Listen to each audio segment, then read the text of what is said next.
What if you could cut your most mind-numbing cybersecurity tasks in half without writing a single line of code? Sound too good to be true? Well, stick with me because in this course, I'm going to show you exactly how to make that happen using free generative artificial intelligence or Gen AI tools that are free to use and available right now. And no, this isn't just another hype-heavy course telling you AI is going to replace you. This is about using a powerful tool and putting it to work for you. Welcome to AI Prompt Engineering for Cybersecurity Pros. This is where your journey begins. And I want to set crystal clear expectations on what this course will do for you, what it won't, and how to get the absolute most out of every lesson. So be sure to watch this video until the very end. And by the end, you'll know exactly who this course is for, what you're going to walk away with, and how I'll help you become the kind of cybersecurity pro that leverages Gen AI as a game changer. Now, if you're wondering who I am and why you should trust me to guide you through this, I'm Brandon Spencer. I'm a senior instructor here at Dion Training with over 22 years of experience in IT and cybersecurity. I've worked in the trenches of large enterprise environments and lean, fast-paced teams at smaller companies as well. So when you hear me talk about time pressure, never-ending documentation, compliance headaches, alert fatigue, and more, I'm not just guessing. I've lived it, and I know the need to find ways to make your job easier and more efficient. When it first came out, I started using Gen AI right away, not just casually, but strategically. I used it to automate my work, to build better workflows, and even plan and help create professional training content just like the course you're watching now. So when I tell you that Gen AI can multiply your productivity, I'm not saying it because it's cool or trendy. I'm saying it because I've done it. I've used it in real working environments, and it's highly effective when done right. But let me be very clear about one thing. Gen AI is incredibly powerful, but it's not absolute. It's artificial intelligence, not actual intelligence. It can't replace my judgment. It doesn't override my intellect, and it doesn't excuse me from thinking critically about what I'm seeing. That's the mindset I want to help you develop throughout this course. Gen AI is not your boss. It's not the final word on anything. It's just a tool. It's a force multiplier, and it's not a replacement. And when you use it that way, that's when the magic happens, okay? Now, let's be real for a second. Cybersecurity is overloaded with time-consuming, repetitive tasks, right? You know the ones I'm talking about. Manually summarizing threat reports, writing up compliance documentation, repetitive scripting, explaining technical findings to non-technical people. And yeah, let's not even talk about the soul-crushing policy and security reviews before an assessment or an audit. I know, these aren't the glamorous parts of the job, but they're very necessary. The downside is they eat up hours of our time. They pull us away from work that we really want to be doing. That's the problem we're tackling in this course. We're not securing the AI infrastructure. We're augmenting your work using Gen AI prompt engineering. When used strategically, Gen AI can automate or accelerate a huge chunk of this work, freeing you up to focus on what really matters. So, who is this course built for? If you're a security engineer, a SOC analyst, a GRC pro, a cybersecurity auditor, threat intelligence specialist, or anyone juggling multiple roles in a lean security team, this course is for you. And even if you're brand new to Gen AI, or maybe a little skeptical, that's perfectly fine. You're exactly who this course is designed for. I'm going to show you how to automate the 5 most tedious, time-consuming cybersecurity tasks using free Gen AI tools. We're talking about ChatGPT, Claude, and Perplexity. But this isn't just a tools course. You're going to learn how to think like a strategic Gen AI power user. That means understanding when to use AI, how to shape its responses, and how to build repeatable workflows that multiply your productivity without compromising security or accuracy. So I'll walk you through hands-on, real-world use cases like summarizing threat intelligence, drafting and reviewing documentation, automating security awareness scripts, writing logic for playbooks, accelerating vulnerability management, and more. And yes, I'm going to give you plenty of copy and paste prompt templates, workflows, and there will be plenty of exercises and live demos along the way.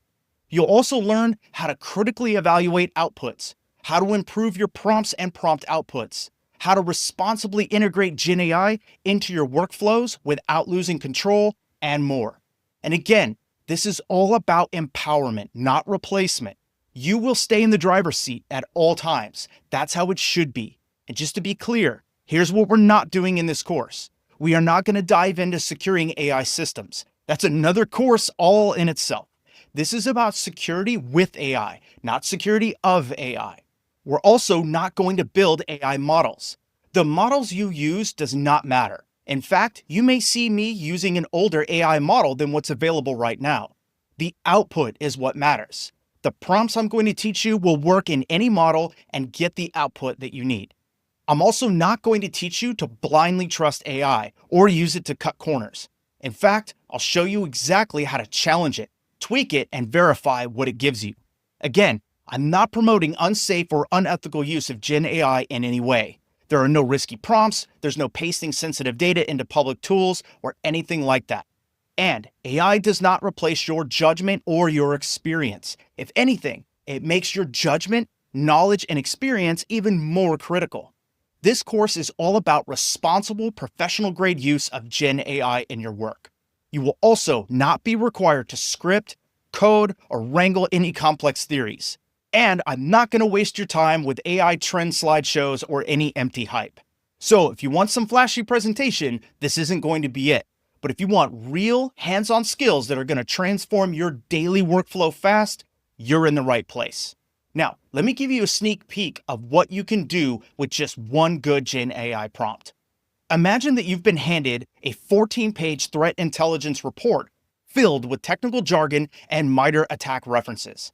Instead of spending 45 minutes parsing through everything manually, you drop the report into ChatGPT with a well-structured prompt, and within seconds, you've got a 3-paragraph executive summary, highlighted threat actors, mapped tactics and techniques, and a prioritized list of action items. That's awesome, right? I mean, that's just one workflow that you're going to learn in this course. Imagine having multiple workflows like this. How much time, energy, and headaches would that save you? That's the kind of impact we're aiming for in this course. And by the end of this course, you'll have plug-and-play prompt templates that you can use immediately. You'll get plenty of real-time demos using tools like ChatGPT, and you will have time-saving workflows for triage, reporting, policy reviews, vulnerability management, and so much more. This training is designed to be fast-paced and modular. There's no fluff, there's no filler. Every lesson is hands-on, practical, and focused on real outcomes. You'll also get downloadable prompt playbooks, a cybersecurity prompt engineering guide, and a responsible AI use policy to guide you in your day-to-day decision-making. The appropriate files will be available in each section of the course. And again, don't worry if you've never used Gen AI before. It's perfectly fine. You won't need technical skills, coding chops, or any AI theory. Everything is broken down into simple, plain language. You'll learn by doing and get results without the overwhelm. It's going to be intense, it's going to be practical, and it's going to be a lot of fun. So here's what I want you to remember about this course. This course automates the 5 most tedious cybersecurity tasks with free Gen AI tools. And yes, they can be adapted for other tasks that I might not cover as well. You'll learn real-world workflows, not just tools, trends, or other Gen AI hype. And you're going to get plenty of hands-on guidance, prompt templates, and plenty of demos and practical walkthroughs. You'll walk away with the skills that you can actually use and save you a ton of time on the job. So, are you ready to save hours on repetitive tasks, boost your output, and become the go-to AI pro in your team? Let's dive in and let's get started. In the next lesson, I'm going to break down what Gen AI really is and why it's different from anything cybersecurity has seen before. So thanks for watching to the end. I really appreciate it, and I'll see you in the next one. What if I told you that the biggest breakthrough in cybersecurity isn't a firewall, a SIM, or a zero-day detection engine, but a chatbot?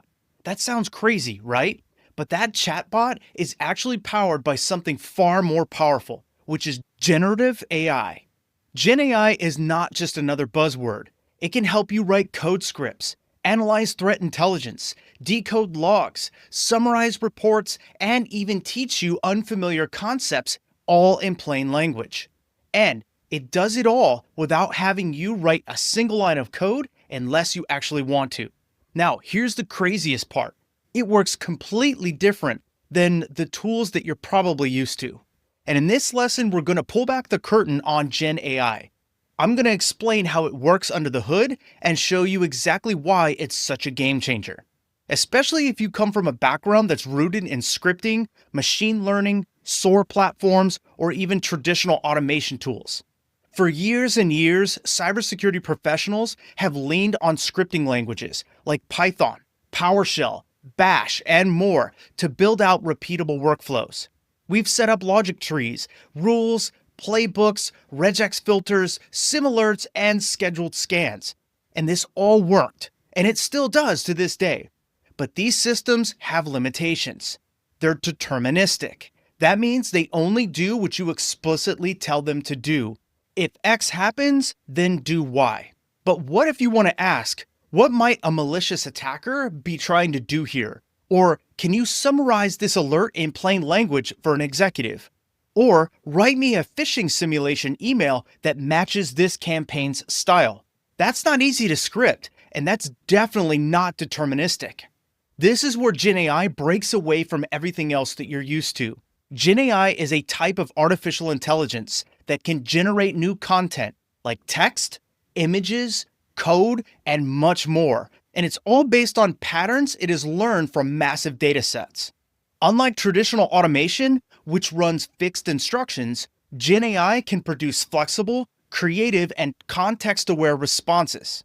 Now, at the core of most Gen AI systems is the large language model, or LLM. The LLM is a machine learning model that's trained on billions and sometimes trillions of words from books, websites, manuals, code bases, and so many more other sources. So think of it like this. Imagine if you had a friend that read the entire internet and remembered every single sentence. You can then ask them, what's the NIST standard for handling incident response? Or can you write a Python script that parses a log file and finds failed logins?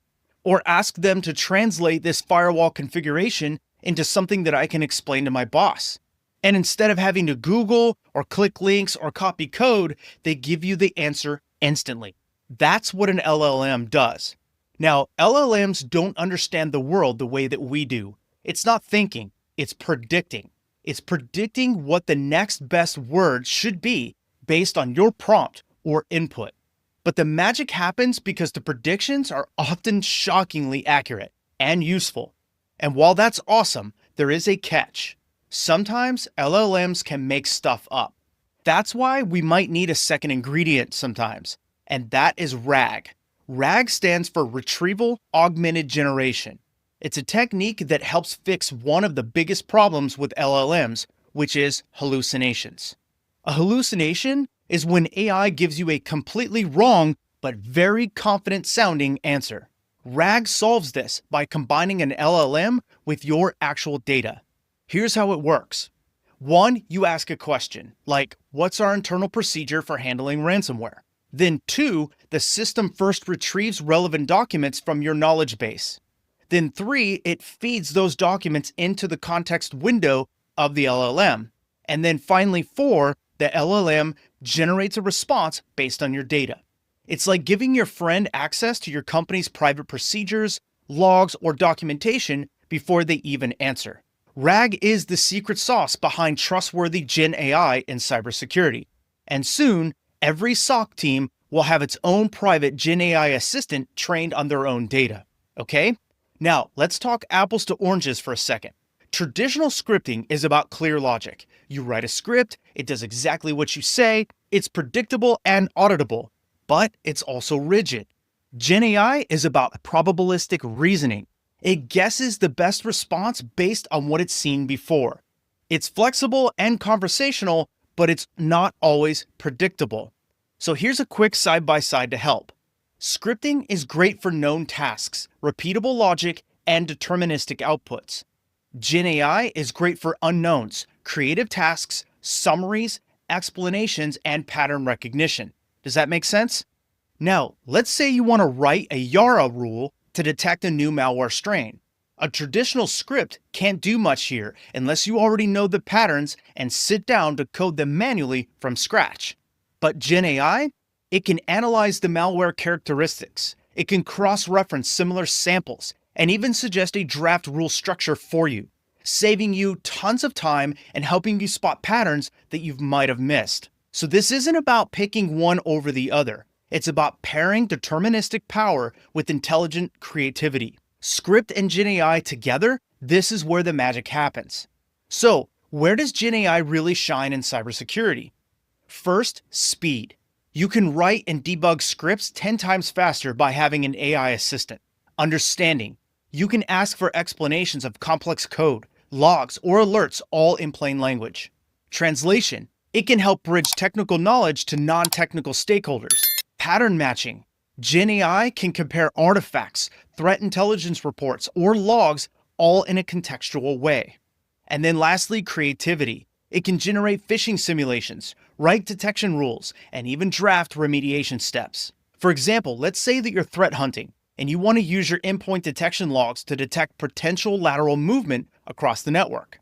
XDR or EDR logs have tens of thousands of entries per log file, so that's a lot of data to sift through.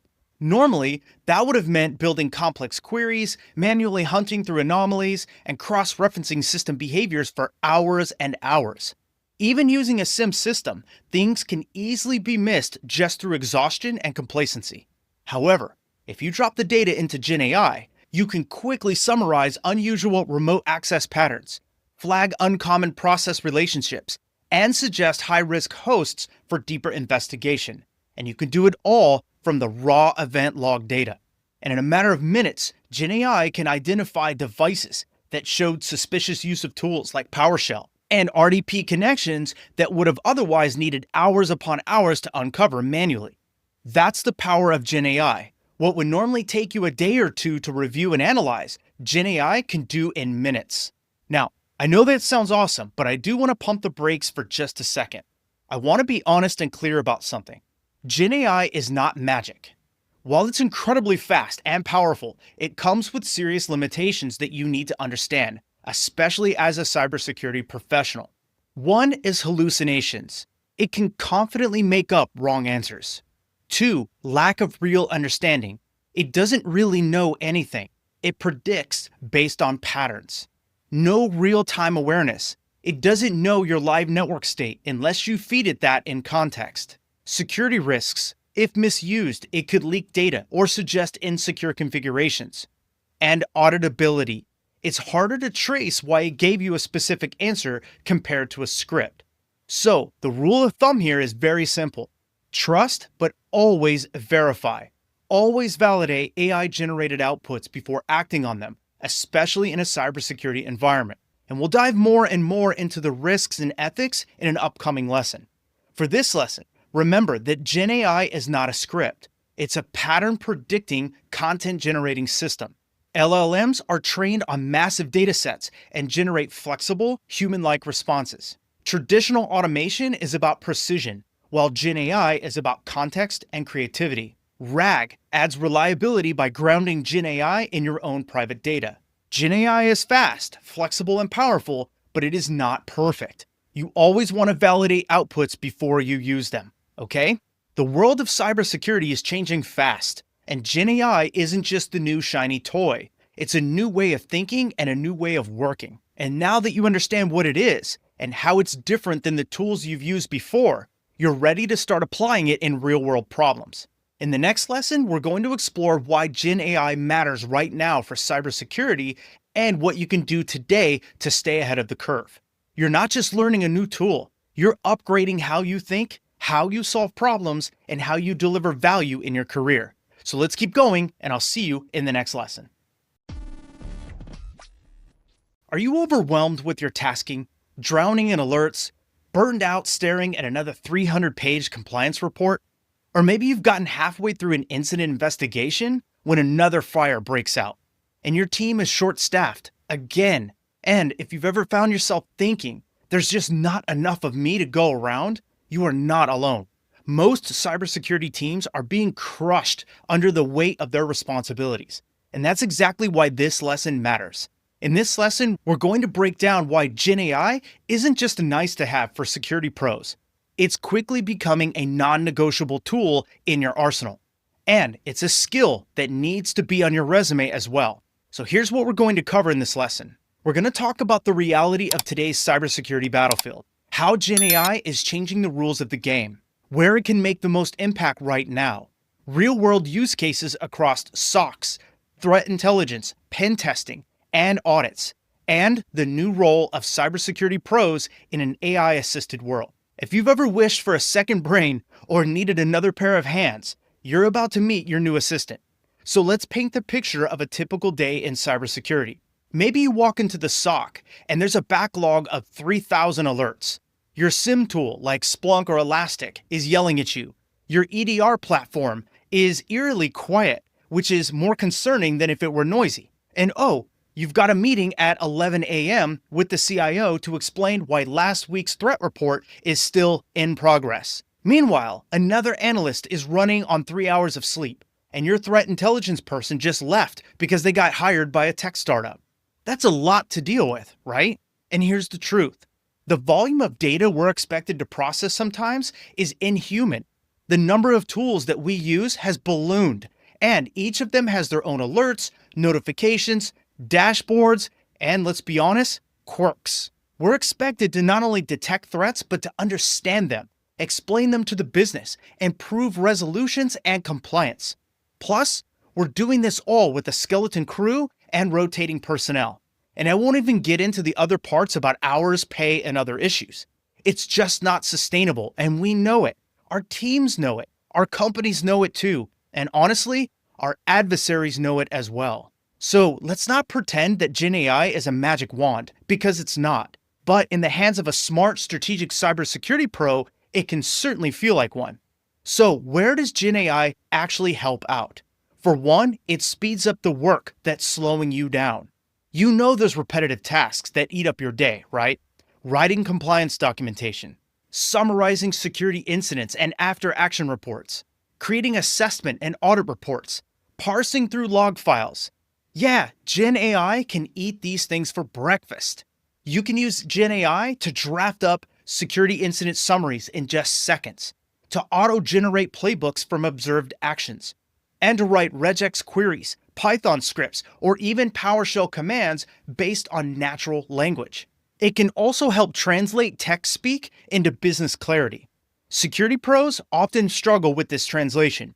We use too many buzzwords. We speak in CVEs, indicators of compromise, and lateral movement. Executives don't care about this. They want to hear risk, impact, and budget. Gen AI can take a threat intelligence brief and turn it into a plain language executive summary for your CIO or your CEO. It can write both the board-ready paragraphs and the technical mitigation steps all at the same time, all from one single prompt. It can also make scalable analysis a reality. Instead of manually digging through logs from 6 different tools, you can drop them into a well-designed prompt and ask AI to find correlation patterns.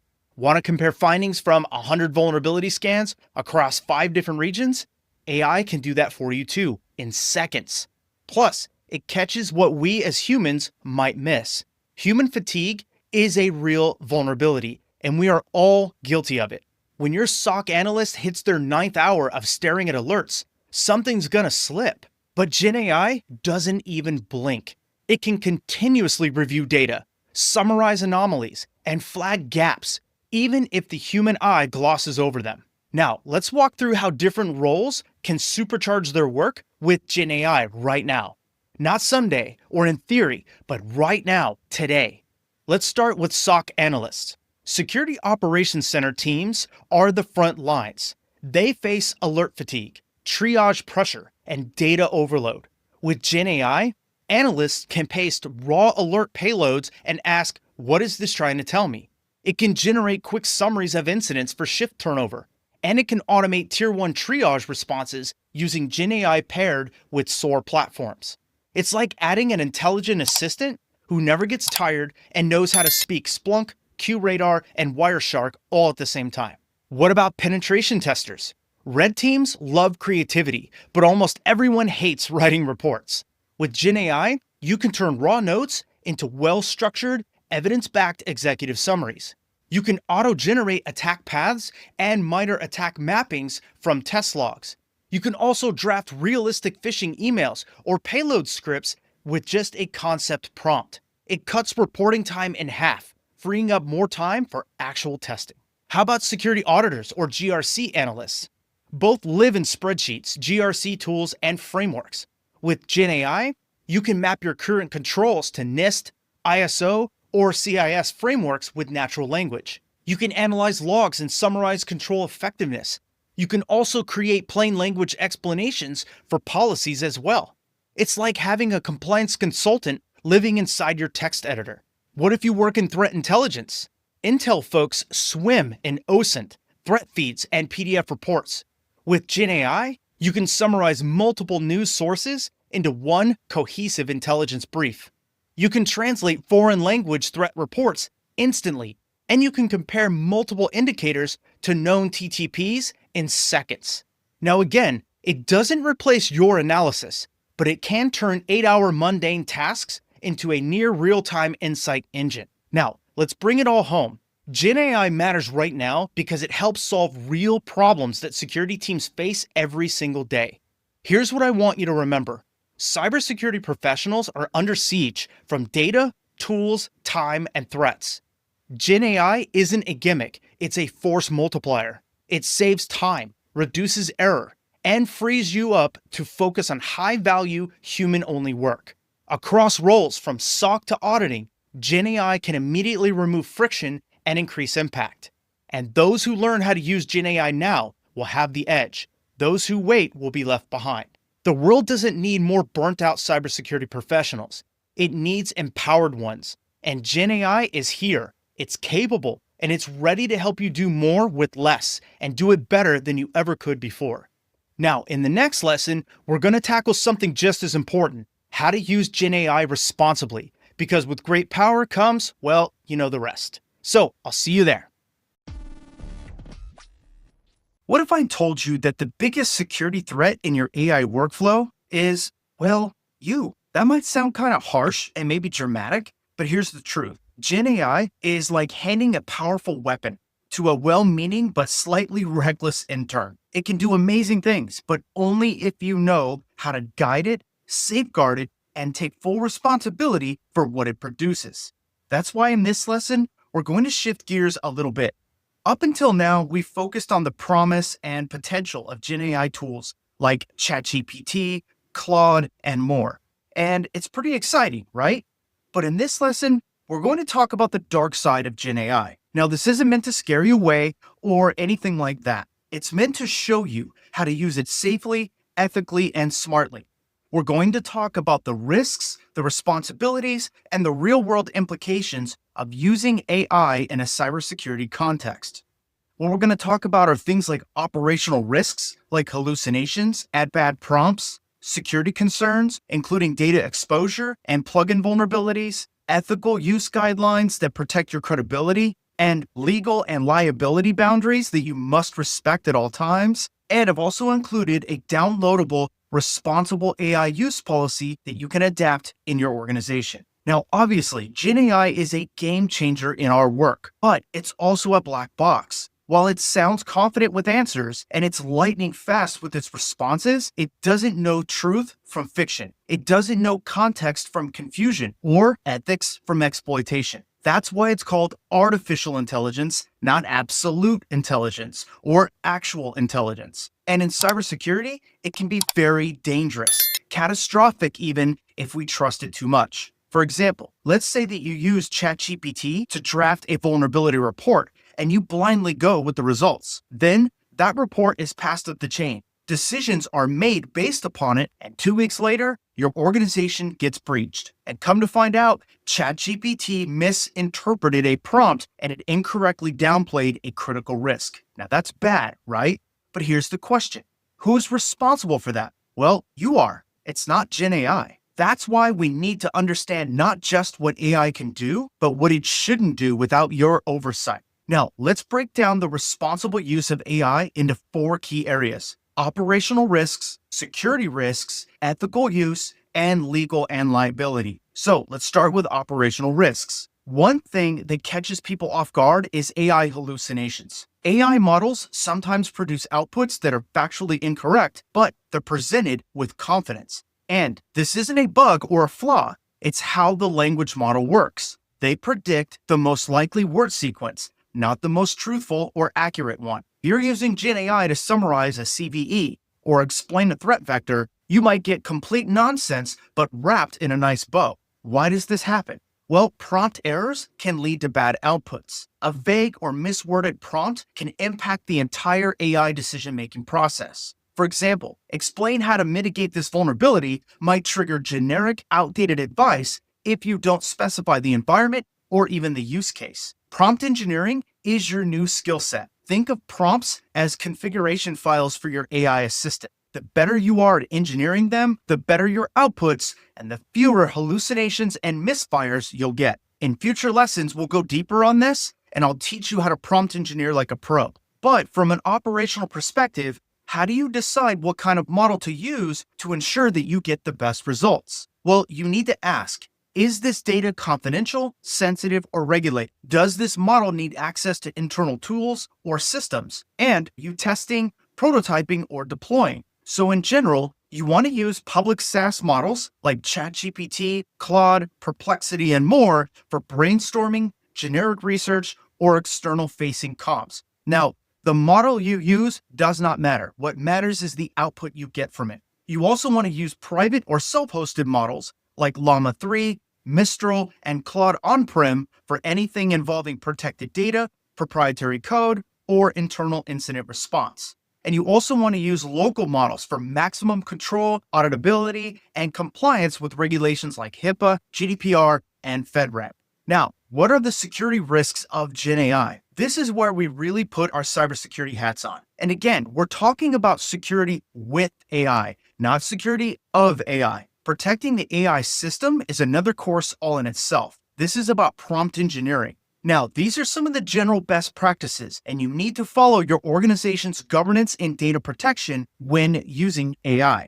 First, never input sensitive configurations, logs, or keys. Don't paste logs, API keys, token headers, or sensitive IP addresses directly into public AI tools. Assume that everything you input is stored, used to train the language model, or is otherwise seen by the AI company unless explicitly stated otherwise. We always want to sanitize, redact, or anonymize data first, then use it for prompting. Use local scripts or AI-assisted tools to redact sensitive data before we submit it. For example, we want to replace real domains or user information with placeholders like domain or user ID 1. Also, be careful with browser plugins. Some Gen AI tools allow third-party plugins that can access your prompts, files, and even your clipboard. So always check data handling policies before enabling them. And be sure to turn them off in sensitive environments. Something else that I highly recommend is to treat prompts like external data. Just like you sanitize or redact inputs to a database or API, you want to treat every prompt or response as untrusted. Validate it, test it, cross-check it. Make sure it's valid before using it anywhere in your work. Also, use local LLMs when needed to keep data safe. There are fantastic open source models that you can run on-prem, like Llama, Mistral, and Mixtral. These give you full control. There is no risk of leaking IP addresses or violating compliance requirements. And we'll discuss these in a future lesson. Now, let's talk about ethics when it comes to AI. It's easy to get dependent on using AI for just about everything, but that doesn't mean you should in every case. First, always disclose AI involvement in your work. If you've used AI to generate a report, draft a security recommendation, or summarize a briefing, say so. Transparency builds trust, and it covers your back as well, especially when it comes to things like clients, customers, and compliance. Never blindly trust Gen AI outputs. Verify everything that it generates. Use AI for drafts, summaries, or idea generation. But remember, you are the expert. You're the professional. Never rely on Gen AI for final decisions without human review and validation first. Also, watch out for bias when it comes to security risk. Gen AI models are trained on internet data. That data may contain subtle biases that affect how they rank risk, describe threats, or recommended actions. Gen AI does not know your organization's objectives, its policies, or its risk tolerance levels. So always check outputs for assumptions that don't align with your environment. And of course, be aware of the legal liability when it comes to Gen AI. You are always accountable for what comes out of Gen AI, even if it writes the words. AI is your co-pilot. It is not your scapegoat. If an AI-generated analysis causes harm or leads to a failed audit, it's still your name on the result. So we never want to use outputs verbatim for policy or enforcement. Gen AI does not understand nuance or organizational context. So always vet outputs before embedding them into policies, tickets, documentation, or enforcement procedures. Use AI to accelerate your work, but the output should go through the same reviews, approvals, and oversight as any other official communications or technical recommendations. Now again, as part of this lesson, I've included a downloadable responsible AI use policy template. This isn't just a checkbox item. Adapt it, share it, and enforce it across your teams. It includes guidelines on data handling and prompts, disclosure and attribution of AI use, roles and responsibilities for human review, model selection and access controls, as well as plugin and extension usage policy. So make it your own and make this policy part of your internal governance toolkit. Treat it like you would your incident response or change control policy, because AI is a part of your workflow now. So here's what I want you to take away from this lesson. AI hallucinations are real. And while AI might sound confident, always validate its output. Bad prompts equal bad decisions. Learn to engineer prompts thoughtfully, which I will teach you in this course. Sensitive data never belongs in public models. Follow your corporate governance and use redacted data or use local Gen AI tools when necessary. Transparency builds trust. Always disclose Gen AI involvement in your work. You're legally and ethically responsible for all AI-generated content. And be sure to download the Responsible AI Use Policy and make it your own. Now, you've completed one of the most important lessons in this course. While Gen AI can help you move faster, write better, and think broader, it can just as easily undermine your security posture. It can erode trust and expose your organization to massive risk if it's misused. But that's not going to be you. You now have the framework, the mindset, and soon you'll have the hands-on skills to make Gen AI your safest, smartest tool in the shop. Next up, we'll recap what we've covered in this section and then move on to building your Gen AI toolkit. So I'll see you in the next lesson. Welcome to the recap of our first and arguably the most eye-opening section, the Introduction to Generative AI for Cybersecurity. You just made it through the fundamentals. You've seen what Gen AI is, why it's different, and how it's reshaping cybersecurity right now. Not in 5 years, not in some lab setting, but in real environments, audits, and incidents right now. So as we wrap up this section, here's what we're going to do. We're going to lock in the most important ideas from this section so that they stick. I'm also going to show you how to put those ideas into practice through a hands-on real-world scenario. And then I'm going to get you primed for the next section, which is building your Gen AI toolkit. This is where we're going to start assembling your actual AI workflows, okay? So now let's rewind real quick. You started this course with a familiar frustration. There's too much to do, not enough time, and the tools don't talk to each other. In cybersecurity, we're expected to analyze threats, document compliance, educate users, write scripts, and so many other things, without losing our minds in the process, right? And AI, well, up until recently, it either sounded like magic or marketing fluff. But now you know better. You've seen that Gen AI isn't just some future tech, it's your new teammate. But only if you know how to use it ethically and responsibly.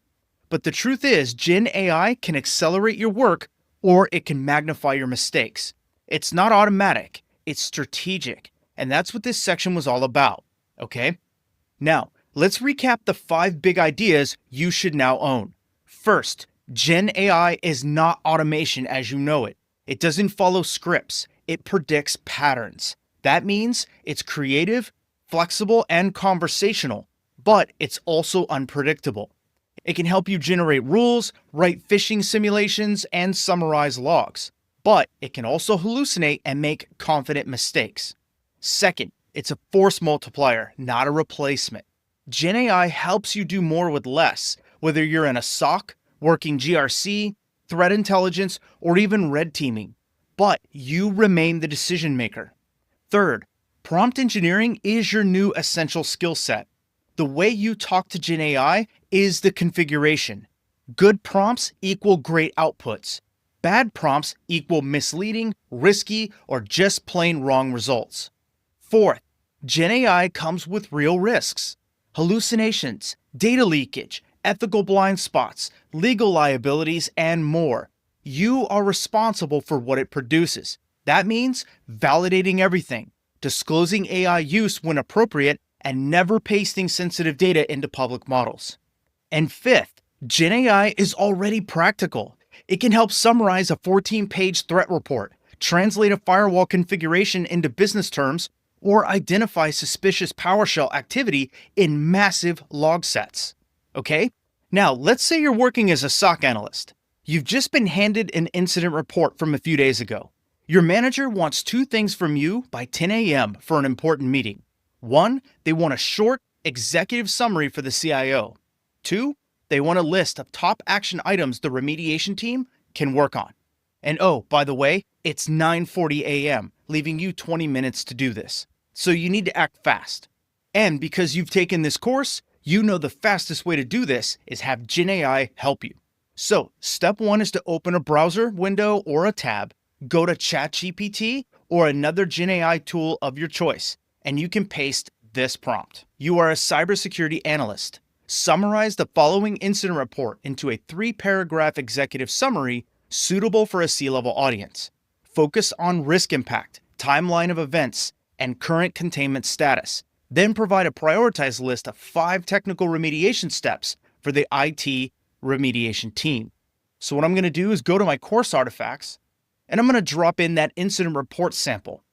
And so now ChatGPT will analyze that for us. And in a matter of seconds, here is our executive summary. We have compromised credentials that belong to a service account. The geolocation is Eastern Europe. It was flagged by the XDR platform, and so on. So you can see that this is a pretty detailed summary of what happened. Now, if you scroll down a little bit, here are our top 5 technical remediations.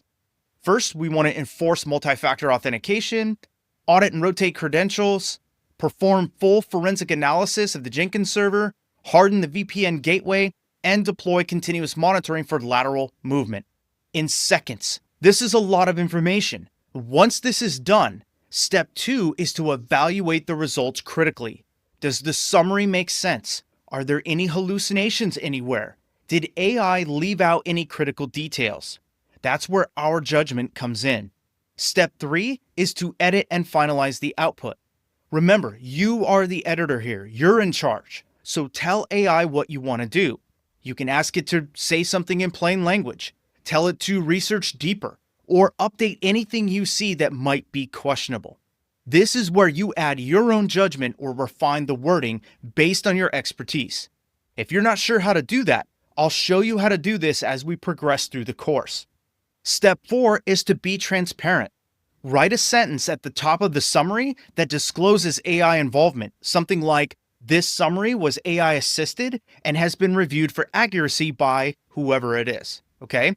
And as a bonus challenge, you can add this prompt to your notes and experiment with it. Tweak this prompt to give you different outputs, format things differently, go deeper than what we did here, and more. Again, I will show you how to do all of this throughout this course. The point is, this is how you'll build your Gen AI skills, not by reading or watching, but actually doing, okay? Now, at this point, you should walk away with 5 big lessons from this workflow. 1. Gen AI works differently from automation. It predicts patterns, not logic. 2. You are the editor, the validator, and you are the one accountable for the output. 3. Prompts are everything.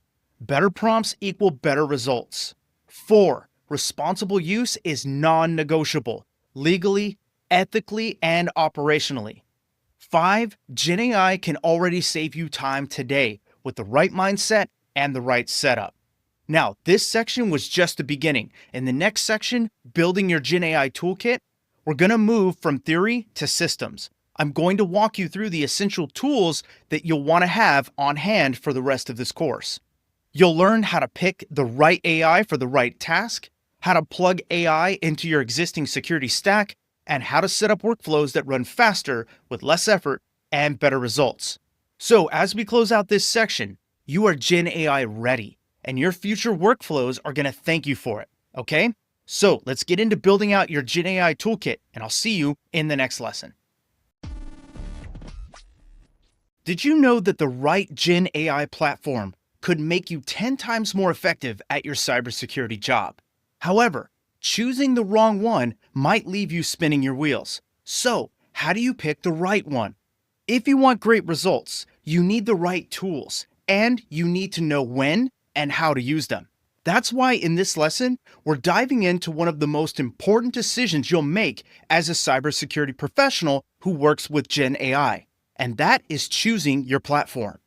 I'll walk you through the major players in the AI space. I'll show you what they're best at, and I'll give you real-world advice on how to pick the best ones for your role.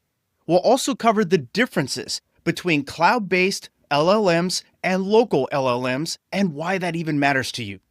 And by the end of this lesson, you'll know exactly which tool to start with, how to expand your toolkit, and why starting simple will build your success faster. Now, here's the real challenge. With so many Gen AI tools out there, and there are a lot, with all of them claiming to be the best, which one do you pick? I know, it's easy to get overwhelmed. It's like selecting a SIM system, right? There are dozens of choices out there. Do you pick Splunk because that's what's hot right now? Or do you pick Elastic because of its flexibility? Do you go with QRadar because your company uses IBM? Or do you go with Logarithm, Alien Vault, or whatever other tool is out there? Or do you pick the one that meets your requirements and actually gets the job done?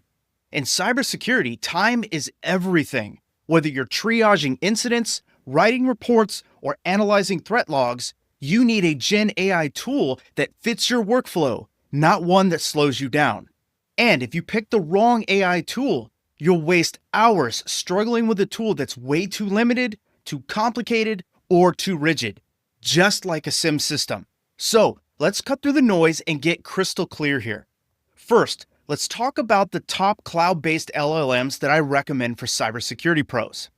While you might have your own preference, that's totally fine. These are just the ones I recommend. You are welcome to choose whatever works best for you in your working environment. Okay? So first, what are cloud-based LLMs? These are large language models that live in the cloud. Basically, you just create an account on a website and just start typing away.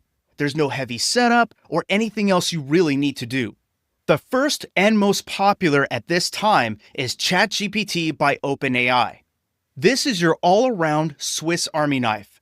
Whether you're automating emails, drafting incident reports, creating triage workflows, or even scripting basic automations, ChatGPT nails it all. Now, here's a pro tip for you. I highly recommend getting ChatGPT Plus, which will cost you about $20 a month. It unlocks plugins, web browsing, and other advanced capabilities that can take you to another level. So if you're serious about leveling up, it's 100% worth the money. Next is Claude by Anthropic. Think of Claude as your document heavyweight. Got a giant SIM log that you need to digest? Claude is built for chewing through large data sets and giving you clean summaries and action items. And the last one I recommend is Perplexity. Imagine a sharp research assistant who gets you fast, verified results. That's Perplexity. It's amazing for fact-checking, quick research, and validating sources without getting caught in AI hallucinations.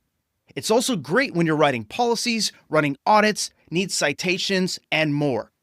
Now again, these are just the ones I recommend, and these are the ones I will focus on in the course. Of course, there are a lot of other tools that you're going to bump into out there, like Microsoft Copilot, Hugging Face models, Darktrace's AI, Elastic AI, and Security Scorecard's new tools, plus many others that I did not mention. Each has its place, especially when integrated into your organization's ecosystem. But remember, the best tool is the one you actually use. and I want to keep this course simple and easy to follow so that you get the best results. There is no right or wrong answer here. However, the 3 tools I recommend here are all free to use and will give you very, very good results. If you want to use other Gen AI tools, that's totally fine as well. Okay? Now, let's talk about local LLMs. These run directly on your machine. They give you more privacy, more customization, and they don't rely on cloud access. The first one to look at is GPT for All. This is a fantastic open source project that lets you run a small but capable AI on your laptop. It's great for offline work and sensitive data as well. You can also look at something like NextChat, which is another good option that's focused on local privacy and flexible performance. And something like Jan is designed to be user-friendly and extremely responsive. It's growing rapidly as a local solution that's good for document handling and internal automation. And again, there's no right or wrong answer here. Do some research, see what feels right for you, and pick the one that works best for you and your working environment. So, do you go with a cloud-based LLM like ChatGPT or a local LLM like GPT for All? Well, it's important to understand the risks and benefits of cloud-based LLMs versus local LLMs. As a cybersecurity professional, recognizing these trade-offs is super important. With cloud-based LLMs, you get easy access from anywhere with no complicated setup. Powerful cloud infrastructure for faster and better results. It's always updated automatically with the latest improvements and features. And it's easy integration with APIs, plugins, and workflows as well. However, some of the risks are data privacy concerns. Your inputs might be logged or stored based on the provider's policies. You also have limited control over the model's inner workings. And it also requires a very good internet connection to use. For example, pasting sensitive incident details into ChatGPT could accidentally expose private company data, even if anonymization is promised. So we always want to sanitize data before sharing sensitive information when using a cloud-based LLM. With local LLMs, you get full control. Your data stays on your own machine. You also have the ability to customize models for your specific needs. And you can have offline access with no need for internet connectivity.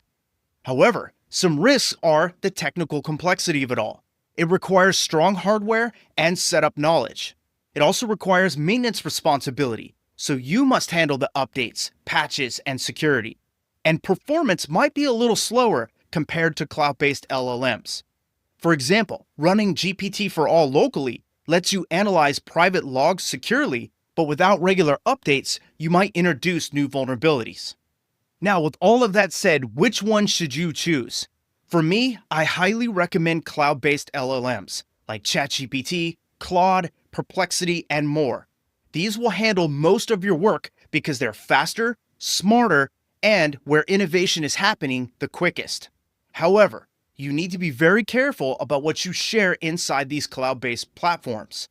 You never want to input client data, confidential reports, proprietary security methods, or personally identifiable information or PII. And you always want to summarize, sanitize, or simulate sensitive information as well. If you want to work with real sensitive data, you should set up a secure local LLM environment. This way, you get the power and security of both worlds. Now, here's a little secret. In real-world cybersecurity work, pros don't just use one tool. They chain them together. For example, you might start by outlining a triage report in ChatGPT, then push a giant SIM log through Claude to extract the critical events. Finally, then you verify your threat intelligence using Perplexity. That's how you get elite-level results without breaking a sweat. This is, of course, after you sanitize any sensitive data, right? Now, if you're just starting out, grab a free ChatGPT account. It's enough to get hands-on practice with everything we're going to cover here, and it's very powerful. If you're ready to invest a little in yourself, ChatGPT Plus is a game changer, not just because it's faster and better, but because it gives you access to real-world, professional-grade features and access to more advanced models that you'll consistently use. Now, We'll go through all the details about which models, versions, and more later on. For now, here are the key points that I want you to take away from this lesson. Cloud-based LLMs are easy and fast. We'll mainly work with ChatGPT throughout this course, but I'll also demonstrate Claude and Perplexity as well. Local LLMs like GPT for All, NextChat, and Jan are great for privacy and offline work. You want to use tools that fit best into your workflow, not one size fits all. We also want to chain different AIs together for powerful, professional results. And you should start with a free ChatGPT account or upgrade to Plus if you want the full experience. Remember, choosing your Gen AI platform wisely is the first real step to mastering Gen AI and cybersecurity. You don't need to know them all. You just need to start using one, get comfortable with it, and build from there. And in this course, I'll show you not just how to use these tools, but how to dominate with them. All right, now let's move on to the next lesson and let's get our hands dirty with setting up your AI workspace. And I'll see you there. Have you ever spent more time setting up a tool than actually using it? I know I have, and that is not happening in this lesson. In cybersecurity, speed matters, and that includes setting up your Gen AI workspace. In less than 10 minutes, you'll be fully ready to start using Gen AI like a pro.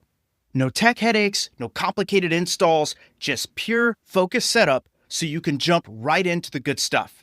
In this lesson, you'll learn how to quickly create your Gen AI accounts with no friction, how to navigate the ChatGPT interface like a pro, and how to organize your prompts and work smarter, not harder.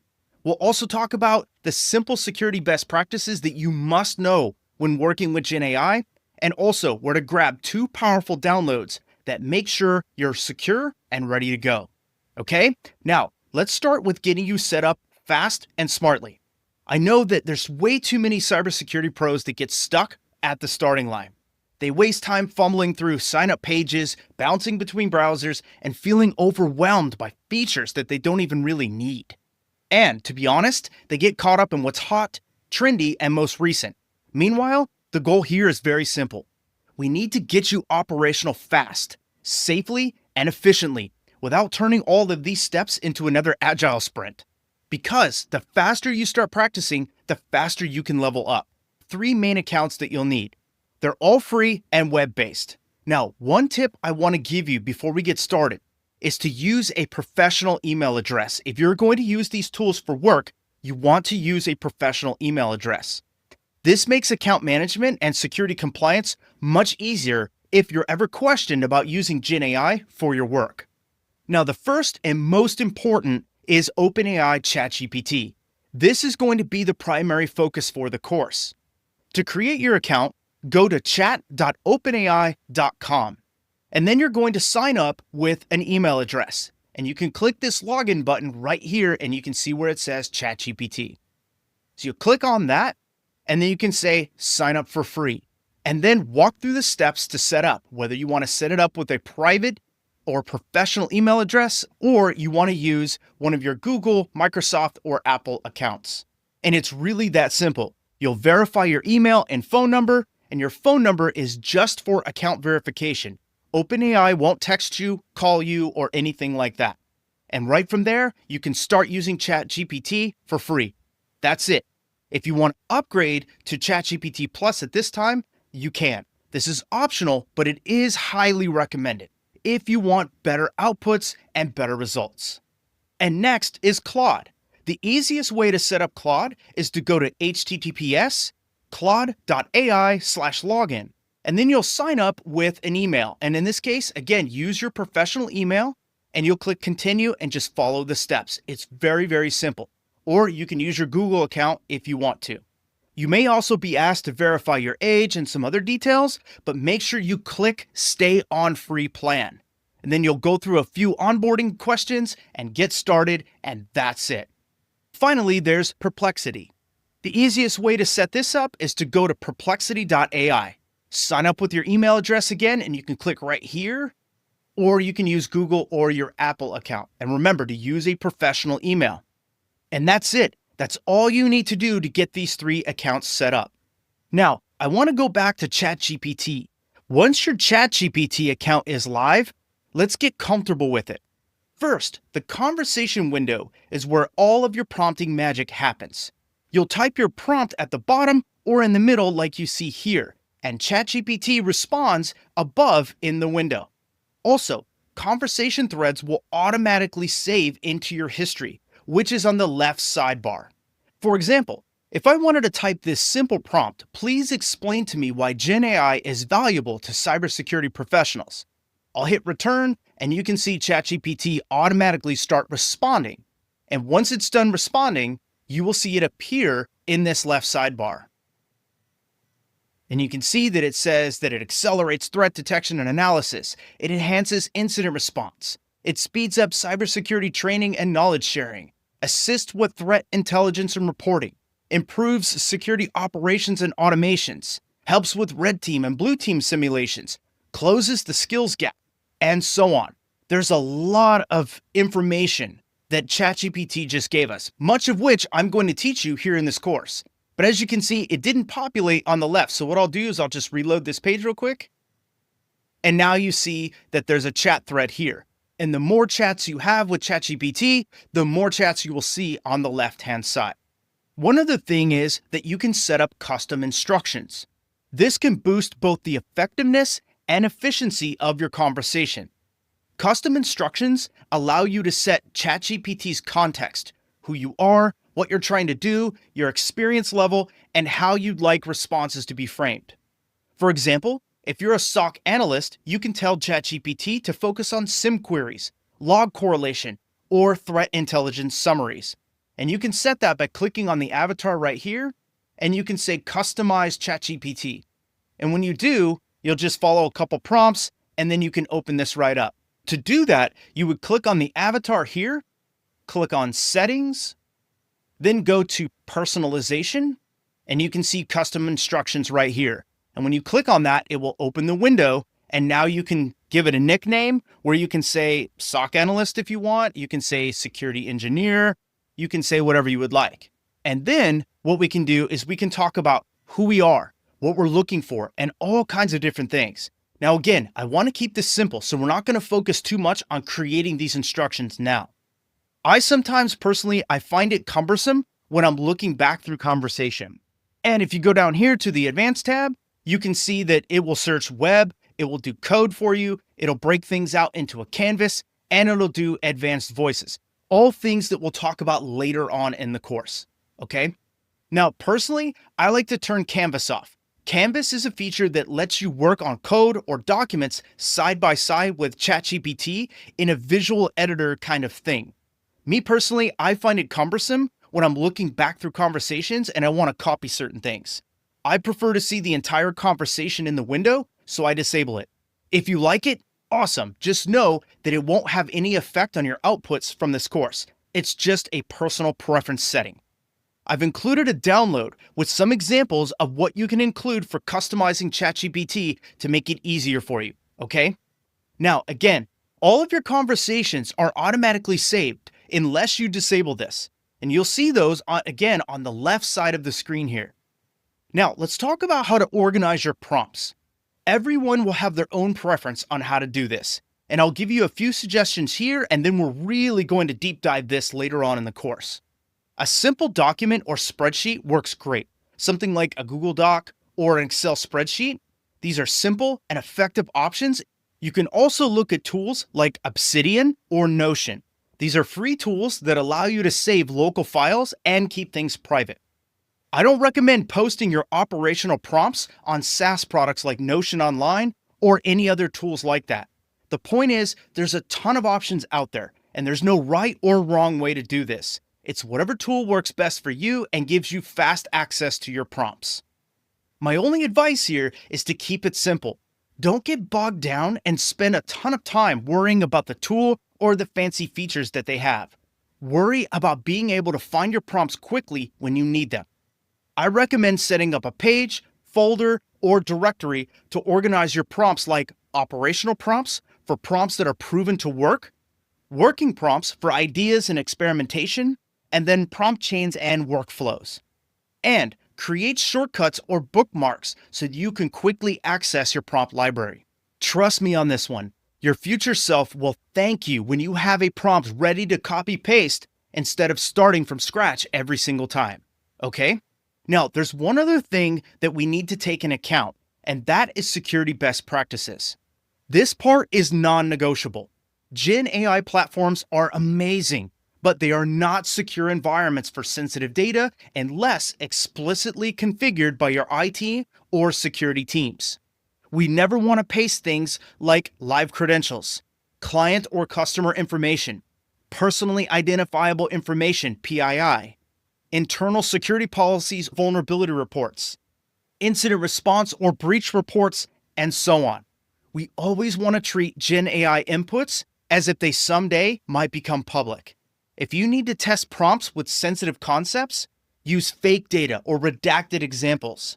Remember that ChatGPT, Claude, and Perplexity are external services. It's on us to control the exposure, not on them. Okay? Now, in this lesson, I've included 2 helpful downloads to make your workspace bulletproof. You get a secure prompting guidelines for Cyber Pros PDF, and this is going to help you with best practices and show you how to sanitize your data and how to craft prompts safely without leaking any information. The other is a ready-to-prompt setup checklist. This checklist will help make sure that your AI workspace is 100% ready to go. The links for both documents are here below the video. All right? Now, what I want you to take away from this lesson is that you created your accounts for ChatGPT, Claude, and Perplexity. You know your way around the ChatGPT interface, the conversation window, custom instructions, history, and more. You also bookmarked your tools for quick access. You know that you should organize your prompts in a note-taking tool, and you know to follow security best practices and never expose sensitive information. And there you have it. In under 10 minutes, you'll have a powerful AI workspace ready to help you work smarter, faster, and safer. Setting up your AI workspace is the first victory in mastering Gen AI for cybersecurity. It's simple, fast, and gets you out of setup mode and into results mode. In the next lesson, we're going to focus on designing your AI workflow for speed and safety.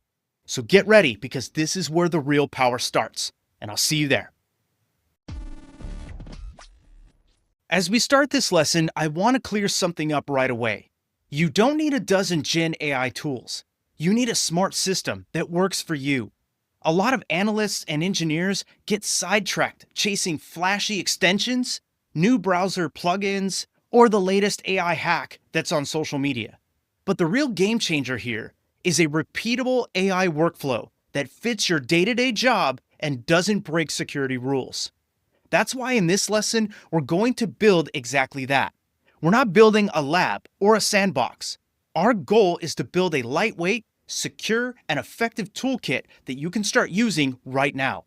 Whether you're in a SOC, doing threat intelligence, or just trying to survive your alert queue without burning out, this lesson is the bridge to everything else in your AI-enhanced cybersecurity journey. By the end of this lesson, you will know how to design a daily Gen AI workflow that boosts speed without compromising safety. You'll learn how to stay focused by organizing your prompts, tools, and outputs. You'll also be able to apply smart security guardrails to stay compliant and protected.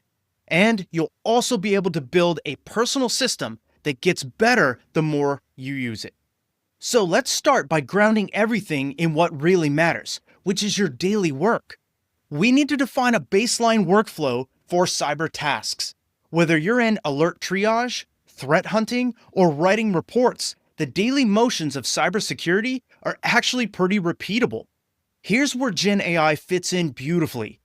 Let's break it down into a simple, basic Gen AI-powered workflow. Step 1 is that we receive some kind of input. Something has to start the workflow. For example, say an alert pops up in your SIM. Maybe it's Suricata, or you get an XDR hit, or a login issue. Whatever it might be, that's our input for the prompt. Now, step 2 is that we need to sanitize or redact any sensitive information before we paste it into an AI tool. For example, We can replace real IP addresses with something like internal IP1, or we can mask usernames like jdo@corp.com to user A. Or we can swap host names like prod dbo1 with critical asset 1. Now for this course, I have created artifacts for you like reports, tool exports, and other supporting files that are simulated and don't contain any real or sensitive data. And because of that, no data sanitization is required for you to use them for exercises or demonstrations. However, if you like to practice the process of data sanitization as a learning exercise, you can open each file using tools like Microsoft Word, Google Docs, or Notepad++. From there, you can manually find and replace sensitive data such as usernames, host names, IP addresses, file paths, and more. Okay? Now, step 3 is to use AI to summarize or suggest any next steps. This is where you drop the sanitized alert into the Gen AI prompt with something like this. You're an experienced cybersecurity incident response analyst. Please analyze this XDR alert and identify any threats. Rate the severity of each threat and provide any recommended next steps. Provide your response in a summarized report that I can provide to my team. And boom, just like that, in a matter of seconds, you get a summarized version of the alert, any threats that are present, and a recommended action plan. Now, this is awesome, but again, we cannot blindly trust that AI is correct. So, step 4 is to validate the output from Gen AI and confirm its findings.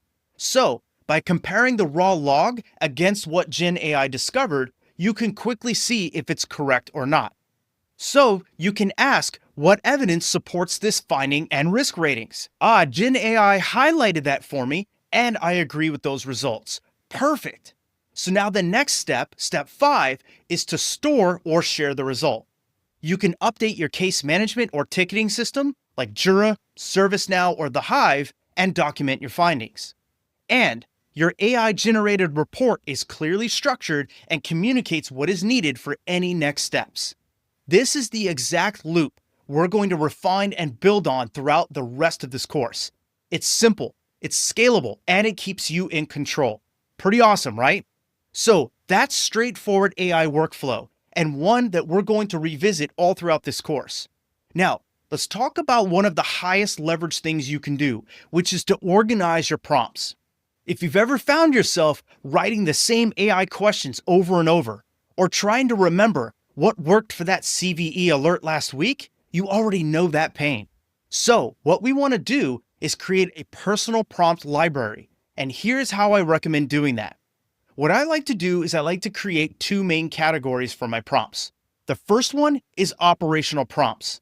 These are your prompts that you have used and they've been proven to be effective.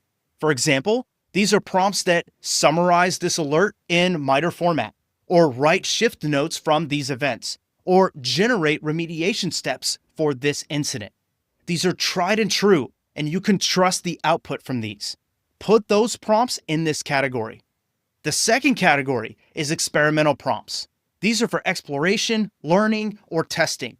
So maybe you're trying to figure out how to rewrite this log into plain language for new analysts, or what detection rule could help catch this earlier, or maybe suggest Yara rules based on this behavior. In short, these prompts aren't proven yet.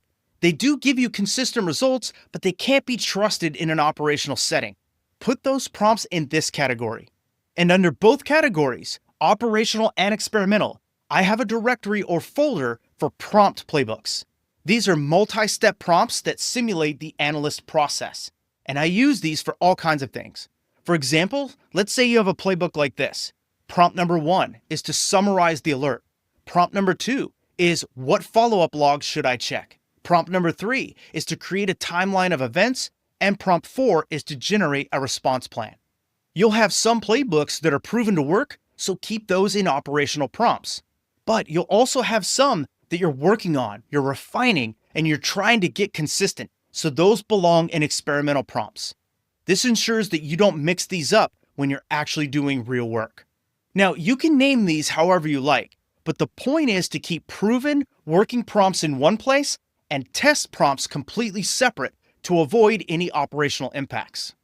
And a pro tip is to save each prompt with a label, like have an emoji at the front and then have something like IDPS alerts, work great on Suricata alerts, or have an emoji for fire and have firewall configs, compliance audit review, and so on.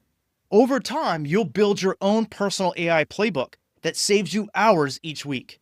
Plus, you can then start organizing your prompts based on platforms, purpose, and more. Pretty cool, right? Now, where should you store this prompt library? Well, again, that's totally up to you. As I said before, the tool or the app is irrelevant. Remember, this is about speed and effectiveness, not trendy or flashy. So keep it simple. You can use apps like GitHub, which I highly recommend because it has version control for operational prompts. Notion is super popular as well, but it does lack some security features in the free version. Or it could be something as simple as a Google Doc or Sheet in a secure Google Drive. There's also Obsidian, which is similar to Notion but offers more privacy for free. Whatever works for you and gives you immediate access to your prompts is what really matters. Try them out, see which one works best for you and your situation, okay? Now, one more thing that I want to mention here is that you need to make Gen AI tools easy to access. I highly recommend creating a folder in your browser with the links to all of your AI tools. Here's how you can do that. First, create a Gen AI Toolkit folder in your browser with links to your AI tools like ChatGPT, Claude, and Perplexity. Then have a link for your prompt library, a link for redaction guidelines, a link for any other helpful doc that you've built. I also use pen tabs to keep the most frequent AI tools that I use accessible. Now, if you're using local LLMs, I create a directory or a folder with all of the shortcuts in it. That way, I don't have to go hunting around for tools. I just go to my folder and all of my links are right there when I need them. This turns your daily discoveries into long-term productivity gains. Okay?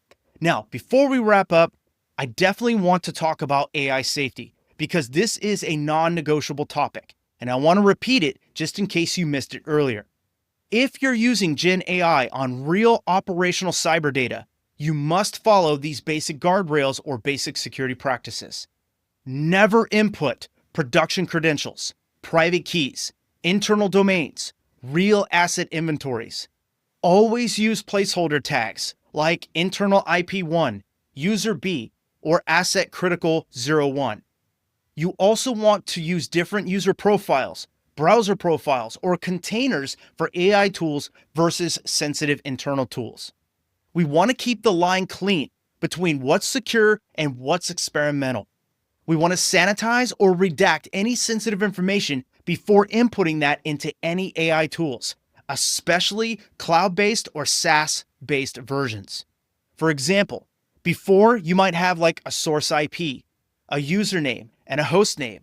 Before you put that into AI, we sanitize it and then it looks something like this, where you have a source, which is internal IP1, user, which is user A or user JS for the first two letters in the username, or host name like Win10Asset1.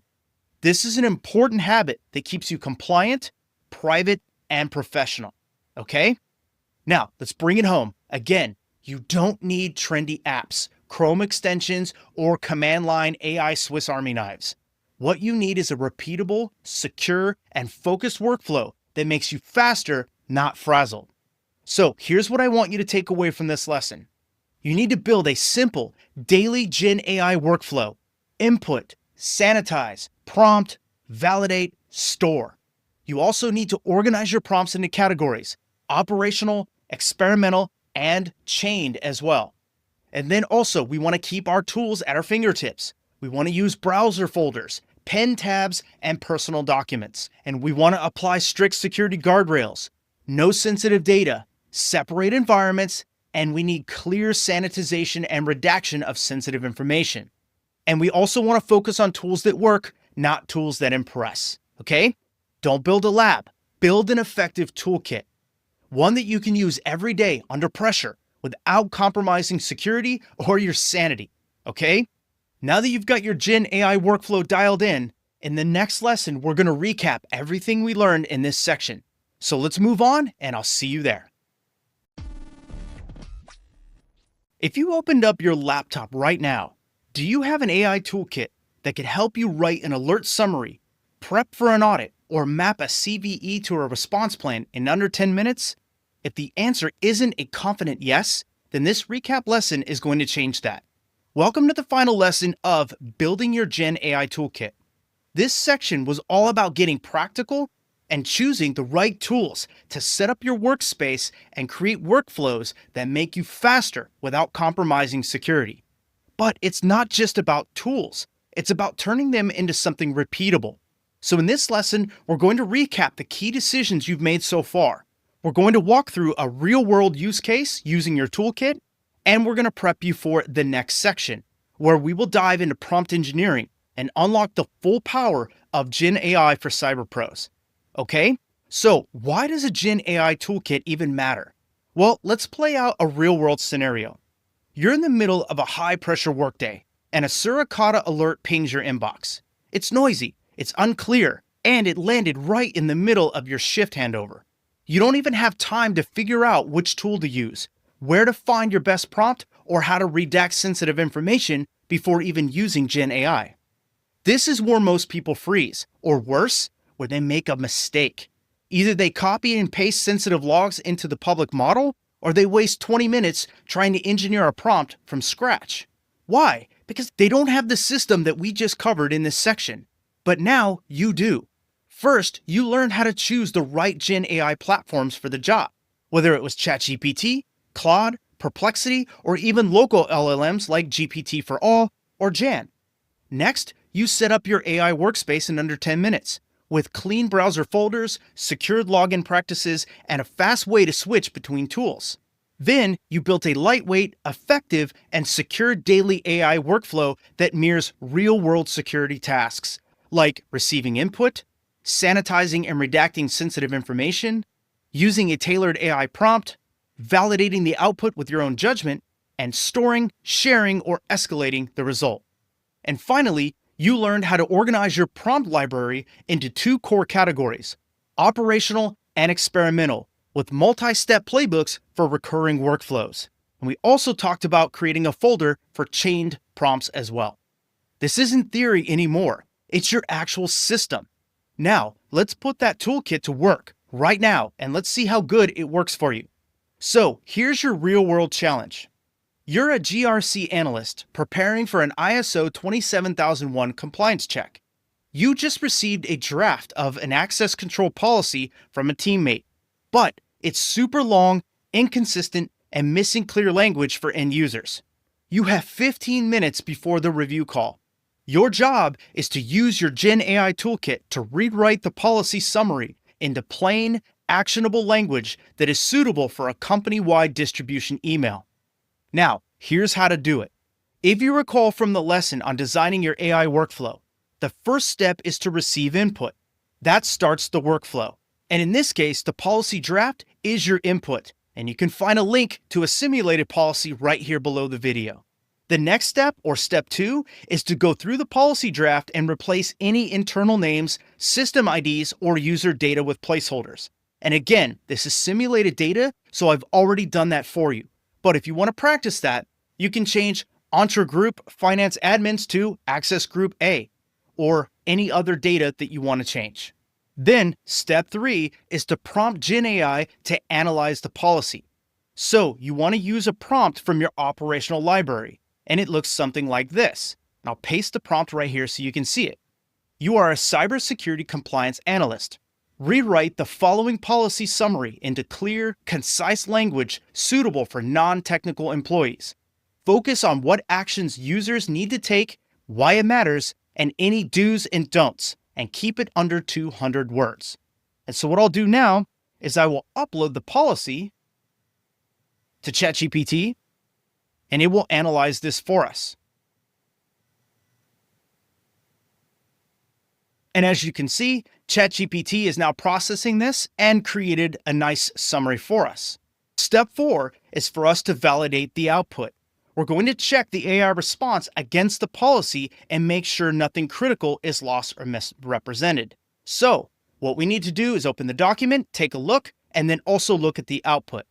The output is pretty clean. What you need to know: to protect company data, all access to systems like Outlook, Teams, and SharePoint is managed through groups in our Entra ID system. And here's what you need to know, and you can see the bullet points. So this makes it very, very easy for you to understand what that policy says in just a few words. And if needed, we can tweak the prompt. We can also use a playbook or chain prompt to follow up. So what we could do is we could add one sentence explanation of why this policy is important in preventing unauthorized access. And I'll send that, and it'll go ahead and make the update for us. And there you go. This policy helps prevent unauthorized access by making sure only the right people have the right level of access at the right time. Pretty awesome, right? So now we know that both of these prompts work. Are we happy with these results? If we are, step 5 is to store and share the results. We can paste this output into a shared GRC workspace or tool, or you can ask AI to create a report for you. And I'll show you how to do that later on in the course. Then we want to save this prompt to our operational library, and we can call it something like Access Policy Simplification. And that's it. You just turned 45 minutes of work into a 2-minute Gen AI conversation without leaking sensitive data or relying on any guesswork. How awesome is this? And without the foundational lessons in this section, you would not be able to do this. Because of what you learned in this section, you know how to choose the right Gen AI platform for any cyber task, whether it was ChatGPT for workflows, Claude for long documents, or Perplexity for quick research. You set up a workspace that's clean, secure, and ready to go, so you can launch into any Gen AI task without any friction. You've also built a daily AI workflow that mirrors how you actually work, from alert triage, redactions, prompt refinement, and reporting. You also have a prompt library that grows with you, one that separates what's proven from what's still experimental. And you also know the security guardrails, such as no credentials, no private logs, no unredacted data, ever. So you've gone from a curious learner to an operational user in this section. And we're just getting started in this course, all right? Now, take a second and look where you are.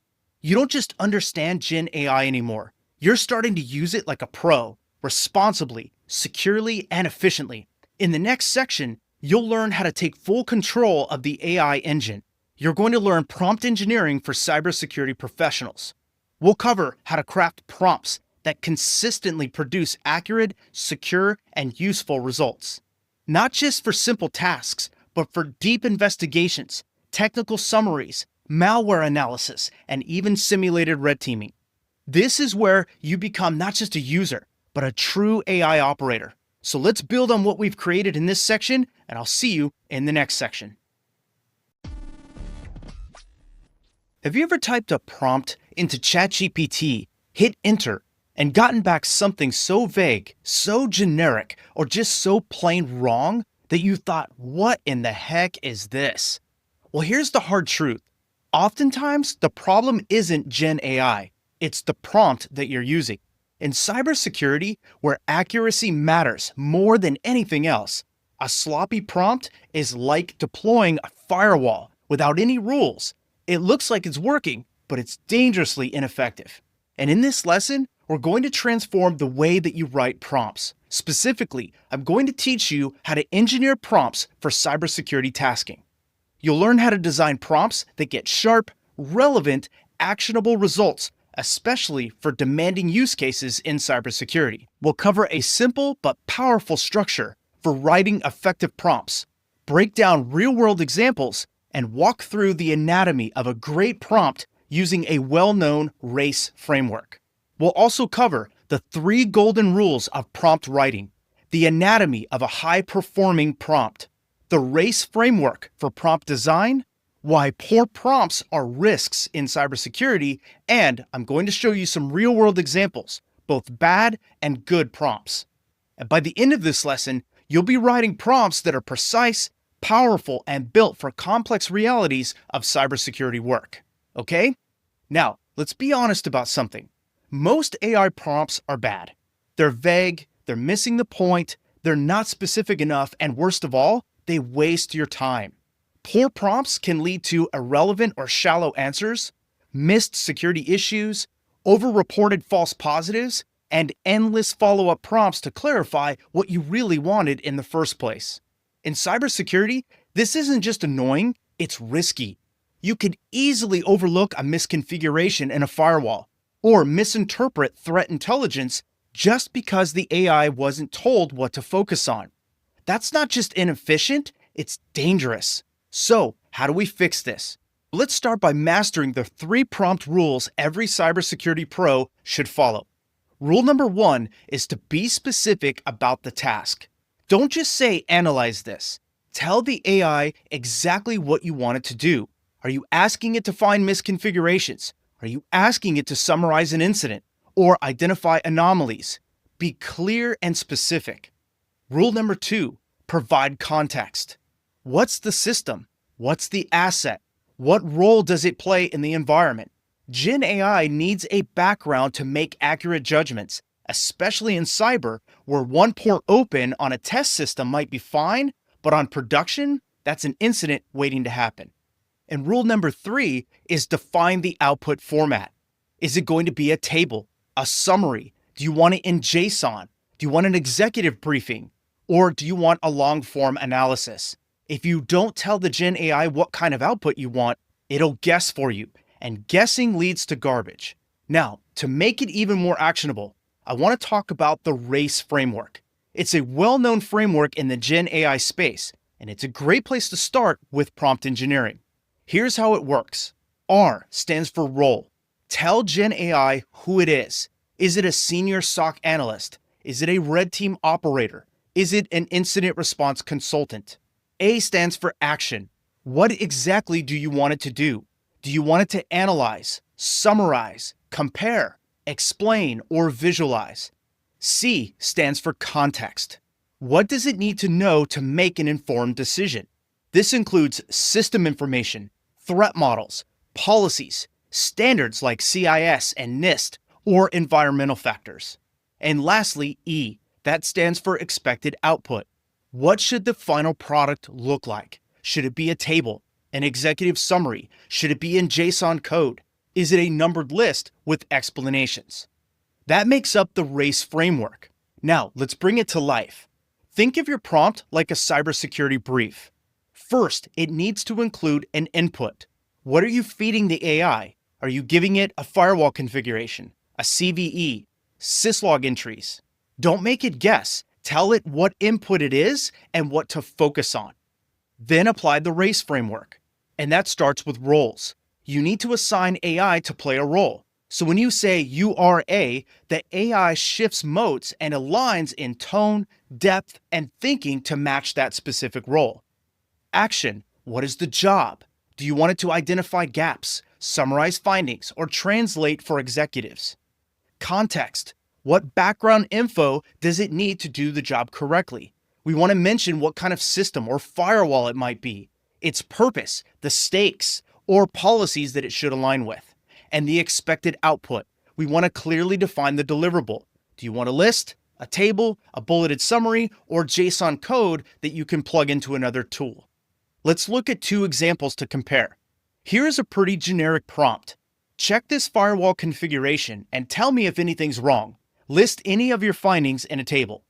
Now, on the surface, that sounds okay, but I want to be honest, it's lazy. It doesn't tell the AI who it is, what the system is for, or what wrong even means.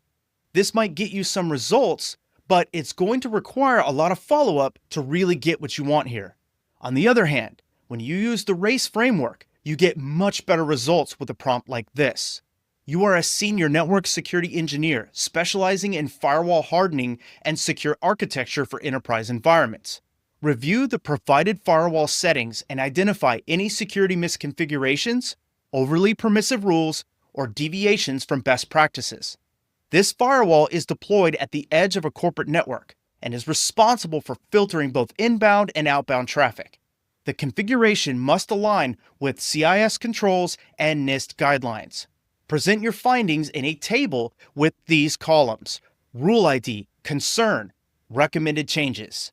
End with a brief summary explaining the top 3 risks if these misconfigurations go unaddressed. Now, do you see the difference in output? That's how you write a prompt. It tells the AI what role to play, what action to take, what context to consider, and what output format to use. And it tells Gen AI what wrong means: non-compliance with CIS and NIST, overly permissive rules, and so on. Now, here's why this is so important in cybersecurity. In most industries, a generic response is inefficient. In cybersecurity, it can be catastrophic. Imagine if your Gen AI misses an RCE vulnerability because your prompt didn't mention the CVE context. Or worse, what if it flags a false positive and your team wastes time chasing a ghost? When the stakes are high, precision beats creativity. Vague prompts aren't just inefficient, they're irresponsible.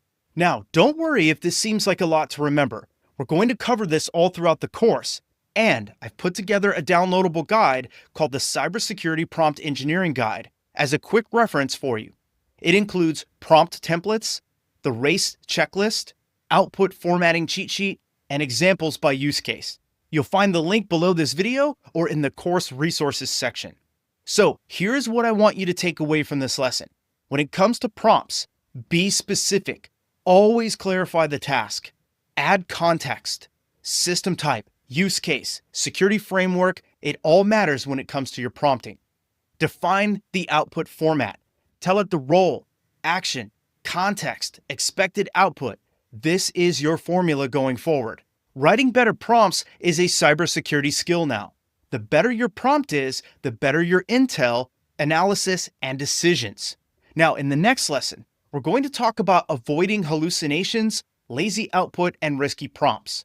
I'll show you how to spot when Gen AI is making things up, why vague and poor structured prompts lead to weak results, and how to write precise, safe prompts that get you the insight you actually need. Until then, practice writing prompts using the RACE framework that I showed you. Trust me, this is the fastest way to level up your results with Gen AI. You're not just talking to a chatbot anymore. You're building a force multiplier for your cybersecurity workflow. So let's make it work for you, okay? I'll see you in the next lesson. What happens when you ask your AI tool for help and it gives you a completely made-up answer, but it sounds confident about that answer? Now, imagine if you acted upon that made-up answer in a live production environment. In cybersecurity, bad output isn't just annoying. It could lead to breaches, compliance violations, and career-ending mistakes. This is exactly why we need to talk about hallucinations, lazy answers, and dangerous prompting habits. In this lesson, you'll learn how to prompt more securely, ethically, and intelligently using Gen AI in cybersecurity. We're going to tackle some of the most misunderstood but mission-critical issues when using tools like ChatGPT. We're going to talk about why hallucinations happen and how to stop them before they start, the yes AI syndrome and how to avoid it with prompt anchoring, ethical and security-related red flags when prompting, why your mindset matters as much as your syntax, and how to make the RACE framework your ethical AI compass. And by the end of this lesson, you'll not only be able to avoid these common pitfalls, you'll be able to teach others how to prompt responsibly and effectively in high-stakes cyber environments. Okay? Now, we know that Gen AI is fast and powerful, but it's also fallible. When used carelessly, it can invent information that looks real but isn't, which is what we call hallucinations. It can echo back bad logic just because you told it to. This is what I call the yes AI syndrome. It can also expose sensitive data, like API keys or personally identifiable information if you paste it in. You should know better by now, since we covered that in depth in an earlier lesson, but it can happen. And it can cross into gray areas of ethics and legality if you prompt it the wrong way as well. In cybersecurity, the consequences of trusting the wrong output are far more serious than in any other fields. So, how do we stay safe, ethical, and accurate? We do it by understanding how these issues happen in the first place. We also understand it by learning how to structure prompts to avoid them. We use the RACE framework, not just for clarity, but for control. and we also reinforce secure and responsible use of Gen AI as your co-pilot, not an all-knowing oracle. Now, let's break it down. What is a hallucination and how do you prevent them? In Gen AI, a hallucination is when the model gives you an output that looks correct but is completely false, fabricated, or misleading. It can happen when the prompt is too vague or open-ended. It can happen when the model tries to fill in gaps with best guesses. And it can also happen when there's no defined structure or boundaries for the output response. So an example of a hallucination prompt is, what are the default ports for all firewall brands and their attack vectors? Now, that looks smart, right? But here's the problem. This is asking for specifics across thousands of products, many of which have no documented defaults or known exploits. So, guess what Gen AI is going to do? It doesn't want to disappoint you, so it's going to give you an answer, which is why I call it the Yes AI syndrome. It will get you some ports, and some of those ports will be right, but AI might invent details that sound right but are completely wrong. And it'll do it just to follow through on its instructions. So, here is how you prevent AI hallucinations. First, be specific about the system or product. The more specific, the better. Include very clear context. Ask for references when possible, and also use structure to limit creative guesswork. So, a better prompt example using the RACE framework is something like this. You are a network security analyst evaluating firewall configurations for Palo Alto appliances in an enterprise DMZ. Based on the current configuration provided, identify any ports that are unnecessarily exposed. Use NIST 800-41 and Palo Alto's latest hardening guide for reference. Present findings in a table. Port, purpose, risk, recommended action. With a prompt like this, Gen AI is no longer guessing. It's now anchored in specifics. This leaves it very little room to hallucinate. Does that make sense? The more specific, the better, and that's why we rely on the RACE framework. Now, let's talk about the Yes AI syndrome, or why AI agrees with bad logic. If your prompt includes faulty assumptions or incorrect statements, Gen AI may accept them as true unless told otherwise. It aims to be helpful, not confrontational. Here is an example of a prompt that leaves room for the Yes AI syndrome. Explain why it's safe to leave port 23 open in a corporate environment. If you don't anchor it with a role or context, Gen AI might give you reasons why it could be safe, even though we both know it's a terrible practice to have Telnet open. So, how do we fix this? We use prompt anchoring. We give Gen AI a clear and specific starting context to guide the response in a focused and reliable way. So here's an example using the RACE framework. You are a cybersecurity consultant performing a network audit for a Fortune 500 client. Analyze whether allowing port 23 Telnet on public-facing systems aligns with secure configuration best practices. Consider risk exposure, encryption standards, and modern alternatives. Provide your analysis in a risk table and conclude with a recommendation. Do you see? Now the AI has no choice but to approach it from a security-first lens. Pretty cool, right? Now, let's talk about risky and unethical prompts. Sometimes the danger isn't about being vague, it's about being irresponsible.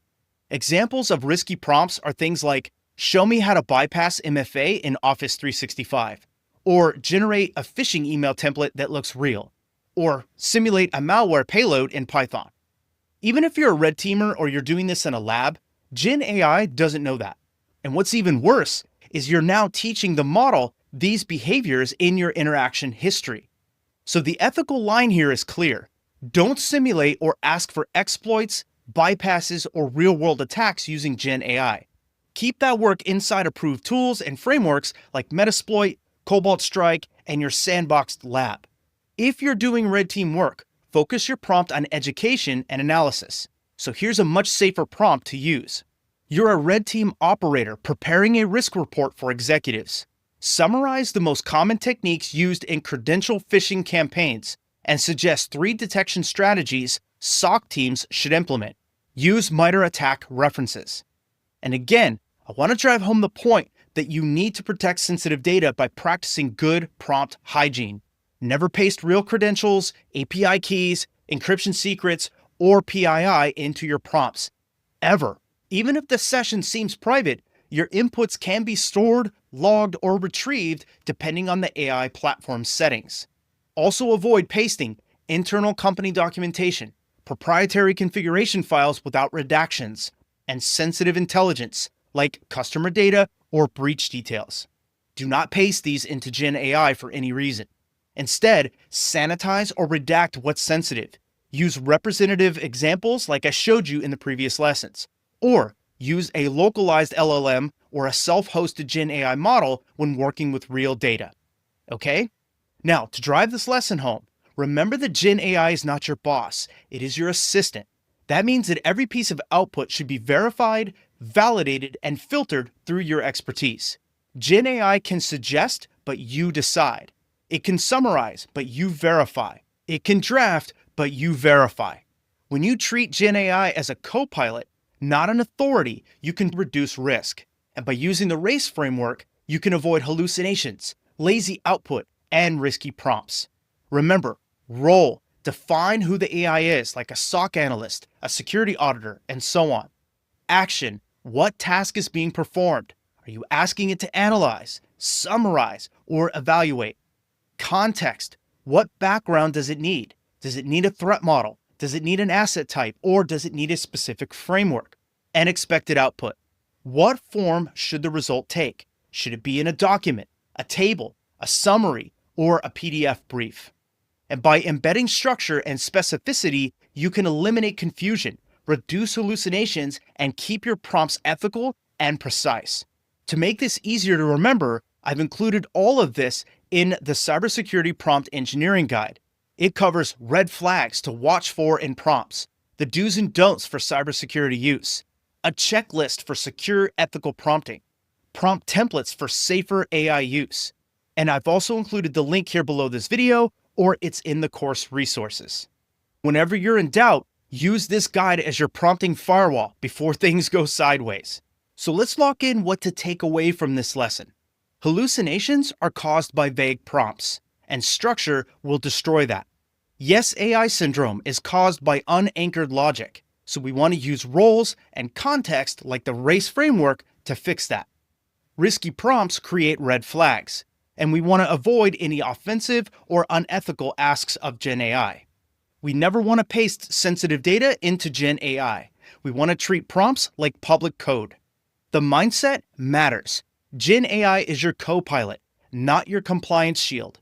And we want to use the RACE framework to create safe, structured, and secure prompts. The more powerful the tool, the more carefully we need to wield it. Prompting isn't just about asking the right question. It's about protecting the systems, data, and the people that depend on you to get it right. In the next lesson, we're going to talk about saving time with reusable prompts and chained workflows. And we'll look at how to speed up your workflow without sacrificing clarity or control. And I'll see you in the next lesson. Have you ever felt like you're typing the same prompt over and over again? Like you're copying logs, pasting configs, and tweaking the same task slightly just to make it work for different teammates or tools? Well, what if I told you that you could create it once and reuse it forever? That's the power of reusable prompts and chained workflows. And in cybersecurity, where speed, precision, and repeatability matters, this isn't just helpful, it's critical. That's why in this lesson, we're going to take your prompting skills to the next level. So far, you've learned how to write better prompts and avoid risky ones, and this is great. Now, I'm going to show you how to save time, reduce friction, and scale your impact by using reusable prompt templates and chaining workflows together for complex, multi-step tasks. Here's what we're diving into in this lesson. You're going to learn how to create modular, reusable prompts using placeholders. You'll learn how to build powerful chained workflows to automate multi-step cybersecurity tasks, how to store, organize, and retrieve your best prompts, and how to use the RACE framework for each step in the chain to keep your structure strong. By the end of this lesson, you'll have a system that lets you drop in any log, CVE, or configuration and instantly generate useful, tailored, actionable output without starting from scratch every single time. Sound good? Now, here is the challenge. Most cybersecurity work is repetitive, but it's all high stakes as well. We analyze logs, we scan configurations, we pull indicators of compromise, we write reports, and so much more. But oftentimes, when we prompt with Gen AI models, we start from zero. No prompt memory, no workflow chaining, no reusability, and that just wastes time. It increases inconsistency and it often leads to errors as well. And worse, without chaining, we can limit what Gen AI can actually do for us. So let's fix that by making your prompts reusable and modular. I want you to think of a good prompt like a well-tuned script or a bash function. If it works, we don't throw it away, we reuse it, right? And here's how we can do that in cybersecurity. We can use placeholders to create flexible prompt templates. Things like insert log data here, or insert CVE, or target system, or audience, or compliance framework. Now, instead of writing 20 different prompts for 20 different scenarios, you write one great prompt and just swap the input. So here's an example of how to do this. And let's say that you're a SOC analyst. So your prompt would be something like this. You are a Tier 2 SOC analyst. Please analyze the following logs. Insert log data. Please identify any indicators of compromise, know any suspicious patterns, and align your findings with MITRE attack tactics. Make your output in the following table format: timestamp, event, IOC, attack technique, severity, recommendation, and end with a short summary prioritized by risk level. And there you go. Now, this is a reusable asset that you can use whenever you want to. And all you need to do is replace insert log data and you're ready to go. Now, the next step is to store and manage prompts like this. Gen AI pros don't just wing it. They save and store what works. This is exactly why I showed you how to build a prompt library in the first section of this course. If you recall, I showed you how to use GitHub, Notion, Google Docs, and other tools for building and storing your prompts for speed and efficiency. And because all of your prompts are saved, you can now build out a chained workflow. So instead of cramming everything into one mega prompt, what I like to do is break the workflow into clear, sequential steps. This ensures that you get clear, focused output and prevents any hallucinations, oversights, or lazy outputs. It's very similar to a SOC runbook or even an incident response playbook. You run through your prompts step by step to make sure you get the desired output. For example, here's a classic 4-step chain prompt workflow. Step 1 is log analysis. We feed in raw, sanitized or redacted logs and parse events and IOCs. Step 2 would be to extract any indicators. From parsed logs, we can pull out IP addresses, hashes, domains, usernames, and more. Some might be placeholders from the sanitization process, or it might be contained in the logs. In step 3, we would generate a summary. We'd turn any finding into a security summary report that we can use to determine any next steps. And lastly, step number 4 would be to draft up and communicate. We'd tailor the summary into a report, an email, or a presentation for engineers or executives. Now, the flow might be different in your organization, but these are just the general steps. And for each step, we would use the output of the previous step as input. So we run a prompt, take that output, and use that data for our next prompt. That's how we create the chain. Does that make sense? If not, stay with me because I'm going to show you exactly how to do this. Now, here is what makes chained workflow so powerful. You can use the same data, but you can adjust the tone, the depth, and language based on the audience, and we can do that with the RACE framework. That means a detailed technical breakdown can be from a SOC analyst. Then we can perform a configuration recommendation checklist for a network engineer. And then we can generate a risk level summary and business impact overview for our CISO. And you can do all of that from the same base prompt. You just need to tweak the role and the expected output, and you will get the result. Okay? Now, I know that might seem like a lot, so let's walk through it and I'll show you a simplified chain workflow. Step 1 is that we need the initial input for parsing the logs. So we get the raw logs, we sanitize or redact any sensitive information, then input it into ChatGPT or another Gen AI tool. In this case, we're going to use the simulated artifact that I've provided in the course, which is going to be from the Palo Alto Cortex XDR. And then in that case, we're going to use the following prompt. You are a Tier 1 SOC analyst. Analyze the following Palo Alto Cortex XDR alert logs. And in this case, I've attached it, so I'm telling it that the log data is present. Please identify any concerns, anomalies, or suspicious activity in the logs. Please provide your output as a table with timestamp, event ID, description, and risk level. Also, one thing I want to point out is that you can also tell Gen AI to see attached. And in that case, it will look for the attachment. And now I'll execute the prompt. And you can see that it's analyzing, and in just a few seconds, it'll start generate some results. There you go. So now it's got the timestamp, the event ID, description, and risk level. So you can see here that we have a PowerShell concern that's a high risk. We have an Explorer.exe concern that's low. And then we have a Zoom.exe that's medium. So right now, the obfuscated PowerShell command is what is of concern. So we need to chase that down. And as you can see, it tied it to MITRE. So we need to chase that down a little bit. So the next step is to extract any indicators.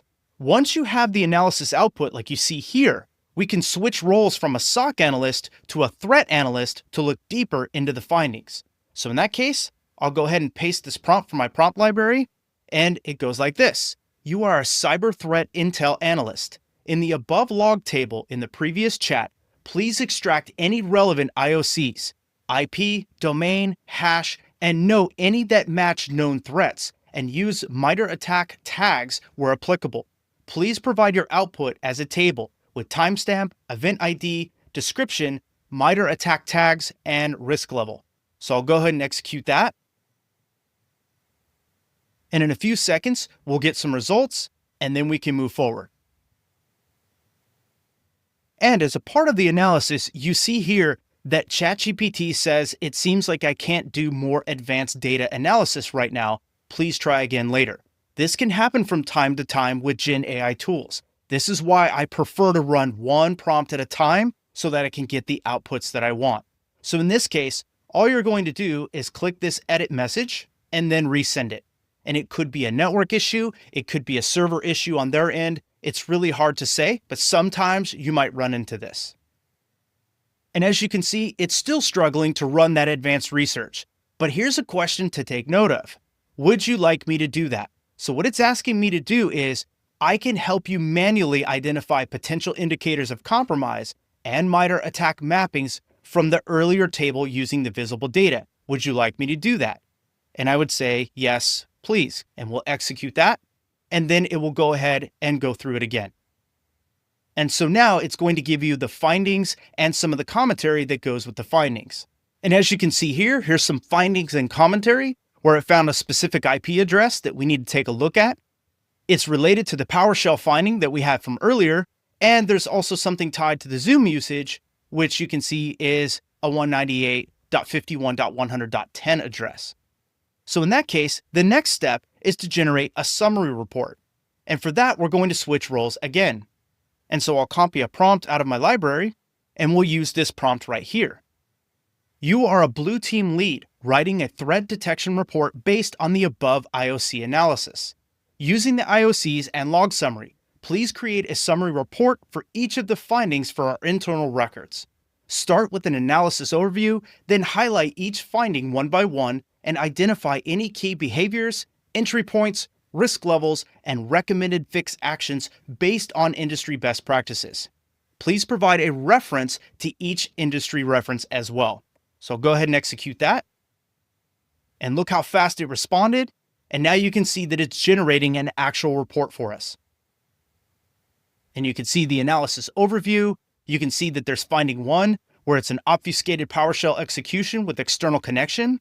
And you can see this timestamp, the event. J. Roberts is the offender. You have the device name, the actual executable file name, the IP address that it came from, the risk, and the MITRE tag. So everything we asked for is right here. And that's why we use the RACE framework to build solid prompts so we can get a solid output. And as you can see, there's the rest of the report more findings, and whatnot. Now, depending on how you run this prompt, you may get a different output. You may get a different format. It may be in a different structure, but for the most part, you're going to see the same data. Okay. Some might have emojis, some might be formatted in Markdown and other things, but you will still get the same data. Okay. Now, the last step is for us to prepare to send this report to any stakeholders. So we'll switch roles from a blue team lead to a security manager to provide more of a leadership structure and tone. So again, I'll copy the prompt from my prompt library and I'll go with this prompt. You are a security manager updating the organization about the above threat analysis. Based on the summary report you generated earlier, please create an internal email communication to notify system administrators of the risk and the required action steps. Please keep your communications clear, non-alarming, and action-oriented. Also, ask the reader to reference the attached report. And so I'll go ahead and run that prompt.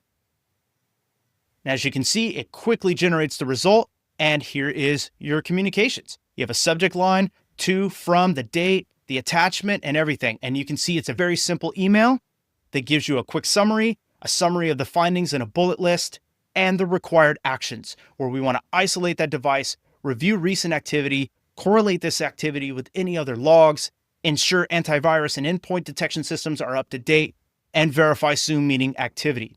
Now, again, we want to validate all of this information before we act on it, but now we have all of our artifacts if our validation is correct. And just like that, you have built a chained workflow that can handle real incident analysis from raw logs to internal communications using AI prompts alone.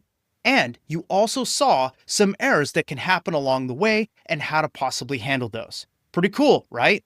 Now that we've gone through all of this, here's what to take away from this lesson. Reusable prompts save time, so use placeholders to make them modular. Store your best prompts in a system that works for you so you can quickly access them, whether it's GitHub, Notion, Google Docs, and more. You saw how fast I moved from my library to ChatGPT and dropped my prompt in and executed, and how fast we got results. And that's why that prompt library is so effective. Also, RACE framework works for each step. Structure matters at every level. Just like I showed you in the different prompts, we can change roles, we can change context, and more. Role-based outputs ensure communication lands correctly with every single audience. And lastly, prompt once and use forever. Build your playbook one block at a time. In cybersecurity, time is pressure in some cases. When a threat hits, every second counts. So reusable prompts and chain workflows let you respond faster, communicate clearer, and help you think smarter. In the next lesson, we're going to focus on how to tune AI when you get bad responses or outputs. Until then, keep building your prompt toolkit. Try out your first chain workflow like I showed you here and start saving hours where it matters most. And I'll see you in the next lesson. Have you ever read an AI-generated security policy and thought, wait, this could get us sued? Or worse, used an AI-written CVE summary in a report only to realize that it had key details completely wrong? That's exactly why this lesson is so critical. In this lesson, we're going to zero in on one of the most essential Gen AI skills every cybersecurity pro must master, and that's fixing bad responses fast.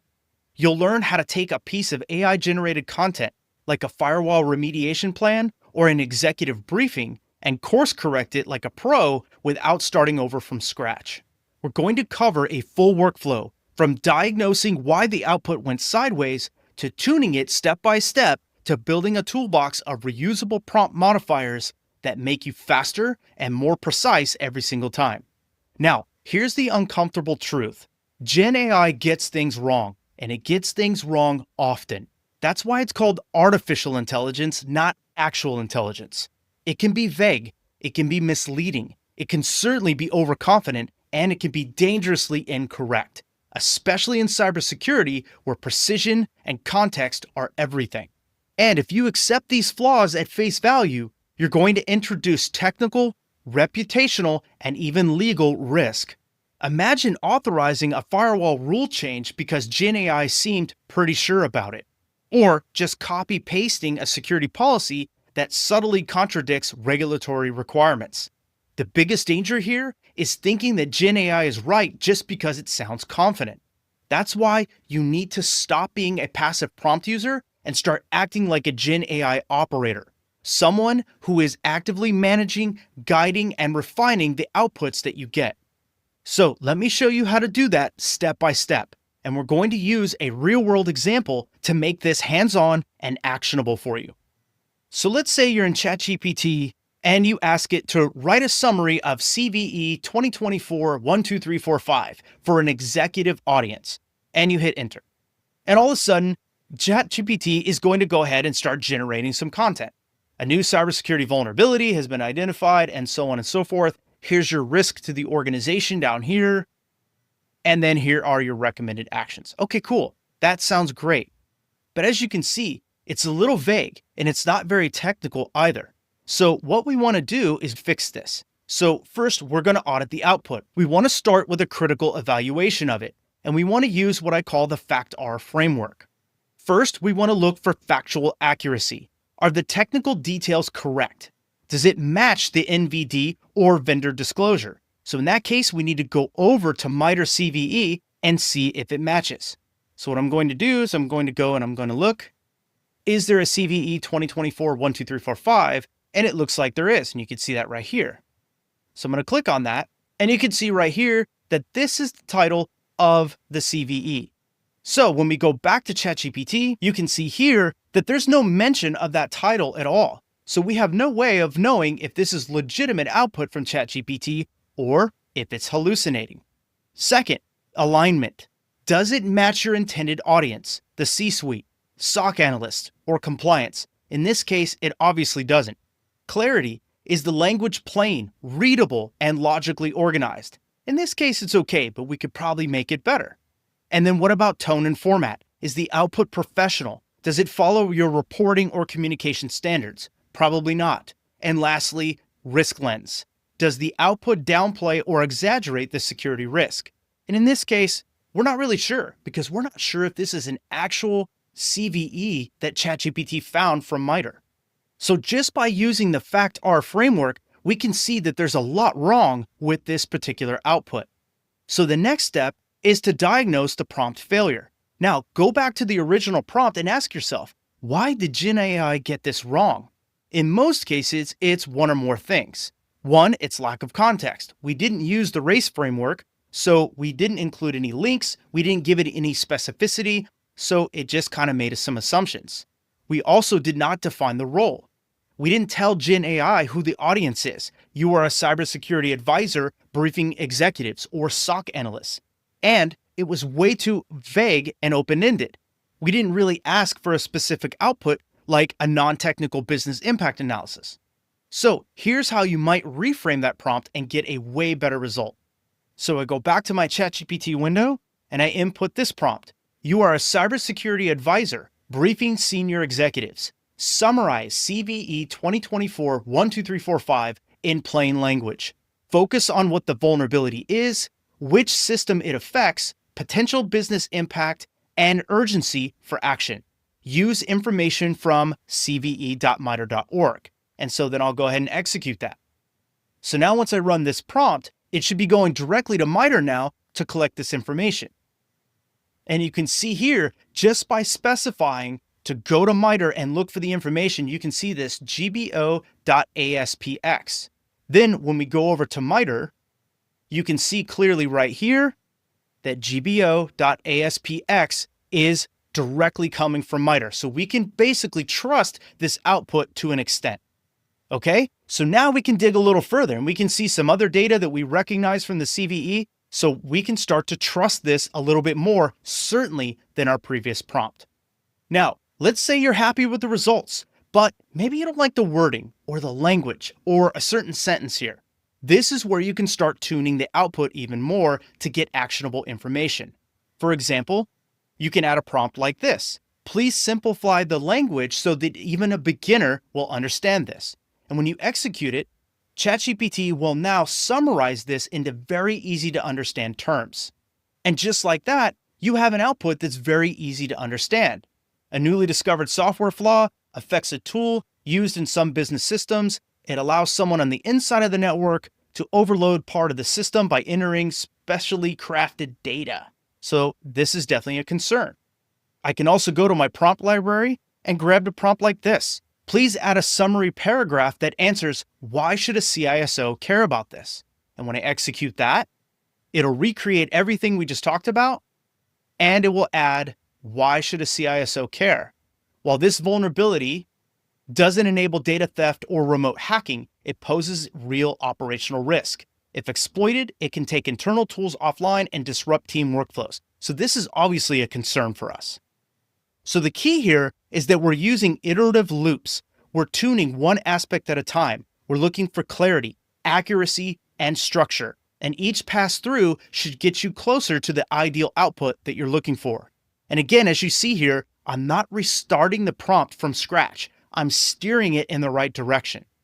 Now, there is a secret weapon that most people overlook, and that's reverse prompt engineering. In this case, you can ask AI something like this: what assumptions did you make when writing this? And it will tell you what it was thinking when it created the output that it gave you. You can also ask it, what parts of the CVE entry did you rely on? Or why did you say this vulnerability allows whatever it allows?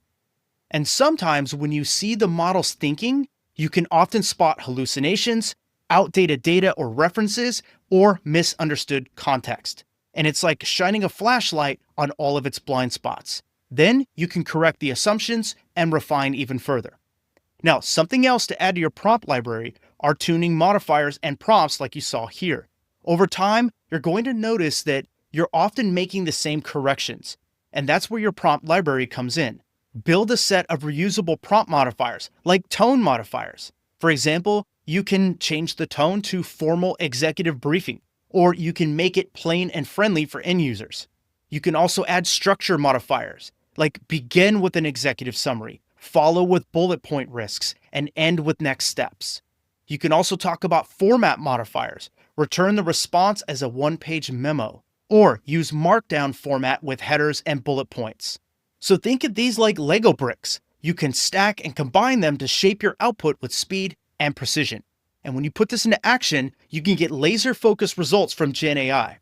For example, you can use this tuning process in daily security workflows like CVE summaries, firewall remediation plans, security policy creation, and executive briefings. And before we wrap up this lesson, I want to mention ethical and operational guidance when it comes to tuning outputs. And there are 2 golden rules. 1, never prompt Gen AI to invent or justify any risky behavior. Don't ask it to bypass controls or write fake reports. This undermines trust and can violate laws, compliance, and internal ethics policies. And number 2, you are still the human in the loop. No matter how good the output looks, you are still responsible for checking accuracy, compliance, and risk. Remember, Gen AI augments you, not the other way around. You are the authority. Gen AI is not. This is the real mindset shift for casual Gen AI users. You're not a person who asks ChatGPT stuff. You're now a Gen AI operator. You understand prompt structure, error diagnosis, and output tuning, and you don't accept close enough. You work with the machine to get it right. Okay? Now, here's what I want you to take away from this lesson. Tuning Gen AI is a critical skill in cybersecurity, and bad outputs create real risk. You learned a full step-by-step tuning workflow from audit, diagnosis, iteration, reverse prompting, and building tools. Real-world use cases showed how this plays out in CVEs, firewall changes, policies, and more. And you are ethically and operationally responsible for the output, always. And your job is to actively guide AI, not to blindly trust it. Tuning is where the real power lies. It's the difference between getting a generic draft and producing something that saves your team hours, improves clarity, and earns trust from leadership. You now have the skills to fix bad responses fast, and more importantly, to get amazing ones on demand. So let's keep that momentum rolling into the next lesson, and I'll see you there. Ever wish you could just hand off a complex cyber task to Gen AI and get back something sharp, specific, and actually useful? Well, now you can. If you know how to ask it the right way, you can get the right results. And in this section recap, we're going to lock in the skill that transforms Gen AI from a chatbot into a cybersecurity assistant that you can trust. And that is called prompt engineering. In this section, you learn how to structure your prompts using the RACE framework, avoid lazy or dangerous outputs, chain complex workflows, and tune AI responses like a pro. In this lesson, we're going to do three specific things. We're going to cement your understanding of the RACE framework with examples.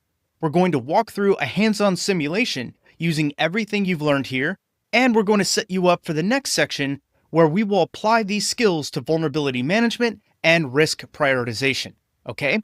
Now, think back to the last time you saw a vague Gen AI answer.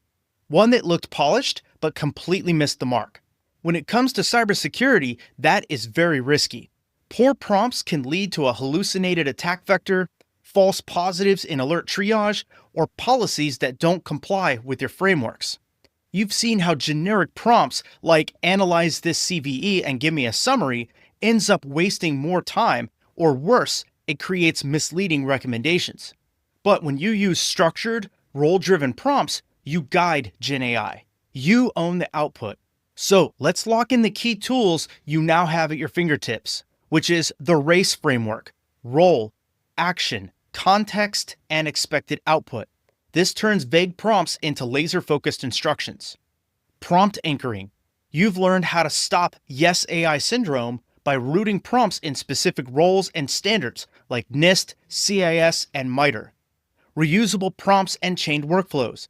You've seen how to build prompts with placeholders and stack them into multi-step processes. And output tuning. You now know how to audit, revise, and steer flawed responses using tools like the FACT-R framework and reverse prompting. So you're no longer experimenting, you're building, right? Now, let's bring all this together in a hands-on, realistic simulation. Let's say that you're handed a new CVE. That's CVE 2025-7657, which affects Google Chrome. And this is the primary web browser used all throughout your organization. And your CISO needs a technical breakdown for your SOC team, a high-level summary for your executive team, and a recommendation email for your IT team or IT ops. So here's how to prompt with precision using the RACE framework step by step. First, let's create the technical breakdown for your SOC team with this prompt. So I'm going to go over to my prompt library and I'm going to copy this prompt. You are a Tier 2 SOC analyst. Analyze CVE 2025-7657, a vulnerability in Google Chrome. Your goal is to summarize the CVE's attack vector, affected configurations, potential lateral movement risks, and any observable IOC patterns. Reference MITRE ATT&CK and NIST guidelines where applicable.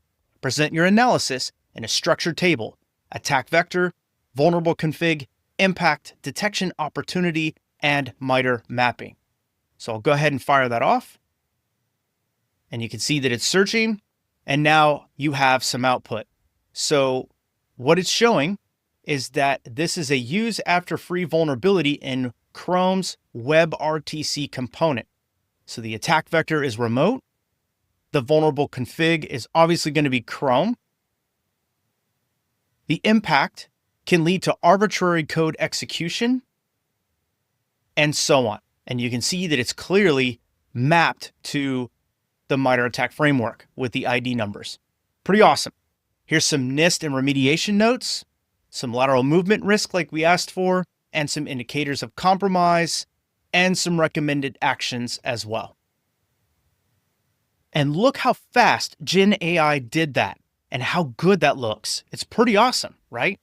Now, let's create a high-level summary for the executive team with this prompt. So I'll go back to my prompt library and I'll copy this one. You are a cybersecurity advisor preparing an executive brief for C-level stakeholders. Summarize CVE 2025-7657 in clear, non-technical language, focused on potential business impact, likelihood of exploitation, and the urgency of mitigation. Use a plain tone and structure your response in 3 short paragraphs: what it is, why it matters, and what action is being taken.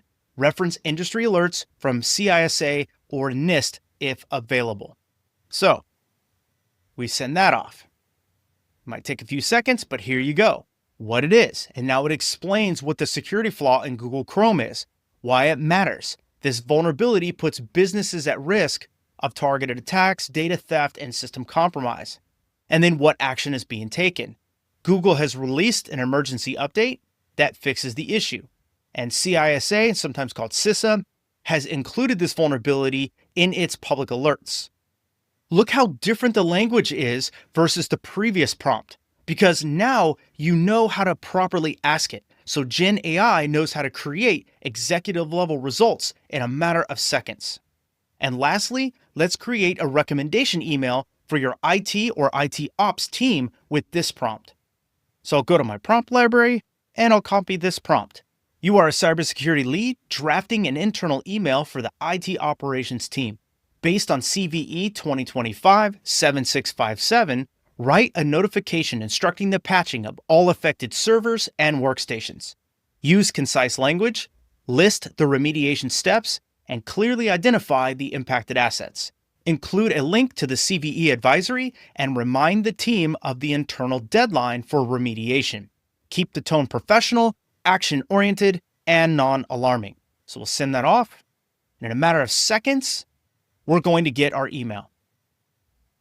Pretty awesome. So here's your introduction, remediation steps, verify the version, update Chrome to this version, restart Chrome, confirm completion, and here are your impacted assets: Windows, macOS, Linux, and then admin or shared use servers with Chrome presence are impacted as well. Here's the deadline and the CVE advisory. It even asks them to prioritize this task and report anything to security ops immediately. And something else you can add to this is you can audit Gen AI's response by asking this. So I'll go to my prompt library and copy this. Explain how you derived the risk level and impact for this CVE. What sources or assumptions were used to prioritize this critical issue. And so it might take it a few seconds, but it'll come back with this. And so now you can see that it's justifying why it came up with the response that it did. It talks about the vulnerability, officially acknowledged by Google. Google assigned it a high severity, and CISA or CISA issued an alert placing it on the KEV, the Known Exploited Vulnerabilities Catalog, and the NIST Vulnerability Database, NVD, currently mirrors the same thing. So here's some derivation where you have the likelihood and impact, and it talks about exploitation, no user interaction, the impact, and so on.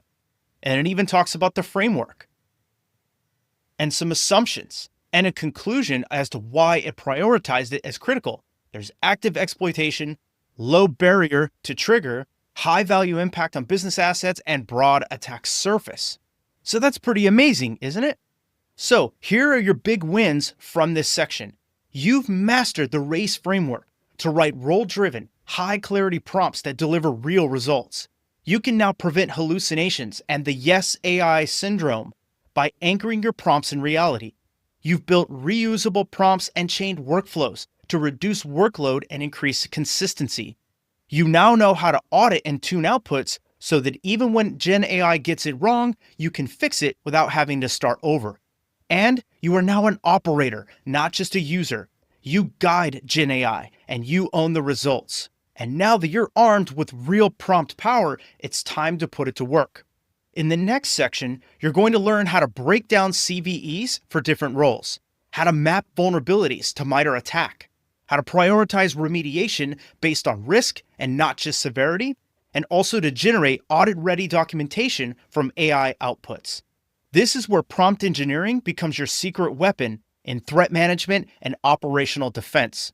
And now that you've built the foundation, let's start using it to drive real-world impact. And I'll see you in the next lesson.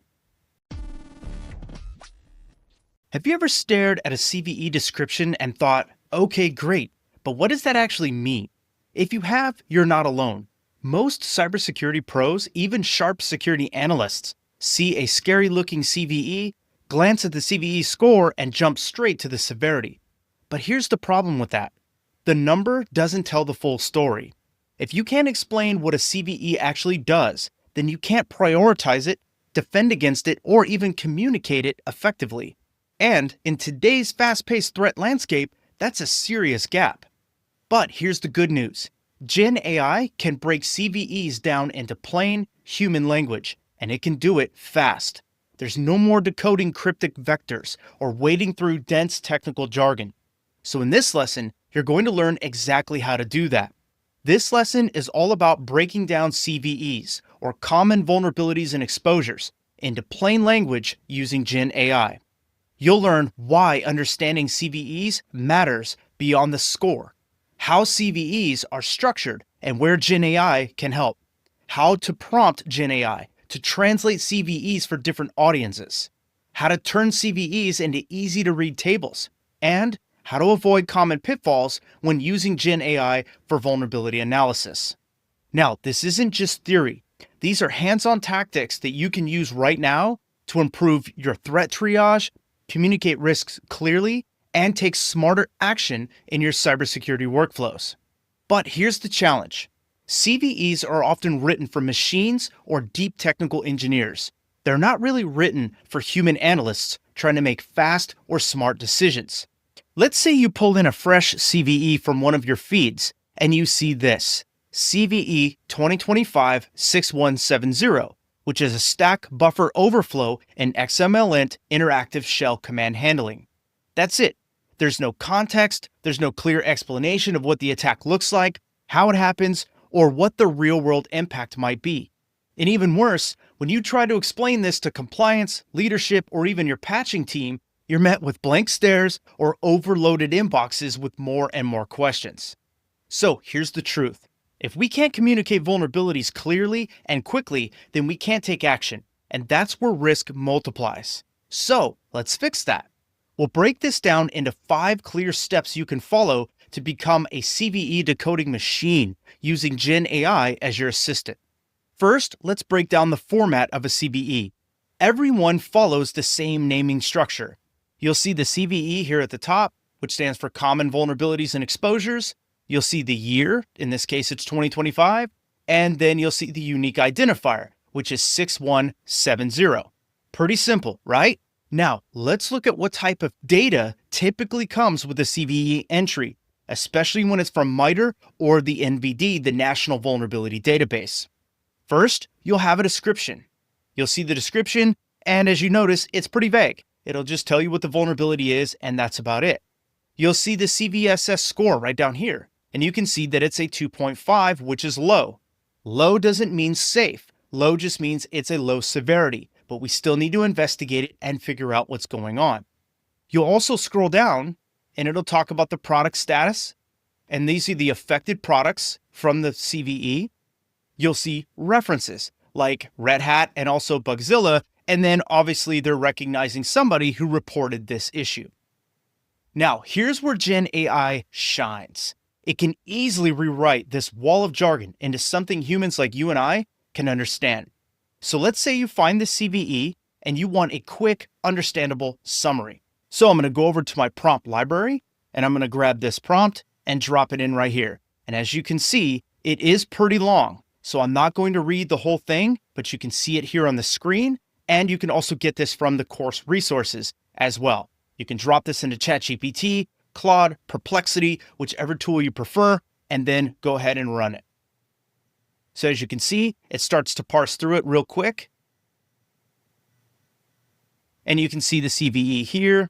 One thing to take note of is the CVSS score, which is obviously not correct. We noted from before it was 2.5 low, where ChatGPT is telling us it's an 8.1 high.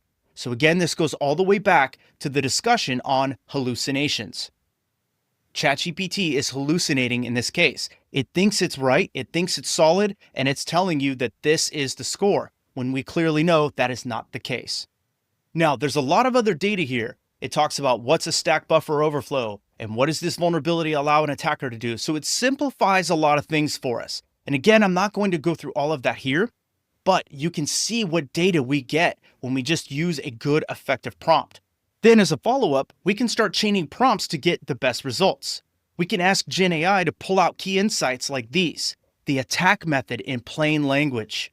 So in this case, we can drop that prompt right there, where we ask for tools, tactics, and techniques, and then we can go ahead and run that prompt. And as you can see, it will start generating some responses. And it clearly breaks it down, and you can see the IDs right here, which is going to be mapped back to MITRE ATT&CK. So it will show you the initial access, execution, privilege escalation, and more. And you can see persistence and defense evasion and so much more. And again, I'm not going to go through all of this here, but you can see when you run these prompts, you will get so much good information. And again, what if we wanted to follow up on detection and monitoring techniques for our SOC team? In that case, we can drop a prompt like this in. What should a SOC team member monitor for to detect potential exploitations of this CVE? And then we also ask for logs, behaviors, and more, and that will give us so much more information to parse through and make a good decision. So as you can see, it's focused on XMLint here. The log source is like sysmon, audit-d, or journal-d for different versions of Linux.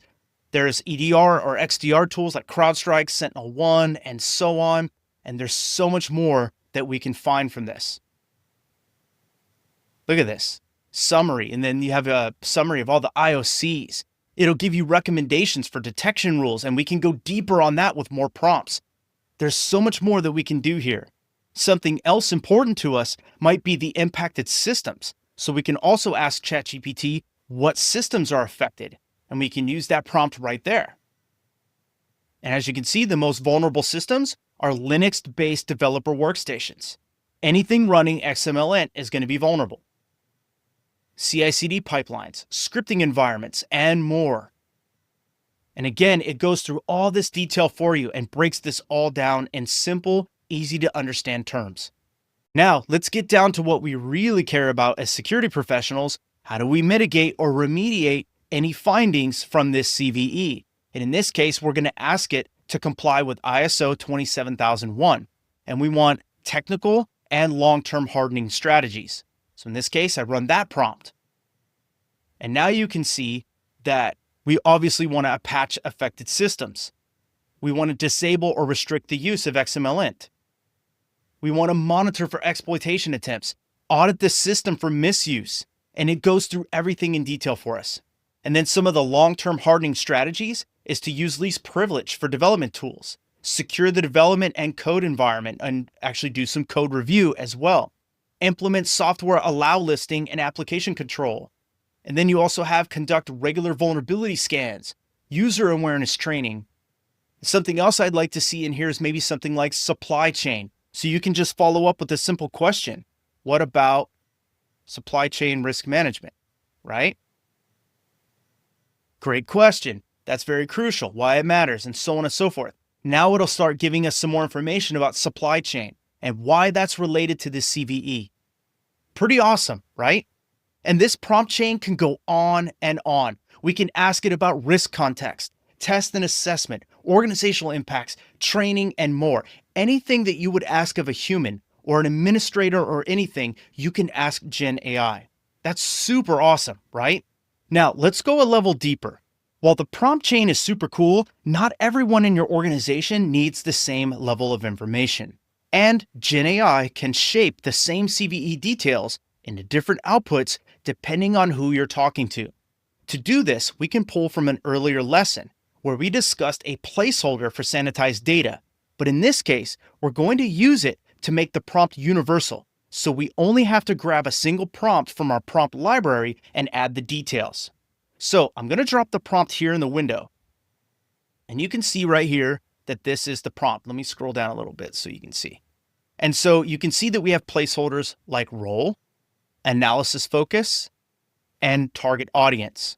And as you go to the bottom of it, you will see role equals security analyst, analysis focused equals CVE 6170, target audience equals executive leadership.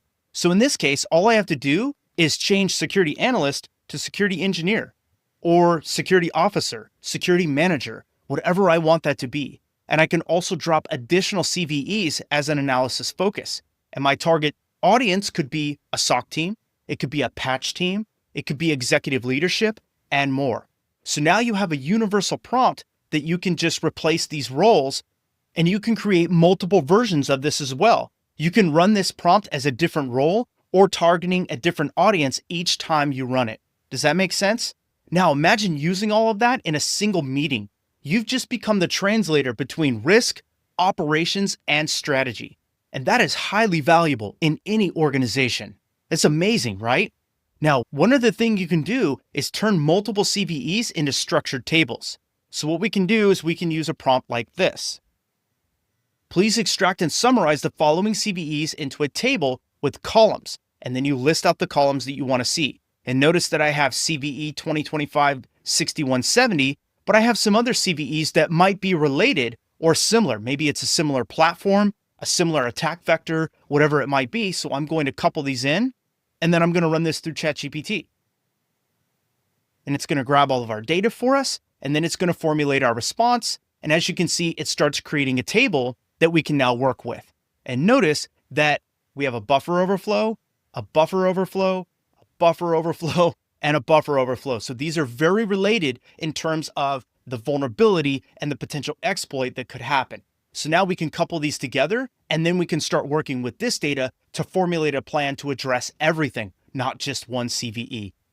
And as you can see, tables like this cut through the noise and help drive action. Awesome, right? Now, before we wrap up, let's cover the watchouts when using Gen AI with CVEs. First, hallucinations. Sometimes Gen AI will flat out make up things, just like it did with the CVSS score that you saw. It might say the vulnerability uses an exploit method, or something that doesn't exist, or that it affects Windows when it really applies to Linux. Those are known hallucinations, and they are dangerous because they sound authoritative. So always cross-check technical claims against trusted sources, like the National Vulnerability Database, MITRE CVE, vendor advisories, or ExploitDB. If you're unsure, add a citation check to your prompt. You can just say include supporting references or a link to the NVD entry. If unknown, say so, and then it will go ahead and it will give you the reference. Also, look out for outdated information. Most base Gen AI models aren't connected to the internet. That means their knowledge of newly released information might lag behind, sometimes by months. So we can always add something to our prompt to say check the latest CVE details on NVD or MITRE, and that would help. Also, look for oversimplification. To sound more readable, Gen AI might smooth out details a little too much. You'll get summaries that feel clean, but they'll skip over some critical details that you need to know, like attack vectors or privilege level requirements. So be specific in your prompt. Say include the CVSS score, or attack vector, or authentication requirements, or real-world exploitation. You can always ask it exactly what to include, like CVSS scores, attack vectors, and more. And you can also tell it, don't oversimplify, and that'll make sure that you get all of your technical information. You can also ask it what details might be missed if it was oversimplified, and then it might give you some more technical information as well. Okay? Now, here's what I want you to take away from what we learned in this lesson. CVEs contain valuable but dense data sometimes. Gen AI can break it down into plain language for you. Understanding the structure of a CVE will help you craft better prompts. Tailoring your Gen AI output to your audience will help boost clarity and action. You can turn complex CVE feeds into easy-to-scan tables using Gen AI. And always validate Gen AI outputs to avoid errors, hallucinations, and missing context. Remember, your ability to translate technical risk into human language is one of your most powerful tools in cybersecurity.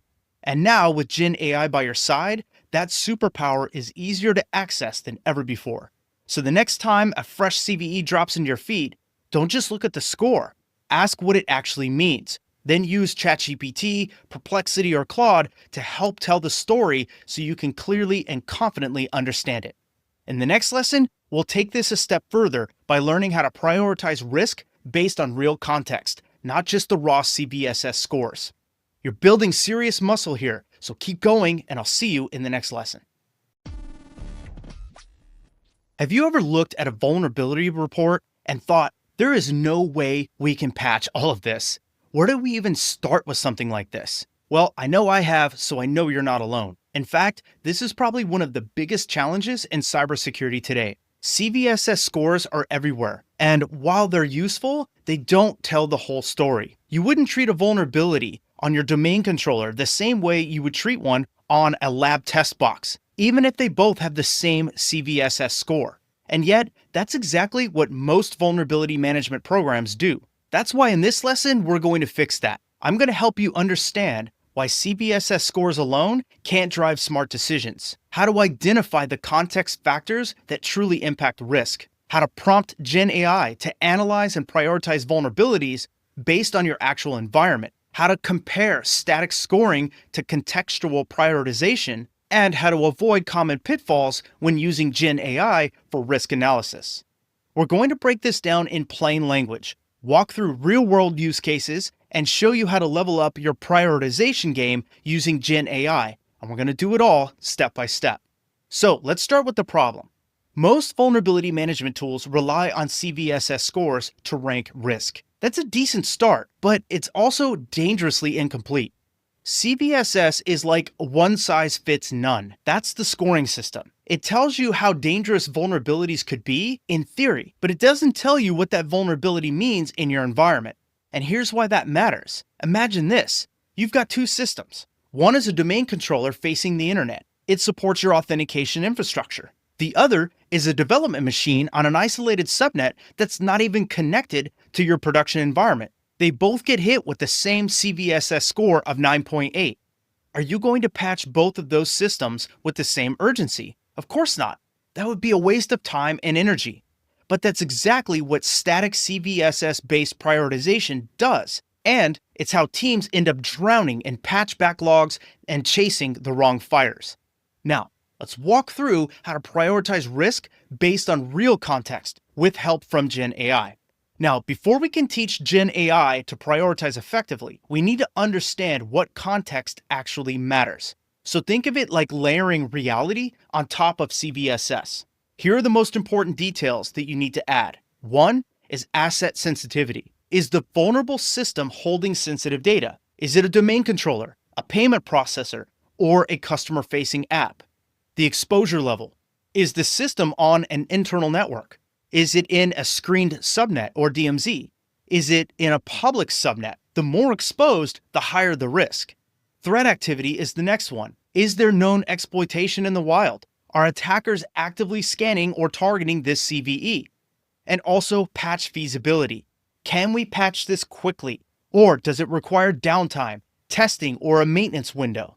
These are the ingredients that define real risk, and they're exactly what we're going to feed into Gen AI. So let's take a look at the context-aware prompt to begin with. I'm going to go over to my prompt library, and then I'm going to paste this prompt. And again, this is long, so I'm not going to read the whole thing. But again, you can see it here on the screen, and you can also reference it in your course materials. So I'm going to run this, and it's going to give us some context on a CVE 2025-3891. As you can see, it's already starting to generate some results. This is a denial of service CVE. And as you can see, we're going to go down more and more. It looks like Apache is part of it, and there's a lot of other information here. So this is going to help give us some context. Here's your overall risk rating. It's moderate to high, and then some recommended actions as well. Identify all Apache servers with this specific OpenID Connect installed, and then check if the OpenID Connect preserve post is enabled. If not, disable it, and so on. So it gives us a quick action report, which is great. Now what I'm going to do is I'm going to use another prompt to follow up in the chain to give it some more context and give it some more details. So again, this is a very long prompt, so be sure to reference your course materials, but here's basically what it's doing. Now that you've assessed the CVE in context, I want you to evaluate how this real-world risk compares to standardized CVSS scores. So what we're going to do is we're going to look at what MITRE CVE says and what we believe in context related to what we want in our organization. So I'm going to go ahead and run this. And now it's going to say the real world risk is significantly higher than what CVSS is indicating. And so now it's going to go down the overall list of all the different factors that it's considering and why it made that decision. And as you can see here, there's some evaluation here being done, context aware, of course, because that's what we prompted it to do earlier. And we just keep going. And now you'll see a comparison table with CVSS and real world impact. And you can see that CVSS is right here. And then you can see that the exploitability is the same, but everything else is higher in terms of asset exposure, business criticality, compensating controls, and impact amplification. Let me turn that off. Just keep going down and look at some of the other information that ChatGPT gave us. And then here's your prioritization recommendations. You're definitely going to want to consider the exploitability. So this is something that's going to go right to the top of our list. And we're going to put this as our top priority to go get resolved. So again, now it concludes that the standardized score of 6.0 is a lot lower than what is really present in our environment. Now that we've guided Gen AI through the technical analysis and contextual risk assessment, the next step is translating those insights into actual action, specifically into language that decision makers can understand and use. So let's prompt Gen AI to generate a leadership-ready summary that condenses everything here into a concise and role-appropriate output. So I'm going to go to my prompt library. I'm going to grab that prompt. You're a cybersecurity risk analyst preparing a summary for IT leadership. And based on your analysis of the CVE, write plain language report that gives us a short explanation, contextual risk, a clear explanation, and recommended next steps. So that's what this prompt's going to give us. As you can see, it's explaining the vulnerability in layman's terms so that a leadership can understand it, how it affects us. This is the most important thing. How is this impacting the organization? Here's the risk, and it's telling you right away it's high. Why does this matter? Because this can lead to widespread downtime, lost productivity, and potential impact of customer-facing services. This is all scary stuff when it comes to leadership. Here's your next steps. You want to disable OIDC preserve post. You want to implement a WAF, a web app firewall. You want to apply vendor-supplied patches as soon as it becomes available. And then, of course, we want to monitor. Now, why is all of this important? Because risk management isn't just a technical task. It's a communication task. Your ability to summarize threats and risks clearly and confidently is what's going to drive prioritization decisions. And Gen AI just helped us with this. But it can only do it if you teach it to think like you do. And now that we can provide this summary to leadership so that they can make a risk decision. Once they do, we can create a remediation report with specific recommendations to defend against this CVE. So I'll go to my prompt library and I will grab a prompt that helps me create a remediation plan. Please create a concise remediation plan based on the current state of the effective system. Start with an executive summary and so on and so forth. So the idea here is once we give this report to IT leadership and they say, yes, go forward with this, now we have a remediation plan and we can create it. So now it gives us the remediation plan. There's your executive summary, the immediate technical actions that need to be done, temporarily disable this setting in Apache configuration. And then you can also monitor for an official patch or security update. You can add compensating controls. For example, implementing access restrictions, more monitoring and alerting, implementing a WAF like we saw earlier, and then here's a step-by-step. Okay? So there's quite a bit of detail here.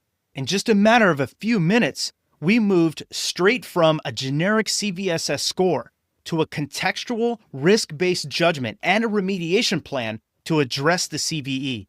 How powerful is that, right? Now, before we wrap up this lesson, here's what I want you to watch out for when using Gen AI for prioritization. First, we never want to assume that AI knows your environment because it doesn't. You have to give it very specific context like we did here. The more specific, the better. That's where the value is going to come from. Also, we never want to let AI override our judgment. AI supports your thinking. It shouldn't replace it. So if something doesn't feel right, validate it. Ask it. Also, we don't want to ignore any business impact. That's why we do security in the first place, to empower the business. So just because a CVE sounds scary doesn't mean it's a top priority. Or because a CVE is low doesn't mean it's not a top priority as well. Think about how it affects your systems and your business or the mission. Now, here's what I'm hoping you took away from this lesson. CVSS scores and other risk scores, they are helpful, but they're incomplete without context. Real-world prioritization requires understanding, asset exposure, sensitivity, threat intelligence, and patch feasibility. Gen AI can reason through this context when given the right prompts. Structured Gen AI outputs help drive faster and smarter decisions. And lastly, clear prompting and validation are essential to avoid any hallucinations or misjudgments. In a fast-paced world where vulnerabilities pop up almost daily and patching every CVE isn't realistic, context is your compass, and Gen AI can help be your guide. And the better you can feed it context, the better it helps you prioritize. Now, next up, we're going to take a look at what you've learned here and apply it directly to vulnerability scan results, turning those massive scan dumps into focused, actionable insights. So keep going. You're building some serious risk management skills here, and I want you to keep up the momentum. So I'll see you in the next lesson. Nessus, Insight VM, Qualys, Greenbone OpenVAS. These are all great vulnerability scanning tools. But have you ever looked at their reports and thought, how the heck am I supposed to make sense of any of this? I know, me too. It can feel like drinking from a fire hose. I mean, hundreds, even sometimes thousands of lines of raw data. Technical plugin IDs, CVE numbers, port numbers, XML, JSON, acronyms after acronyms. Some of the report features are good, but still, they can be pretty overwhelming, right? And somehow, you're expected to turn that into actionable risk insights. That's the bad news. Now for the good news, Gen AI tools like ChatGPT, Claude, and Perplexity are the assistant you've been missing. Because Gen AI doesn't just read fast, it summarizes, organizes, and prioritizes. So you can move from data overload to strategic decision making in minutes, not hours. That's why in this lesson, I'm going to show you how to break down overwhelming scanner outputs into bite-sized AI-friendly inputs. I'm going to show you how to prompt Gen AI to extract key risks, explain their significance, and suggest next steps. I'll also show you how to structure findings into risk summaries, remediation tables, and actionable priorities. And I'll also show you some common mistakes to avoid when analyzing scan data using Gen AI. So we're going to walk through real examples, step-by-step prompts, and practical workflows that you can use immediately in a SOC, in GRC, or in vulnerability management. Now, let's start with the real-world pain here. You run a scan on your DMZ web servers, and maybe you're using Nessus, and the report spits out over 250 findings. Okay, great. Now what? You open it, and the report is full of plugin titles, like TLS version 1.0 protocol detection, or some CVE, or an SMB signing not required vulnerability. There are some severity ratings, and a few paragraphs of plugin outputs, and maybe there's a solution buried deep in the weeds somewhere. So what's your job? Your job is to take all of that noise and figure out, what do these findings mean? What's the actual risk to the organization here? What should be fixed first? What is okay to leave for later? So manually parsing through all this data can take you hours, sometimes even days. And even then, critical items might get missed through fatigue. This is where Gen AI changes the game. So let's break this down into a practical Gen AI workflow that helps you analyze vulnerability scans like a pro. First, we want to start smart. We don't want to just drop the entire XML or JSON or raw scan export into your prompt. That's like tossing someone a technical manual and saying, tell me the story. It overwhelms more than it helps. So step one is for us to feed Gen AI the right information and extract the essentials. For example, we're looking for things like asset info, like host names, IP addresses, or even a system role. We're looking for CVE IDs, ports, protocols, services, severity score or labels, and maybe even a plugin output that has a brief summary of a description or a solution. That makes it easier for Gen AI to process and respond accurately. Plus, we want to summarize the report with context. So let's say you exported a Nessus scan with multiple findings, and you drop it into ChatGPT and use this prompt. So what I'm going to do is I'm going to grab the course artifact for the vulnerability scan, and I'll drag it in here, or you can paste it in here, and then I'm going to use this prompt. You are a senior cybersecurity analyst. Please review this report. This report covers over 100 systems in a hybrid cloud environment. identify the top 10 vulnerabilities based on severity, exploitability, and exposure, and then summarize this for us and explain risk in non-technical terms. So I'm going to go ahead and execute that. And as you can see, it already processed the table. So now it's going through everything. And now here's our output. So it found 3 findings, one on VPN Gateway Local, FinanceDB Local, and FinanceDB Local. So we have 2 assets that are affected with 3 different vulnerabilities. So it didn't find 10, which means there wasn't 10 present. There's only 3 vulnerabilities present in that scan. And again, now it found the vulnerabilities where it's an SMB v3, and that's on VPN Gateway Local. And then we have the database, DB stands for database, that has a print spooler issue with remote code execution, RCE. And then we have the database that has an S-channel security bypass. So those are the 3 things that were found. And so now you have a clean, human-readable shortlist of vulnerabilities that actually matter. Now, once we have these vulnerabilities from the initial summary, it's time to dig deeper and really understand what we're dealing with. So step 2 is to understand the actual risk here. This is where we can use chain prompting to get some pretty good detail. We would ask Gen AI something like this, where I'll go over and I'll paste this prompt. For each of the top 3 vulnerabilities, I'm going to go ahead and delete that part. I'm just going to say, for each of these vulnerabilities, please tell me how many systems are affected. Are there known public exploits? What would typically happen if someone exploited this? What's the actual risk here? And is there any recent data showing that this has been exploited? So now what I'm going to do is hit send. And so now it's going to parse through this again. And as you can see, it recreated the table. And now it's going to go ahead and talk about, are there known exploits? Yes, there's a proof of concept out there and Metasploit has something.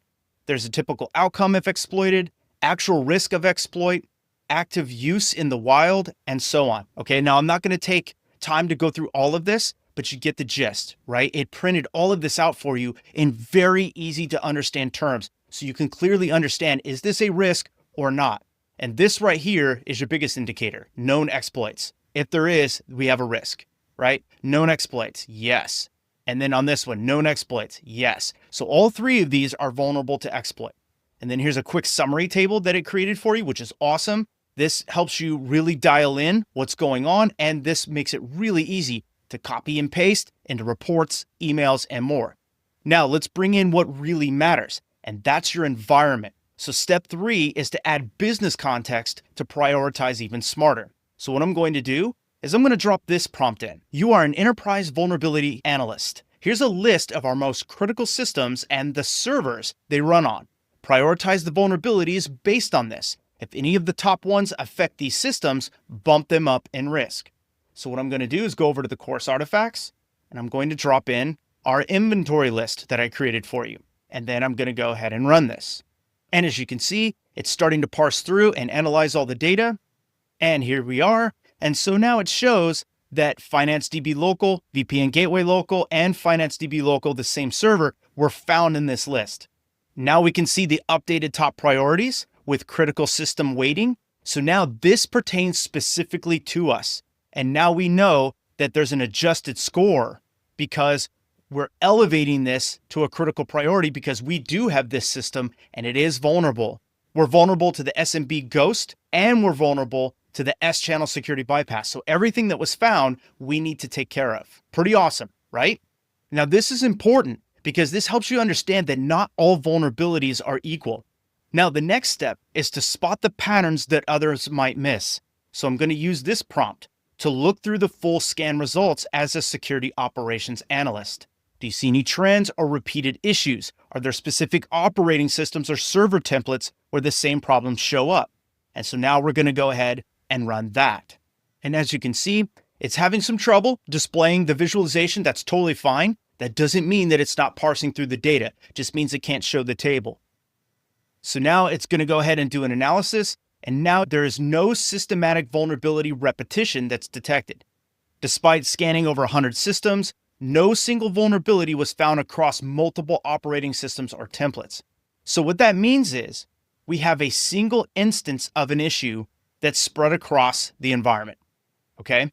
Inconsistent server provisioning, environment-specific builds. It goes through all kinds of different things for you to review and take in consideration when considering a risk response. So when you scroll down and you see the recommendations, it's talking about using golden images for all server types. That means you harden and you use a base image and just update that, or you do infrastructure as code or something like that. Baseline scanning on new deployments, centralized patch management, run configuration audits, and so on. So it gave us some action items, which is very good. So now what we want to do is use Gen AI to help us filter out what doesn't matter. So step 5 is to cut through the noise.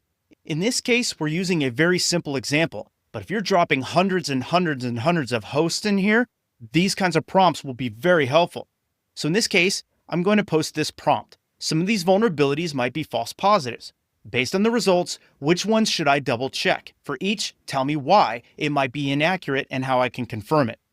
So now, this helps us root out any kind of false positive. Now you can see there might be a false positive on workstation 22, so let's scroll down and see why. There's a plugin ID, the CVE is not assigned, there's no score. Why this might be inaccurate, there's no CVE identifier. So in our scan results, there was no CVE associated with the finding. So that could be a concern, but if it's a vendor release, then there wouldn't be a CVE finding, right? So that's why we have to double check it. So how to confirm accuracy is we review the plugin output. So we go back to Nessus, we open the details of that plugin, and we see what it is. And then we do a cross-check manually. So that's when we look into, is it a vendor release? Was it a CVE? Maybe the report just didn't catch it. We need to dig a little deeper on that. Again, Gen AI won't make the final decision for you, but it can give you a list to investigate first, and it'll save you a ton of time. And finally, you'll need to communicate your findings, and that means tailoring your message to different audiences. So step 6 is to create a report. So what we're going to do is we're going to go to our prompt library and we're going to get this prompt. You are a cybersecurity communications lead. Create a one-page report for the CIO based on these findings. Keep it non-technical, focus on the business risk, what's at stake, and what we need to do next. And then Gen AI will create this report for you. And here you go. Vulnerability risk summary, executive report. And then you can see a recent vulnerability scan of over 100 systems, so on and so forth. Here's the risks, right? That print nightmare that we saw earlier, that's our highest risk. That's what we want to look at. Then we also want to take a look at the SMB ghost. And then we have some patch gaps and inconsistent configurations, and then some recommended actions with days, like how long that might take us. Pretty amazing, right? And what's at stake here? If left unaddressed, here's what can be impacted. Operations, regulatory compliance might be impacted, and damage to customer reputation. These are all big things that a CIO or a CISO or a CEO would want to know. What is at stake here for us, right? And that's why we put it in this language. Now, this will address the executive level. For your DevOps or engineering teams, you're going to need to use a prompt like this. Now write a summary for our technical team. Include the effective hosts, CVE IDs, severity levels, and exactly what needs to be patched or reconfigured, and keep it clear and straight to the point. So then I'll run that prompt. And now it will give me a technical summary or a vulnerability remediation summary like you see here. Priority 1 is to go and take care of the print nightmare. That's what we're going to focus on first. And then it even gives you some commands to run. Second, we'll deal with the SMB ghost. And then third will be to deal with the S-channel security bypass. And then we did have a false positive with workstation 22. And so we need to go and check that out. Okay? How awesome is that? That's the kind of value we are after when we use prompt chains like this. Now, before we wrap up, let's talk about a few common mistakes that can trip you up when using Gen AI for vulnerability analysis like this. First, we want to avoid overloading the prompt. If you throw in too much raw data all at once, AI can struggle to process it effectively. It's much better to break things into smaller chunks and guide Gen AI step by step. Second, don't forget to include context. Gen AI doesn't automatically know if a server is public-facing, mission-critical, or part of a dev environment. If you want smart prioritization, you need to feed it that background information. And finally, and this is the most important, don't blindly trust the AI's interpretation of severity. Gen AI tools can make a very educated guess, but they don't know your environment the way you do.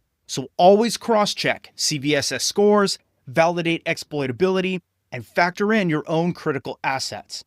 Your judgment always takes precedent. Do not blindly trust Gen AI.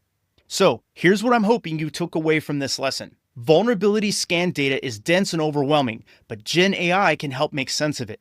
Extract and feed Gen AI only the essentials: CVE, ports, protocols, services, severity, and so on. Break findings into small, manageable batches for better output. Use environment-aware prompts to improve prioritization. Expect summaries, remediation steps, and optional tables from Gen AI output. And avoid overloading and always verify high-risk findings with trusted sources. Now, you are equipped to turn massive vulnerability scan reports into streamlined, prioritized, and action-ready intelligence using Gen AI. No more drowning in scan data, no more chasing the wrong patches. Instead, you've got a smarter, faster, AI-assisted process that helps you focus on what really matters, which is protecting the systems that matter most. Now, next up, we're going to take a step further by learning how to generate action plans and remediation steps with Gen AI, so you can go from knowing what to fix to actually planning it out. So let's keep up the momentum and keep going. I'll see you in the next lesson. You've got the scan results from the previous lesson. You've used Gen AI to identify and prioritize the top risks. You even know which ones hit your crown jewel assets. Now, here comes the hard part: fixing them. But here's the truth: discovering vulnerabilities isn't the real challenge anymore. Fixing them is. That's where teams get stuck. So in this lesson, we're going to turn those vulnerability findings into something useful, which is a clear, role-specific remediation plan. We'll cover how to extend the prompt chain from the vulnerability scan analysis, how to generate step-by-step fixes based on CVEs and asset context, how to tailor output for different audiences like sysadmins, IT managers, and GRC teams, how to use Gen AI to draft tracking sheets, change tickets, and even downtime notifications, and of course, how to avoid the pitfalls of using Gen AI blindly in real-world remediation. So let's pick up where we left off in the previous lesson. In the last lesson, you generated that top list of vulnerabilities using Gen AI. And if you remember, there was 3 in the list. You prioritized based on severity, exposure, and critical asset alignment. We even looked for patterns and false positives. But the next question is, now what? Because most scan tools don't give you a true remediation. They just plug in blurbs and vague vendor notes. What you really need is a concrete patch plan, a rollback strategy if the patch breaks things, and a way to hand this off to the right team without having to rewrite it 5 different times. So let's walk through how to continue the Gen AI prompt chain and produce role-specific remediation plans from your existing vulnerability analysis. So step 1 is to build on the vulnerability summary prompt that we used in the last lesson. We used prompts to identify the top vulnerabilities based on severity, exploitability, and exposure. You then followed up with a prompt to find how many systems were affected, whether exploits exist, and the typical impact, plus any recent activity in the wild. Then we used Gen AI to create a summary report for the executive level and your technical team members. So now we have a vulnerability remediation summary, which is in the course artifacts. Let's use that as input and continue the prompt chain. So I'm going to drop that report into ChatGPT, and I'm going to use this prompt. Using the attached report, please create a remediation plan for each vulnerability in the list. Assume that this is a Linux and Windows-based environment. Provide patch instructions, config changes, verification steps, rollback plans, and who would be the best role to apply the remediations. So with that said, I'm going to go ahead and send it. And here's a complete vulnerability remediation plan for you in just a matter of seconds. Priority 1 is, of course, to tackle the print nightmare, and we talked about that in the previous lesson. There's some verification steps. There's a rollback plan. If something goes wrong, how do we roll it back and get it back to where it was? Then the next step is to tackle the SMB ghost, and it gives you the same exact steps. Patch instructions, configuration changes, verification steps, rollback plans, and more. So as it keeps churning through this, it's giving you a very detailed step-by-step plan of what to do. As you can see, again, more configuration changes, patch instructions, verification steps, rollback plans, uninstall if the patch isn't needed, and so on. And again, because this was potentially a false positive, this is not something that needs immediate action. And then there's some remediation guidance, and there you have it. And just like that, Gen AI moves from, hey, what's wrong, to here's exactly how to fix it and who can help fix it. Pretty awesome, right? Now, the next step, step 2, is to tailor the remediations to specific roles. Not everyone needs the same information, and that includes administrators. So you should tailor Gen AI's output based on who it's for. And to do that, we'll go to our prompt library and we'll grab this prompt. You are a cybersecurity operations assistant. Please review the following plan and identify the distinct roles or teams mentioned, and create a detailed step-by-step remediation plan. For each identified role, give them step-by-step action plan with only the relevant information that applies to the role, right? So that's going to specify that. So we'll let that run. And based on the remediation plan you've provided, here is the role-based breakdown. So you need a Windows system admin, you need an infrastructure administrator and a network security engineer, a security analyst, DevOps engineer, system architect, security engineer, and IT manager. And so now it's going to tell you exactly what needs to happen and who's going to do what. This is amazing, isn't it? Like how powerful this is. So you can see that it says the action is that you're going to apply this update, and it gives you a very specific Windows update. Notify the IT manager and security team when the patching is complete. So you're going to hand this task off to them. And then for the SMB Ghost, you're going to apply this patch. You're going to block TCP port 445 from external sources. Like, this is incredible. How long would this take you to do normally? It's amazing. So now you can just keep going and you'll see exactly what each role needs to do in order to remediate this situation. The IT manager needs to track remediation progress against service level agreements right here. And then you get a really fancy summary table that helps you clearly understand what needs to be done in terms of the CVEs, who needs to do it, what their deadline should be, and then here's their main tools and tasking. And using this one prompt, you get multiple outputs for one vulnerability, and it's all generated in just minutes. It's super cool. So now that you have the plans and all of the roles, remediations don't just happen. They need to be tracked, they need to be communicated, and managed to closure, right? Now remember, again, Gen AI is not perfect. So step 3 is a quick reality check. We want to validate and verify the results.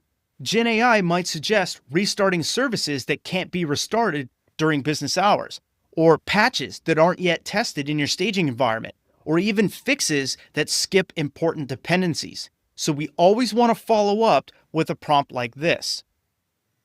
Double check this remediation plan against specific vendor recommendations, best practices, and advisories. Flag anything that may be environment specific or present a risk to the operational environment. And so we'll fire that off, and just in a few seconds, it's going to go ahead and tell us. And so now if we go down a little bit, the specific risks to the environment are things like disabling the print spooler. What does that do? Well, it breaks print to PDF functionality, and it also disrupts application services that generate or route printed reports. Okay, is that a huge impact? Depends on your business. It depends on your organization. Same, if we keep going down here, we're going to disable SMB v2 and 3, and that's going to break file sharing between systems, and it's also going to impact applications relying on file shares. Now, this might be a bigger deal, especially if we're doing a lot of collaboration. If we scroll down on the S-channel vulnerability, when we enforce TLS 1.2, this might break compatibility with legacy applications. So that might be a huge impact. So those are dependencies and other things that we may not have seen or thought about, but Gen AI thought of it for us. That's pretty amazing. We scroll down and it's still talking about the false positive. And then there's some other things like systemic observations, where again, we want to use golden images, we want to harden images using CIS benchmarks, and so on and so forth, and some best practices. And then again, here's a fancy table for us, just to break it down nice and simple, what the risks are. And here's some final recommendations. Communication is number 1 for sure, change control, rollback plans, and so on. This step acts as your quality assurance layer. It ensures that Gen AI responses align with trusted sources and doesn't overlook anything that might break your environment. Remember, again, you are responsible for the outputs. Gen AI is your assistant, it's not your final answer, and it's not the authority. So we always want to check the output for accuracy. If Gen AI finds anything, we can refine the remediation plan with something like this. So we can drop this prompt in and say, now update this remediation plan based on what you discovered from the latest vendor advisories, updates, community best practices, and highlight any changes so I can see them. So now it's going to go update that remediation plan. And you can see right here, here's an update. It updated something with patching, group policy adjustments. You can even do a PowerShell command to update the GPO. And you kind of scroll down a little bit more as it's still generating information. It updated patch versioning again, an advisory for SMB v1 all the way to v3. Alternative recommendations where you just block the port at the perimeter only, not internally. Some things like that make a big, big difference. And also, it talked about TLS enforcement, using system default TLS versions. And just like that, you have an updated plan with any updates that are highlighted for your review. Now, once you've got a validated remediation plan, it's time to create the documentation and service artifacts that keep the work moving across teams. You can use Gen AI to generate service tickets, user stories for agile development, and even update your ITSM platforms. So here are some prompts that you can use to do that. I would use something like this, where I say, create a service ticket or user story for this remediation plan, written for Jira or ServiceNow. Include title, description, impacted systems, steps, acceptance criteria, and related CVEs. So this is going to generate the responses we need to put into the tickets. So now here you go. Here's your service ticket or your user story. And it doesn't have to be in this specific format. You can just grab what you want and paste it, or you can just download this and create a document and then upload the document to your ticket. And there you go. It's got your impacted systems, your related CVEs like we asked for, some steps to complete it. And you keep going down. There's some acceptance criteria, which are all the things that need to be done before this ticket can close, which is amazing. And then there's some tags even. If you want to tag vulnerability management, tag a certain team, tag a certain CVE, and so on. You can also drop a prompt in here to draft request summary for our ITSM platform that includes remediation steps, risk impact, effective services, and more. And it'll just shape that information into exactly what you need. So here you go. Your change type is going to be normal. It's not high priority. It might be high priority depending, but you can change that. Here's your start and end dates, description of changes, the remediation steps. And it's going through all of this and exactly what to do. Apply the latest patch, block this port, validate it with an nmap or another scan, and then take a look at the firewall rules, and then do not disable SMB v2 or 3 unless we're pre-approved and it's been tested. Pretty cool. Same with all of the other findings.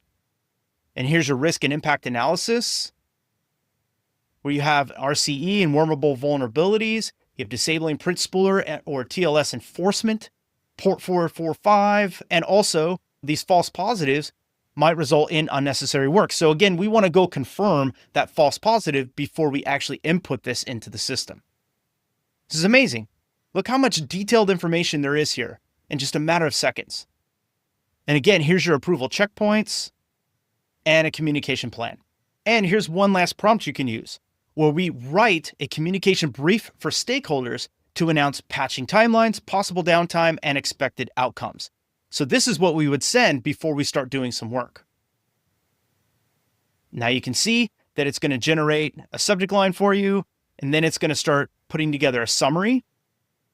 Patching timelines should take about 15 minutes from patch to reboot. Another one is going to take about 10 minutes for patch and then firewall reload.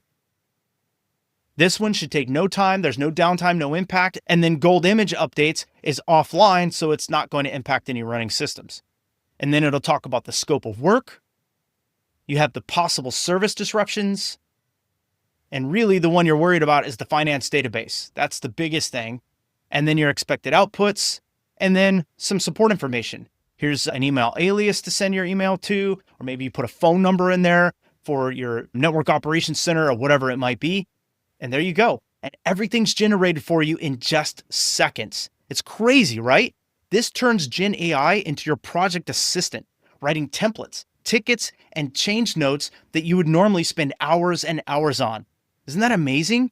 Now that we walk through the entire workflow and the prompt chain for generating remediation plans, action plans, here is what I hope that you take away from this lesson. Use the vulnerability summary output as the base to chain remediation prompts. Always include context, operating systems, application versions, criticality, and the audience. Ask Gen AI to generate role-specific outputs, technical for sysadmin and engineers, and strategic for managers and executives. Also, let Gen AI assist in writing your documentation, whether it's your change tickets, tracking tables, or notices. And always validate Gen AI output against vendor guidance and your environment. And there you have it. You've just moved from scan results to strategic remediation in record time, and all with the help of Gen AI. You didn't just find problems, you planned the fixes. You empowered every stakeholder to act, and you did it in a way that's consistent, scalable, and smart. So keep iterating, keep prompting, and keep building those skills. You're doing outstanding work throughout this course. All right? I'll see you in the next lesson. What's more dangerous than a vulnerability with a 9.8 CVSS score, a 6.8 CVE hiding in a critical server that no one's prioritized until it's too late? But that's not going to happen to you. By now, you've built the muscle memory to go beyond surface level scanning. You can now break down CVEs in plain language, prioritize risks based on real-world context and not just CVSS scores, tame massive vulnerability scan reports, and generate remediation plans and action steps that are tailored for specific roles. And this lesson will help you tie it all together with a real-world challenge and prep you for the next stage in this course. Traditionally, vulnerability management has looked like this. You run a scan, you export a PDF or a report, you glaze over thousands of findings, you patch what you can, and you hope for the best. That's not a strategy, that's survival. And in cybersecurity, hope is not a control. You've learned that CVSS scores are starting points, not decisions. Not all vulnerabilities deserve equal treatment, and risk is context sensitive, and so are your decisions. That's why Gen AI matters to you. It doesn't just replace you, it extends you. You now have the skills to drive an intelligent, AI-assisted risk workflow. You can take a raw CVE, like CVE 2025-6170, which was that stack buffer overflow in XMLint that we talked about, and translate it quickly with Gen AI. Then you can prompt Gen AI to evaluate risk, all based on your environment, not just public scores. You can then go further to prioritize findings from a scan using more prompts. And finally, you learn to turn Gen AI into your remediation assistant. These aren't just prompts, these are decision engines. Now, let's put everything you learned together in this section and we'll put it into practice. Let's say you just received a vulnerability scan report for your public-facing systems, and your CISO needs a clear breakdown of the top 3 critical vulnerabilities, a prioritized action plan with remediation tasks per role, and an executive summary that they can understand and share with the board. Now, before we drop anything into Gen AI, we need to pause for a second. Your scan data, your CVE notes, or your system logs might include sensitive information like internal and external IP addresses, usernames, business logic, or even personally identifiable information. Remember to treat Gen AI prompts like external systems. Always sanitize before you share. So we want to use redactions like internal IP1, user A, app server, client name, and so on. And if you're using a public or cloud-based Gen AI model, we never want to paste in any production credentials, configuration files, or anything related. That's why I provided the artifacts so that you can work with them without any risk. Now, let's say that you've got a handful of high-risk CVEs coming out of your scan, but your SOC team doesn't need a copy-paste from MITRE. They need context, they need clarity, and they need some insight. So step one is to break down the CVEs. And I'll go to my prompt library and I will drop this prompt in. You're a senior cybersecurity analyst. Explain the following CVEs in plain English for SOC analysts. Include how they can be exploited, what systems are impacted, and the real-world implications of an exploit. Use CVSS and vendor references to support your findings. Provide the output as a bullet list with technical and strategic notes, and then I dropped 3 just kind of random CVEs in here for us to work with. And I'll go ahead and send that off. And as you can see, ChatGPT is starting to process this. It's searching the web, and now I thought about it for a few seconds, and now here you are. So now you have the 2025-6170 that we talked about in this section. And again, the score is 2.5, but we know when we went to MITRE, that's not the correct score. So we need to go double check that. Also, it found another one, which is 2025-6128 that we asked it to do, and also 6130. Okay. And you can see that it gives you the technical details, which is buffer overflow, exploit scenario, system affected, real world impact, strategic insights, just like we asked for. And then here is our table. Local shells, remote, and then also Stack Overflow. There's an HTTP post and an HTTP post vulnerability. And then it wants you to prioritize the Toto Link firmware vulnerability and then deprioritize 2025-6170 for now, unless your environment uses a vulnerable interactive shell. So Gen AI took all of this dense, jargon-heavy descriptions and turned it into something that we can use fast. We now have a clean, digestible breakdown that our team can act on. Now in step 2, you need to factor in what matters most, which is your environment. We want to prioritize based on our findings, and we want to use context to do that. So a CVE affecting a test server is not the same as one targeting your production environment. So to bring that context to play, we want to drop this prompt in. You are a cybersecurity risk assessor. Based on the following environment data, internet-facing, mission-critical app server, and exploit activity, reprioritize these 3 CVEs. Provide updated risk rankings and explain how environment changes the threat model. Now, one other thing we could do here is look through the asset inventory and determine if anything might be affected. So we'll go ahead and run that. And it might take a few seconds to go through the spreadsheet and find anything that might be affected. And here you go. And so now it's updated the CVE risk prioritization. And so now CVE 2025-6128 is critical. This one is critical. So let's scroll back up for a second. And 6128 was second. 6170 was first in that table, right? So it wants us to step up 6128 because it is more critical based on our inventory list. So you can see how when you feed Gen AI more information, it can make better, more effective decisions for you. So now it wants us to address this buffer overflow. And if we scroll back up, let's see if that matched what it told us before, where it broke down 6170, 6128, and 6130. And it didn't really give us a priority. It just gave us the table. But now we asked it to focus more on the risk. And now it's saying this is the priority to address. And then it's going to go through some details on why it's number 1. And it's a network level RCE attack. Action for the SOC. So check whether any site-to-site or cloud-to-office connections include small office, home office routers, and so on and so forth. Okay, so now we have a good action plan that we can start working with. So Gen AI assessed risk through our lens, not just through a CVSS score. It might downgrade one issue like you saw, but it might flag another one as urgent because of how exposed the system is. And now you've moved from guessing to precision-based prioritization. Now that you've got your risk-ranked vulnerabilities, it's time to start fixing things. So step 3 is to generate a remediation plan. This is where Gen AI becomes your remediation assistant. So I'm going to go to my prompt library and I'm going to grab this prompt.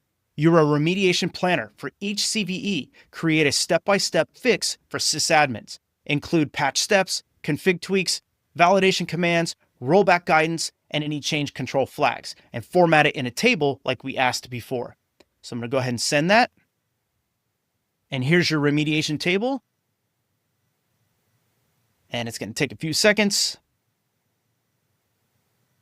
So here you go. For 6170, you're going to do this. And it's identify systems, and you're going to run this, and all kinds of different steps. And then you have 6128, and it shows you exactly what to do. And then you also have 6130, and it shows you exactly what to do. Pretty awesome. And then now it's going to go through the change control flags. And some flags that we need to consider are things like downtime. So if we're going to patch anything, normally when we patch, we have to reboot. So that's going to cause some downtime. And with downtime, we could have user impact.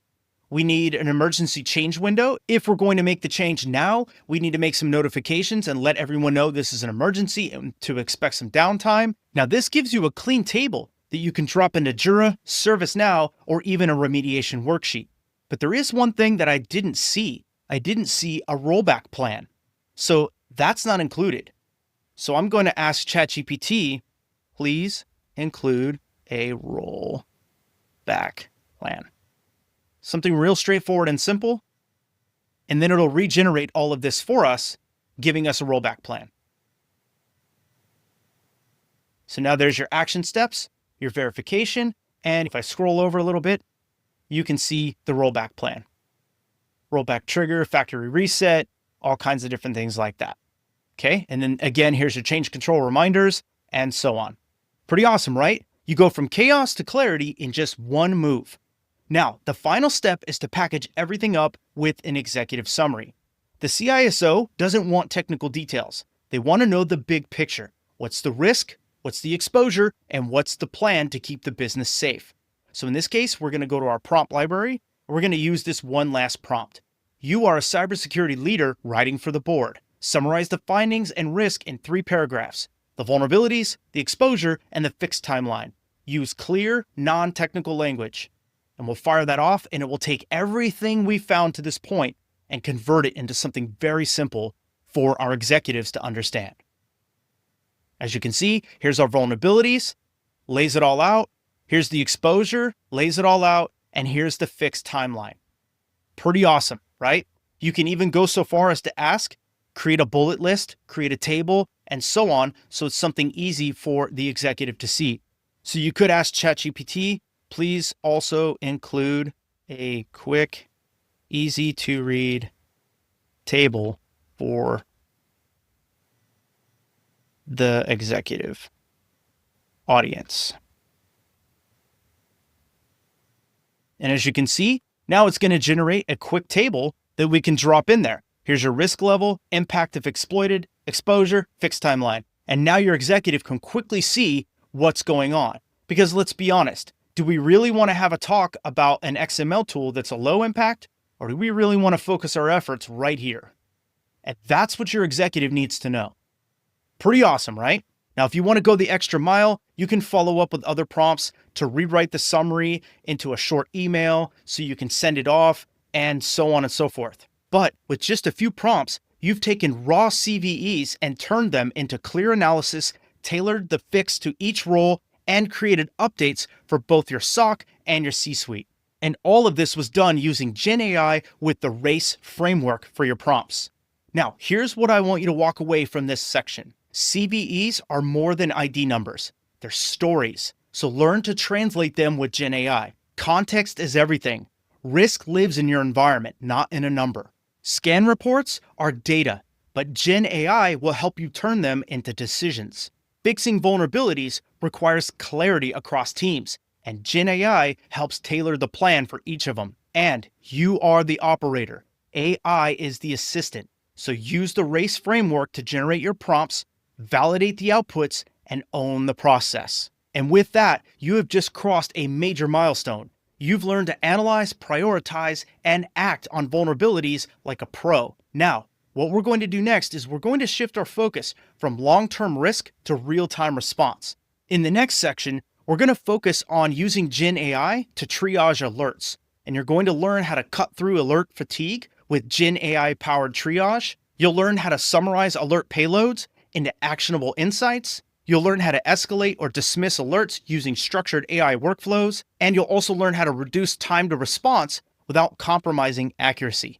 This is where Gen AI becomes your daily partner in the fight against attackers. So let's keep building. You're not just managing vulnerabilities anymore. You're becoming an AI augmented defender, and that's amazing. So I'll see you in the next lesson.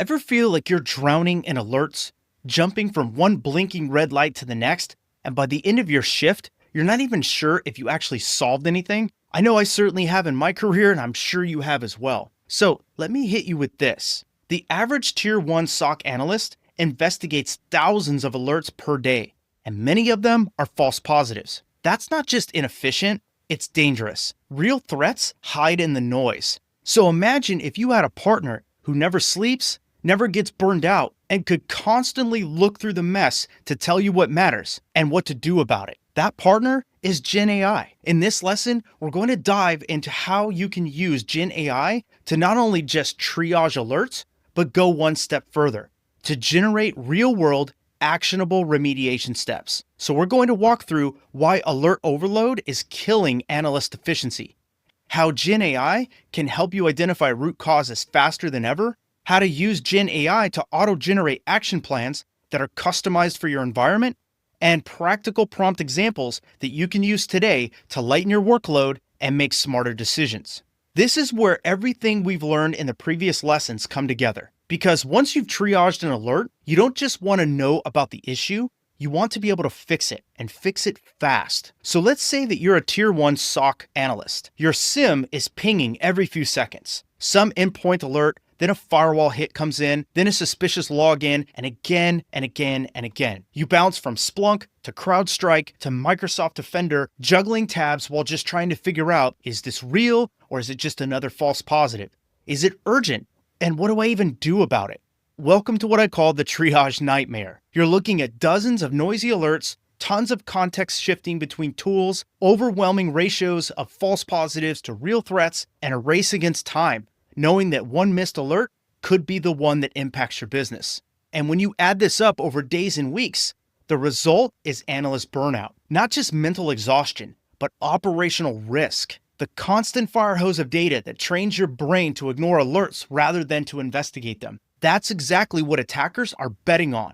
But here's the good news. Gen AI was built to handle this kind of pattern chaos. Its ability to work across semi-structured or even unstructured data makes it your ultimate ally. So let me show you how you can do that. Before prompting Gen AI, make sure to include the alert source, whether it's XDR, SIM, an email gateway, or whatever it might be. You also want to include the affected user or asset and any timestamp or environment metadata. This helps Gen AI give you more accurate results, especially in noisy environments. And remember, always sanitize any sensitive data like IP addresses, usernames, and so on. But I have included artifacts in this course that you can use that does not contain any sensitive information. Now, step 1 is to summarize multi-line alerts. So let's say you've got an XDR alert that includes 150 lines of process activity, command line invocations, child processes, hash values, network calls, and more. Look, we don't have time to read through all of that, especially not if 20 other alerts are waiting on you. So let's use Gen AI to help with this. And here's a prompt you can use. So I'm going to go to my prompt library and I'm going to drop in this prompt. You are a highly experienced security analyst assisting with incident triage in a SOC environment. Please review the following XDR alert data and provide a concise summary. Focus on explaining what occurred, whether the activity is likely malicious or benign based on the context, and what the potential impact could be if the behavior is part of an active threat. Aim to deliver a clear and actionable assessment that helps guide the next steps in the response process. So what I'm going to do is I'm going to drag the artifact from the course for the Palo Alto XDR alerts, and then I'm going to execute this prompt. So as you can see, it quickly processed the CSV file and it's actually going through it.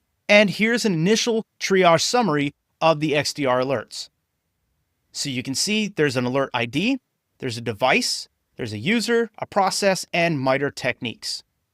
Okay, it only found 3 things, but this file isn't gigantic, but it's just meant to be used for this course. So here's a deep dive on the alert. 2218 is a suspicious PowerShell execution. Jay Roberts executed PowerShell exe on sale laptop 22, and it could indicate that this person might be trying to obfuscate something. So we might want to take a look at that. There's a strong indicator of malicious behavior. So that's something we definitely want to dig into. Again, the same user on the same asset is executing something else. And looks like they did a select command with Explorer, and this is likely benign. So this is probably a false positive, nothing really to take a look at. Then we have another one. M. Carter using Zoom. This is standard Zoom usage, so nothing suspicious here, no IOCs. So some actionable recommendations are to prioritize the investigation of this particular alert. So now we know where to focus our efforts, right? See how fast and effective that is. You get a plain language summary that highlights any suspicious activity. So now step 2 is to look for more patterns across noisy logs. So I'm going to go in my prompt library and I'm going to follow up with this prompt. Review the provided logs, which include endpoint activity, network traffic, and identity access events for specific users. Correlate this activity across all 3 data sources over time and identify any patterns that may indicate credential misuse, lateral movement, or other suspicious behavior. Highlight any anomalies or sequences of actions that suggest this user account might have been compromised. So what I'm going to do is I'm going to drag the XDR alerts again, just so it has it for context. And I'm going to drop the malware alerts in there as well, just in case there might be something to take a look at. So I'll go ahead and execute this. And now it's analyzing and comparing the files with the findings. And as you can see, there is no timestamp data that's present in these logs, which prevents the full correlation. So you can see that right here. Does not include timestamp data with full correlation. So that is a problem for us. However, it did go through and still analyze. And now it identifies Jay Roberts as a problem, suspicious PowerShell execution, gave us some MITRE ATT&CK framework IDs to look through. And then you can see that there's something else. There's some behavior overlap in the malware logs. And you can see that Jay Roberts does not appear in the malware logs. So that has nothing to do with what we're seeing in terms of the malicious activity. Scroll down a little bit more.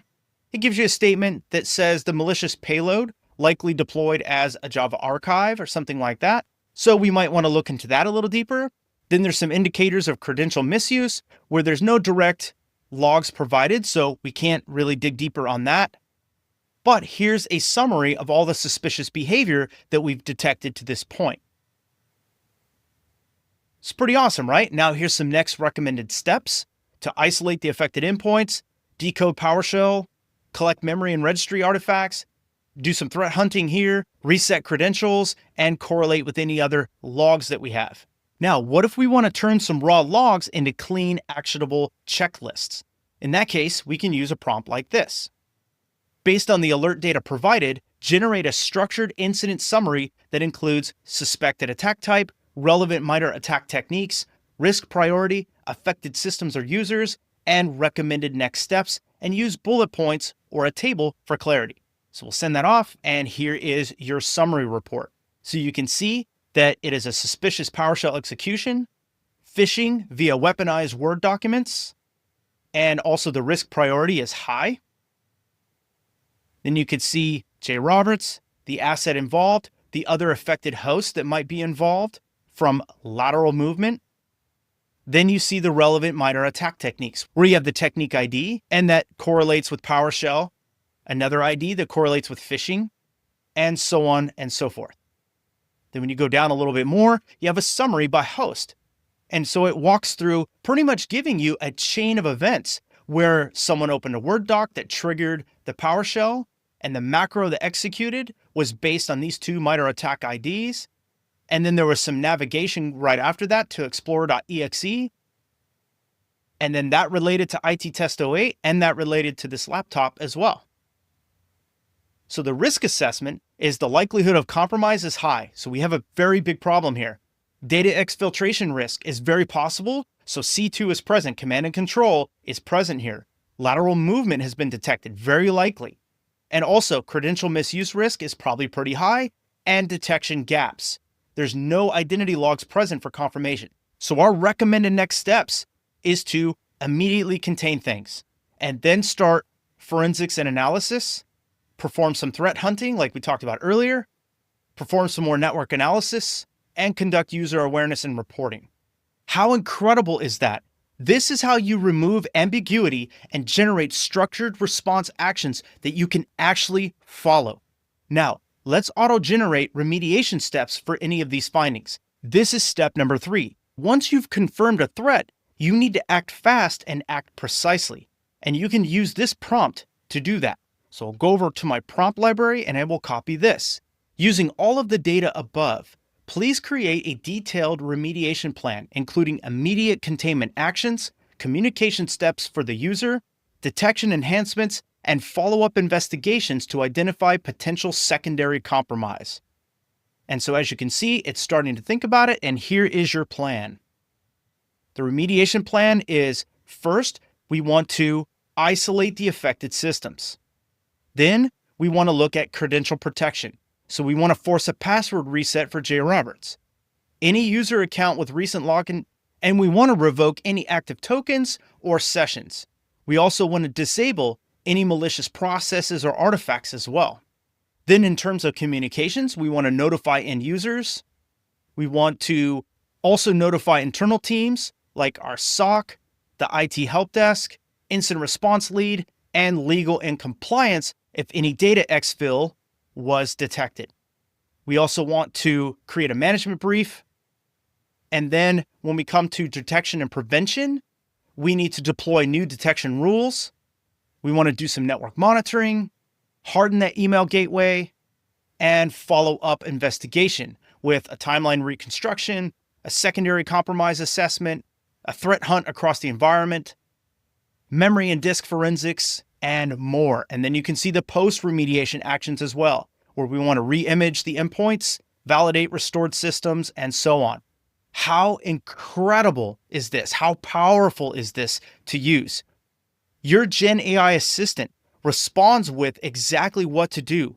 Disable the user sessions, reset tokens, run targeted threat hunts, notify the user, create detection rules, and more. You didn't have to waste any time researching best practices, checking runbooks, or copying and pasting from a playbook. Gen AI was your playbook. How incredible is that? And if you want to go a step further, you can even try a prompt like this. Using the MITRE ATT&CK framework, map the alert sequence below to relevant tactics and techniques, then generate a remediation and detection strategy using the most recent threat intelligence sources. Focus on actions that would prevent recurrence or escalation in a similar attack. Then we'll run this. And in just a matter of seconds, we're going to get a plan. Now you have a correlated alert sequence for MITRE mapping. And if we scroll down, now we can see a table. The initial access was a malicious Word doc launching PowerShell. Execution was the encoded PowerShell command executed via Word.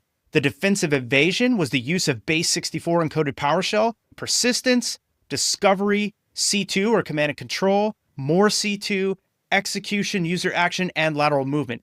It gives you the entire breakdown from start to finish of what this attack looked like.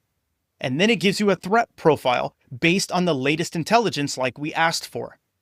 And you can see the malware indicators, the TTPs, which are tactics, techniques, and procedures. And then you have your remediation and detection strategy. Some preventative controls that we can add, where we can enhance our security at the gateway for the email, PowerShell policy hardening, application allow listing or whitelisting, endpoint hardening, and then detection engineering, where we're actually looking for PowerShell with this command here, Word launching PowerShell, some WMI queries, Java launching CMD, and so on. Look how incredible this is. You even get resilience and monitoring enhancements, and you also get post-incident recovery actions as well. Just look at these results. Now you're working like a tier 3 analyst, even if you're just starting out in a SOC. Now, step 4 is to adapt the remediations to your specific environment. Remember, a remediation is not a one-size-fits-all. So let's tell Gen AI about your environment and get a tailored remediation plan. So I'll go to my prompt library and I'll grab this.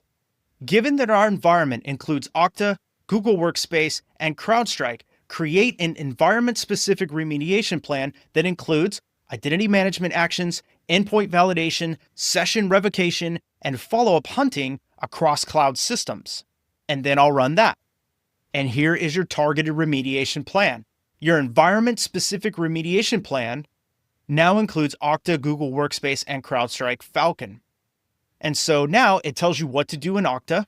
If you scroll down, it says, force a password reset, revoke MFA factors, check for suspicious logins or sign-ins.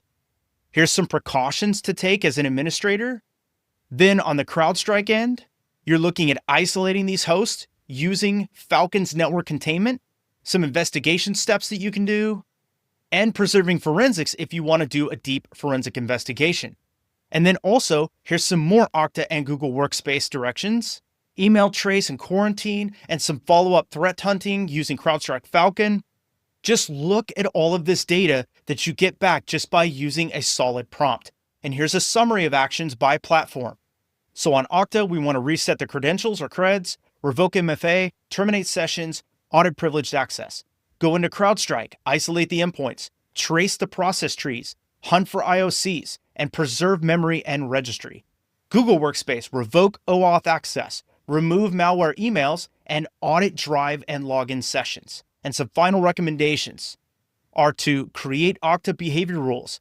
How powerful is this? This is like having a Gen AI security ops engineer on call 24/7, 365 days out of the year. Now, again, remember, you're not outsourcing your judgment to Gen AI. You are augmenting your work, meaning you are responsible for reviewing, validating, and adapting the output here. But Gen AI gives you a 10x starting point by far.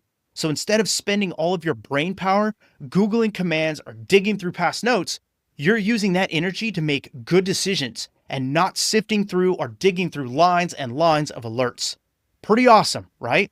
Now, here's what I hope you take away from this lesson. Gen AI can help fight alert overload by summarizing, filtering, and contextualizing noisy security data. You can use it to auto-generate tailored remediation steps based on real alert data and your environment. Gen AI excels at turning raw logs into structured, actionable outputs that you can trust and verify. The key is in your prompts. Treat Gen AI like a skilled junior analyst who's great at processing but needs your guidance and review. And when used right, Gen AI turns triage from a nightmare into a strategic advantage. And remember, Gen AI isn't here to replace you. It's here to make you the most effective, fastest thinking security professional on your team. It's about working smarter with a powerful digital ally by your side. And lessons like this are here to not just help you survive in cybersecurity, but thrive in it. So I'll see you in the next lesson. If you asked someone for directions and then handed them a full roadmap of the entire country with no context, do you think they would get to the destination quickly? Probably not. And that's exactly what most analysts do when they throw raw logs and massive alert dumps at Gen AI and expect some kind of magic. But here's the truth. Your AI is only as good as the data and instructions that you feed it. If you want smart, accurate, and actionable insights from Gen AI, you've got to set it up for success. So in this lesson, we're going to tackle a critical but often overlooked skill, and that's how to properly prepare alert data before handing it off to Gen AI. We'll cover why garbage in means garbage out, even with the most powerful AI, what types of data work best for AI triage and what to avoid, simple techniques to clean, format, and chunk your alert data for better AI output, and real-world examples of data prep that makes a difference. So you're going to walk away with a repeatable process that you can use every time you're working with Gen AI for alert triage. So here's the problem. Most people don't realize that Gen AI is not a mind reader. It's not looking over your shoulder. While it is capable of interpreting raw data, it doesn't know what's important or what's just noise unless you tell it. And the way that you do that is through your prompt input. So think about a SOC analyst working with Splunk or IBM QRadar. You've got thousands of raw logs, cryptic field names, irregular timestamps, and sometimes even unstructured alert comments. So if you just dump that raw data into a prompt and say, tell me what's wrong, Gen AI is not going to know. It's going to struggle. You're either going to get vague, incorrect results, or even worse, you'll get hallucinations that sound confident but are flat out wrong. The analogy I like to use is, if you give Gen AI a haystack, don't expect it to find the needle without a map. So the challenge here is, how do we give Gen AI the map? So let's break it down in steps that you can actually follow every single day on the job. Step number 1 is to know which alert data types work best. Not all data is created equal. Some alert data might be AI friendly, meaning that they have patterns that Gen AI can recognize and reason through easily. Here are the best candidates: intrusion detection and prevention system alerts. So snort, suricata alerts, things like this are usually rule-based and follow a very consistent structure.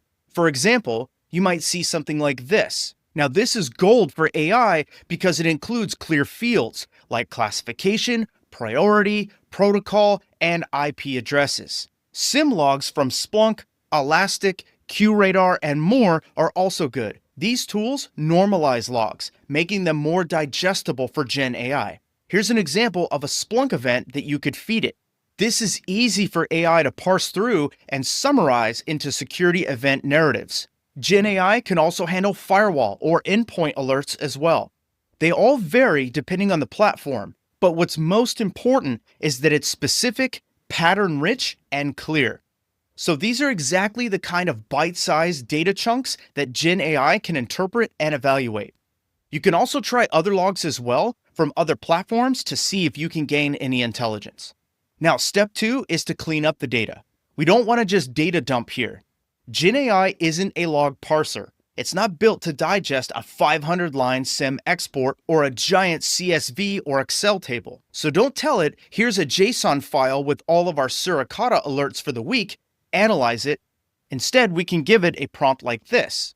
And then what I can do is I can add the suricata IDPS logs from the artifacts, and I can execute this prompt. So what we're looking for is we're looking for notable patterns, repeated indicators, some correlations, and then we want to go ahead and summarize the findings clearly so that we can understand the severity of the activity. So I'm going to go ahead and execute this. And as you can see quickly, it evaluates everything and analyzes everything, and then it gives you some repeated suspicious activity and so on. So again, we're seeing just how powerful ChatGPT and other Gen AI tools can be. And just to show you, I'll go over to Claude because I've been demonstrating ChatGPT so much because it is the most popular tool, but I'll give you an idea of what Claude can do as well. So I'll drag the artifact in, and then I'll run Claude, and then we'll see what Claude comes up with.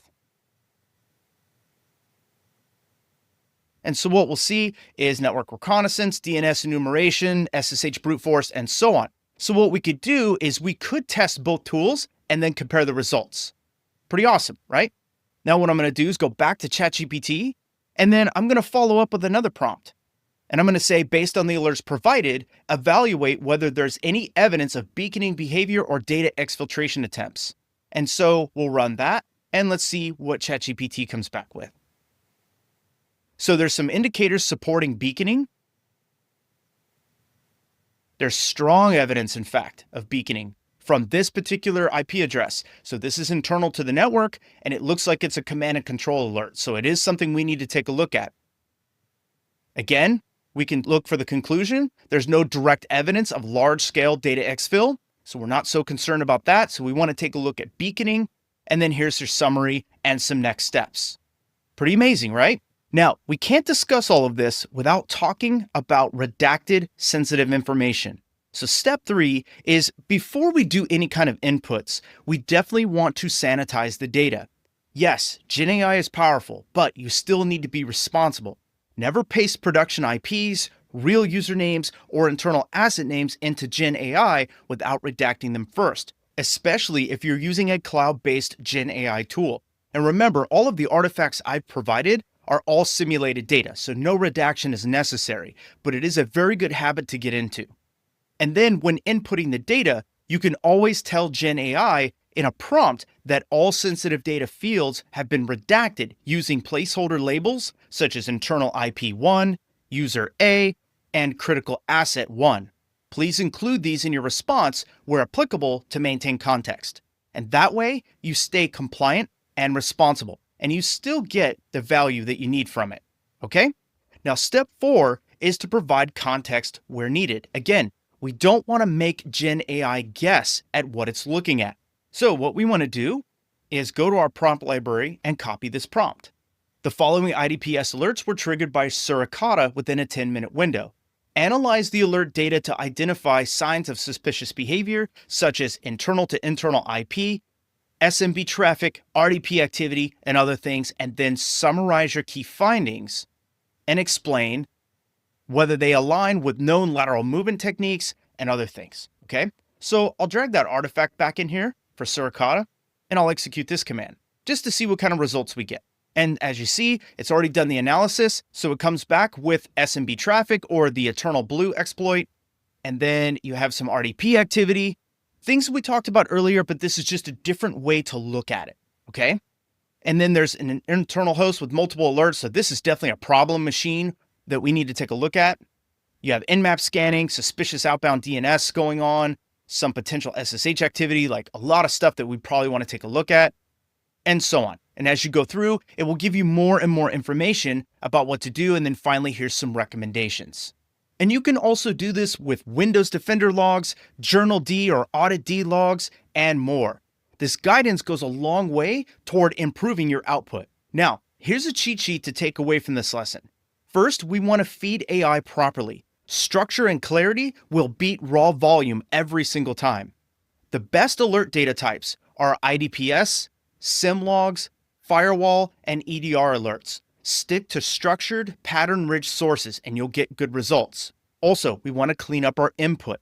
So keep it short, split logs into chunks if you have to avoid full data dumps, because sometimes Gen AI will miss things when the data set is larger. Redact sensitive information. Remember to use placeholders for labels like IP addresses, usernames, and other sensitive information. And then also give light context. Briefly explain what the data is, what you're looking for, and what the AI should focus on. So if Gen AI is your co-pilot, then clean alert prep is your flight plan. So we don't want to just throw data at the wall and hope that it sticks. We want to feed it the right way so that it becomes a tireless analyst who is ready to help you move faster, think clearer, and reduce any burnout. Now, next up, you'll learn how to prompt Gen AI to actually triage these alerts effectively with real-world scenarios, prompt patterns, and templates that you can steal from me right away. But it all starts with prepping your data like a pro. So you're starting to build that foundation for smarter cybersecurity. You're doing great, keep going, and I'll see you in the next lesson. Have you ever wished that your junior analyst could work 10 times faster, never miss a pattern, and actually enjoy going through the alerts? What if I told you that you already have that analyst and you guessed it, its name is Gen AI? But here's the catch. If you don't guide it to think like a real analyst, it won't act like one. You've heard the phrase garbage in and garbage out. But when it comes to AI triage, the real lesson is structured prompt in, intelligent output out.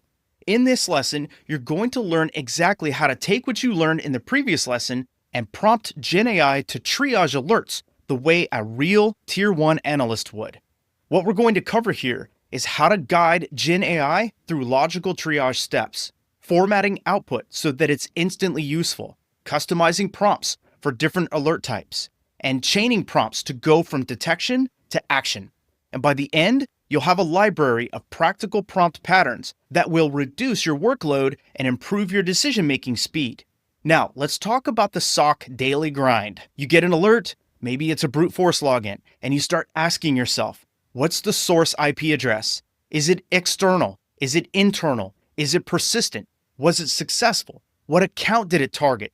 And you start flipping through logs, chasing down connections and interfaces, switching tools. And let's be honest, sometimes you miss things. Not because you're careless, but because you're overloaded and you're overwhelmed. This is where Gen AI can help you tremendously. But not if you just throw raw logs at it and ask, what's wrong? That's like handing someone a 500-page book and asking, summarize the plot for me. You need to guide AI like a security analyst and tell it, here's what to look for, here's how to process it, and here's what to deliver. The more that you can offload repetitive pattern-based work to AI, the more energy you preserve for real threats. And that means less cognitive fatigue, fewer mistakes, and more focus where it matters. So let's dive into this and let's get hands-on. Step 1 is to use prepped alert data like we did in the previous lesson.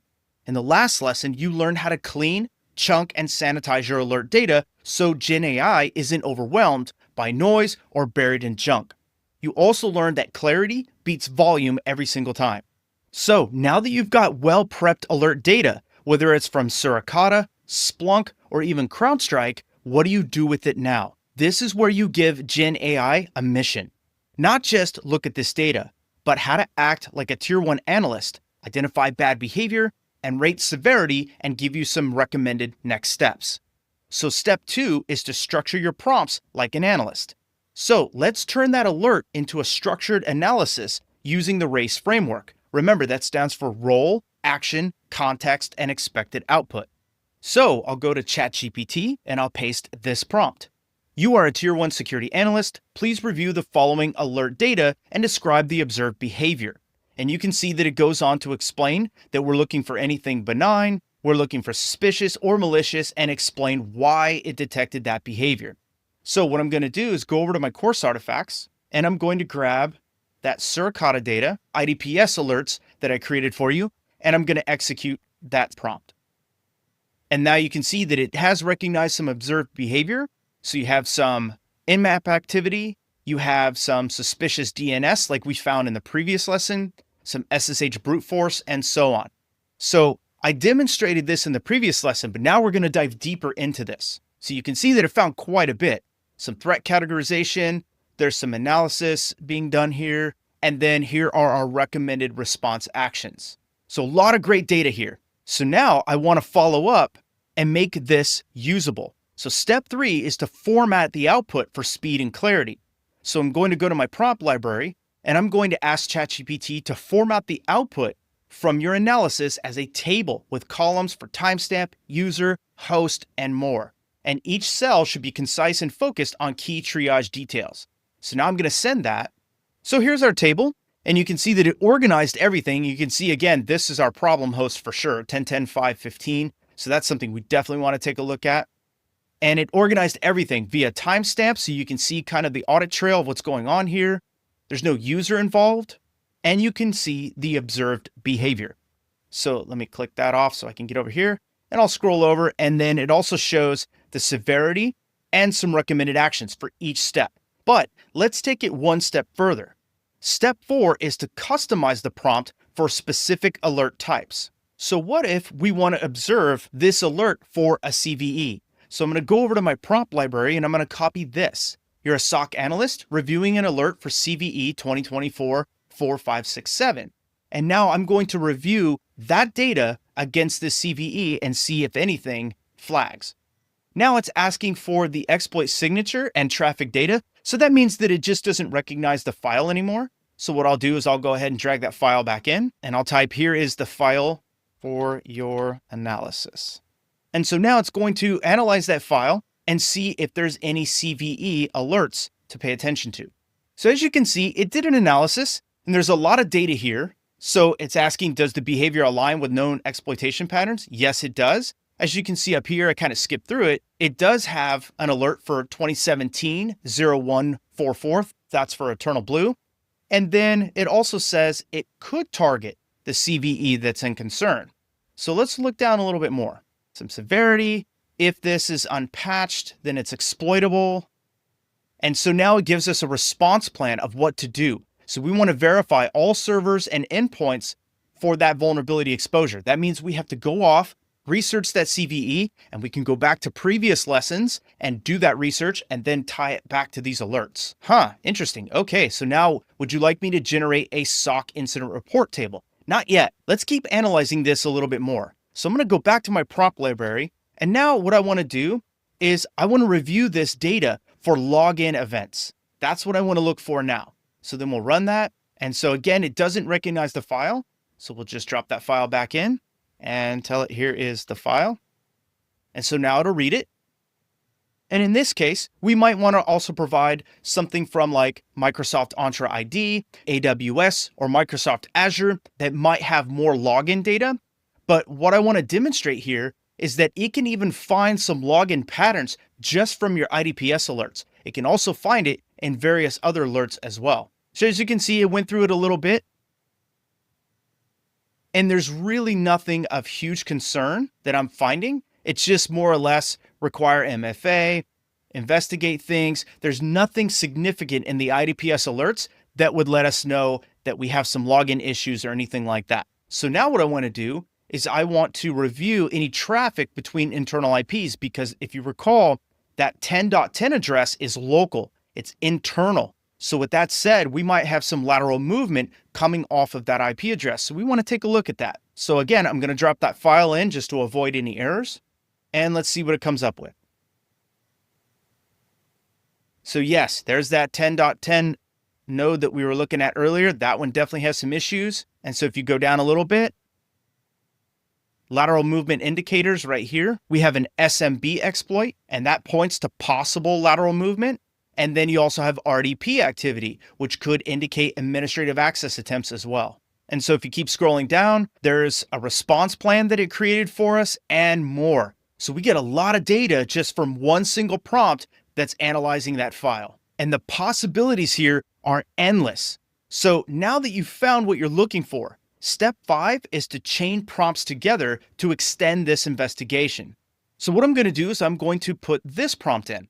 As an expert security analyst continuing this investigation, analyze the prior triage summary, identify which log sources or data types would be most relevant, and so on, and then recommend any specific log queries, time windows, or tools to use, and explain what indicators or patterns to look for.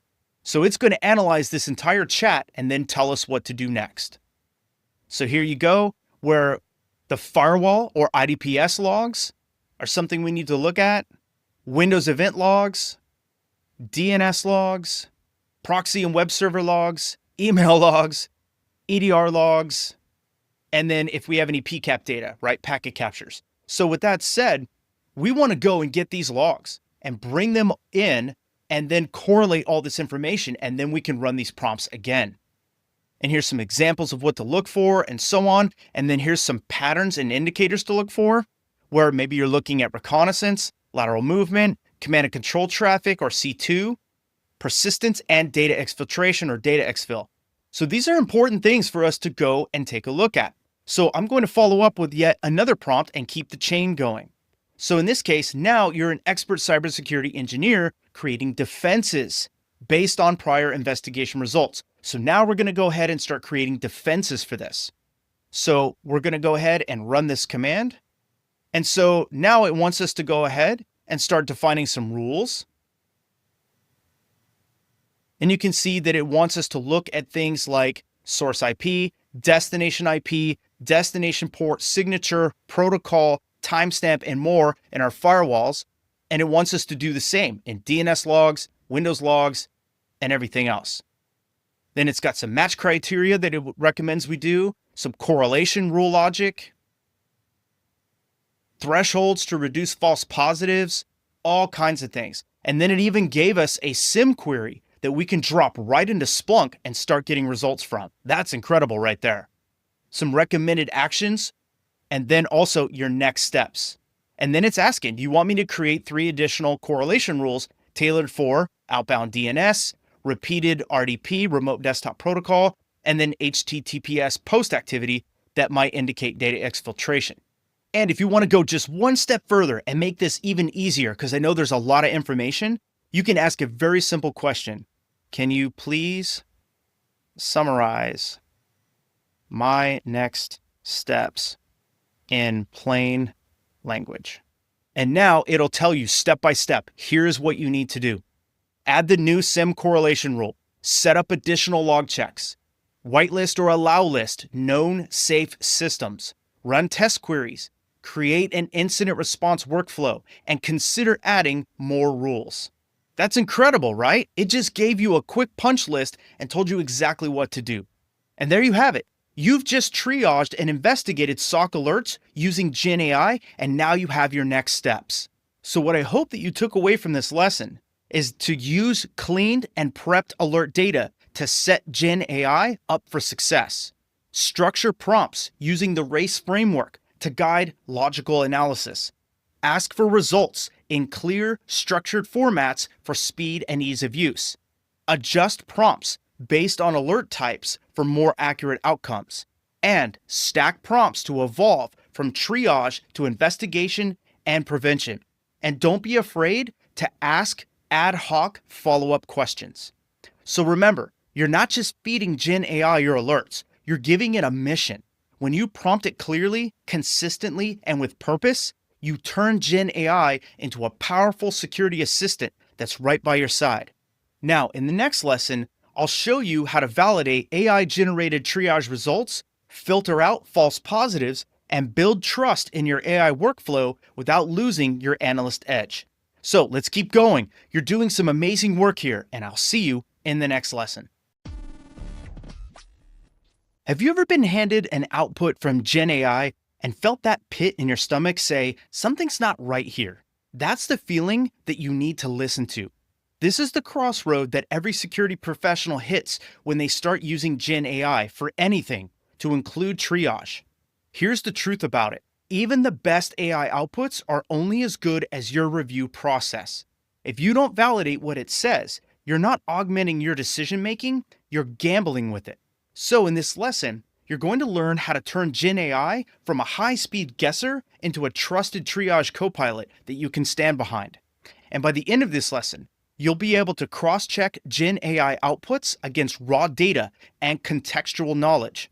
You'll be able to identify hallucinations or overreach before they cause serious damage. And you'll also be able to use your professional judgment to finalize triage outcomes and translate validated outputs into case notes, playbooks, and updates for stakeholders. Using Gen AI without validation is just automation, and that's dangerous. But using Gen AI with validation is real augmentation, and that's responsible. And in all my experience working with Gen AI, here is something that I see in different types of industries, not just cybersecurity. I see people ask, Gen AI is pretty smart. Can't I just trust what it says? And the answer is no, you can't. And here's why. Gen AI is great at recognizing patterns, but it doesn't know your environment. It doesn't understand the difference between a vulnerability scanner and a real attacker. It doesn't know your playbooks, your asset criticality, or your SOC's false positive history. So it can hallucinate, it can misinterpret logs, and it can miss key signals. And remember, you are responsible for the output from Gen AI. So picture this. Gen AI says this alert is lateral movement and the severity is high, but the source IP is actually your vulnerability scanner. So if you act on that, you've misused time, escalated incorrectly, and maybe even shut down a legitimate scan. Do that a few times and trust in Gen AI will break down. You're burned out all over again and back to square one. So let's fix that with a repeatable, easy to follow validation process. Now, before we jump into the prompts, let's set one ground rule that we always talk about. Never paste raw logs with sensitive data into a Gen AI tool. That means no real IP addresses, usernames, or asset names. Remember to use those placeholders like user A, internal IP1, and critical asset 2, and make sure that you tell AI that that data has been redacted, so we can add a line to our prompts to do that. That way, you can still analyze the structure, the logic, and reasoning without leaking any sensitive data. So now, let's walk through the 4-step validation framework. So I'll show you the prompt, but more importantly, I'll explain what to look for, why it matters, and how to interpret Gen AI's output. So step 1 is to cross-check with raw data. Start by verifying that Gen AI's summary actually reflects the underlying logs. Is what it says consistent with what really happened? So look at things like the redacted IP addresses, timestamps, the commands, redacted usernames, and so on. So here's how we're going to do this. From the previous lesson, we had a report from the Suricata alerts, if you recall. And it came up with all these different findings and so on. So I'm going to paste those results in. And then what I'm going to do is I'm going to hold down Shift and Enter to create some space. First, I'm going to grab the summary report that we created from the previous lesson. And I just went to the other chat, copied this out of that, and pasted it in here. So you can see that the report's there. Then I'm going to go to my prompt library and copy this prompt. As a SOC analyst validating AI-generated alert conclusions, your task is to compare the AI summary with the raw logs provided. So what I need to do is go to my artifacts and upload that Suricata IDPS logs that we used in the previous chat as well. So now you can see I have my prompt, and you can see right down here, I have a note that this may include redacted placeholders, such as internal IP1, user A, and so on. Respond using these placeholders if they are found. In our case, they're not going to be in here because this is simulated data, but if you're using real data, they should be, right? And then here is your summary report. Okay, so now I'm going to go ahead and run this. And as you can see, it's already done its validation. If you scroll down a little bit and you see any mismatch between what Gen AI says and what the logs show, that is your first red flag. So far, everything looks pretty consistent, right? Discrepancies, no mismatches found between timestamps, IPs, or alert signatures. Now, step 2 is to bring in what you only know, which is your environment or internal context. So here's how we're going to do this. I'm going to use the chat that we were on from the previous lesson, where we went ahead and summarized everything. We looked at SIM rules and those kinds of things, if you recall. So what I'm going to do is use all of this data that it's already given us, and I'm going to follow up with this prompt, where we want to act like a SOC analyst validating AI-generated alert conclusions. And so what we're going to do is compare the AI summary with the raw logs provided. And we're going to focus on confirming the accuracy. So what I'm going to do is go back and I'm going to grab that Suricata file again, and I'm going to drop this in here so that we have the IDPS alert logs right here. So now I'm going to run this command, and you can see that it's confirmed some details, source IPs, timestamps, alert signatures, and more. No usernames are present in the raw logs, but the AI did not fabricate any usernames. That's a good thing. Internal correlation, placeholder fields, and more. This validated what we want to know. If we see a mismatch here, that's when you know there's a red flag. So now step 2 is that we want to bring in what only you know, which is the environment or the internal context. You want to think about, is this a noisy asset? Is this user tied to routine scan activity? Have you seen this alert pattern before? And things like that. So what we can do is we can go in here and drop a prompt like this. You are a SOC analyst familiar with our organization's environment. Review the AI-generated alert triage result, cross-reference it against internal assets, and so on. Now, one thing I want you to see here is cross-reference against internal assets. So what we need to do is go grab our IT asset inventory artifact and drop that in here. That's going to give Gen AI context to run this command. And also notice again that the data includes placeholders for sensitive information. Okay, so now I'm going to run this. And now you can see here that the IT asset inventory list has been ingested. And now it's flagging some different assets. So again, we have that 10.10.5.15 node, a 5.20 node, 5.21, and 5.22. These are issues. So none of these IP addresses match the asset IP range found in the internal inventory. So what that means is this suggests that the IPs may belong to a temporary test instance. Whoa, that's really insightful. This might be coming from a test string or development environment and may not be part of our critical assets. Or it could be a rogue machine that was just added to our network. So here was our previous AI rating, and now based on internal context, it reduced it to a medium. And this line right here is critical. Since no confirmed production machines are impacted, this reduces the immediate business risk. This is powerful for us. The goal here was to downgrade or upgrade the severity rating based on what you know that the model can't, which is the internal context of your organization. Now, we want to look for signs that Gen AI might be overreaching or hallucinating here. So step 3 is to check for those hallucinations. Some red flags might be bold claims with no evidence, conclusions that go beyond what the data supports, any vague or generic labels without log references, things like that. So to do that, we would go over to our prompt library and copy this prompt. Take on the role of a senior SOC analyst auditing AI reasoning.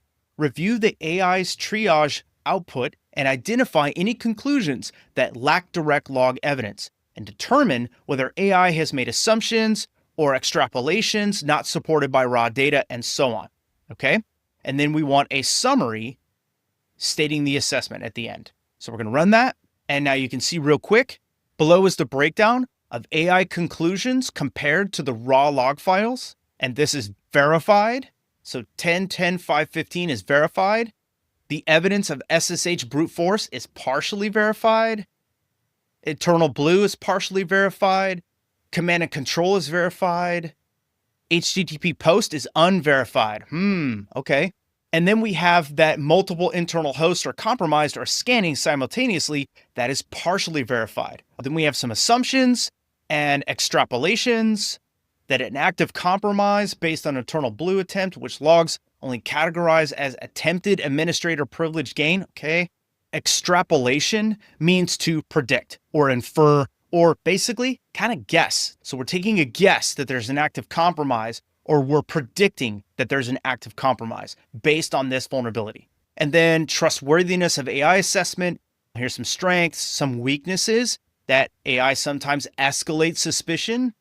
And then confidence level is now moderate, right? 7.5 to 10. Now, if you see confident claims like this is malware or a user is compromised without any specific evidence or indicators, that's when we want to stop and investigate further. So what we can do is follow up with a prompt like this. Based on your initial assessment, list the specific log lines or indicators that support each of your major conclusions. If no specific evidence is present, explain what additional data would be needed to confirm or refute your conclusion.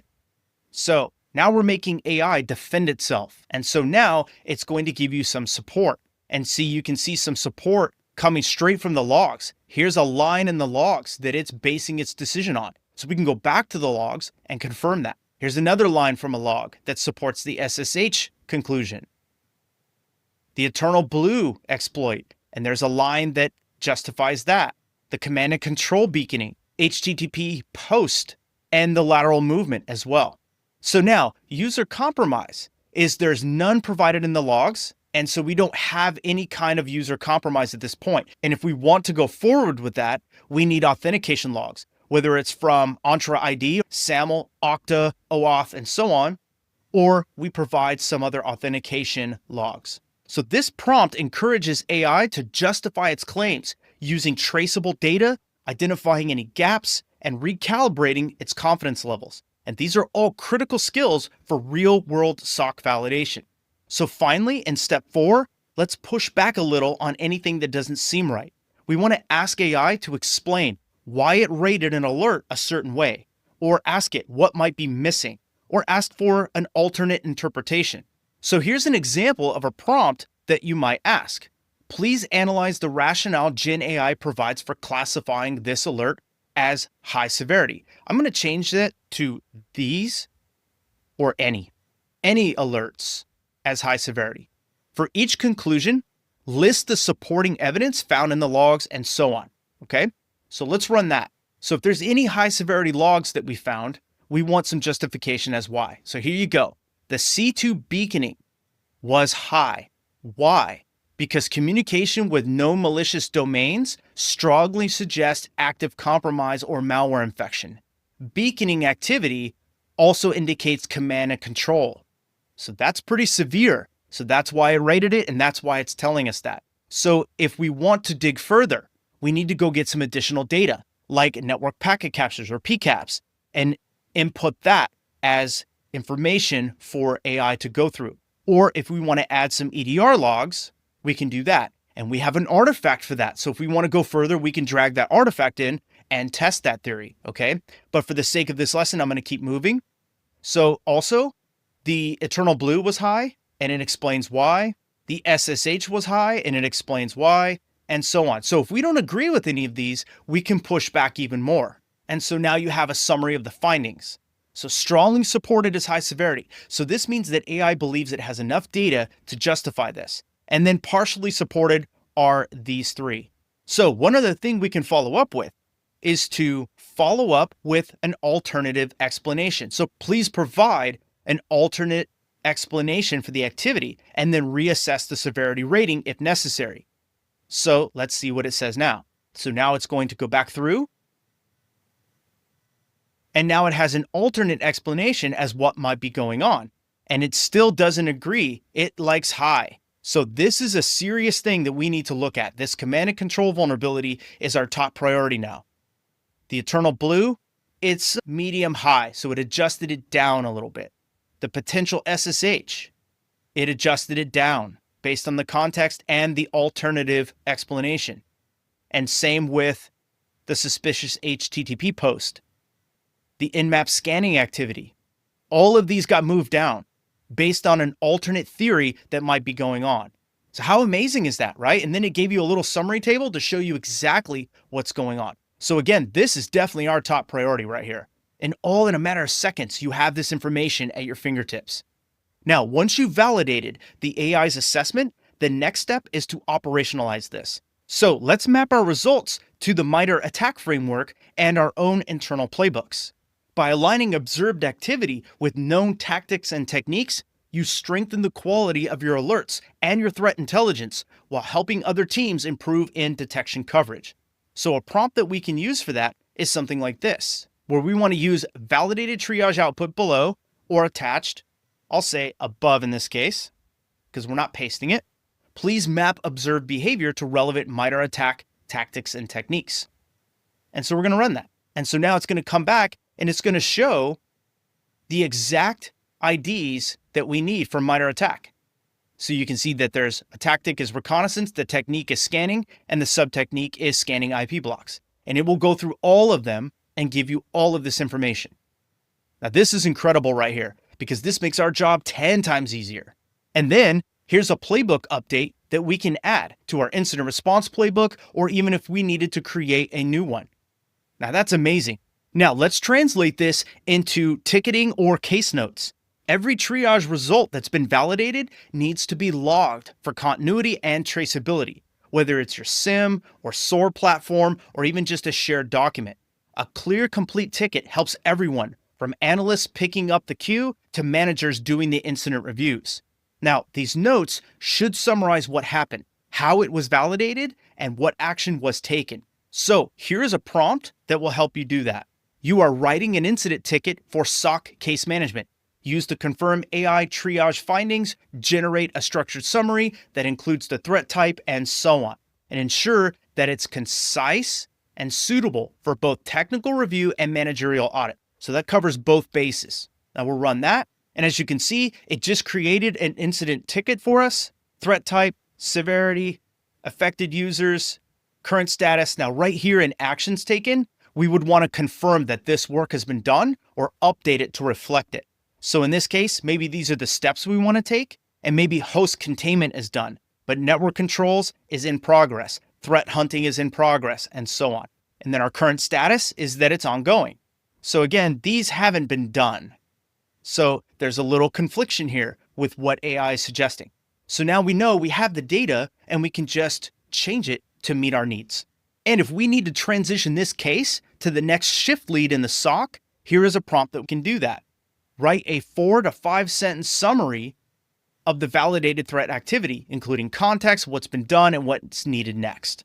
And so again, we would want to update the actions taken to be consistent. So in that case, we could say right here in the action steps, step 1 and 2 have been completed, and that's it. And now it knows steps 1 and 2 are done, but 3 through the remaining steps are not. So here you go. We detected unusual network activity from several internal systems, including scanning behavior, so on and so forth. And there you have it. There's your summary, and you can hand this right off. You can even turn this into a bullet list, a table, whatever you want. You can say, please summarize this in a bullet list.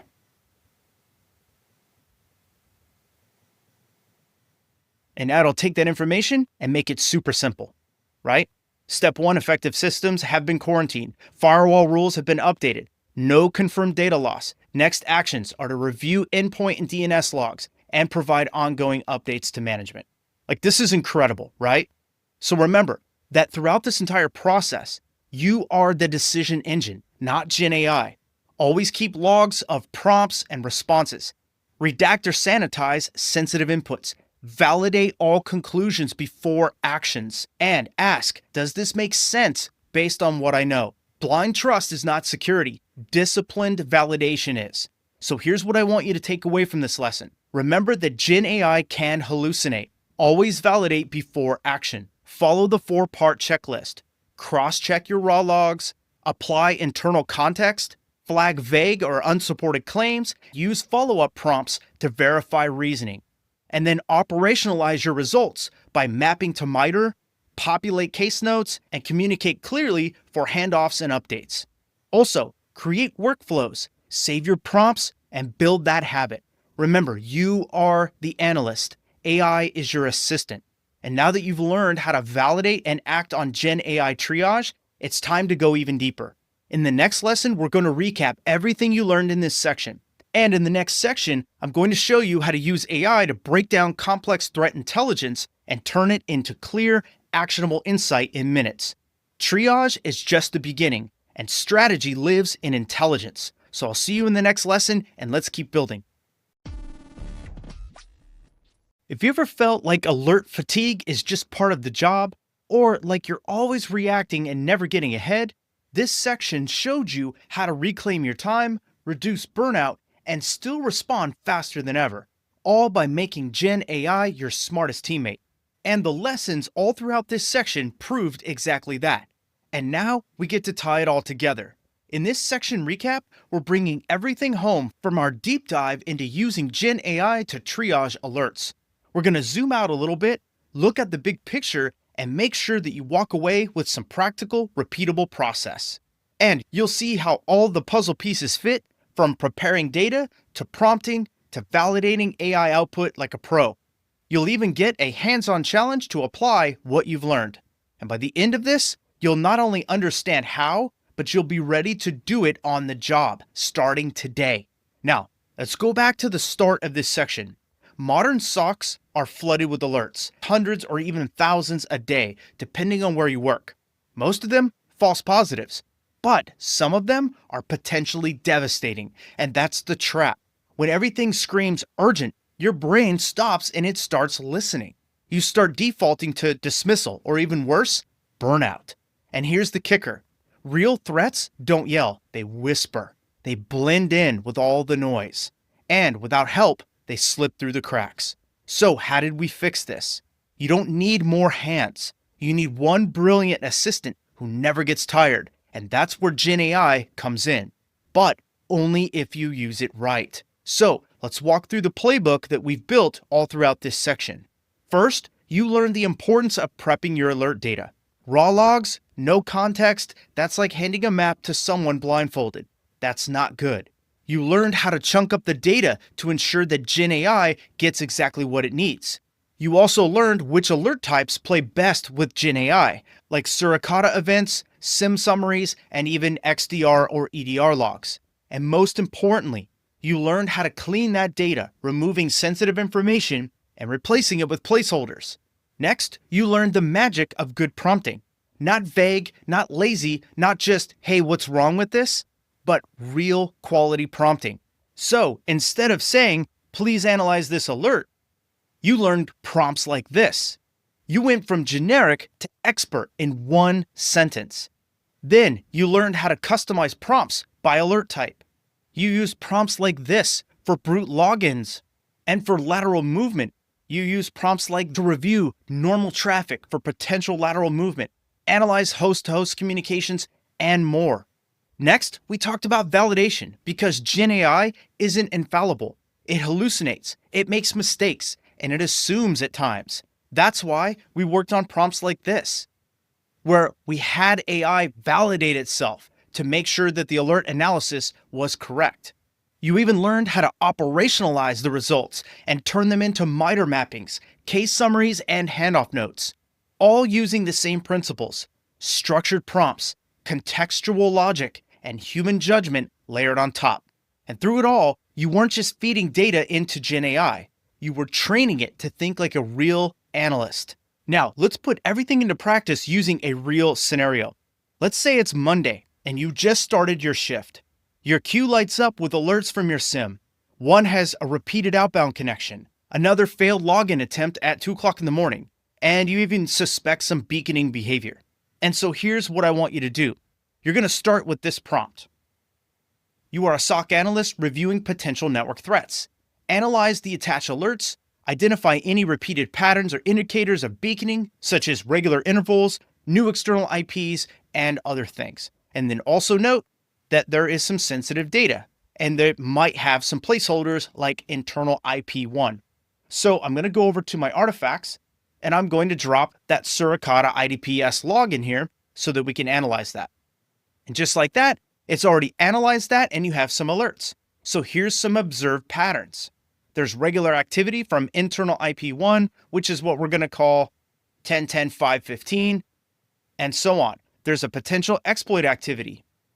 And notice that it's assigning placeholders to the IP addresses, which is interesting, and that's what AI will do. So it's making an assumption and giving you a mapping, which really doesn't help because the IP addresses are already there, right? Let's keep moving forward. Suspicious external communication, an outbound, that looks like mail, SMTP, that's leaving on port 25, which is unsecure. That's a problem for us, right? And then there's indicators of beaconing. So this shows rapid outbound connections at intervals of 40 to 60 seconds. That's something to take a look at. And then it gave us severity levels.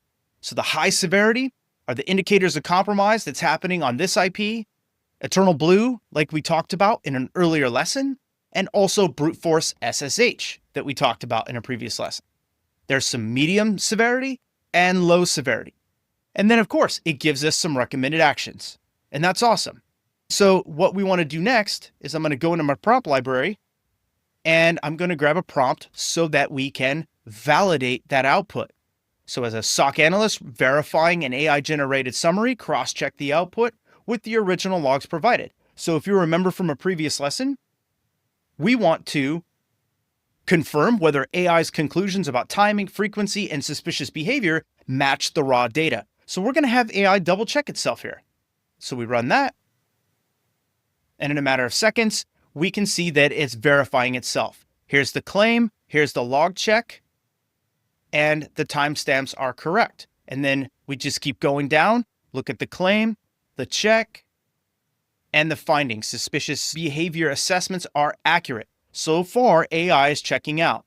So we'll review this whole output and determine if there's anything we need to pay attention to.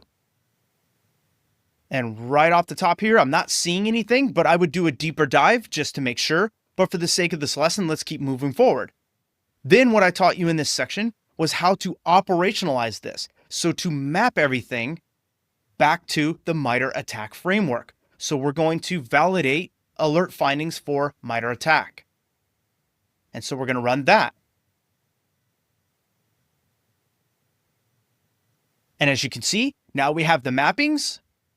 So we can see clearly what the IDs are for MITRE ATT&CK. So if we wanted to go over to the MITRE ATT&CK framework, we can look at command and control C2 and see what that means for us. Also, there's some other things going on here. And you can see some more for eternal blue, also SSH brute force, and so on. So it mapped everything out for us, just like that. And if I scroll down a little bit more, there you go. And so we don't really have a table or anything that makes it clear, so we can ask ChatGPT to summarize this for us.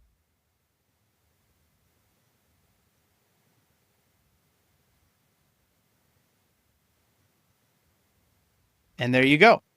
And in just a few seconds, it's going to create a table for us so that we can clearly see what's going on. And just like that, here is our table.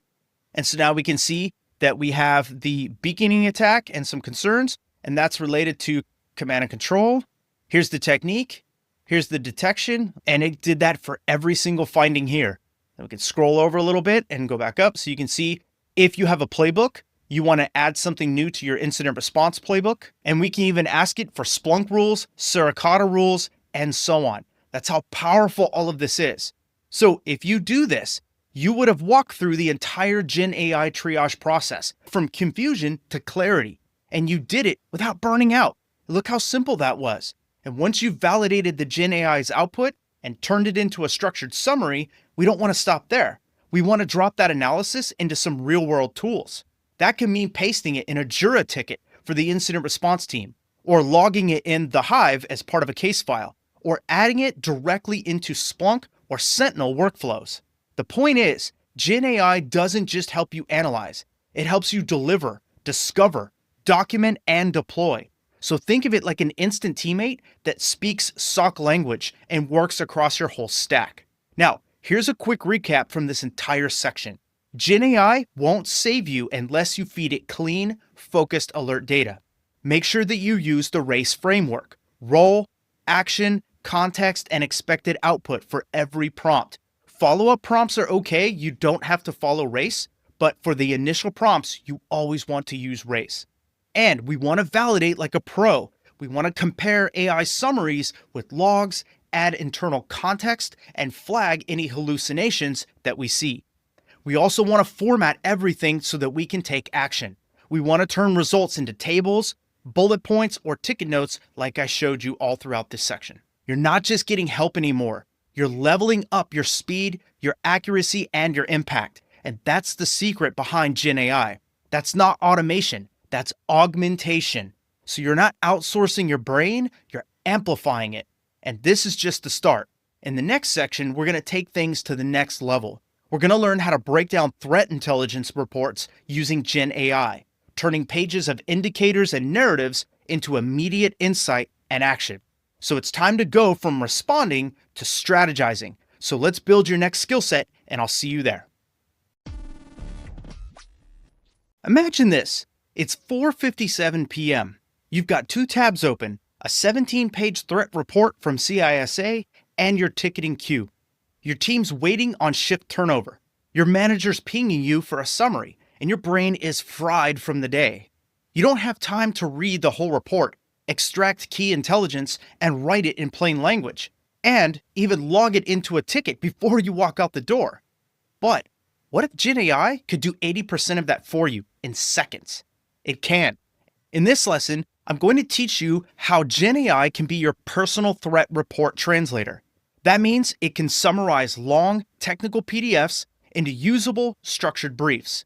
It can create quick-turn summaries for Slack, Jira, or leadership updates. It can tailor the tone and depth depending on the audience.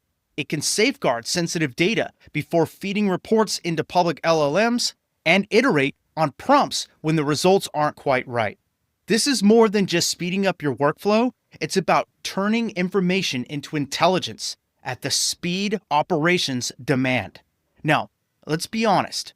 Threat reports are not written for analysts who are under pressure. They're written for marketing, legal, executives, and sometimes analysts, all at once.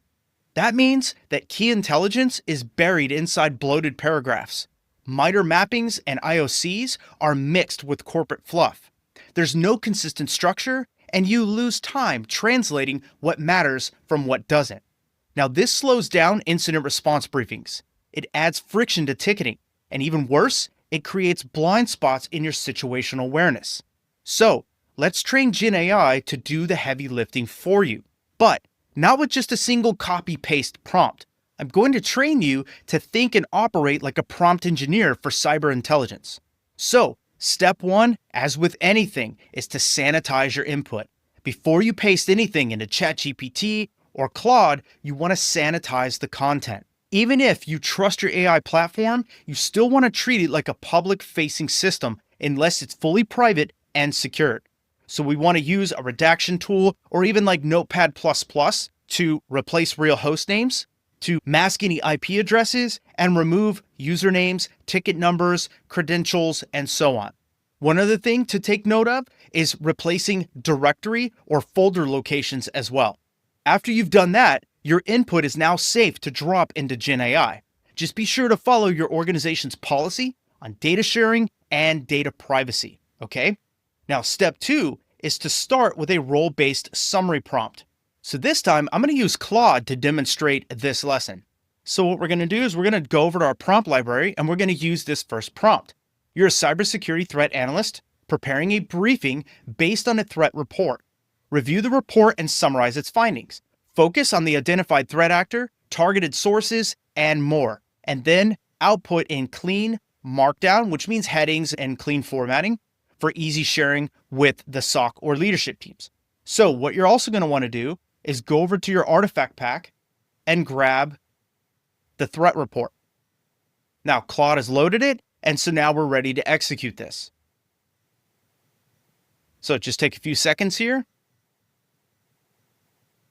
And Claude is generating this artifact for us, just like that.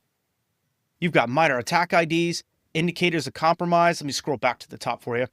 Here's an executive summary, a threat actor profile, targeted assets and sectors. Looks like they're after a DevOps server right here with Jenkins. Interesting. Now you have all your MITRE attack framework, you have your IDs, your indicators of compromise, timeline of events, which is definitely helpful. Wow, this is amazing. Containment actions, impact assessment, and so much more. Even recommended next steps, strategic improvements, monitoring. This is an incredible report. So let me try ChatGPT with the same thing, so we can compare the difference real quick. So I'll do the same thing, drag that report in, and I'll execute that. And as you can see, here's a summarized report. And notice how it didn't include an executive summary. It just jumped right into threat actor, targeted sectors, and so on. So in my opinion, I think Claude did a way better job. That's why sometimes it's good to have multiple tools so you can get the output you want. Now, I would demonstrate this in Perplexity, but you need a paid account in order to upload data. So I won't test this in Perplexity, but you can see the difference where Claude was clearly light years beyond in terms of the report that it put together. So let's stick with Claude going forward and let's see what we get. Okay, so step 3 is to adapt the prompt for different outputs. So we'll use the summary report as our input. So we can either create a document from the report or just paste it into the prompt. In this case, we're just going to continue the conversation. So now what I'm going to do is grab this prompt. You are a cybersecurity analyst preparing a summary for non-technical leadership. Please review the following threat report and provide a high-level overview. Who's affected, what's the threat, and so on. And so now we'll run that. And so now it's drafting the artifact for us. And so now here's your executive security briefing. What happened? Who was affected? And really it's what was affected, right? But still, who was affected? The impact, immediate actions, bottom line. Okay. And boom, just like that, it gives us a quick summary with the exact language that an executive needs to know. But what if we wanted a concise technical output for a SOC case or a ticket update? Well, we can use this prompt from our prompt library. As a SOC analyst, summarize the threat report in 3 to 5 bullets for use in a ticketing system focused on observed IOCs, indicators of compromise, attack behavior, and the required responses. And no fluff. So then we fire that off, and now it's creating that artifact for us. So here's your summary. Here's your IOCs, and you can see just how the format is so different. Here's your attacker behavior, containment complete, and outstanding actions, just like that. And now we can review the output and add that to our case or our ticket. Or if we wanted to, we could post a message on Slack, Microsoft Teams, or any other collaborative platform. To do that, let me close that out, and we'll use this prompt. Please summarize the following threat report for an internal SOC update. Format it for quick reading in Slack, actor name, impacts, and so on. And use headings or bullet points. So we're going to do that. And it knows exactly what we want and what we're looking for, and here you go. And it's even got emojis for us and everything. This is perfect for posting. So if we have a Slack channel for incident response, or we have a Slack channel that's shared amongst our SOC or our engineering team, we can drop this in and start getting to work right away. Just look at the results we got. From one single input, we created 3 very different outputs. And now you're not just copy pasting, you're controlling the output by design. And that's how you use Gen AI to augment your work. Give each of these a try, or change some things around and make them your own. Now, what if Gen AI goes off the rails on us? Sometimes the output will miss a key indicator of compromise or IOC. It'll hallucinate actors or other details, and it might include vague language, like sophisticated malware or something like that. What happens then? Well, in that case, we can close that out and we can use this prompt. Please analyze and revise this summary to remove any vague terms like sophisticated. Only include specific IOCs that are mentioned in the report. And so if there are any, it'll find something. And then it says, I can see it's already quite specific and doesn't contain vague terms like sophisticated. The IOCs are all directly from the original report. So we don't have any vague terminology in here. We can just copy and paste this into our tickets, into our Slack channel, and so on, and we're good. And here's something else that's really neat. Way up at the top when we first started, I don't remember if I asked about MITRE attack techniques. Do you? I don't think I did, but I might have. But here's the great thing about Gen AI. It knows what you're asking. It knows how to interpret what you're asking. We might say right here that you missed the MITRE attack techniques, but it knows that's what we're asking for. So it's going to go ahead and infer, this is what you want, I'm going to give that to you. So now it's just going to list out all of the TTPs, which are tactics, techniques, and procedures from MITRE, and it gives you your MITRE IDs all right here. Wow, this is amazing. Key indicators, all of that stuff. Just like that. Or if you don't like that output, you can prompt it to recreate the response with your desired output. You can ask it to restructure the summary using a template or whatever you prefer. The key is to treat Gen AI like a junior analyst that you're training. Don't accept the first draft. Ask for more information. Update what you don't like and repeat this until the output is solid and what you want. Okay? Now let's put all of this into action. Let's say that you just received the following threat report in your weekly threat intelligence feed. I'm going to open up a new prompt and I'm going to paste that in here. So this is the feed that you received. What I'm going to ask Claude to do is save this. Please save this to memory. And actually, I'm going to add this threat report to memory. Okay, so it's going to save that. So one thing that you do need to know is that it doesn't have persistent memory. It's only going to be temporary. So what we're going to do now is we're going to follow up with a prompt. And notice how all of this data here is unstructured. We can't work with this, right? And we don't have time to rewrite it, clean it up, or even turn it into something that we can use in a briefing. So what we're going to do is we posted this into Claude and we asked it to save it.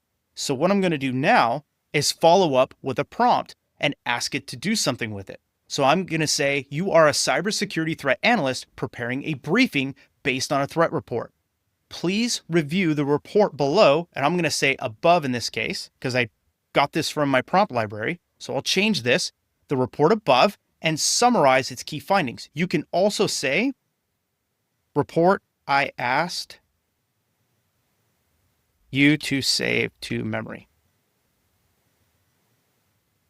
And summarize its key findings. And so now when I hit send, it's going to go ahead and analyze that threat report and give me exactly what I want, which is an output in clean markdown for easy sharing with SOC or with my leadership team. And so just like that, you have your briefing. Here's your executive summary, your threat actor profile, your attack chain analysis, which is amazing. Again, I don't see any MITRE attack IDs in here. Oh, there they are. Cool. So MITRE attacks in here with the mapping, the risk assessment, all of it. Look how powerful that is. Now you've got a SOC ready copy-paste summary for incident ticketing, team Slack briefing, executive summary, and even a threat intelligence wiki if that's what you have. And most importantly, you didn't waste 15 minutes rewriting it. This took seconds. Plus, like we discussed earlier, you can also prompt it to summarize this report for your manager. Rewrite anything if Gen AI includes hallucinated or vague information. We can also drop the outputs into your red team wiki for shared context.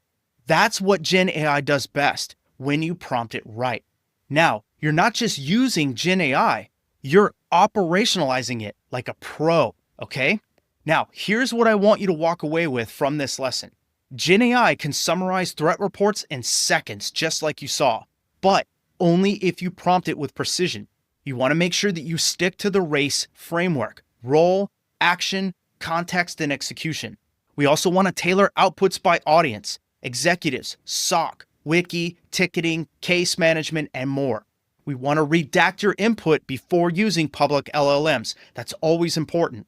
And also, when you find good prompts that work, be sure to save and reuse your best prompts with clipboard tools or your prompt library. And also iterate when results fall short. Train AI like a junior analyst, meaning ask it more questions. And make this a repeatable part of your threat intelligence workflow. Summarizing threat reports isn't just about speed, it's about clarity when you need it most. You've now got the tools to do that, along with the prompts and the mindset, and this will help you turn dense PDFs into clean, actionable briefs. In the next lesson, we're going even deeper. You're going to learn how to extract IOCs and TTPs that are hiding inside those reports and turn them into operational threat hunting fuel. So, I'll see you there. Here's a situation that you've probably faced. You're handed a long, detailed threat report with dense paragraphs, no structure, and your job is to find every IP address, domain, suspicious URL, and file hash that's buried in the text. And you need to do it fast. And that's tedious, it's error-prone, and it can waste a lot of time during an active incident. So now imagine this instead. You paste your report in GenAI, and boom, it pulls out all of the IOCs, your behavioral patterns, and organizes them into structured tables, and even maps them to MITRE attack techniques, all in seconds. Now, this isn't the future. This is what you're going to learn in this lesson. We're going hands-on with one of the most valuable ways that GenAI can augment your cybersecurity workflow, and that's extracting IOCs and TTPs automatically. And by the end of the lesson, you'll be able to identify the key indicators and behaviors to extract from threat reports. You'll be able to use proven prompt strategies to get clean, structured output from GenAI. You'll also be able to format the results for enrichment, hunting, or even sharing. You'll also be able to instantly find indicators from raw paragraphs using GenAI. And all of these skills will change how fast and how well you operate in threat intelligence. Threat reports are usually written in a certain format, right? They're human readable, but they're not machine ready. And here's what that means for you. A report might describe the command and control domain like this, or it might mention a file hash like this. And none of that is in IOC feed or ready for your SIEM. And here's the issue with that. You can't afford to miss any of it. You need every IOC and TTP ready to use right now. And that's where GenAI becomes a game changer. So let's walk through the complete solution, from understanding what to extract to formatting the output in usable formats. Now, the first step before we prompt anything is to know what we're looking for, and that's indicators of compromise or IOCs. These are like digital fingerprints that are left behind by attackers. They're the data points that we can use to recognize malicious activity inside of our environment, whether it's a rogue IP address trying to connect to your server or a file hash that matches a known piece of malware. So things like IP addresses, whether it's version 4 or 6, these can help us pinpoint the source of suspicious traffic.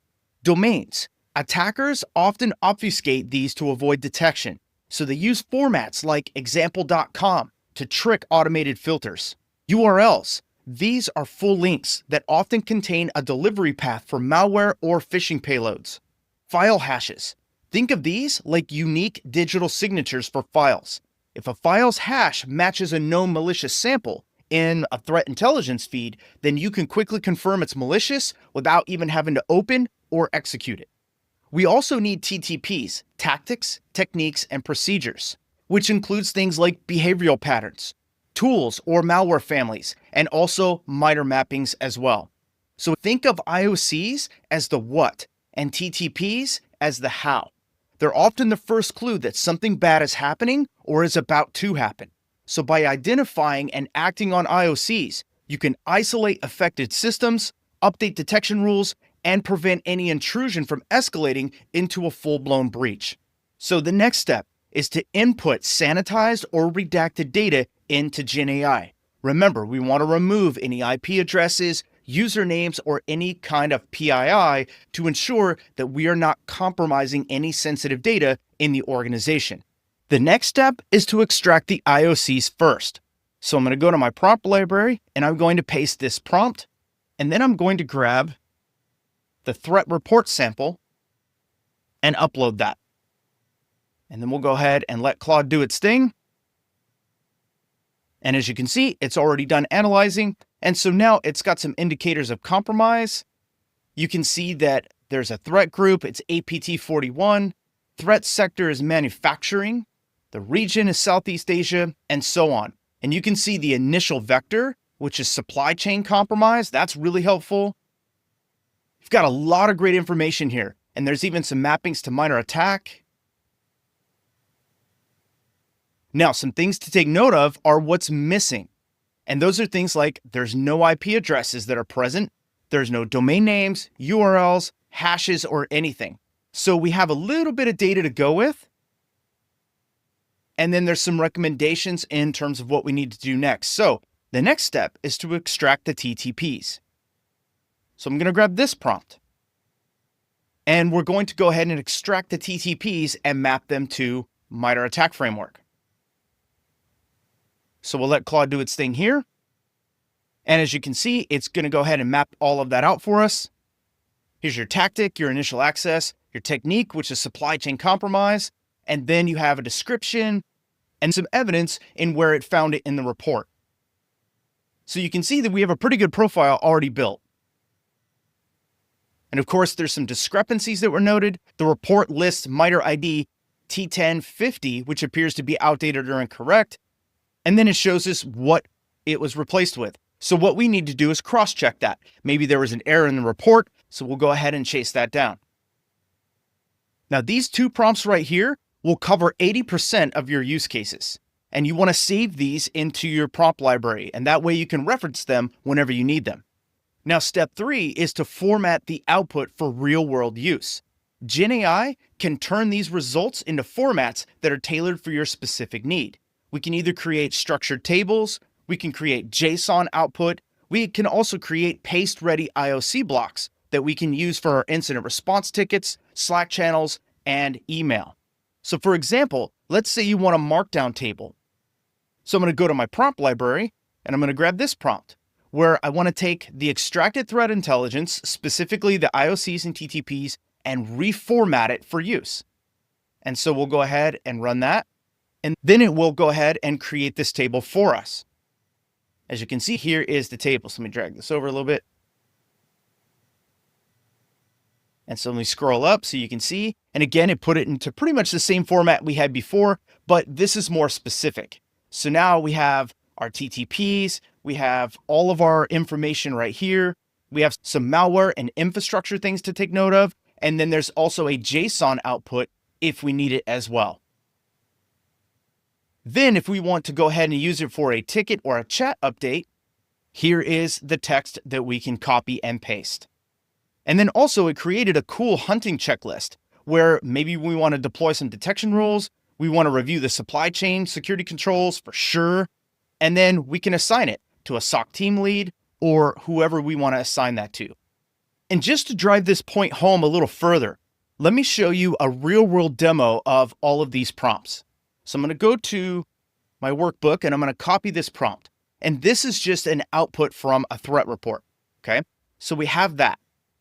So now what we're going to do is I'm going to hold shift. I'm going to hit enter a couple times to create some space. And then I'm going to drop that IOC prompt right here.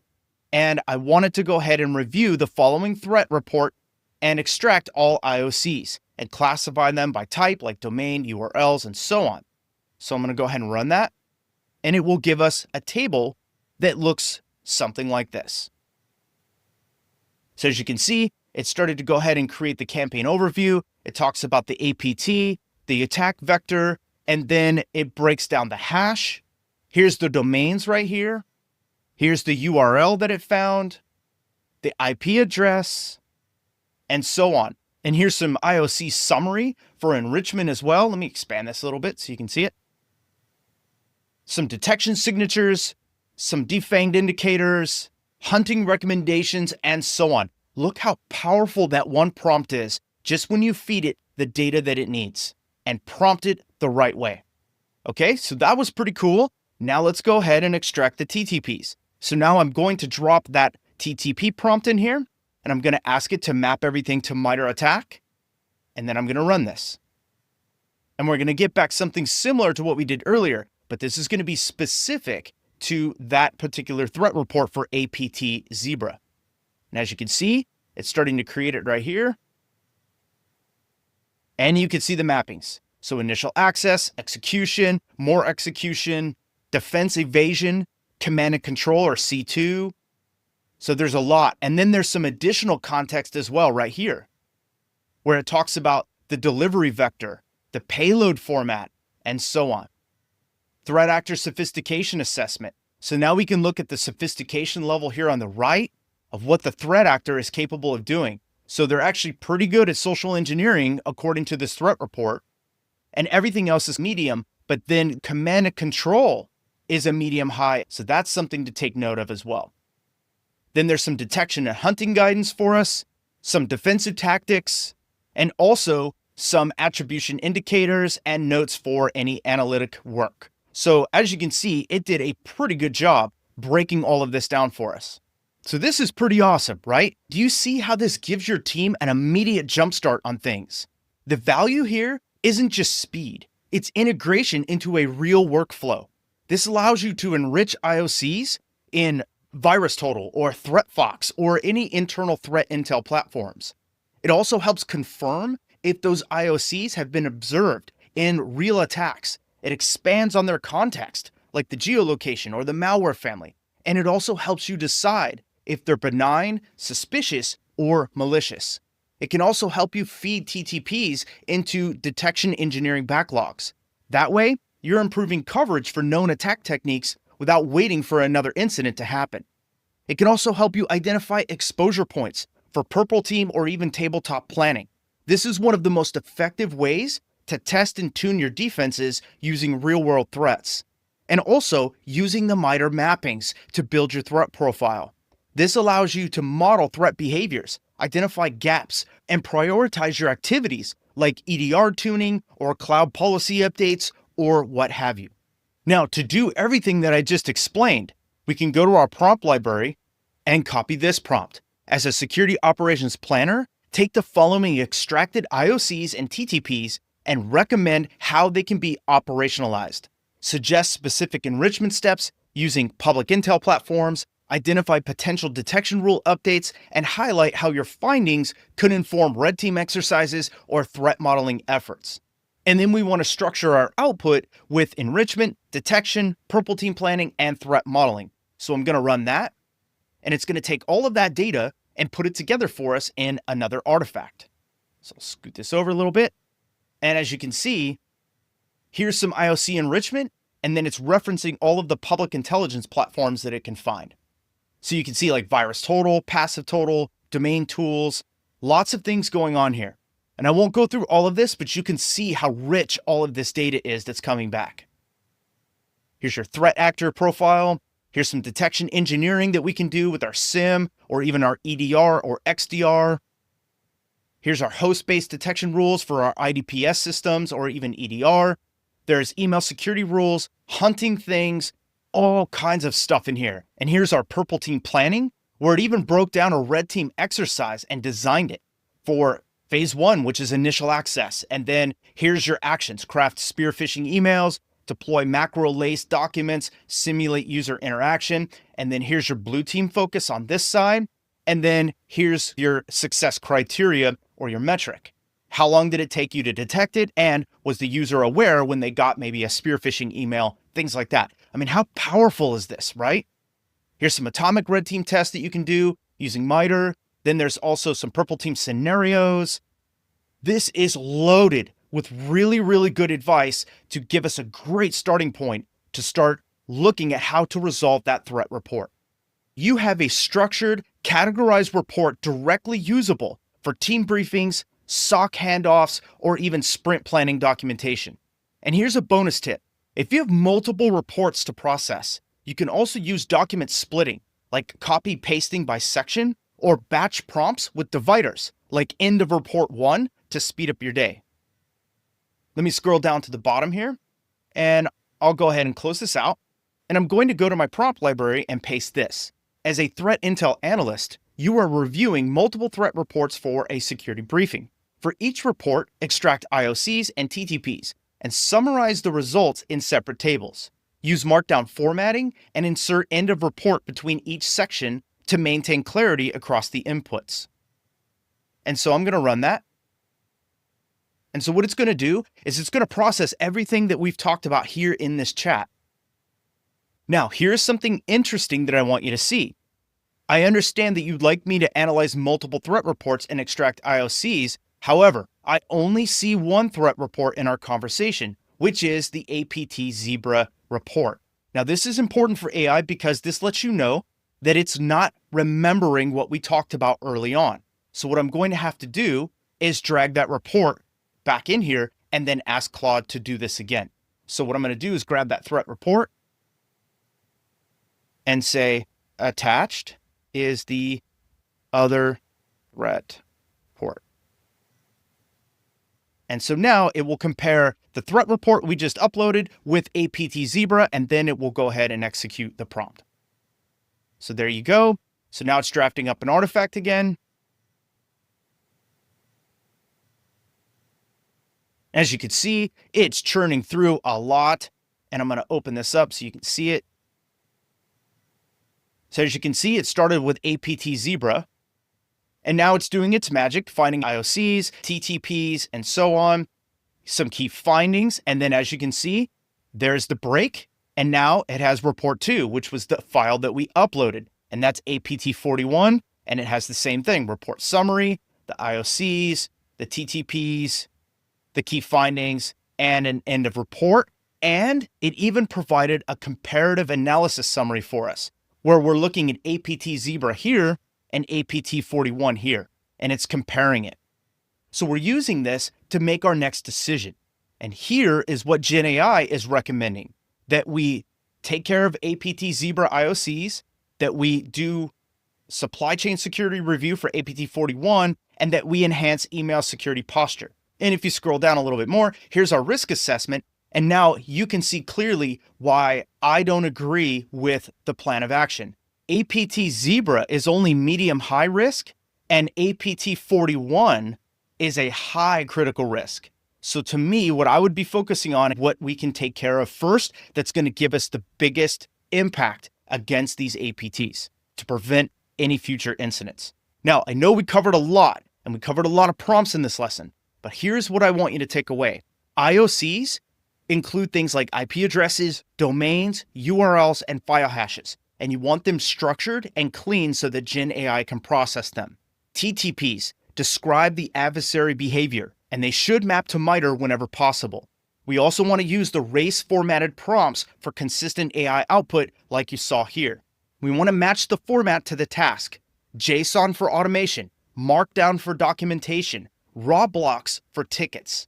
We also want to validate before we act. AI is your augmenter and your accelerator. It is not your decision maker. And we also want to think beyond the extraction. We want to connect these outputs to threat hunting, detection, reporting, and response. Remember that GenAI isn't just reading this for you. It's turning unstructured information into threat hunting fuel. The faster you can extract the IOCs and the TTPs, the faster you can defend your environment. And you can also help others do the same. Now, next up, I'm going to teach you how to assess the relevance of threats to your specific organization so that you know what's noise and what's real. And you're getting sharper by the lesson, so let's keep building on that, and I'll see you in the next lesson. Picture this. You get a threat alert. The report says a nation-state actor is exploiting a zero-day against cloud identity providers. You take a look at it. Your boss looks at it, and you wonder, is this a fire drill? Or is this just noise? Or is this the real thing? The difference between reacting to everything and focusing on real threats is relevance. In this lesson, I'll show you how to use GenAI to assess the relevance of threats to your specific environment and how to do it fast. Because context is everything. And Gen AI is now your assistant in sorting real threats from noise. In this lesson, you're going to learn how to determine if a threat really applies to you or not. And by the end of this lesson, you'll be able to frame a threat relevance question that Gen AI can answer effectively. You're going to use race-formatted prompts to assess environmental fit. You're going to evaluate Gen AI responses for clarity, risk ratings, and suggested mitigations. You're also going to learn how to leverage both red team and blue team perspectives in your prompt logic. You're going to learn how to perform batch relevance assessments and organize those results into structured formats, and also how to integrate Gen AI relevant insights into triage workflows and threat models. Now, most threat reports are written for the industry. They are not written for your organization specifically. So you might read that a threat actor targets cloud infrastructure in North America, but does that mean that you should act upon that? Too often, SOC teams either ignore it because it doesn't mention their company name, or they panic and escalate because it involves scary terms like zero-day or nation-state actor. Neither approach is strategic. What you need is a quick, evidence-based answer to, does this threat affect us? Yes, no, or maybe. That's where Gen AI can augment your decision-making for you. So let's walk through it step by step, and let's learn how to use Gen AI for threat relevance assessments. Now, step one is to define your context. We want to start by listing your organization's high-level attributes. So like what industry you're in, like finance, government, healthcare, whatever. Then the tech stack, the cloud providers, your EDR tools, your SaaS platforms, and more. Geography, where your company is located, where it does business around the world. And also user behaviors. Are you remote heavy? Do you do a lot of bring your own device or BYOD? And so on. This gives Gen AI something to anchor its analysis to. Now, I've included an artifact for this, or you can input your organization's details if you want to. So what I'm going to do is I'm going to grab the simulated threat context data, and I'm going to drop that in here. I'm going to go to my prompt library, and I'm going to drop this prompt in. I'm also going to upload the threat report sample so that Gen AI has the threat report and the data to perform its analysis. And I'm going to ask it to review the following threat summary and evaluate whether it presents a risk to an organization operating in the finance sector that uses Okta, Google Workspace, and CrowdStrike, and consider the past targeting patterns, technology compatibility, industry alignment, and so on. And then I'm going to go ahead and send it. And now ChatGPT is going to go ahead and process this for us. And here is the overview. So now it has APT41. It's looking at the threat sector, which is manufacturing. Here's our risk evaluation right here, that APT41 is a China-linked threat actor known for espionage and financially motivated operations. So the report highlights manufacturing targets. It has historically targeted finance, healthcare, and technology sectors. Therefore, we could be impacted here. So let's scroll down a little bit more. Technology compatibility, it's looking at Okta, Google Workspace, and CrowdStrike. Some past targeting patterns for us. The risk rating is medium, so it is something to consider. While the current intelligence suggests that manufacturing is the primary focus, APT's history could escalate our risk here. So we want to take a look at that. Supply chain is also another concern. And here's some mitigations that we asked for with supply chain risk management, advanced threat hunting, cloud security hardening, incident response preparedness, and so on. Now that's pretty cool. Now, step 3 here is that we want to interpret the output. A strong AI response should include things like the risk rating that you saw, the justification, and suggested mitigations. And this is what we're going to use to drive our triage decision making. And we can also create tags in our threat management system, like relevant to act now, possibly relevant, which is something we monitor, or not relevant, which is we log and we move on. So I'm going to go to my prompt library and copy this prompt. As a cyber threat analyst, evaluate the relevance of the threat analysis above for a healthcare organization using AWS, Microsoft 365, and CrowdStrike, and then provide a table with threat name, tech match, industry relevance, and more, plus a final risk rating. And that's what we want to see here. So we're going to run that. And here's a tailored evaluation where it's breaking everything down. So you can see that there's a high tech match. So you have high under tech match. Industry relevance is high. And then TTP over here is medium. And I'll scroll over so you can see that. And so it lists some minor attack techniques. There's your ID right there. And then here's your risk rating as well, high. So this is definitely a concern for us. Here's some other analysis. Here's some TTP overlap. And then here is your final risk rating. And now it's high. So earlier it was medium, now it's high.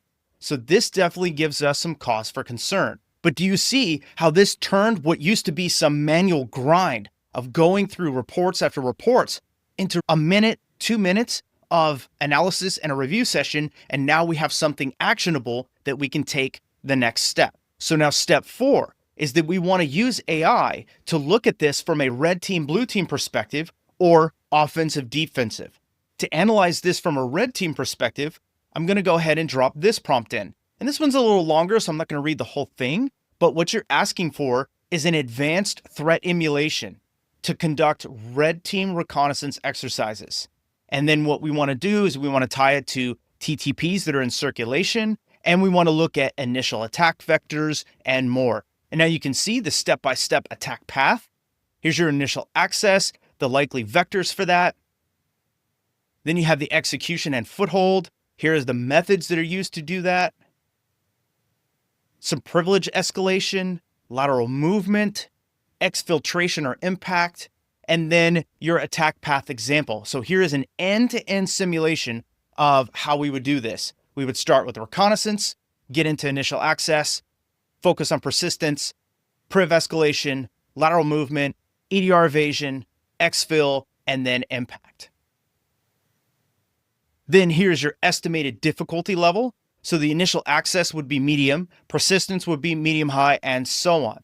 So do you see how this prompt produced a realistic attack scenario, outlining how an adversary might infiltrate your environment from initial access all the way to impact? And so you have a breakdown of the TTPs, plus insights on how difficult each stage is and more. So we could use this to prioritize our threat emulation, our red team planning, or even just tabletop it for now and then move forward. Now, on the flip side of it, let's look at things from the blue team or the defensive side of things. And let's do the same thing. In this case, what we want to do is we want to find some blind spots to known TTPs, and we want to identify 3 to 5 areas where an attacker might evade our current controls. So now I'm going to go ahead and run this. And here is your threat model assessment for blue teaming. So identify abuse and MFA bypass. A blind spot might be the logs may not be fully integrated into your SIM, so we may not be seeing activity from Okta or Microsoft 365 or Google Workspace. CrowdStrike focuses on endpoint visibility, but cloud identity attacks can bypass the EDR. We have some TTPs that are referenced to MITRE and some recommendations. Then there's malicious OAuth applications, cloud control plane misconfigurations, EDR evasion and endpoint blind spots, and so on. Data exfil. Then you have top 3 priority areas. And this is where we would most likely invest our time. So do you see how this prompt gave us a prioritized list of blind spots in our current defensive setup? We can also add controls in here. We can do a lot of things to really fine tune this and get some really detailed information. Pretty awesome, right? It really changes the perspective. And these alternate angles can help you uncover gaps that your default triage might miss. Now, after we've validated and understood the threat actor's relevance to our environment, the 5th and final step is to put that insight into motion. That means tagging the alert, adjusting some playbooks, briefing leadership, or even just updating our threat models. So to streamline this process, of course, we're going to use this prompt to do it. So we're a SOC analyst summarizing the operational relevance of a known threat actor based on validated intelligence, give our tech stack, recent alerts, exposure points, and so on, and recommend any immediate next steps to the SOC team and what we should prioritize this week, including detection tuning and so on. So this is going to give us a very sophisticated report and tell us exactly what we should be focused on. So it's going to talk about operational relevance, And again, it's doing the MITRE attack mapping. You also have your priorities now for the week. So we want to look at detection tuning. So we want to enhance identity-based detections and expand on CrowdStrike watch lists. We also might want to tag our high-value cloud assets like AWS admin roles, S3 buckets, and so on, and also confirm that CrowdStrike is covering our serverless or container workloads and flag any unmonitored assets. Then we want to maybe update some risk documentation. So our threat actor matrix, we could document cloud identity risks in a risk management plan, in a plan of action and milestones, whatever we might need to update it in. Also, playbook updates, threat hunt initiatives, and so on.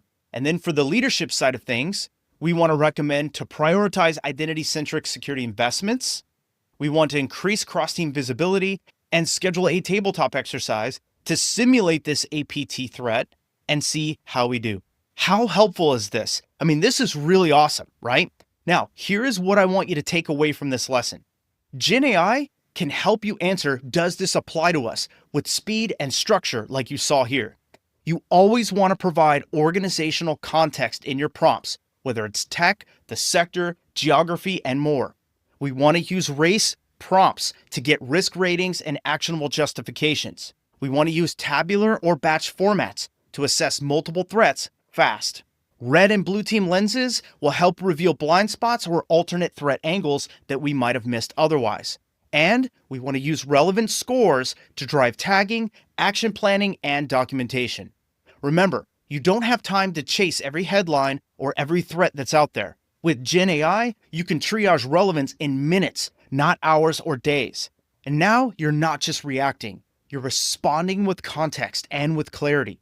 So start using this approach to analyze your weekly threat feeds, blog posts, and CISA or CISA alerts.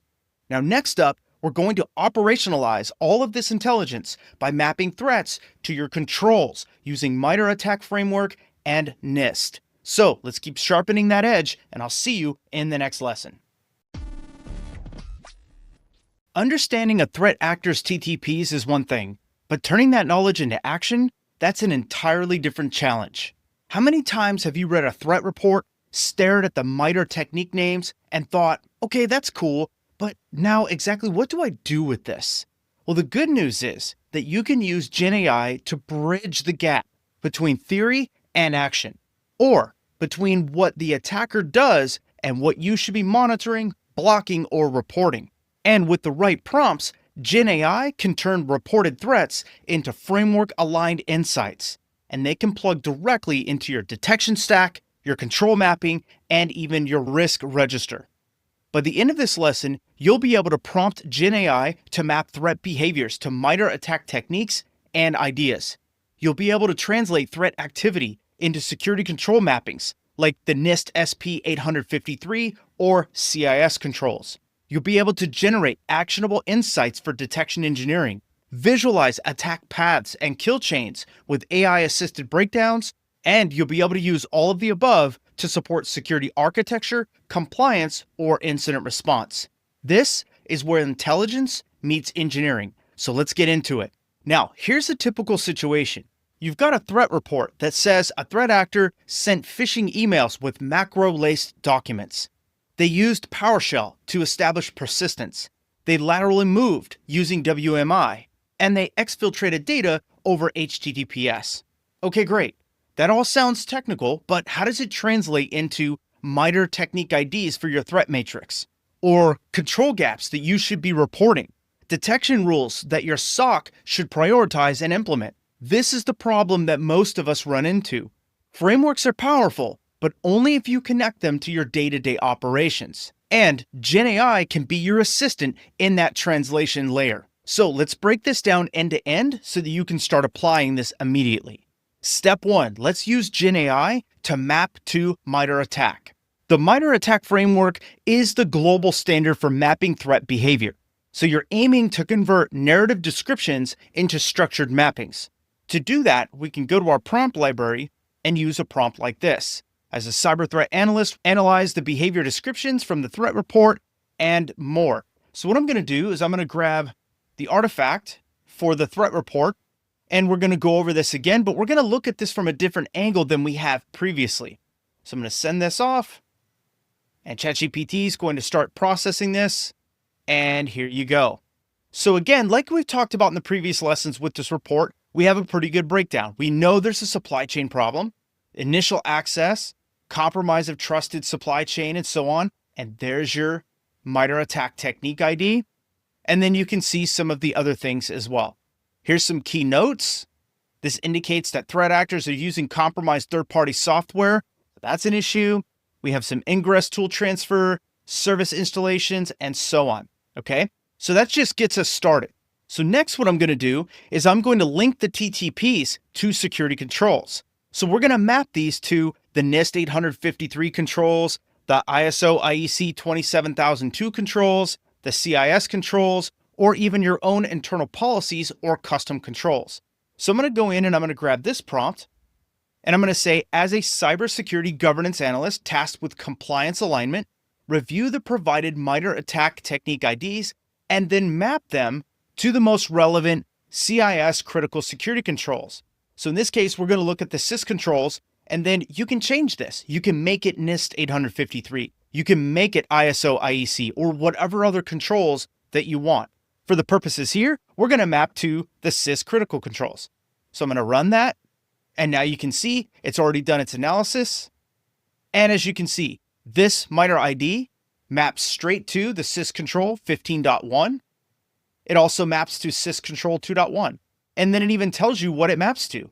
There's a secure software supply chain. There's inventory of authorized software.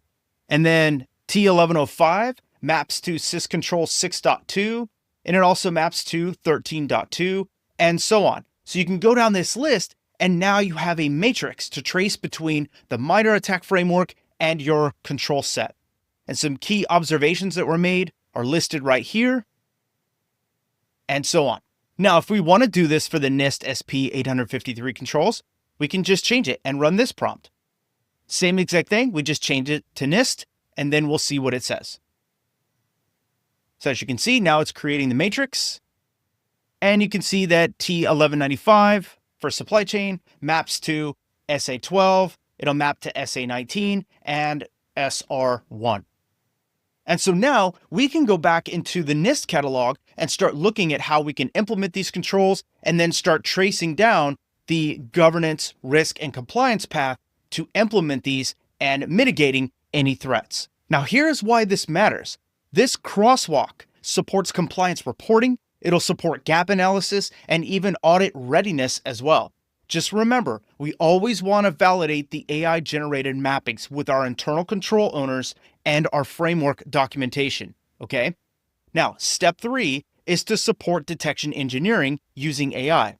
Now that you've identified what the threat is and which controls it might cover, now let's help your SOC team. So I'm going to go into my prompt library and I'm going to grab this prompt. You are a detection engineer working to enhance SOC visibility.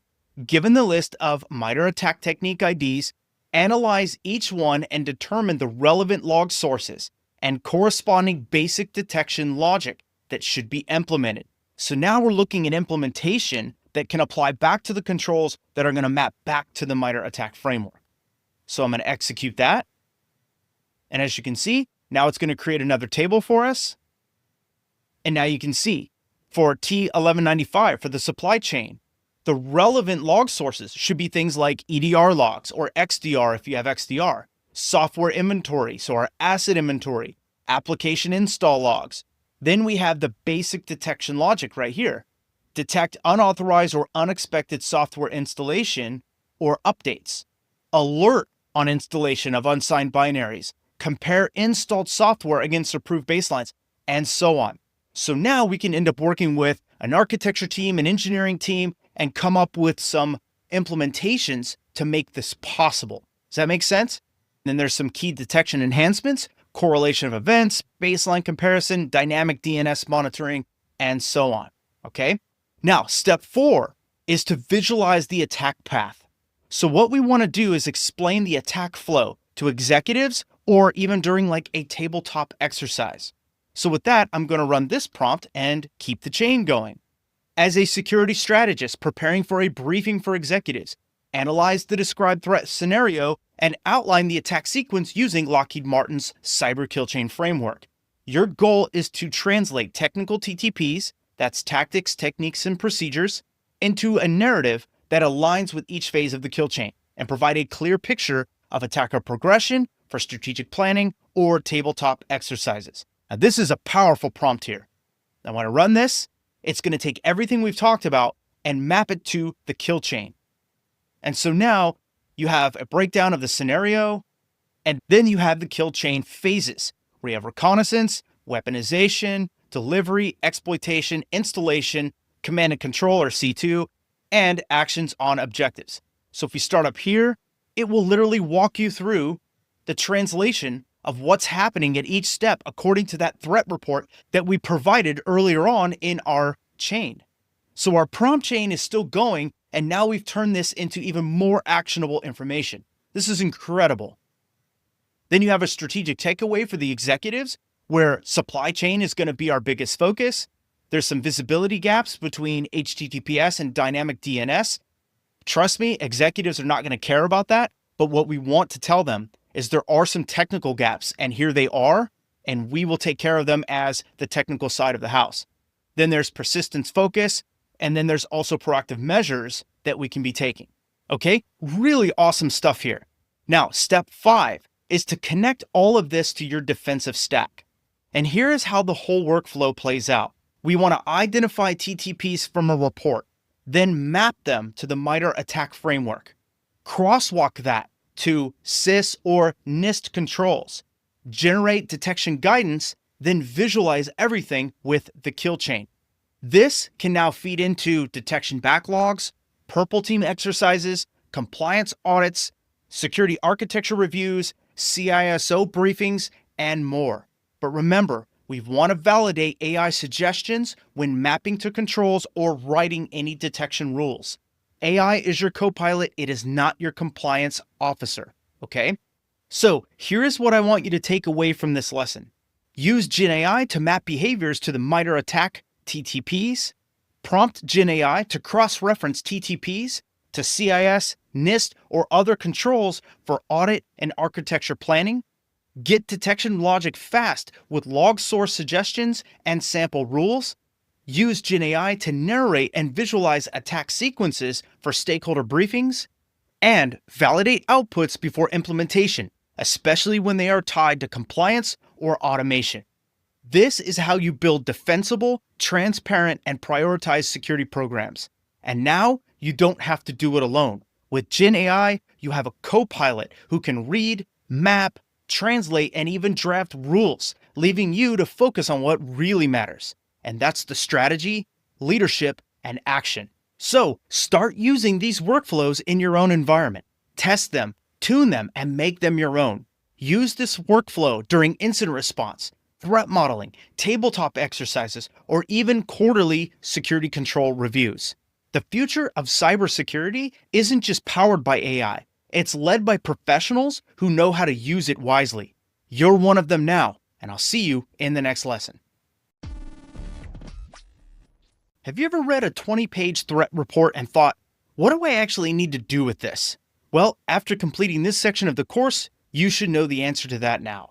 Most analysts get buried in data and miss the decision, but not you, not anymore, because now you've got GenAI as your assistant. And in this lesson, we're pulling it all together, and I'm going to show you how to go from intel overload to operational clarity in just minutes. You've just completed a critical chapter of your GenAI journey. And in this recap, we're going to stitch together everything you've learned about using GenAI for threat intelligence analysis. So we'll cover how to turn dense threat reports into clear briefings, how to extract IOCs and TTPs automatically, how to assess which threats matter to your org and which ones don't, how to map threats to MITRE, CIS, or even NIST frameworks, and most importantly, how to move from insight to action.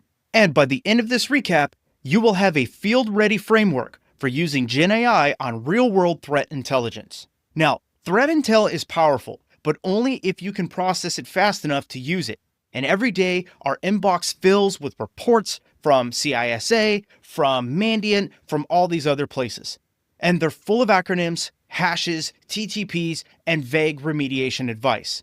But you're expected to make decisions in minutes with lives, data, and dollars all on the line. But you don't have an hour to dissect each one. You need speed and you need clarity. You need intelligence that actually makes you smarter. And that's what this entire section was built to solve. So it all started with learning how to summarize long threat reports in seconds. You learned how to sanitize the data first, replacing sensitive information like real IP addresses, usernames, and other information with placeholders. And then we use prompts like this. You're a cybersecurity threat analyst preparing a briefing based on an external threat report. Review the report and summarize its key findings, focusing on the identified threat actor, targeted sources, and so on related to MITRE attack techniques and any mitigation recommendations. Structure your output in Markdown for quick sharing with incident response or executive teams. So I'm going to grab our artifact that we used, which was our threat report, drag this in here, and I'll execute this. And if you recall from the previous lesson, this is going to put everything into a very simple structured document for you that you can use. And boom, you have a clear structured brief that you can drop into Slack, a ticket, or even a daily stand-up meeting. Next, you tackled the core, which is extracting IOCs and TTPs. So from there, I'm going to go to my prompt library and I'm going to paste this prompt. You are a cybersecurity analyst tasked with extracting indicators of compromise from a threat report. And then we're going to look for IP addresses, domains, URLs, and so on. And we're going to run that. And so again, this report did not have IP addresses and domains and whatnot, if you remember. So this was a very vague report that didn't include any of that information. And so our next step, if you recall, was to extract the TTPs. So you are a threat intelligence analyst mapping attacker behaviors from a technical report. Identify the TTPs described and associate them with the MITRE framework. So I'm going to run that, and we're going to get this output in a Markdown table. So as you can see, here's our Markdown table. And again, if you recall from previous lessons, if we don't like how this is laid out, we can always ask GenAI to create a new table, a different table, a CSV format, an Excel format, a Google Sheet format, however you want this formatted. But the main thing is that you have the information in front of you. And with these two prompts, you turned vague text into machine-ready data for enrichment and detection.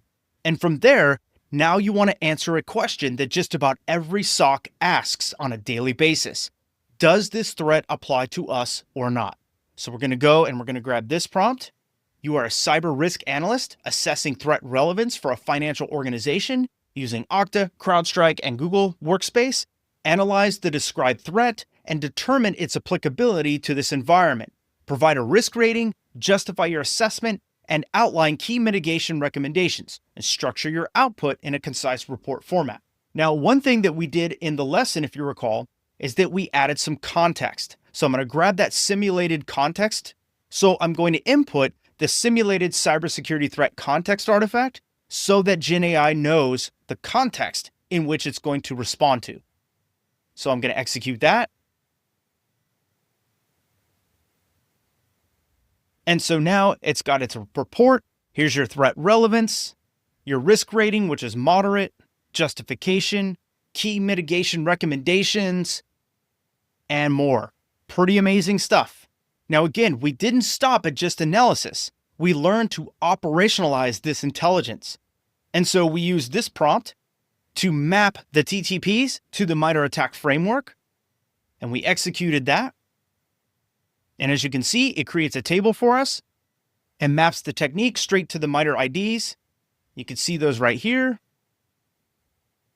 All just incredible and powerful stuff that comes out of GenAI. We also mapped the IDs to the NIST controls or the CIS controls or the ISO IEC controls, whichever is your preference. And so in this case, I'm going to map it to the NIST controls.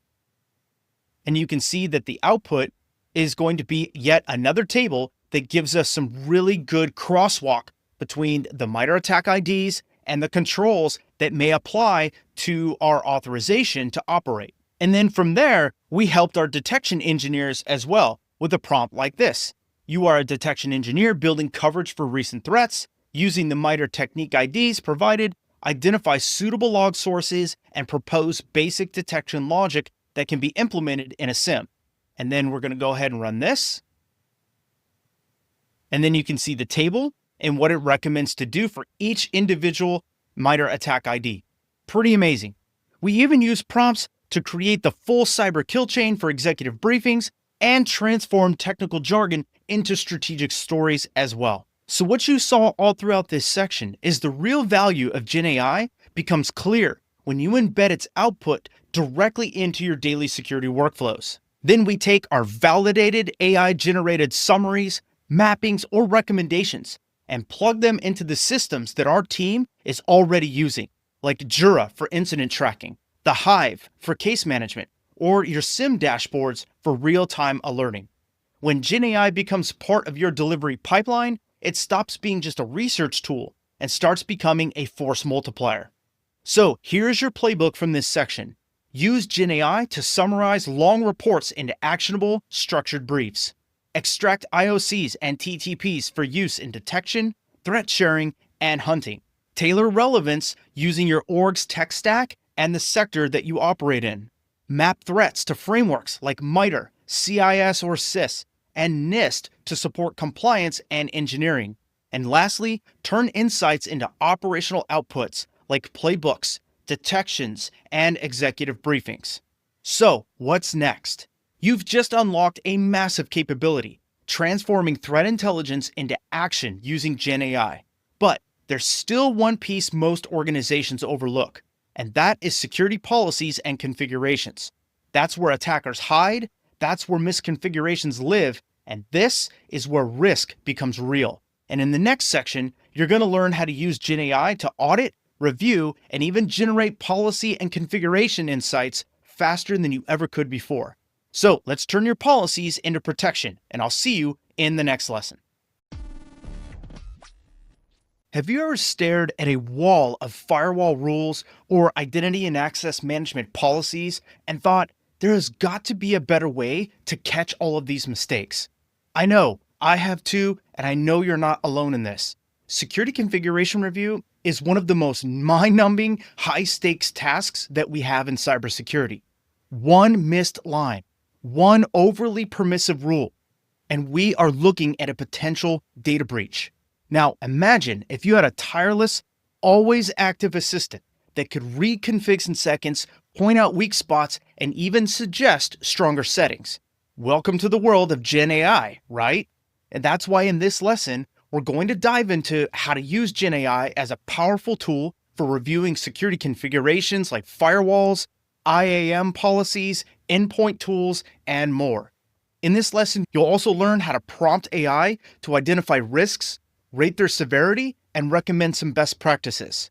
We'll also look at how to validate settings like MFA enforcement, log retention, and policy scope. And we'll also save some time on tedious review tasks while maintaining human-level judgment and oversight. And by the end of this lesson, you'll know how to make GenAI your first-pass reviewer for complex configs and helping you to catch those red flags faster and easier than ever before.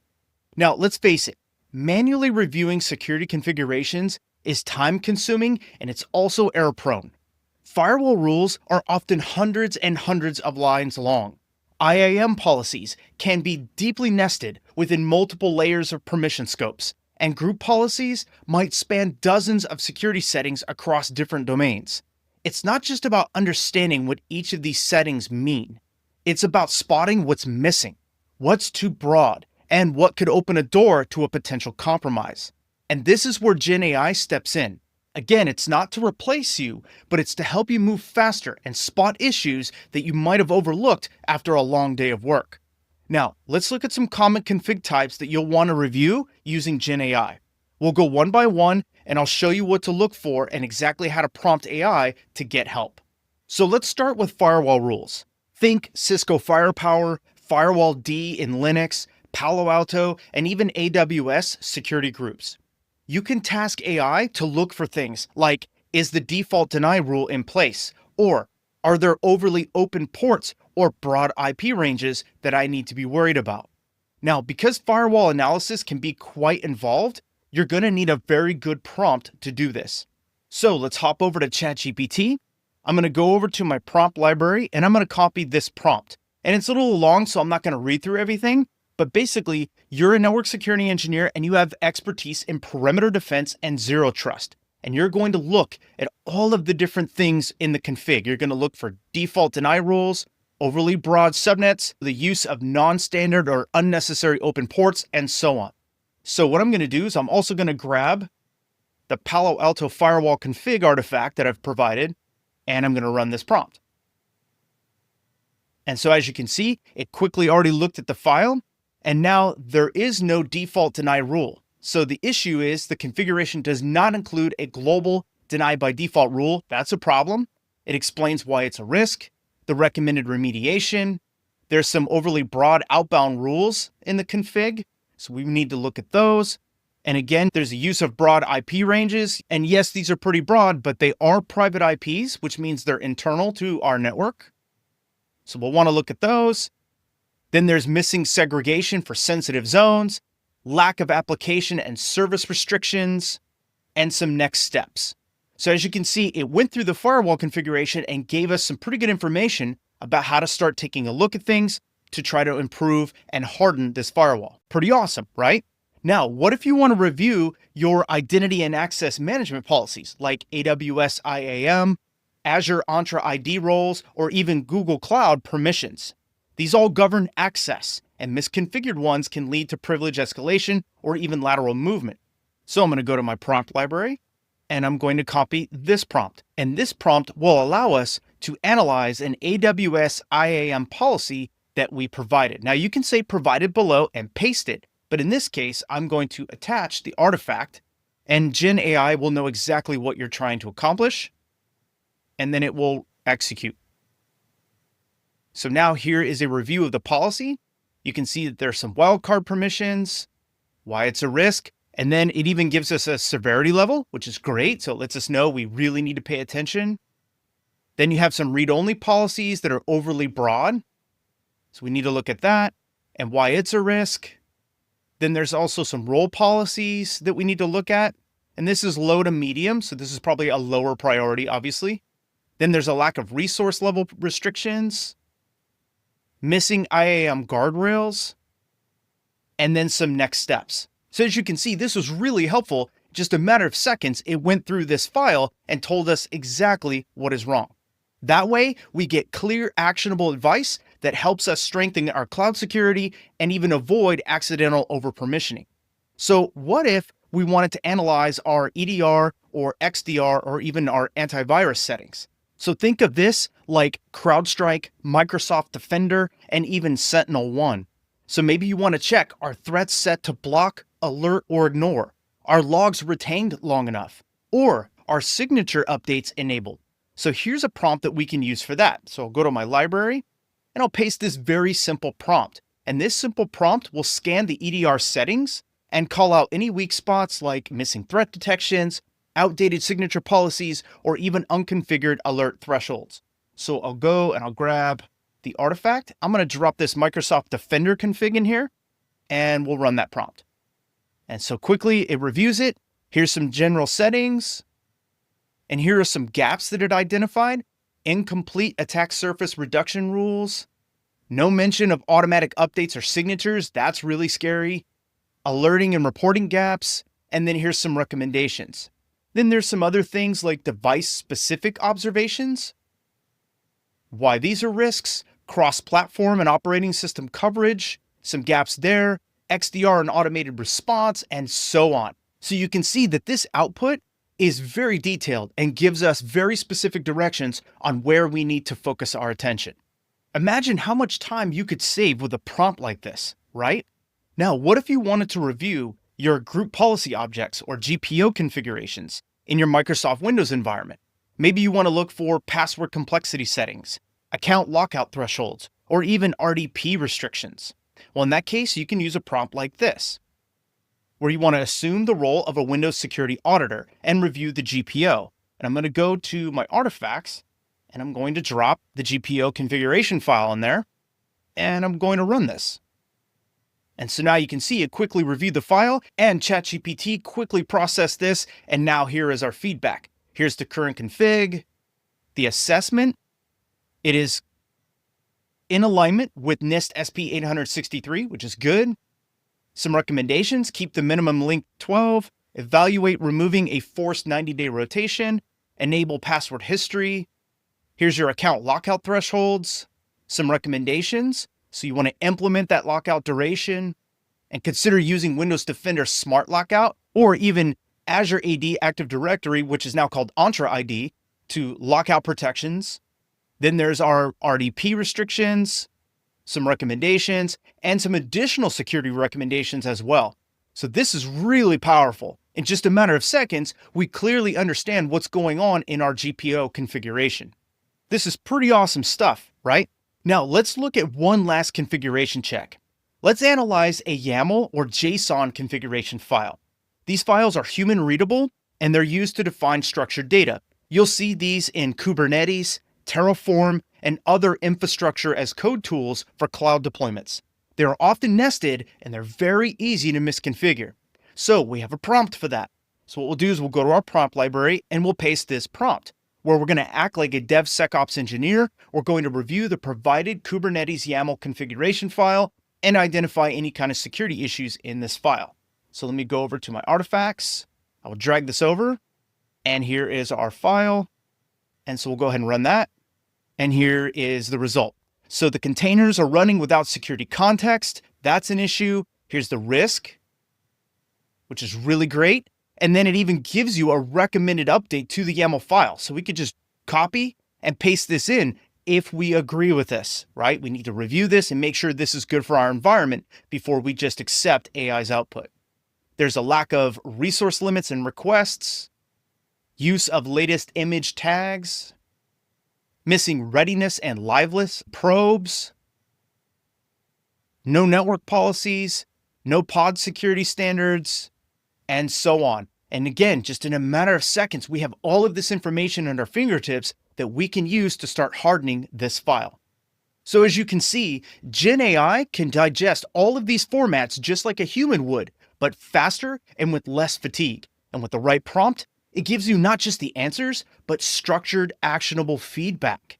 Each of the examples that I showed you here quickly surfaced the risks and best practice improvements, and it saved us minutes, if not hours, of research to do. Now, we can't forget about the limitations and guardrails when we're using Gen AI for this kind of work. Remember, Gen AI is your assistant. It's not your replacement. It's not a substitute for security baselines like CIS benchmarks, NIST, ISO, IEC, or other standards. Always validate any outputs manually. Gen AI can make suggestions, but you are accountable for the accuracy. So always be sure to remove sensitive or regulated data before you prompt. Be specific with your context as well. If AI doesn't know what platform a config belongs to, it may guess, which leads to hallucinations. Okay? Now, I know this lesson was jam-packed with prompts and results. Here's what you should take away from this lesson. Gen AI can review IAM policies, firewall configs, GPOs, EDR and XDR settings, and even YAML files, and it can do it quickly and clearly. Every prompt has to follow that RACE framework to get meaningful results. Remember to use role-based prompts to extract targeted and expert-level feedback. Always treat Gen AI as your first pass review. Always validate it before you implement it. And lastly, sanitize inputs and guide outputs with your expertise. Security config reviews don't have to be a soul-crushing experience anymore. With Gen AI, we can turn hours of manual work into minutes of intelligent review, making us faster, more effective, and less error-prone. Now, the next time you're staring at a 200-line firewall rule set, or you're confused by an AWS policy, let AI take the first crack at it. And then, with a clear head and sharper focus, you can step in and do what you do best, which is making the final, secure decision. I'll see you in the next lesson. Have you ever tried to line up a 7-page internal policy next to a standard like NIST SP 853 and try to play match the control? It's like finding needles in a haystack while the haystack keeps growing. Manual audits against frameworks are super time consuming. They're error prone and they're often inconsistent depending on who's actually doing the audit. So different reviewers may interpret the same control differently. Some may miss controls altogether. And let's be real, nobody enjoys reading the same policy for the fifth time just trying to make sure it checks all the boxes.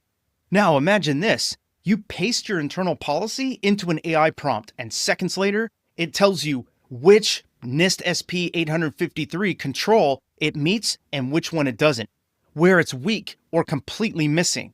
And it even suggests language to fix the gaps. Welcome to the new way of auditing.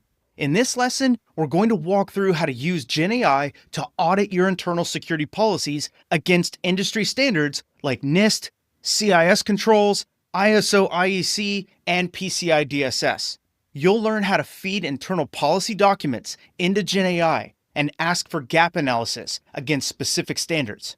We're also going to interpret and use AI-generated results like gap lists, rewrite suggestions, and even optional compliance scores.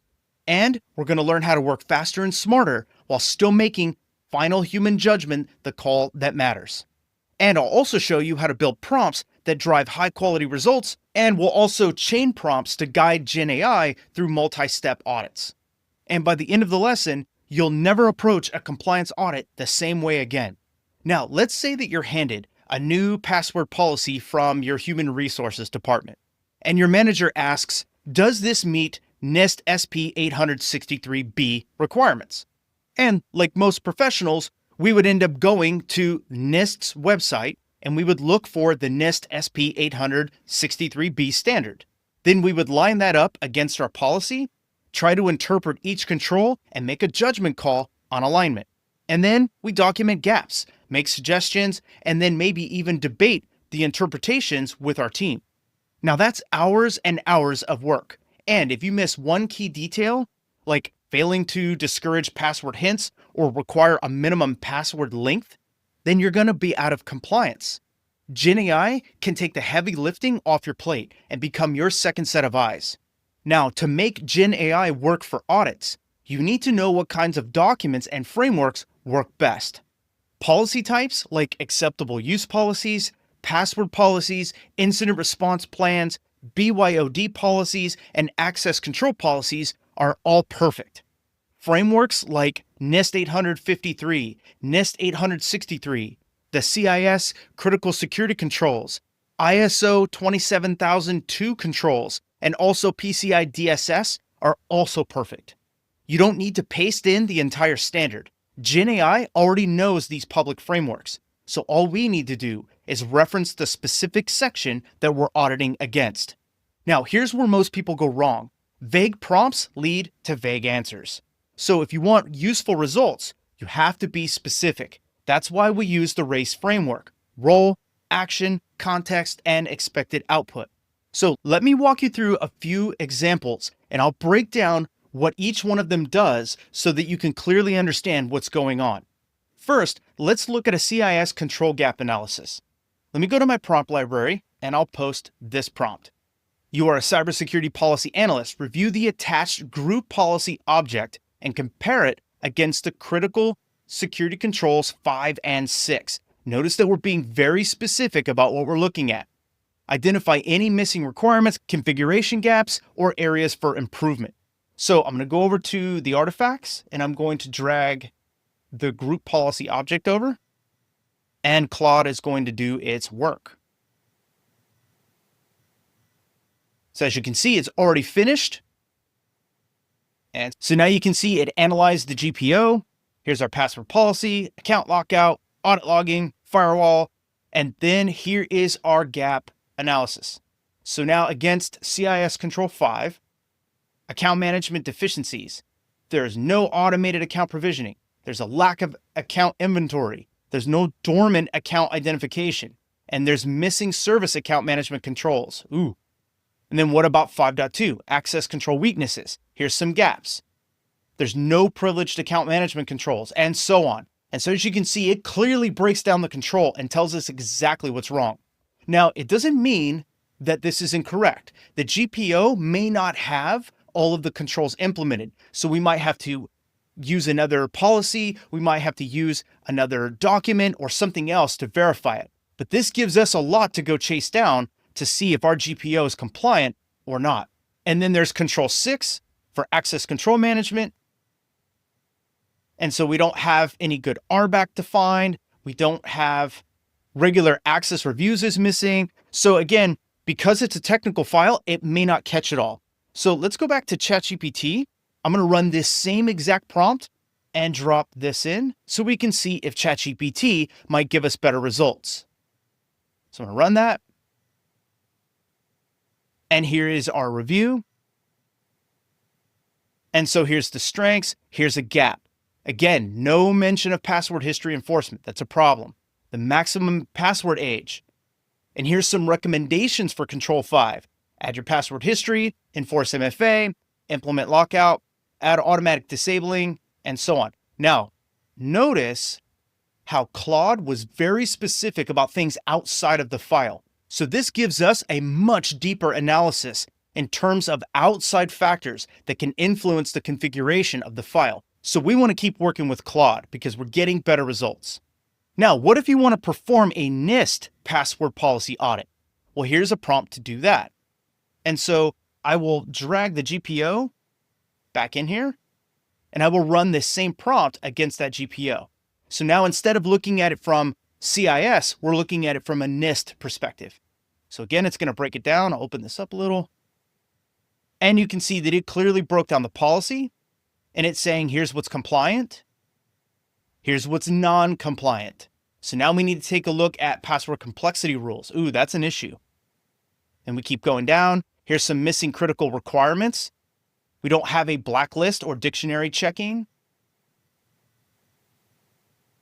Password strength verification is an issue. Secure password storage might be an issue. And more. So you can see that it gave us a pretty detailed analysis. And then here's a recommended update to the policy itself. So if we want to just copy this, put this into a text editor or something like that, we could clearly review this, update this, and then push this through the configuration management or change management process to implement this. Okay, pretty awesome stuff here. And then there's some implementation guidelines.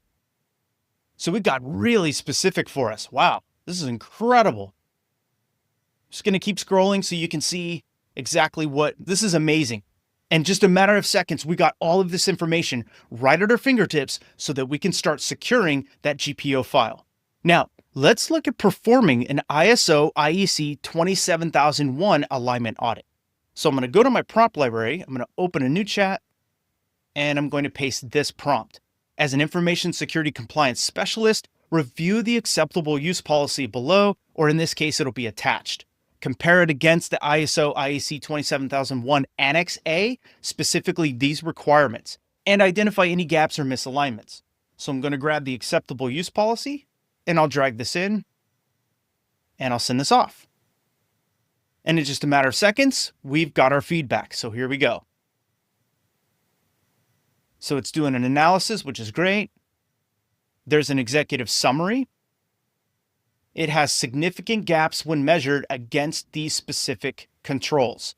So that is something we need to look at. So handling of assets. This is what could be missing in the policy. We don't have asset handling procedures. We don't have information classification in there. There's a vague asset return process and insufficient media handling.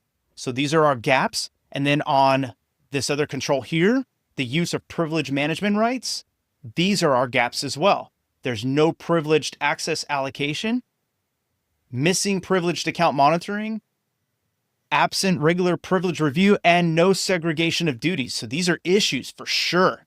And then it gave us a recommended enhancement, which is awesome. So now we can go through and we can review this. And if it's good enough, we can use this and send this off to our executives and try to get this approved and implemented across the organization. This is amazing. So I'm going to scroll down a little bit more. Here's more detail from Claude. Man, more enhancements. Wow, this is powerful. And so on. So you can see clearly how powerful that prompt was and the artifact combined to give us the results we just saw. What if we wanted to perform a multi-control review against the CIS controls? So what I'm going to do now is I'm going to close this document and I'm going to go to my prompt library and paste this prompt. So you are a GRC professional conducting a compliance gap analysis, and we're specifically going to look at these controls 1 and 4 against that acceptable use policy. So I'll drag the artifact back in here. I'll execute this and Claude will do its magic. And just like that, it's reviewed it against those controls. And now it's going to give us that similar feedback that we saw earlier. So CIS control 1 is inventory and control of enterprise. There's some existing elements in the policy, but here are our gaps. So asset discovery and inventory is not addressed. Unauthorized asset detection is not addressed. Mobile device inventory, asset disposal, software asset inventory, these are not addressed in this policy.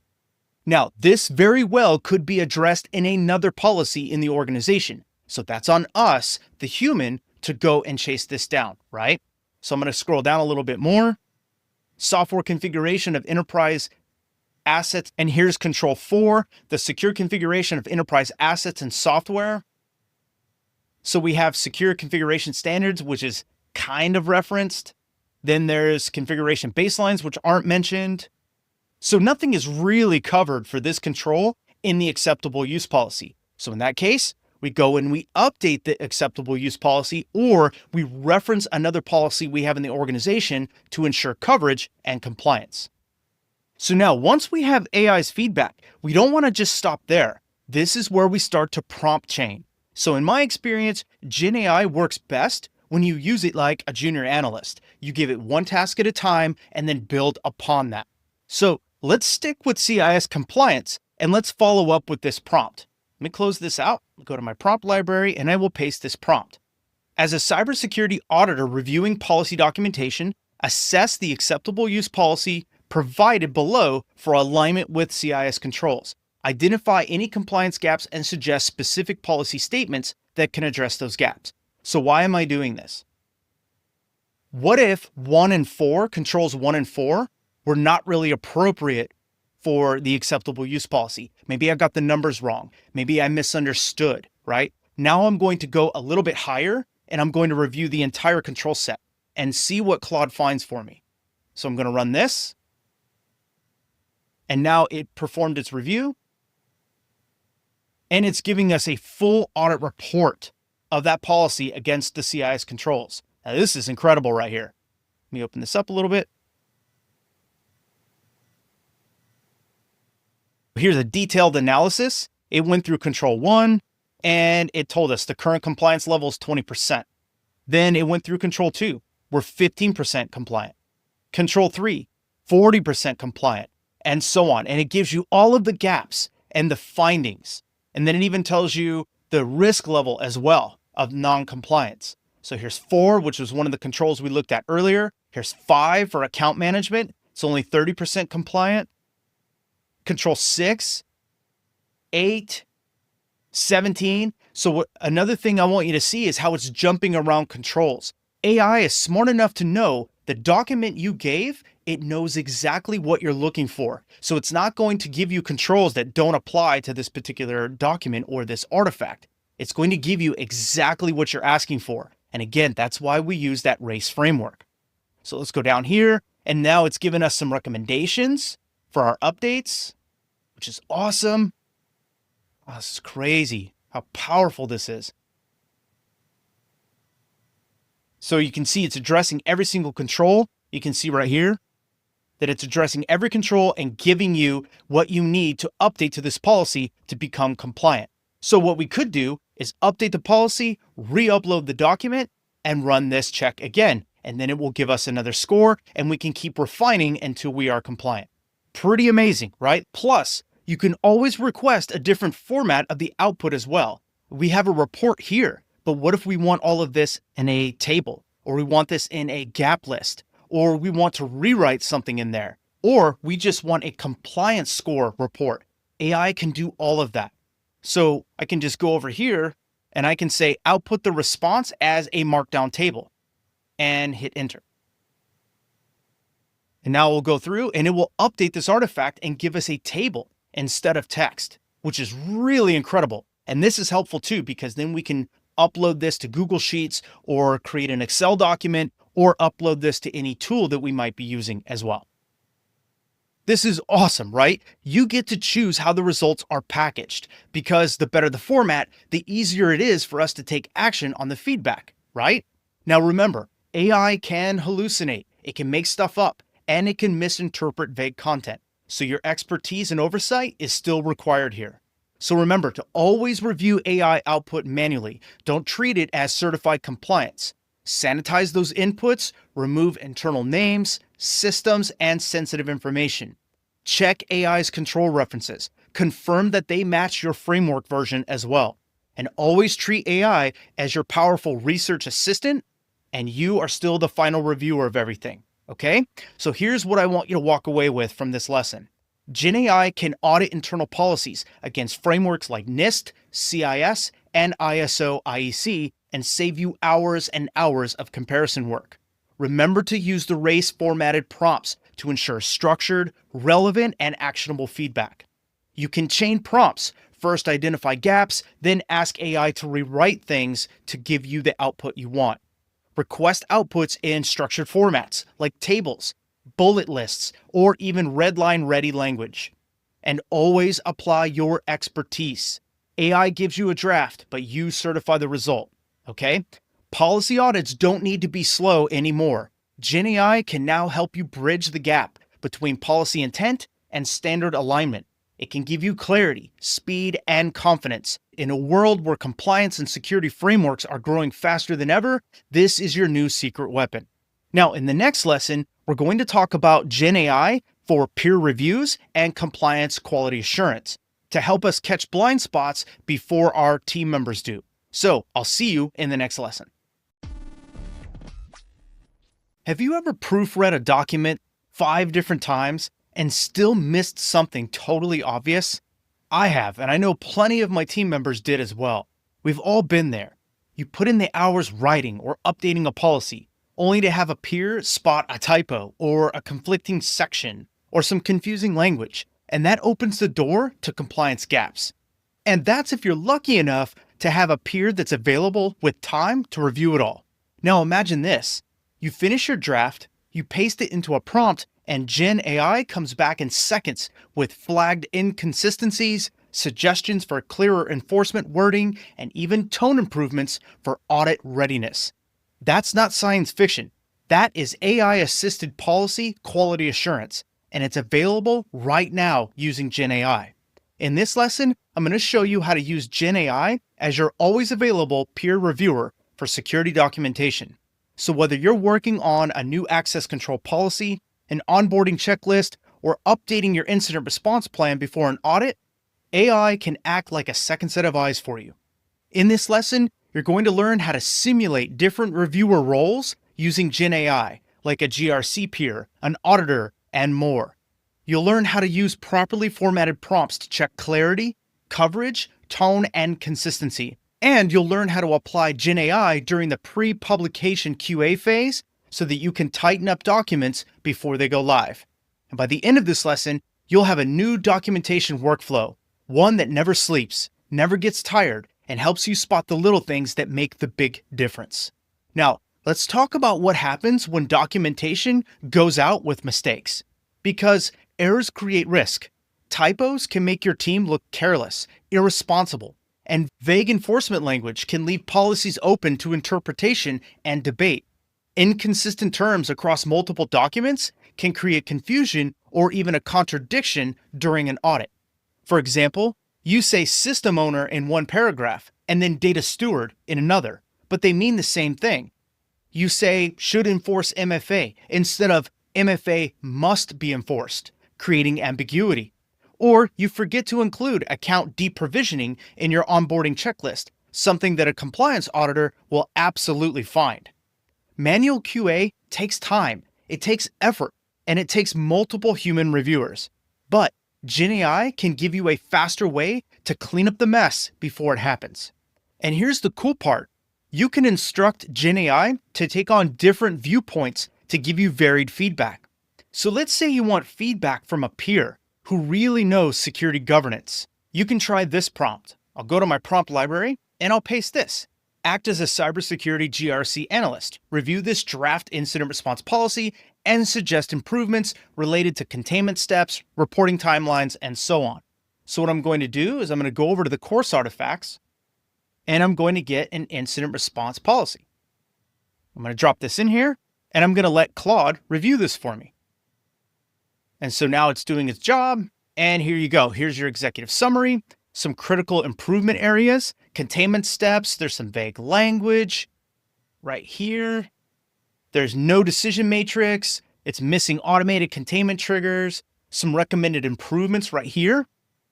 So level 1, network isolation, level 2, system isolation, service shutdown, and so on. And then there's some asset-specific containment procedures. There's the decision matrix right here. Then there's reporting timelines. So Claude did a complete review and is recommending all kinds of updates to this policy. I'm thinking I didn't do a very good job with the draft, but Claude does a very good job in catching all of this for us, and it even provides some recommended frameworks as well. And you can go right through here and see exactly what it's recommending. And it did this in seconds, which is awesome. It even gives us some performance metrics and KPIs. Like, this is amazing. So you can see how valuable this feedback is to create the best possible policy. This is perfect when you need input from someone who speaks the language of controls and frameworks, but you don't have to wait on a real colleague for their time to free up. Now, what if you wanted to see your document through an auditor's eyes? Well, then I'm going to go to my prompt library and copy this prompt. You're a security compliance auditor preparing for an internal review. Analyze this access control policy. Identify any areas that could trigger audit findings or require clarification. So I'm going to go to my artifacts and I'm going to grab the access control policy that I created for you. And then we'll send that off and it will update the document. So as you can see, here we go. Here's your executive summary. Here's your audit findings. It's going to be looking at things from a ISO 27001 perspective. But let's say I want this done according to the CIS critical security controls. So let me close this and let me go and edit this. And right here where it says analyze this access control policy, I'm going to say against the CIS critical security controls. And then I'm going to hit save. And so now it's going to rerun this and give us feedback based on the sys controls. So now it went ahead and created a new summary for us. And now it's going down the list of all the different controls. There's a major finding here. There's a major finding here, minor finding. So this is not looking good for us. We've got a lot of work to do, but you can see how quickly it gives you the feedback and also gives you very specific details about what it's finding and what we need to go pay attention to. So you can scroll down. Hey, we got something that's compliant. That's awesome. So then we keep going. Now it has a critical risk findings section here. And now we know the critical findings. There's the high findings, the medium findings, and then some recommended improvements. So Claude is excellent when it comes to document review. So if you're ever using documents or you're reviewing documents or creating policies, definitely Claude is the one to use, in my opinion. Now, when we're in security, we don't just write policies for security people and auditors. They also need to make sense to regular employees so that they can comply as well. So let's assume a different role so we can create something for non-technical team members or stakeholders. So I'll close this out and I will go down here and I will paste this prompt. Assume the role of a non-technical HR manager. Read this acceptable use policy and highlight any confusing language. So what I'm going to do is go over to my artifacts. I'm going to grab that acceptable use policy that I created for you. And we will go ahead and execute this. And now you can see it's already done the review. And here comes all of the findings. So there's a high concern that this policy contains language that can create a barrier between employees understanding and complying with it. So that's an obvious issue we want to resolve. There's some problematic sections that it's identified right here. And HR concerns. So now it's approaching things from a human resources perspective and telling you exactly what it's finding and the impact of that finding. And so this is very insightful for us to create the best possible policies. This is how you get clarity feedback from someone, or in this case, from something that isn't engaged in cybersecurity buzzwords and lingo. and it helps ensure that your policies land with everyone. Each of these prompts that I've showed you gives GenAI a different lens to review your content. Just like having 3 different reviewers at the table, each of them will have their own priorities and they'll find different blind spots. Now let's take it up a notch. Let's say you want to tighten up your policy language for clarity. Since that HR manager prompt found a lot of mistakes, let's clean up our language. And so what I'll do is I'll close this out and I'll paste this prompt. You are a technical editor specializing in cybersecurity policies. Review this policy document for vague terms, passive voice, or enforcement ambiguity, and suggest some plain language alternatives. So what I'll do is I will upload that acceptable use policy, since that's the one we're working with, and I will go ahead and send this off. And so you can see it gave us some really good feedback. Another option is if we don't like the tone. Maybe the tone is an issue, maybe we feel like the draft is a little too casual, or it's uncertain, we can definitely use this prompt to clean up the tone in the actual document. So I'll grab that acceptable use policy, I'll upload that again, and I will run that through Claude. And so now it's going to draft the artifact for us. So now, as you can see, it's got purpose and objectives, scope and applicability, policy requirements. So it basically rewrote this entire policy for us and used a professional and audit-ready tone. So we keep going down. You can see network and remote access right here. Data protection and privacy requirements, enforcement and discipline, monitoring and compliance right there, policy administration, acknowledgement and agreement, and then there's signature blocks and everything. So you can see it did a really wonderful job for us. What if we want to make sure that our document actually covers what it's supposed to? In that case, we can go to your prompt library and we can grab this prompt. Assume the role of a security documentation reviewer. Evaluate this onboarding checklist for coverage of access provisioning, approval tracking, access validation, and account deactivation, and identify any missing items and suggest what should be added. So I'm going to go to my artifacts and I'm going to grab the onboarding checklist that I created. And I'm going to send this off to Claude. So you can see that it's completed its review and analysis, and here are the gaps that it found. So this is something that's of high importance. The onboarding checklist contains significant security gaps that could lead to unauthorized access, compliance violations, and audit findings. So we need to go through and take a look. So now you can see some security gaps that it found. There's no access request form. There's no role-based access matrix that defines who gets what. There's no least privilege, no documentation of business justification for access. And then here are the recommended actions. And then there's some risk assessment integrations, some recommended actions there. And then this section here, approval tracking failures. This has to do with the actual workflow of the checklist. And so there's critical gaps here, here, and here. Then it gives you some recommendations, access validations. I mean, there is all kinds of great stuff here. Let me open this up a little bit. Access deactivation planning, account lifecycle management, and so on. This is incredible. And this is incredibly powerful for us to take and apply back to this policy and start shaping it to be compliant. Now, let me go ahead and close this out and open up a new chat. I want to talk about contradictions across multiple documents. If you want to look at multiple documents, have GenAI review these for you, analyze and compare them, you can use this prompt. So I'll go to my prompt library and I'll paste this prompt. You are performing QA, quality assurance, across multiple policy documents. Review the following set of policies on remote work, access control, and acceptable use. Identify contradictory statements, repeated terms, or inconsistent formatting. Suggest how to consolidate or resolve these conflicts. So what I'm going to do is grab these 3 artifacts. I'm going to grab the remote work policy. I'm going to grab the access control policy. And then I'm going to grab the acceptable use policy. And so now Claude has all 3 of these to work with. And then I'm going to run this. So it's going to compare all 3 documents and tell you what's wrong with all 3 of them.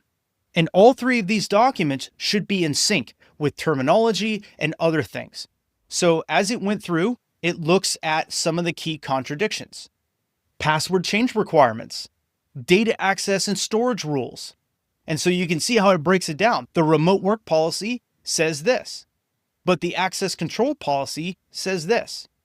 And the conflict is here, okay? Then there's repetitive content.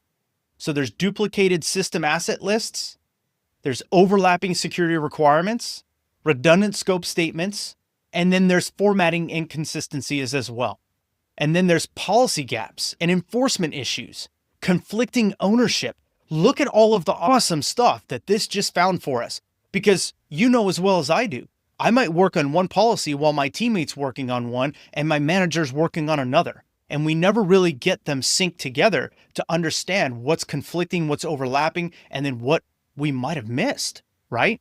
And this solves that problem for you. And just like that, you've streamlined 3 policies into one cohesive readable document.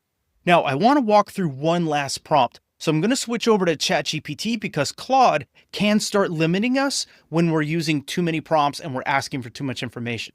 So I want to do this as a comparison, but also I want to make sure that it executes for you. So let's say that you have 3 separate policies, an acceptable use, a remote work, and a mobile device policy, and you want to unify them. What we'll do is we'll go over to our prompt library and we'll copy this prompt. Act as a senior policy analyst. Review these acceptable use, remote work, and mobile device policies. Identify overlapping content, contradictions, or formatting inconsistencies. Recommend how to merge and harmonize them into a unified policy structure. So what I'm going to do is I'm going to grab the acceptable use policy, going to grab the remote work policy, and I'm going to grab a mobile device policy, all of which I've created for you. So now that it's ready, I'm going to go ahead and send this off. And ChatGPT, just like that, has gone through everything and it's found overlapping content. Common themes across all policies. Scope. All 3 policies cover employees, contractors, and third-party vendors. Security requirements. Each policy includes references, prohibited activities, and so on. So these are all the good things. Now here's the contradictions or gaps. Device use. The acceptable use policy broadly permits IT asset usage under authorization, while the remote work policy explicitly restricts remote access from personal devices unless approved. So you can see that we really need to dig a little deeper on these to make sure that everything is symbiotic, that it's in sync, and all of the policies are singing the same song. Does that make sense? So this prompt will help you do that. And you can see that it found some formatting inconsistencies, some recommendations for a unified policy structure, and then it gives you a breakdown. Purpose, scope, policy guidelines, roles and responsibilities, compliance and enforcement, acknowledge, and version control. And just like that, you have streamlined these 3 policies into one cohesive readable document. All you need to do is tell ChatGPT to do it for you, and you will have that. Now remember, we want to make sure to sanitize and redact any content before we feed it into GenAI. We want to pair our prompts with our organization style guide, whether it's formatting, language, and so on. And we want to treat GenAI as a drafting assistant, not a decision maker. We don't ever want to accept a suggestion without our own judgment. We don't want to use AI behind closed doors either. We want to document its use in our quality assurance process. And we never want to assume that GenAI knows our organization's unique policy nuances. So we need to tailor and finalize the language so that it understands. So here's what I want you to take away from this lesson. GenAI can simulate GRC peers, internal auditors, and end users to catch different types of issues. Use race-formatted prompts for clarity, tone, coverage, and conflict review. And let GenAI help during the pre-submission QA, and that way you'll publish cleaner, clearer, and more compliant documents. And always apply your expertise before finalizing any changes. In cybersecurity, your policies and procedures are not checkboxes. They're your story during an audit, an investigation, or an incident.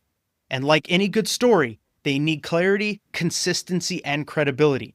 With GenAI as your reviewer, you don't have to fly solo anymore. You can catch mistakes early, simplify communications, and even ensure that the documentation will stand up to scrutiny.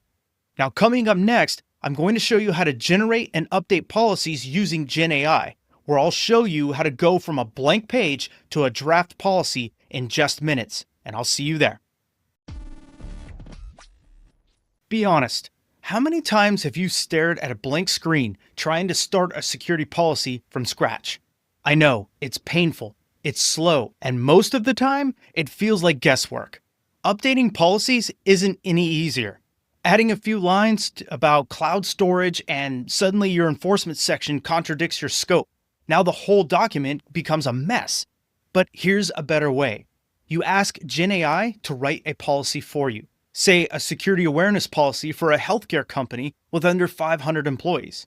In seconds, it delivers a complete draft, sections, structure, tone, and all. Your job, refine, and finalize. That is the new way to write policies. And in this lesson, I'm going to show you exactly how to do that. In this lesson, you're going to learn how to use Gen AI to generate and update security policies using structured prompts that follow the RACE framework. You'll see how to create detailed draft policies from a single prompt, how to update legacy documents to reflect new technologies like cloud and Gen AI, to provide your Gen AI tools with the context it needs for better results. And you'll learn how to use a post-generation checklist to review and finalize your content. We'll even walk through a hands-on exercise to draft an AI usage policy together. And by the end, you won't just write policies faster, you'll be able to write them better. Creating cybersecurity policy content often feels like assembling furniture without instructions. You know what you want it to do, but figuring out how to build it is a whole nother story. Now, here are the big pain points when it comes to writing policies. First, starting from scratch. You have to define the format, research compliance requirements, and even write clearly for different stakeholders, and make sure that it aligns to frameworks like NIST, CIS, PCI DSS, and more. Second, updating old policies. Let's say you want to include new cloud guidance in your data retention policy. You patch in a few lines, but now your enforcement section makes no sense, and your role definitions are off too. No wonder why organizations delay policy reviews. But Gen AI changes that entirely. So let's start with generation. The secret here is using paragraph-style prompts that follow the RACE framework: role, action, context, and expected output. So I'm going to go to my prompt library and I'm going to paste this prompt. Act as a cybersecurity policy writer, responsible for drafting internal documentations. Please create a comprehensive security awareness policy tailored for healthcare organization with fewer than 500 employees. This policy should align with HIPAA compliance expectations and include structured sections for purpose, scope, responsibilities, and more. And the tone should be formal and audit ready, and the language should be accessible to both technical and non-technical staff. So I'll send that off. And in seconds, ChatGPT is going to generate this policy for us. Security awareness policy, you can see clearly there's a purpose, there's a scope, responsibilities, workforce members it identifies, security officer, management, and then there's training requirements, enforcement, review and maintenance, and then related policies and references. Like, this is a pretty good start, right? This is a really good start. So again, we want to review this, we want to refine this and add the human touch to it to make sure that it's compliant in our organization. Now, what if we wanted to create a policy with a framework like ISO IEC 27001? So I'll go to my prompt library and paste this prompt. Act as a security compliance author tasked with creating policy content aligned with ISO IEC 27001. Draft a professional, acceptable use policy for a financial services organization. Notice how specific this is, and this is what's going to give you a much better policy. Ensure that it reflects a formal audit-ready tone and includes structured sections and so on. So we'll send that off. And in seconds, ChatGPT created this policy for us. So you can see there's a purpose. Here's our scope, user responsibilities, acceptable use criteria, prohibited actions, enforcement measures, review and maintenance, and more. This is incredible. Notice how this one raises the bar a little bit. It clearly tells Gen AI to stay framework aligned and maintain a formal tone. And this is perfect for audits. So what about tone and audience? Let's say we want to create a device usage policy and we want to change the tone a little bit. So in this case, create a plain language device use policy for a remote first technology company with under 1,000 employees. And you're doing this as a cybersecurity policy consultant. And then you're going to cover topics like device enrollment, secure configurations, acceptable use, and also user responsibilities. So I'll send that off. And again, in seconds, we have our policy draft. Now, because we've been creating multiple policies in this chat, you can see that ChatGPT is getting lazy. It's starting to create less and less content. So this is good. It's a good start. Let me keep scrolling down. Acceptable use. Yeah, it's very light and it's very weak in my opinion. So what do? We follow up and ask it to do more. And you can say something as simple as this. This seems a little light for a security policy. Please expand on each section and provide more detail. Boom. And so now it will refine this for us. Now, as you can see, now it's much more detailed in the purpose section, much more detailed in scope and device enrollment. Secure configurations. This is what we were looking for. So you see, sometimes AI will get lazy on you and you need to keep it in order. So you just prompt it and then ask it to expand or give you more details, and it will. Now, this is awesome, right? Now, this is creating policies from scratch. So you would copy this over to Google Docs or Microsoft Word or another software and start shaping this policy to be aligned with your organization. You can also use Gen AI to revise outdated policies, and you can give it very specific guidance to do that. So let's look at how we can update a remote work policy with cloud guidance. So I'll go into my prompt library and I'll copy this. Act as a cloud security analyst reviewing a legacy remote work policy. Update the policy to include guidance on cloud storage and SaaS-based backups. Keep the tone formal and ensure alignment with NIST SP 800-171. Emphasize lifecycle management, encryption at rest, and regular backup testing. So what we'll do is we'll grab that artifact and we'll put it in here. And then we'll let ChatGPT make recommendations on how to update it. So we send it off. In just a matter of seconds, it's already recommending an updated policy. So here's the purpose, the scope, policy guidelines, device and asset usage, network security, data protection and cloud storage, SaaS-based backups, monitor and logging, and you can see that it's starting to get lazy again. The sections are starting to get light. You can see that it's just 2 sentences. So we want to expand on this. So I can say, please expand on each section and provide more detail. I'll send that off, and now it will go ahead and start expanding on those sections again. There you go. Purpose is now well defined, much better than before.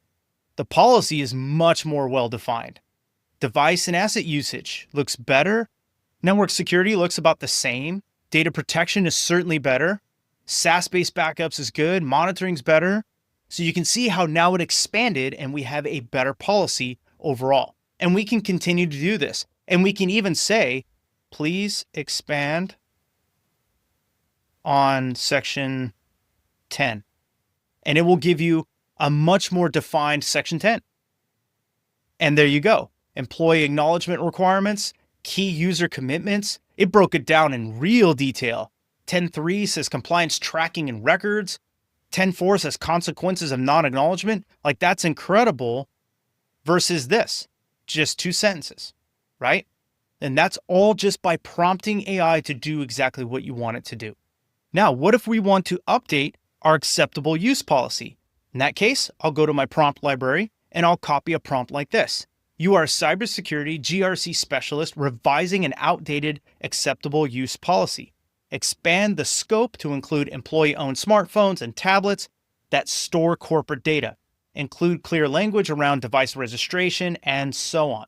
So now I'm going to go ahead and grab that artifact. I'll put it in here and you can see that it's done. We'll send this off.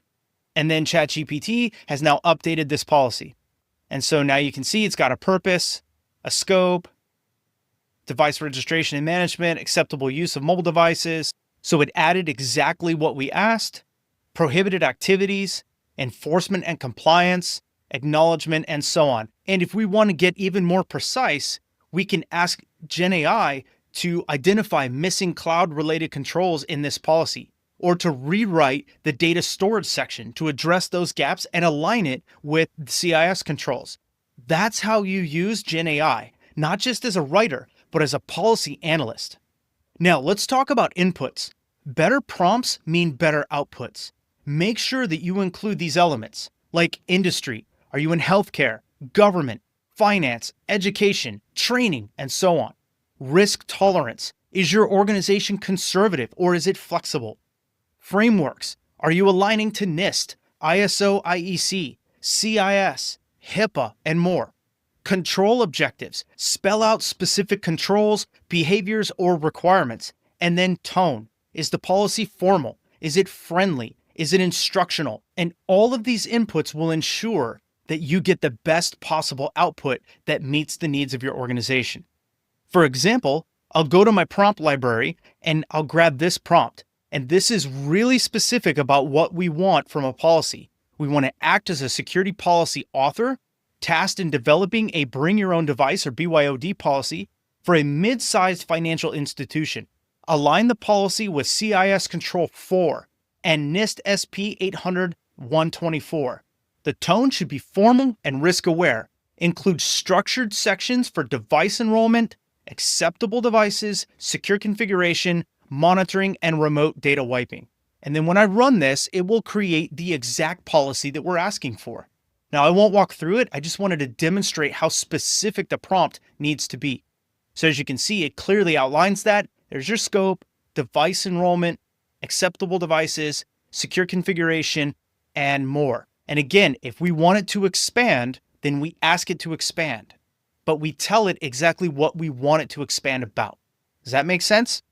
Now, once GenAI gives you a draft, your job is to refine it. So here is a checklist to guide you through your review. First, framework alignment. Double check the draft and make sure that it actually meets the cited control requirements. 2, defined roles. Assign responsibilities to job titles like IT admin or human resources, not vague groups. 3, enforcement actions. Clarify what happens when someone violates the policy. 4, strong language. Use terms like must, will, not may, should, or can. Okay? Number 5, consistency check. Ensure the tone, the terminology, and the structure match across all sections of the document. And then 6, review cycle. Specify how often the policy is reviewed and updated and who owns that process. This checklist is your finishing pass. GenAI will get you close, but you are the one who makes it bulletproof. So here's what I want you to take away from this lesson. Use the RACE framework to create clear, effective prompts. Include industry, risk tolerance, tone, frameworks, and controls in your inputs. Layer prompts to revise or refine policy content. Review GenAI drafts using a proven checklist for quality and alignment. GenAI is your speed boost, but you are still the expert. So you want to bring your strategic lens and review GenAI drafts using a proven checklist for quality and alignment. You're no longer stuck starting policies from scratch. GenAI handles the heavy lifting for you so that you can focus on what really matters. And that's aligning policy to your people, processes, and risk posture. So next up, we'll go through our recap and I will walk you through a hands-on exercise applying everything you learned in this section. So I'll see you in the next lesson. Have you ever handed off your policy gap analysis or config review to a stakeholder and immediately thought to yourself, I hope they actually get what I'm trying to say here? This is pretty common. Translating technical findings into something that your CISO, your compliance officer, or your non-technical business partner can act on is one of the hardest parts of this job. You've done the reviews, you've prompted GenAI, and you've found the gaps, inconsistencies, and misconfigurations. Now comes the part where you need to communicate it in a way that gets decisions made and policies changed. And guess what? GenAI can help you here too. In this final lesson of this section, we're going to tie everything all together. You'll see how you take everything you've learned in this section, reviewing configs, auditing policies, running QA, and drafting updates, and how we can turn those insights into clear, actionable, professional communications.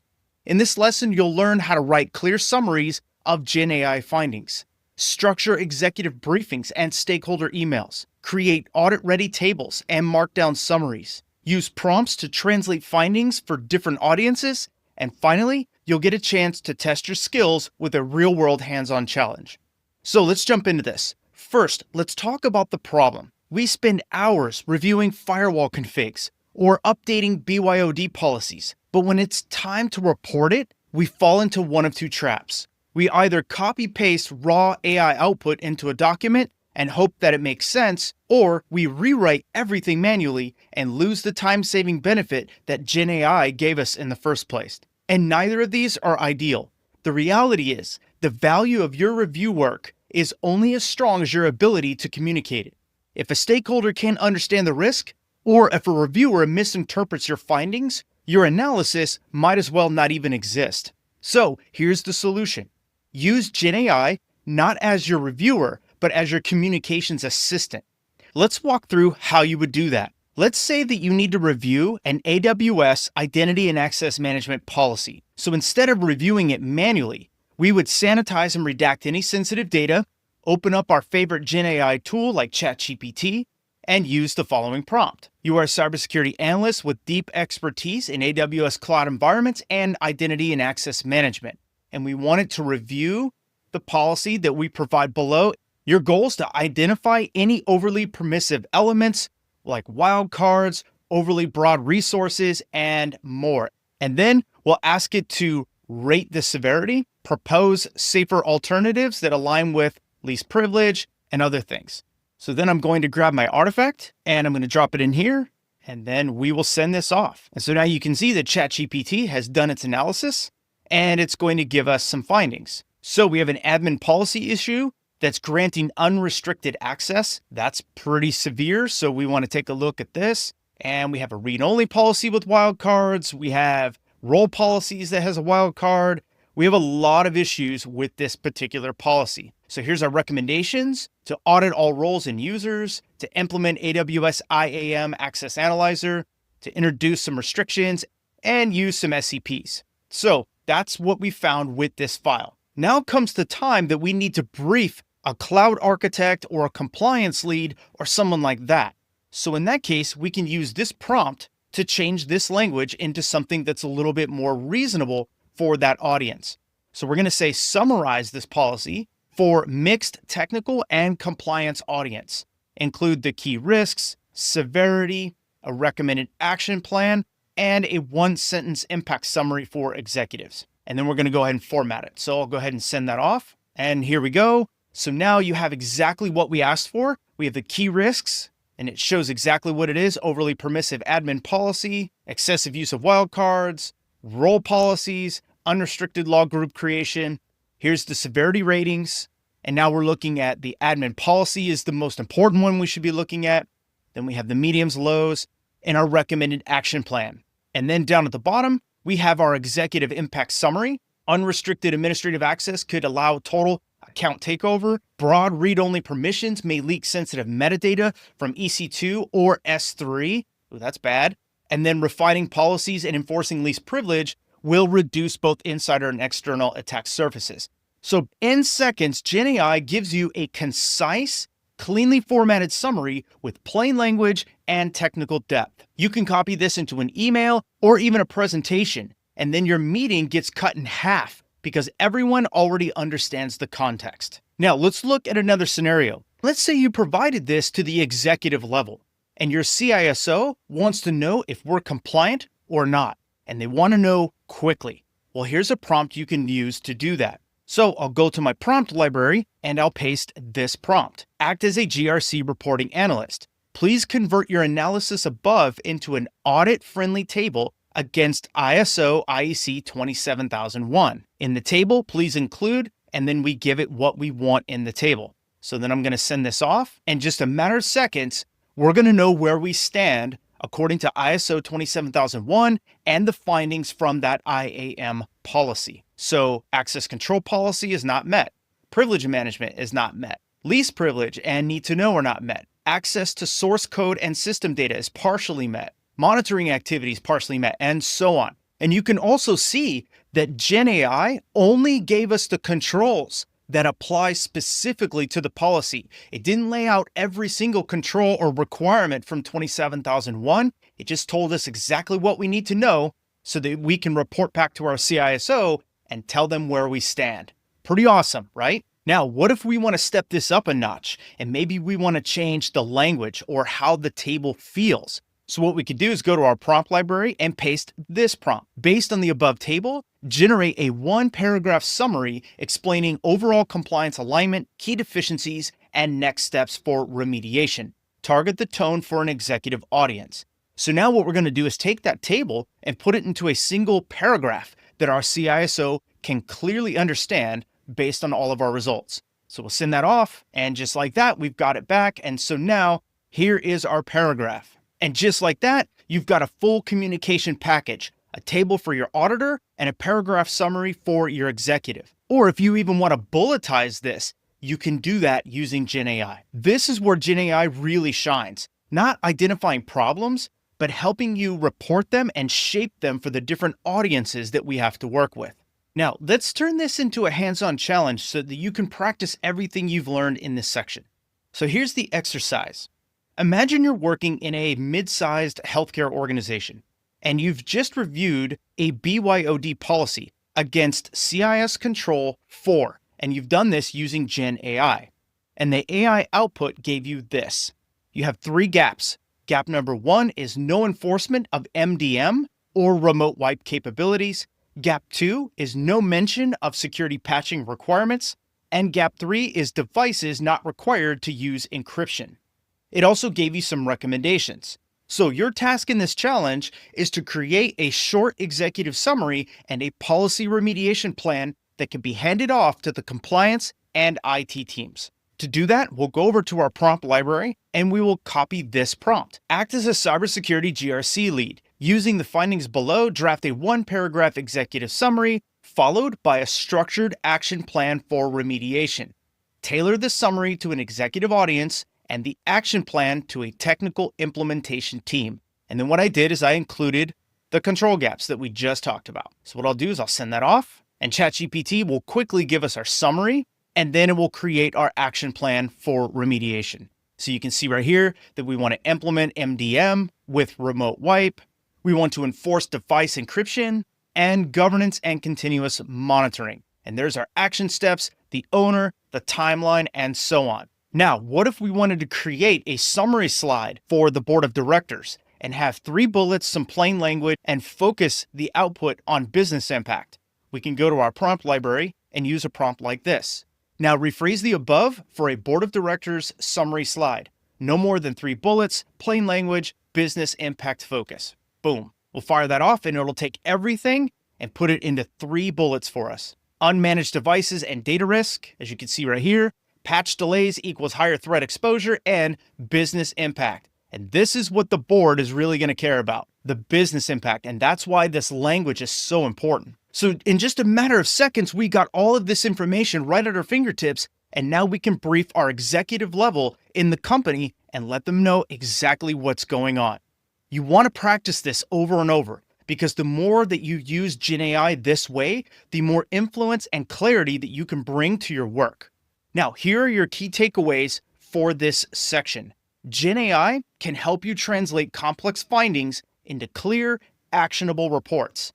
You want to tailor your prompts to the audience, whether it's technical, compliance, or executive. You want to use output formats like summaries, tables, action plans, and slide-ready bullets. Prompt chaining helps you layer outputs for different stakeholders. And practice turning raw AI findings into professional communications. This is what separates good analysts from great ones. Not just finding the issues, but making sure the right people understand them, can act on them, and remember them. And now you're ready to do just that. Now, next up, we're going to take everything we've learned and focus more on creating reports and communications using Gen AI. This will really help you make an impact in your organization and make you the go-to person on your team. So head over to that next lesson, and I'll see you there. Have you ever sent a security email that no one responded to? Or worse, that got ignored until it was too late? We send critical messages every day, alerts, patch requests, phishing updates, but here's the problem. Most of them go unread. It's not always about the content, it's how it's written. Now imagine this. You jot down a few notes after a stand-up meeting. You feed them into Gen AI, and in seconds, you have a clear, action-focused email that cuts through the noise and gets results. In this lesson, I'll show you how to make that your new normal. Security teams live and die by communication. Whether you're chasing down patch compliance or warning about a new phishing campaign, your message needs to be clear, understood, and acted on. In this lesson, we'll walk through how to use Gen AI to draft emails quickly and clearly, how to customize tone and language for different audiences, how to turn rough notes into professional, readable messages, and how to apply structured prompts for different security use cases. And by the end, you'll be writing emails that are short, powerful, and impossible to ignore even by the most overloaded team members. Now, let's play out a familiar scene. You find a critical vulnerability. You fire off a quick email to the DevOps team asking them to patch something. A week goes by and it's still unpatched. Why? Because the subject line wasn't clear. The tone wasn't urgent. It lacked a clear deadline, or it was buried in 200 other emails. And when timing matters, that kind of delay can mean serious risk. But who has the time to write the perfect email when you're juggling different incident response calls, compliance reports, or even awareness campaigns? That is where Gen AI becomes your new writing assistant. So let's break this down into a practical system that you can start using today. First, you need to identify the different email types where Gen AI can give you back most of your time. Whether it's incident alerts, vulnerability disclosures, policy or awareness updates, audit or evidence requests, and more. Every one of these needs to be clear, direct, and easy to act upon. Now, let's look at how to craft a prompt that will give Gen AI exactly what it needs. Let's start with a common use case. Let's say a patching request. So here's a prompt we can use. Act as a security analyst responsible for communicating urgent vulnerabilities. Draft an email to the DevOps team explaining that CVE 2025-8070 requires patching within 48 hours. The audience is technical engineers, so use a direct and urgent tone. Include affected systems, remediation steps, and a firm deadline. The email should be concise, professional, and focused on driving immediate action. And for some added value, we can go to our artifacts and we can drop in our IT asset inventory.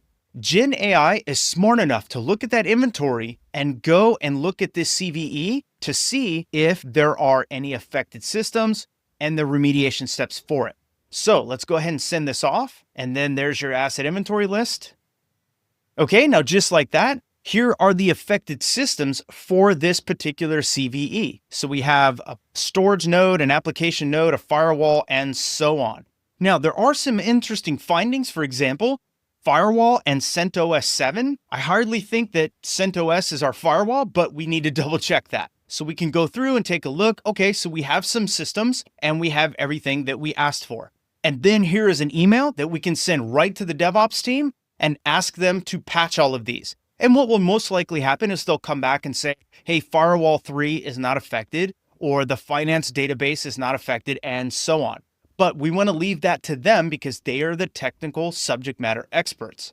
So we would send this off and wait for some feedback. And then here's some patch recommendations for Debian and CentOS. And there is a deadline. Now, let's say you need to take this and turn this into an executive brief instead. So what I'll do is I'll go to my prompt library and I'll paste this prompt. Act as a security program manager preparing an executive update. Based on the CVE findings above, write an email for the CISO summarizing any vulnerabilities affecting critical systems.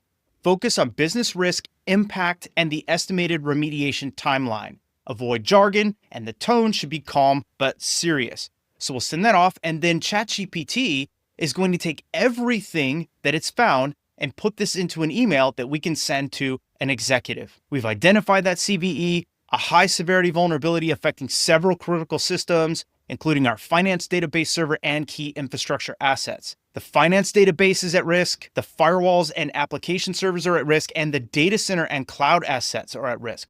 And then we have a remediation plan that we're including and the timeline. So they clearly know what we're doing, and full remediation is expected in 48 hours. That's important because that's what the CISO needs to know. For the next 48 hours, you can expect to be at risk. After that, everything will be remediated. And then you even include some next steps. I will provide a final status. No service downtime is expected. That's another important detail. And we are monitoring for any IOCs, indicators of compromise, and we'll escalate immediately if there's any signs. So this is a very powerful email that you can send to an executive. The shift in tone and focus ensures that your message lands with the right level of urgency and clarity, even for non-technical audiences. Now, I'm going to open up a new chat and let's shift gears here. Let's say we want to send a soft reminder for policy training.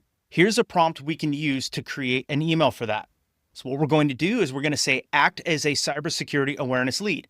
Write a friendly email reminding employees to complete their annual security training by Friday. Use a light tone, include the link to the training, and explain why it matters. Make it easy to read and upbeat in tone. And now if you want to, you can include the link, but sometimes ChatGPT will just give you a placeholder and then you can add the link later. So we'll go ahead and send this.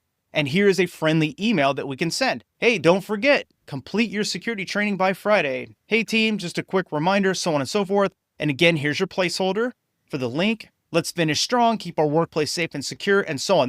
So this is a fantastic email to send out to bring awareness towards training. Now, what if maybe that subject line is not urgent enough? Maybe it's not strong enough. And so we can go and we can type in a prompt like this. Improve the subject line to reflect urgency and clarity. So now it will go ahead and update that subject line for us. In fact, it gave us 3 different ones to choose. So we can say, action needed, complete your security training by Friday, or don't miss it. I don't think that would be as strong. I think this would definitely be powerful, and a final reminder would be powerful too if this is the last email you're sending out. And if you don't like these 3, ChatGPT is even offering to create more. So now that we like the headline, what if we want to create a TLDR in the email? So we want to create a too long didn't read summary at the top for a busy technical audience. So in that case, we can just ask for that. And there you go. Too long didn't read. Your annual security training is due by Friday. It only takes 30 minutes, complete it here. That's really awesome because that will show up in the previews. It'll show up on mobile devices and so on. And it gives your audience exactly what they need to see, whether it's your security team, your IT team, or the company in general. They'll know exactly what this email pertains to without even having to open it. And what if you want to tighten things and make it even more urgent with what we call a call to action? So what I would do is I would paste this prompt, rewrite the call to action to include a specific action and deadline. So now it'll do that. And then here's your TLDR. And then down at the bottom, this would be a very strong call to action. You need to do something and you need to complete it by a certain date. And then you're reminding them it only takes about 30 minutes. Okay? That's how you go from okay emails to actionable emails in just a few edits. Now let's walk through a real example.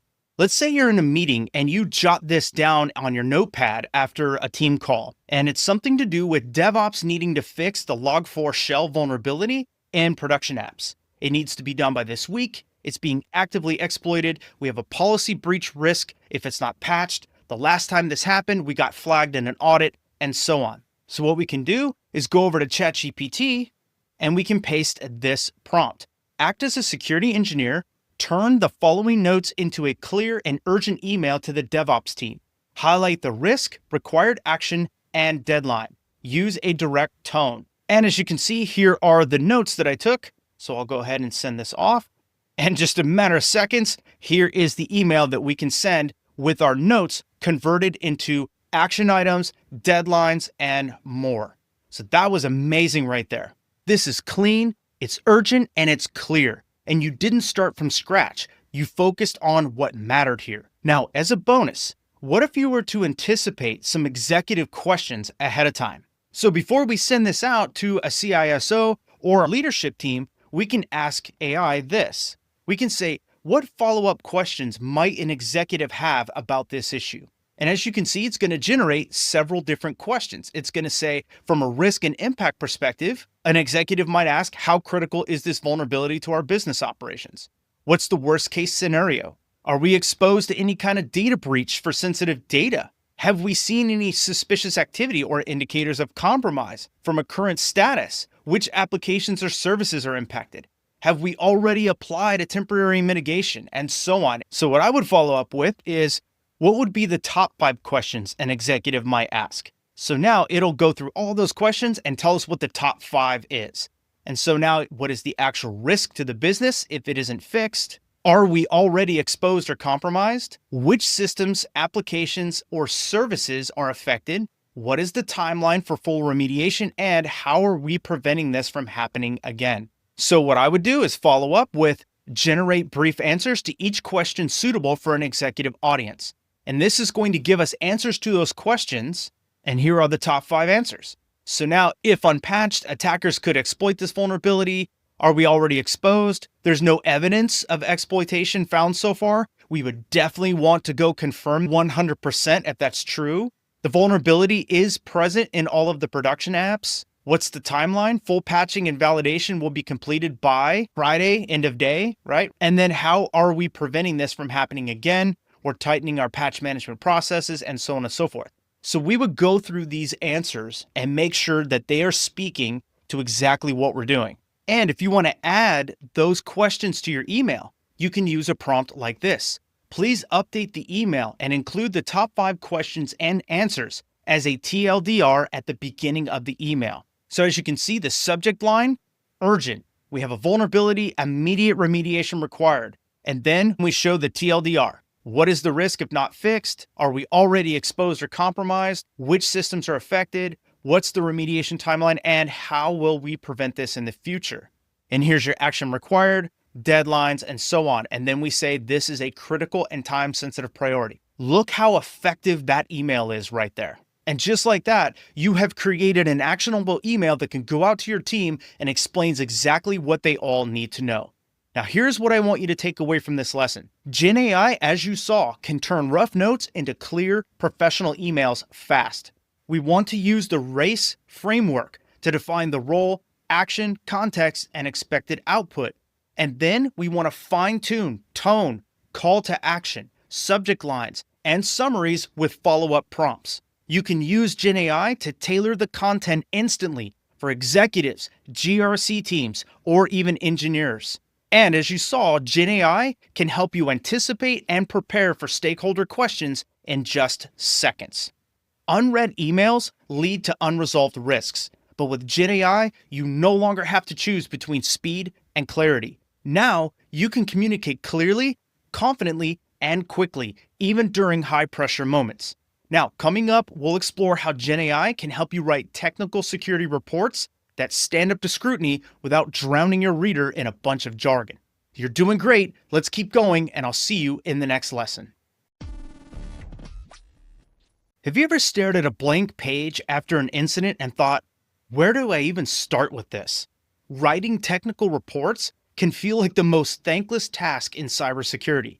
You've just wrapped up a 10-hour incident response sprint, and now you have to document every step, every timeline, and every artifact. It's tedious, but it's critical. Now here's the good news. Gen AI can help you get 80% of the way there in just minutes. All you need is the right approach. Reports are where your security work gets visibility, support, and impact. But let's face it, writing those reports often gets pushed to the end of your to-do list. Gen AI can help you turn your raw findings into clear, structured, and professional documentation. Whether you're writing incident response reports, threat hunting summaries, vulnerability assessments, even penetration testing debriefs. And in this lesson, I'm going to show you how to turn raw notes into structured reports using the RACE framework prompts. You'll learn how to refine language and format for different stakeholders, how to use safe practices to redact sensitive data in AI prompts, and how to leverage Gen AI as your report drafting assistant, not your replacement. Now, let's be honest. Writing reports is slow and it's painful. Think about this. You just responded to a lateral movement incident. You investigated, you contained, and you eradicated. And now leadership wants a full write-up. But here's what typically happens. You open a doc, you freeze at the title, and you start writing, deleting, writing, and deleting. Why? Because documenting is hard when you want to get it right, but you're mentally drained and exhausted. And that's even harder when you need to write the report for multiple audiences. That's why Gen AI can be your game changer here. So let's walk through how to make Gen AI your report copilot. So before prompting anything, you need to start with the right format. Are you writing an incident response report, a vulnerability assessment, a threat hunting summary, or a pen test debrief? Each of these has different needs, different readers, and more. So we want to keep that in mind as we're crafting our prompts. Now, let's generate a first draft. Let's say you have some notes that says user J Smith compromised, attacker brute force login, accessed SharePoint through SSO, lateral movement to finance server, found by anomaly alert 3 days later, no MFA, no confirmed exfil. Okay, so that's pretty broken. So we'll open up our favorite Gen AI tool. In this case, I'm going to use ChatGPT, and we will paste this prompt. Act as a cybersecurity incident response analyst. Draft a structured incident report based on the following summary. Organize it into executive summary, detection timeline, and so on. The audience is mixed. Technical staff and security leadership. The report should be professional, factual, and easy to follow. And use placeholders like username and hostname where needed. And then I have a section that says, here are my notes. So those are the notes that we took in our meeting, and now we want Gen AI to create an incident report for us. So I'm going to send this off, and in a matter of seconds, here comes our report. Incident report, unauthorized access to corporate systems. So you can see that we have a date placeholder, we have a username placeholder, but we also have the username, and that's not a big deal. Was compromised through brute force login attack due to absence of MFA. The attacker gained unauthorized access to SharePoint, carrying on, via SSO, and laterally moved to the finance server. And in this case, we have a redacted hostname. Now we have that in our inventory list, so we could use that if we wanted to. An anomaly detection alert identified suspicious activity after 3 days. And at this time, there's no confirmed data exfiltration, but the potential is there, okay? Here's our detection timeline. There's our 0 day, day 3 plus, and so on. Affected systems. So we have some placeholders and we can update those if we want, or we can leave them redacted. And then here's our root cause and some recommendations. So this is pretty incredible. Just in a matter of seconds, we got this information. Okay. Now, what if the executive summary up here, what if this is too long? It's too much information. What we can do is we can add a prompt like this. Please simplify the executive summary paragraph while maintaining accuracy. And now it'll rewrite this for us and just make it a little shorter, a little bit more concise and direct, because that's what executives want to hear anyway. They want to know where the real impact is. They don't want to read the entire document, right? So we just made this, we made it that much easier. We can even break this down into a table, bullet points. We can format this however we want to. Now, what if we don't like the tone of this new paragraph? So what we could do is we could rewrite this section to use an active voice and improve the clarity for the executive level audience. So I can run that. And now it updated it once again. And what if we want to make use of this entire report right away? What we could do is we can ask it to format this report with markdown headings and bullet points for each section. Make it copy paste ready for internal documentation. So now what we can do is run that. And now it's going to give us a well-formatted document where you have a header and you have bullets, making it easy to read, detection headline, easy to read. Everything is very simplified now that we can drop this into a case management tool, or we can paste this into any other internal documentation. Now, let's say that you need to turn this same report into something that a CISO can present to the board. What I would do is I would use a prompt like this. Rewrite this technical report for a CISO audience. Focus on risk, timeline, and business impact. Limit technical terms and explain any acronyms. So we'll fire that off. And now here is a fully updated report. The business risk was included in the summary. So now this incident exposed sensitive finance-related systems to unauthorized access. While no confirmed data loss has been identified, the delay in detection increased the risk of potential misuse of financial or confidential business data. Then there's some timeline. There's the business impact, which is going to be very, very important to the board, the root cause of it, and the recommendations we have going forward. Okay. Now, what if we want to send the original report to an internal auditor? What I would do is I would use this prompt right here. Rewrite the initial report above for an internal audit team. Include control references for NIST cybersecurity framework, affected assets, and remediation status, and keep the tone formal. And one other thing that I would do is I would add the IT inventory to this prompt. That way ChatGPT or your Gen AI tool can reference that list as it's creating the report. So I'll send that off. And as you can see, here is the report. And now you can see here's an executive summary. Here are the key risks, the timeline again, the affected assets. And now this time it filled in a host name because we gave it the inventory list. It even put the IP in here for us. And the user account is still redacted, and we could replace this easy enough. And here are our control references. Notice again that the controls only apply to the issue. You're not getting a full controls list, but just the controls that apply to the issue at hand. Here's your root cause, your remediation status, some recommendations. This is outstanding. And now you have 2 new versions that are customized for specific audiences. No rewriting anything from scratch. So think of it as building your own cybersecurity report generator. This is awesome, right? As we've discussed many times throughout this course, we never want to feed Gen AI sensitive data directly. We always want to use redacted placeholders like username, host name, IP address, company name, and so on. Here's why that matters so much. It protects your data, but it also makes your prompt reusable. You can save this prompt, update the placeholders, and generate a new report instantly the next time you need to, okay? Now, before we wrap up, let's work through a hands-on exercise real quick. I'm going to open a new chat, and I want you to imagine that you are a threat hunter, and you've just wrapped up an investigation. You jotted down some quick notes, beaconing from application 2 and application 6 to known C2 domain, endpoint isolated, reverse shell blocked, no persistence, phishing email was initial vector, script ran when attachment clicked. Now, instead of sweating through an empty Word doc, you hand this off to Gen AI with a clear race formatted prompt. So we can use a prompt like this. Act as a threat hunter, writing a post-engagement summary. Based on the following notes, draft a professional report with sections for executive summary and so on. Write clearly for a mixed audience of security leadership and analysts. Keep any placeholder tags for sensitive information. Reference the attached inventory list as needed. And then here are the notes. Beaconing from application 2, 6, and so on. So let me grab the asset inventory. I'll put that here. And then we'll send it off. And as you can see, it's already starting to generate the report. Here's your executive summary.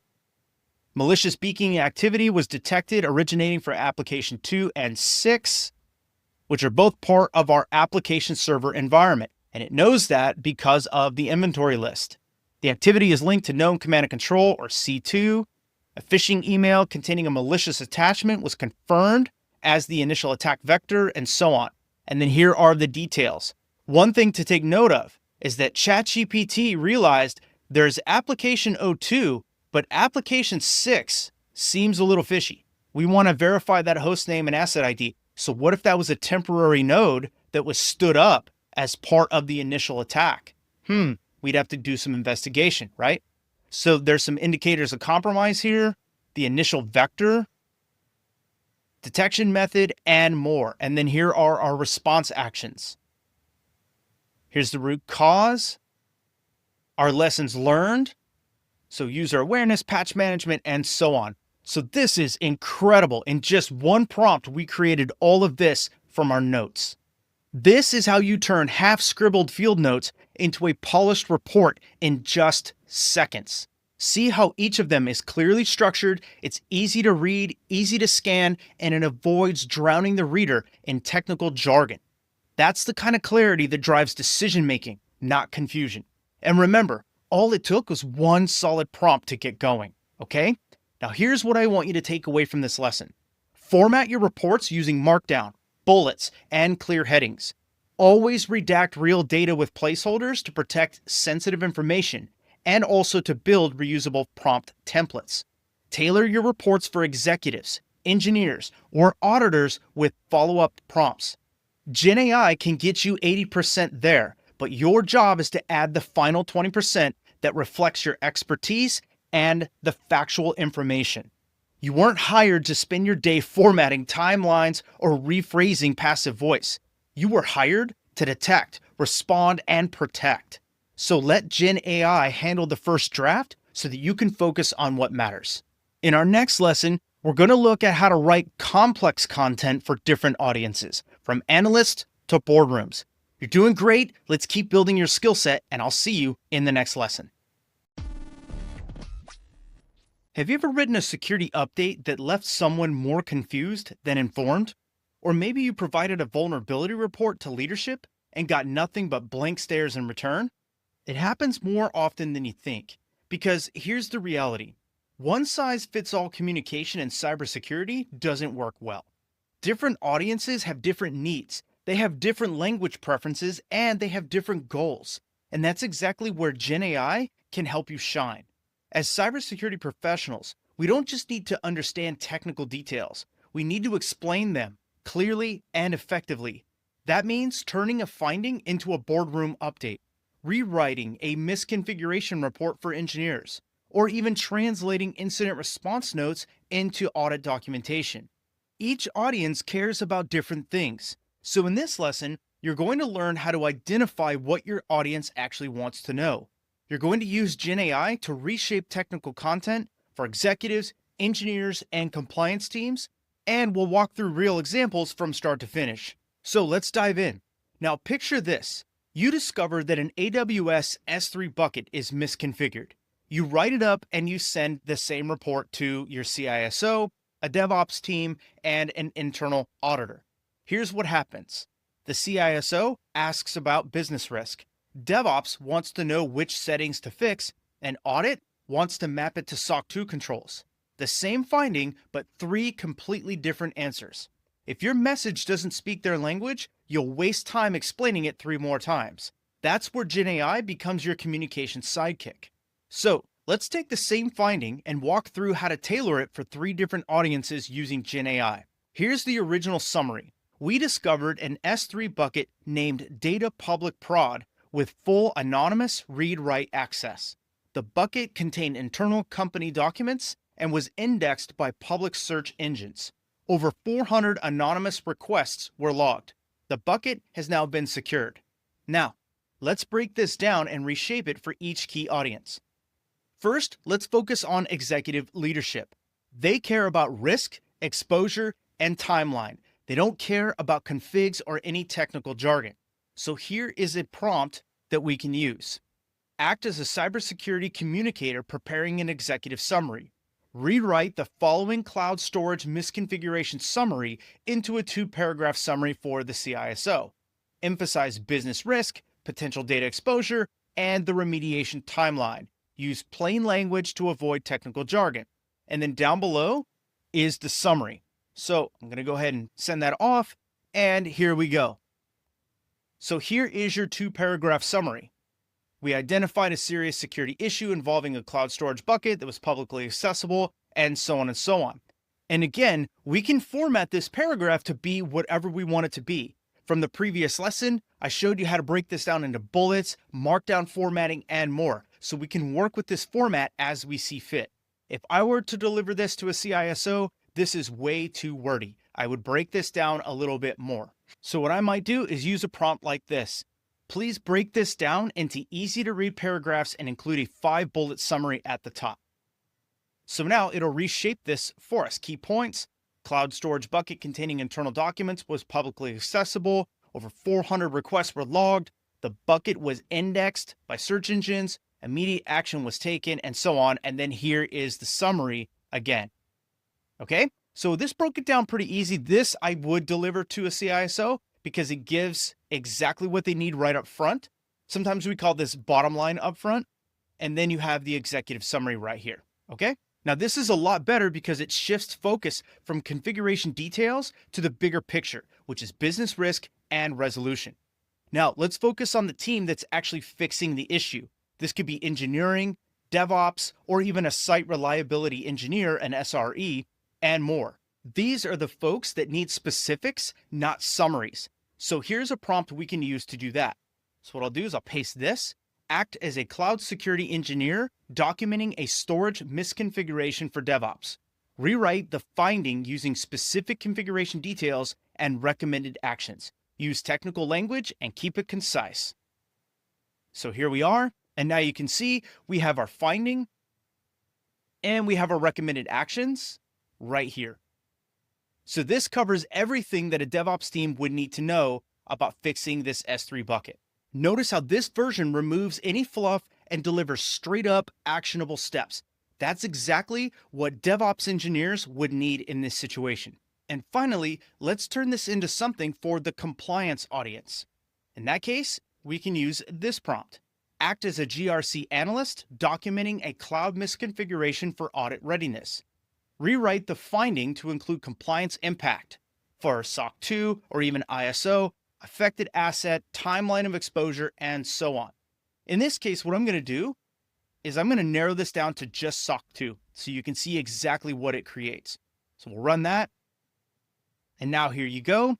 And then here is your finding, the affected asset, the timeline of exposure, and the compliance impact right here. This misconfiguration represents a potential violation of SOC 2 and ISO 27001. So even though we took it out of there, it still added it back because Gen AI knows how to predict what you're probably looking for. Then it goes on to say the incident also highlights a gap in the company's cloud configuration monitoring process and more. This is not good for us, right? Then there's also evidence handling as well. All relevant CloudTrail and S3 server access logs have been preserved in a secured write once S3 bucket for audit and forensic analysis. Of course, we would want to collect any other logs that might pertain to this as well and include those for analysis as well. So this version here checks every compliance box, control reference, exposure window, and documentation. And we can expand on this more as needed. So as you can see, we have the same technical issue with 3 different outputs. One for the CISO, one for the DevOps team, and another for the compliance or audit team. This is why Gen AI is so powerful. You don't need to rewrite everything from scratch. You just change your prompt. Pretty cool, right? Now, let's do one more hands-on demo. Here's the raw input. A critical vulnerability in OpenSSH allows unauthenticated remote code execution. Our production servers are running version 8.3. Exploits have been observed in the wild. Now, let's start with how to explain this to a CISO. So I'm going to open a new chat, and I'm going to drop this prompt in. And as you can see, I have the finding down below. Act as a security manager writing a risk summary for the CISO. Rewrite the following vulnerability finding to emphasize business risk, operational impact, and the remediation timeline. Use clear executive level language. And here is the finding right here. Okay, so what I'm going to do is send this off. And in seconds, ChatGPT is already creating this summary for us. Critical vulnerability has been identified in OpenSSH and so on and so forth. It is a confirmed vulnerability, so that is something to be concerned with. The business risk is it could grant attackers full control over the affected server. That's not good. Operational impact, loss of system integrity and availability, unauthorized access to sensitive data, and extended downtime for remediation. The remediation timeline is that it should be done in 48 hours. Cut and dry, and this is very clear. This version simplifies the message while still conveying the urgency related to this. It's focused on decisions that the CISO will need to make. Now, let's create the DevOps or engineering version. So I'll go to my prompt library and I'll paste this. Act as a security engineer, writing patch instructions for DevOps. Rewrite the finding to include affected versions, recommended mitigations, and specific host actions. And again, like we've done before, we can use our course artifacts and drop our asset inventory into this prompt to give ChatGPT some more information to work with. So as you can see, here's the affected versions and the recommended mitigations: immediate restriction of access, patch upgrade, service hardening. Here's the host level actions and even some commands to run. And then here's how you do your updates right here. Then you can do some verifications, monitor and logging, and then here is the timeline. So this is pretty good. For DevOps, this is exactly what they would need to see. If we want to expand more and we want to identify hosts and whatnot, we can follow up with more prompts. So this is short, technical, and full of actionable steps. Now, finally, let's look at the audit version. Here's what we would send to our compliance team. Act as a compliance analyst preparing audit documentation. Rewrite the finding with affected assets, control references, patch status, and evidence handling. So we'll send that off, and here comes back that summary. So we have that summary, the affected assets, we have relevant controls, the NIST cybersecurity framework, we have the CIS controls, PCI DSS if that applies to us. Patch status is the interim mitigation. Then we have a plan patching, evidence handling, evidence that's been collected, evidence that's in storage with a chain of custody, and so on. So this again is exactly what an auditor or even a compliance analyst would need to see.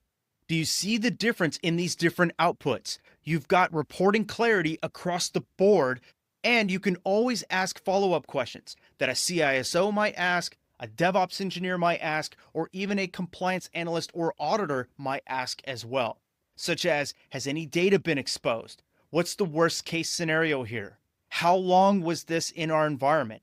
Are other systems vulnerable? And how are we preventing this in the future? Then we can follow it up with creating a short executive level answer or a DevOps answer or a compliance answer to each of those questions. And by doing that, you're not just answering, you're anticipating. So just plug in your role and context and you're good to go. Now, here's what I want you to take away from this lesson. GenAI helps you adapt one message into multiple tailored outputs. Always use race-style prompts that define the role, action, context, and expected output to get the best results. Tailor your message to the audience. Risk for executives, action for engineers, and documentation for auditors and compliance. Ask GenAI to help anticipate and answer stakeholder questions. And if you want to, you can build reusable templates with these prompts to help you save time and boost your clarity. You don't need to be a master communicator to sound like one. With GenAI, you can translate complex findings into language that each stakeholder understands. And when your message lands, people will take action. Now, coming up next, I'm going to show you how to take these audience-tuned messages and turn them into powerful presentations and briefings that drive real decisions. So let's keep going, and we'll see you in the next lesson.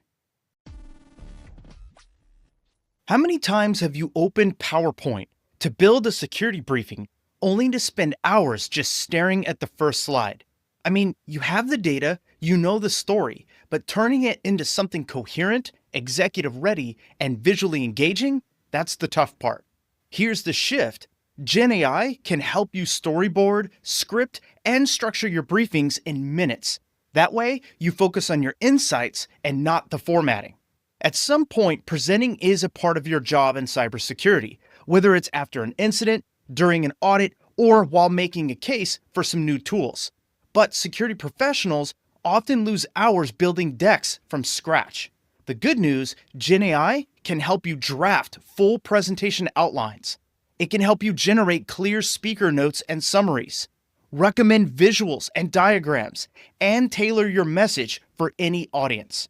And by the end of this lesson, you'll be able to turn technical content into polished, professional presentations without wasting hours upon hours on slides.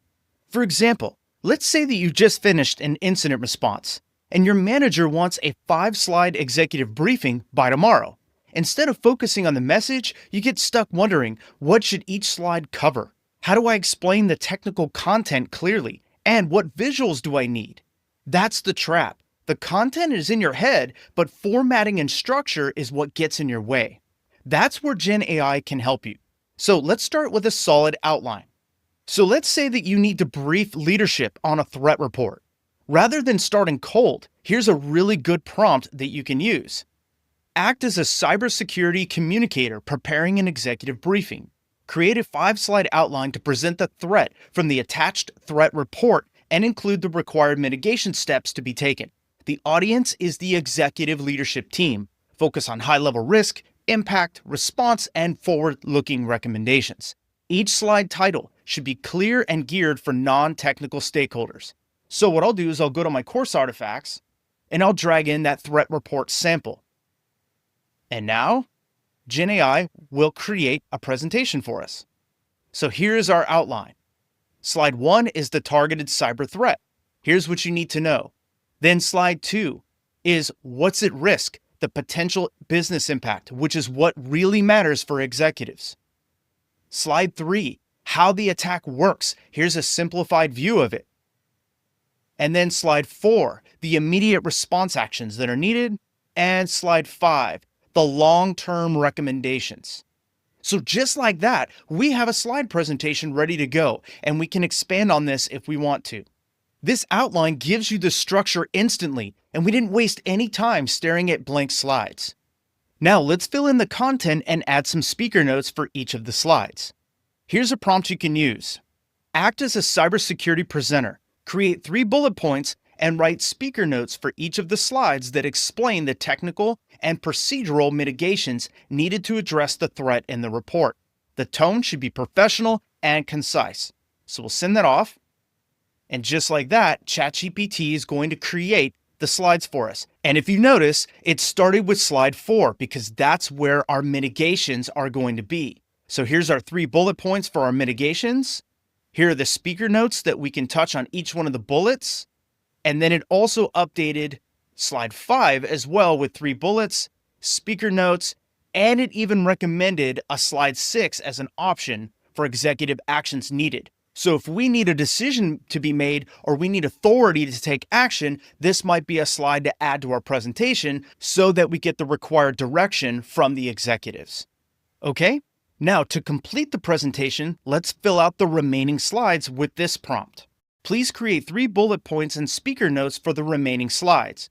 When you are done, please create a final presentation that is boardroom ready. Use the exact language from all of the slides when creating the final presentation. So I'll send this off. And now AI will create this presentation for us. And as you can see, slide 1 now has bullet points and speaker notes. Slide 2 has bullet points and speaker notes. Slide 3. And then here is the final presentation that we asked for. So here's slide 1, 2, 3. Here's slide 4. Here's slide 5. And that's it. Now, if we want to create the slide 6, we can, but at this point, we'll just keep moving forward. Look how clean and clear this content speaks with authority about that threat report. Now, let's talk about visuals. You've got your outline, content, and speaker notes. But what if you want to diagram something that shows the threat? Here's a great prompt that you can use to do that. Act as a cybersecurity content strategist. Describe a visual to explain the attack flow of the threat from the report. Include any recommended diagram elements, images, and layout. And so we'll see what AI thinks we should use as a visual. So as you can see, here's a diagram that it's recommending, and it's actually making it for you. And you can see that it has a complete step-by-step explanation of what to include in a diagram. And I'll scroll over so you can see the rest. And you can see that it's very MITRE ATT&CK centric here.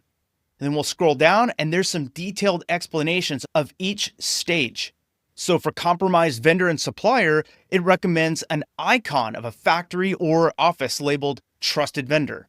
And then for malicious software update, there is another icon that it's recommending. And then there's more icons that it recommends throughout each phase of this.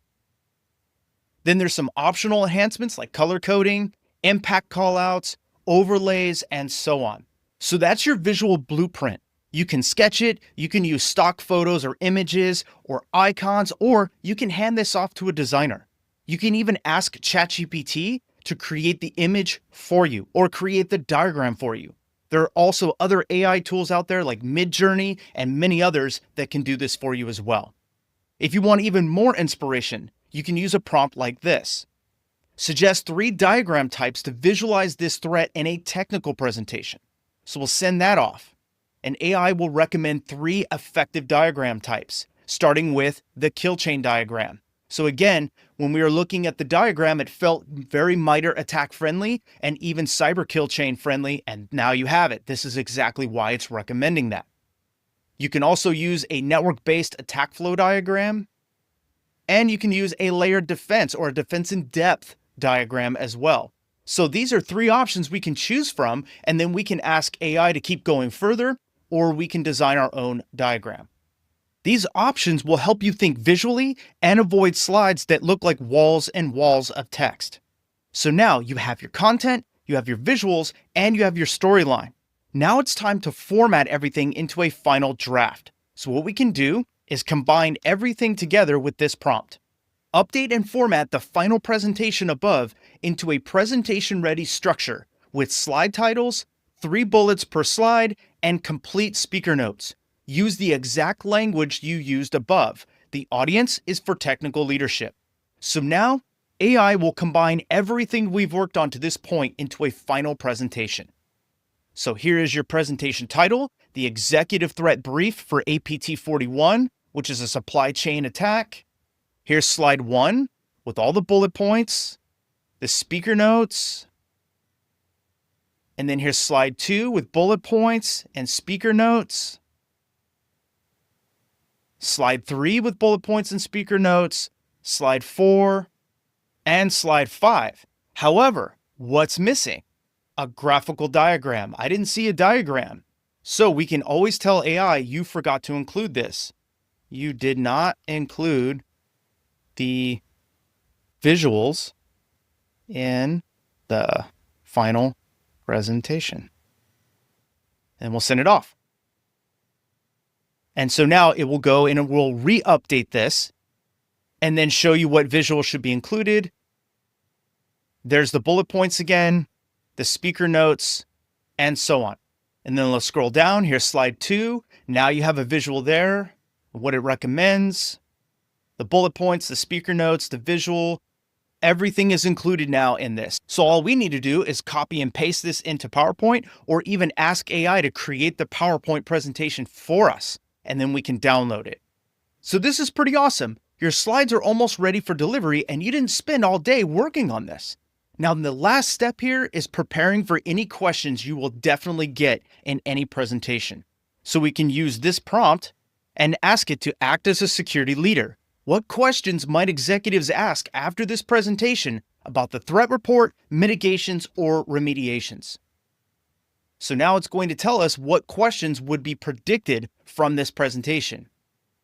The first question, how do we know that we're not already compromised by this APT campaign?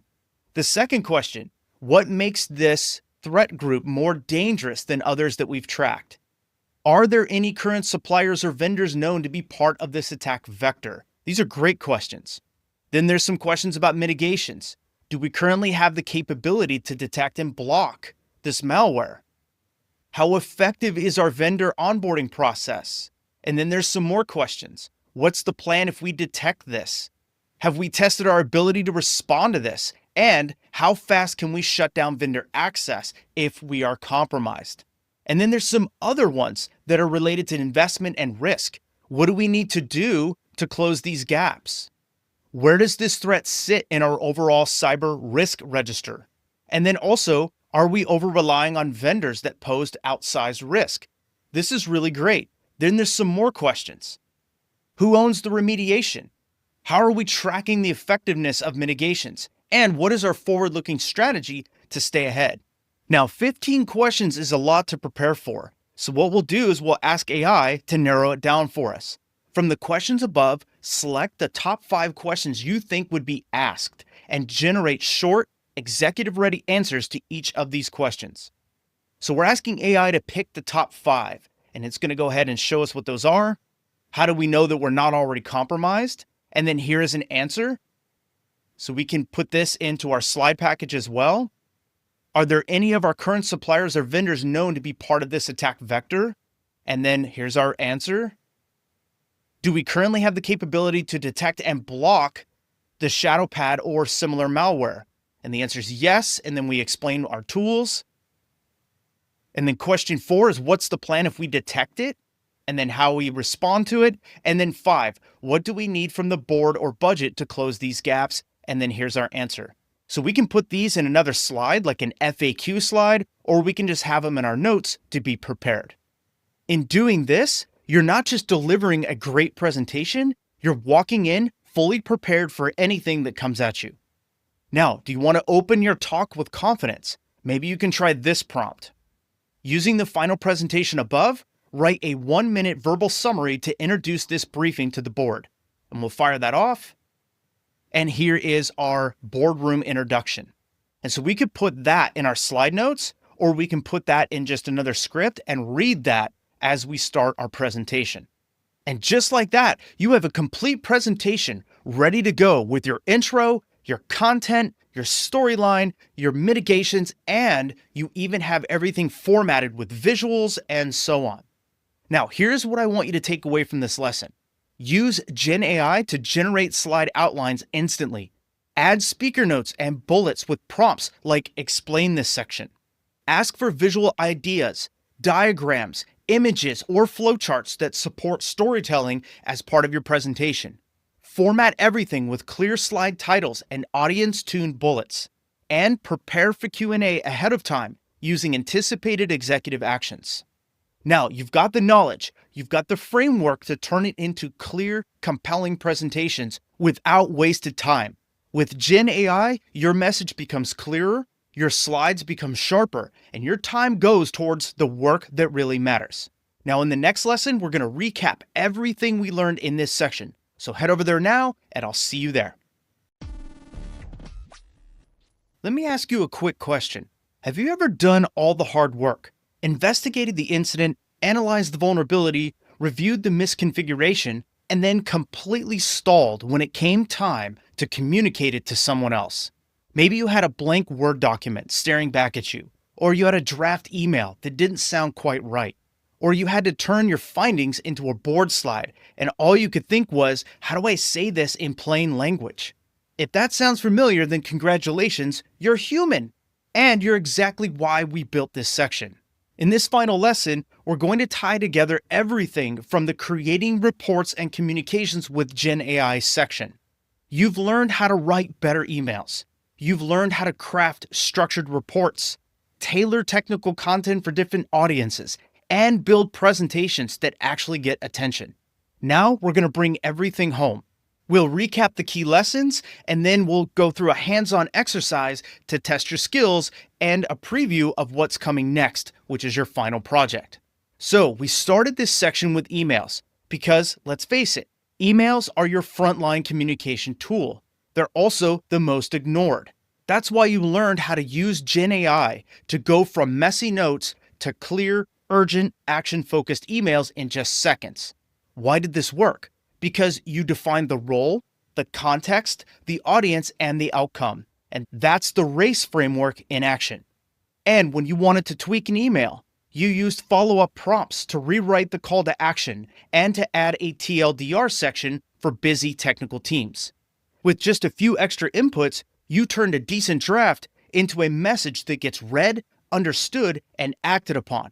Then we moved into technical reports. You learned how to turn your incident notes into structured summaries with sections like detection, root cause, and recommendations. You took raw findings and turned them into polished, professional documents without spending hours and hours of wordsmithing. After that, we zoomed in on one of the most important communication skills in cybersecurity, adapting content for different audiences. Same finding, different people, totally different messages. So you learned how to take a misconfigured S3 bucket and explain it 3 different ways. To the CISO, which is risk-focused, non-technical, short, and strategic. To the DevOps team, which is config-specific, action-oriented and direct. And to the audit team, formal, controlled referenced, and timeline documented. And then we wrapped up this section by building presentations and briefings. You learned how to prompt Gen AI for slide outlines, speaker notes, visual details, executive intros, and anticipated questions and answers. Now it's time to test it all. So here's your hands-on exercise. Imagine this real-world situation. You're part of a security team at a mid-sized healthcare company. You just discovered a misconfigured firewall rule that exposed internal administrative interfaces to the internet. The issue was identified by your vulnerability scanner and confirmed through manual inspection. There's no evidence of compromise, but the rule has been in place for 3 weeks now. So you need to do 3 things. You need to write an email to the DevOps team to fix this rule immediately. You need to write an executive summary for the CISO, and you need to write a briefing slide for an upcoming board presentation. So let's start with this prompt for the DevOps email.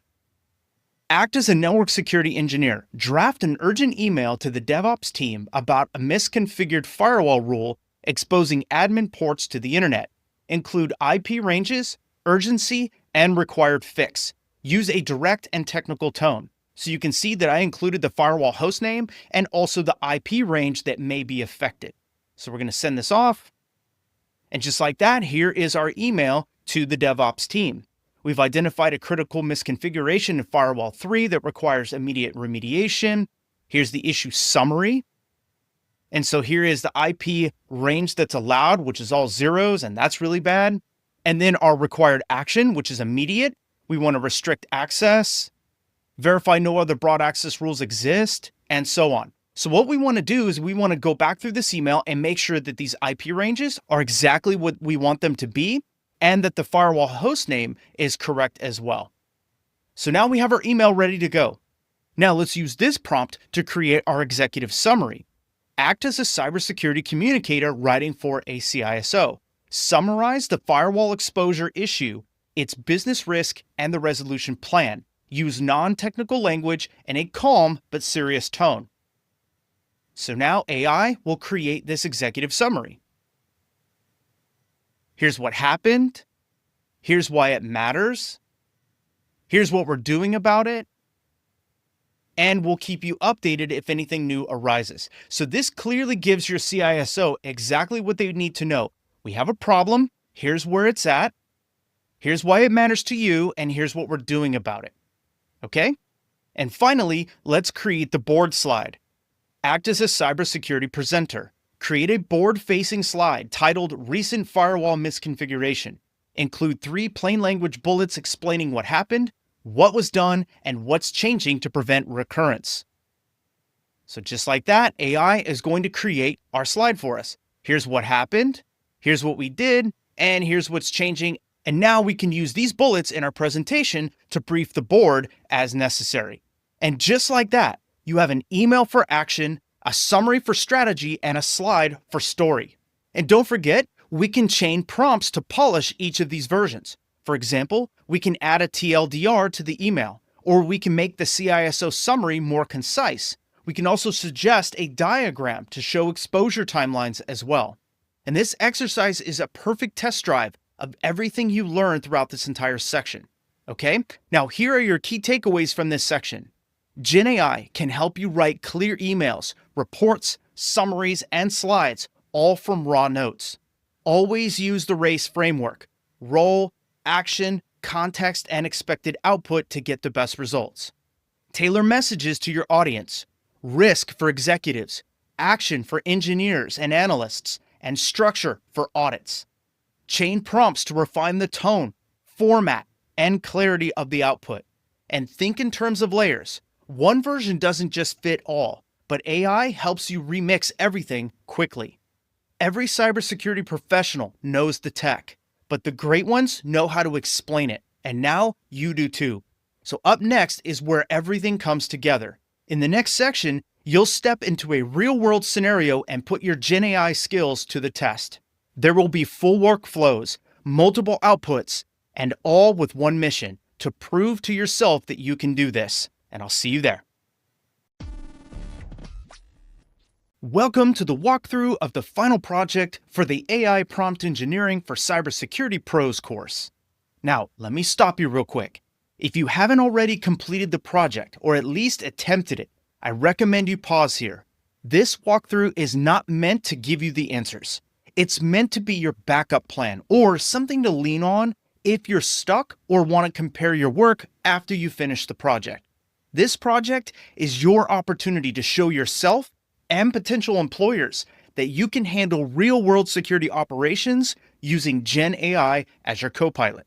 You'll be working through a simulated security incident at a fictional company called Red Shadow Tech, and you'll also be operating across 3 different roles: security analyst, security engineer, and security manager. And each task builds on the last, and each deliverable matters. Now, you're not just writing prompts, you're solving a real incident. So take your time, think like a pro, and treat this like your job. Also, all of the prompts you need for this project are in the playbooks.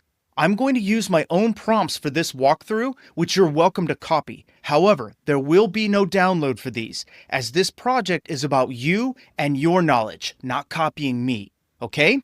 So with that said, let's dive into an active security incident, and let's start with task number 1, which is to conduct alert triage.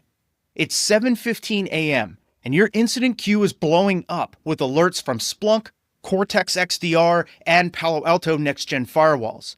Your CISO pings you and asks, can someone figure out what's going on? And that someone is you. Your job is to look through these alerts, identify what matters, and figure out where to dig deeper. So you collect the following artifacts to help your investigation. You collect the Splunk raw alerts, Palo Alto Cortex raw alerts, Palo Alto Cortex malware alerts, and the Palo Alto Next-Gen firewall raw alerts. You also grab your threat report. Now, here is where Gen AI really helps. It will cut through the noise in all of these artifacts, identify indicators of compromise, summarize threats, and spot signs of lateral movement, all in seconds. So what we want to do first is we want to copy this prompt. From your prompt library, I'm going to use this prompt, where you're a security analyst reviewing alerts from multiple sources. Analyze the Splunk, Cortex, and Next-Gen firewall logs provided. Clean the data, eliminate the noise, and identify up to 5 high-priority alerts that warrant immediate investigation. Group by severity, explain the context, and flag anything requiring escalation. So I'm going to go over and grab the Palo Alto alerts. I'll drag those in, and I will grab the Splunk alerts and drag those in. And then I'll run the prompt. And just like that, here we go. Now we have our high priority alerts. And then it says, based on the analysis of Splunk Cortex and the logs I've isolated, here's your top priorities. Splunk, you have an external command and control, or C2 communication attempt. We have an XDR raw. We have a suspicious PowerShell execution. We have malicious scripts that have been detected. We have an outbound DNS issue. And we have an anomalous user agent from server issue. So those are the top 5. The next step is we need to ask Gen AI to compare any extracted IOCs to a known threat intel report that we've received. We also want to tell it to flag any matches and summarize any potential pivot points, such as systems that were touched by the same IP. So what I'll do is go to my prompt library, and I'll use a prompt like this. Using all of the information above, thinking like a security analyst, correlate the high severity alerts against the IOCs listed in this threat intel report. Highlight any matches, then identify any potential signs of lateral movement or suspicious pivoting between systems. Now you can add the threat report again, but it should already be in memory, so I'm just going to go ahead and run this. And here you go. So now it's correlated everything, and now you can see our table that shows an indicator of compromised match, shows where the log source is, and then it shows lateral movement and pivot analysis, the suspected lateral movement chain, and it also gives us an hypothesis of the attacker's path.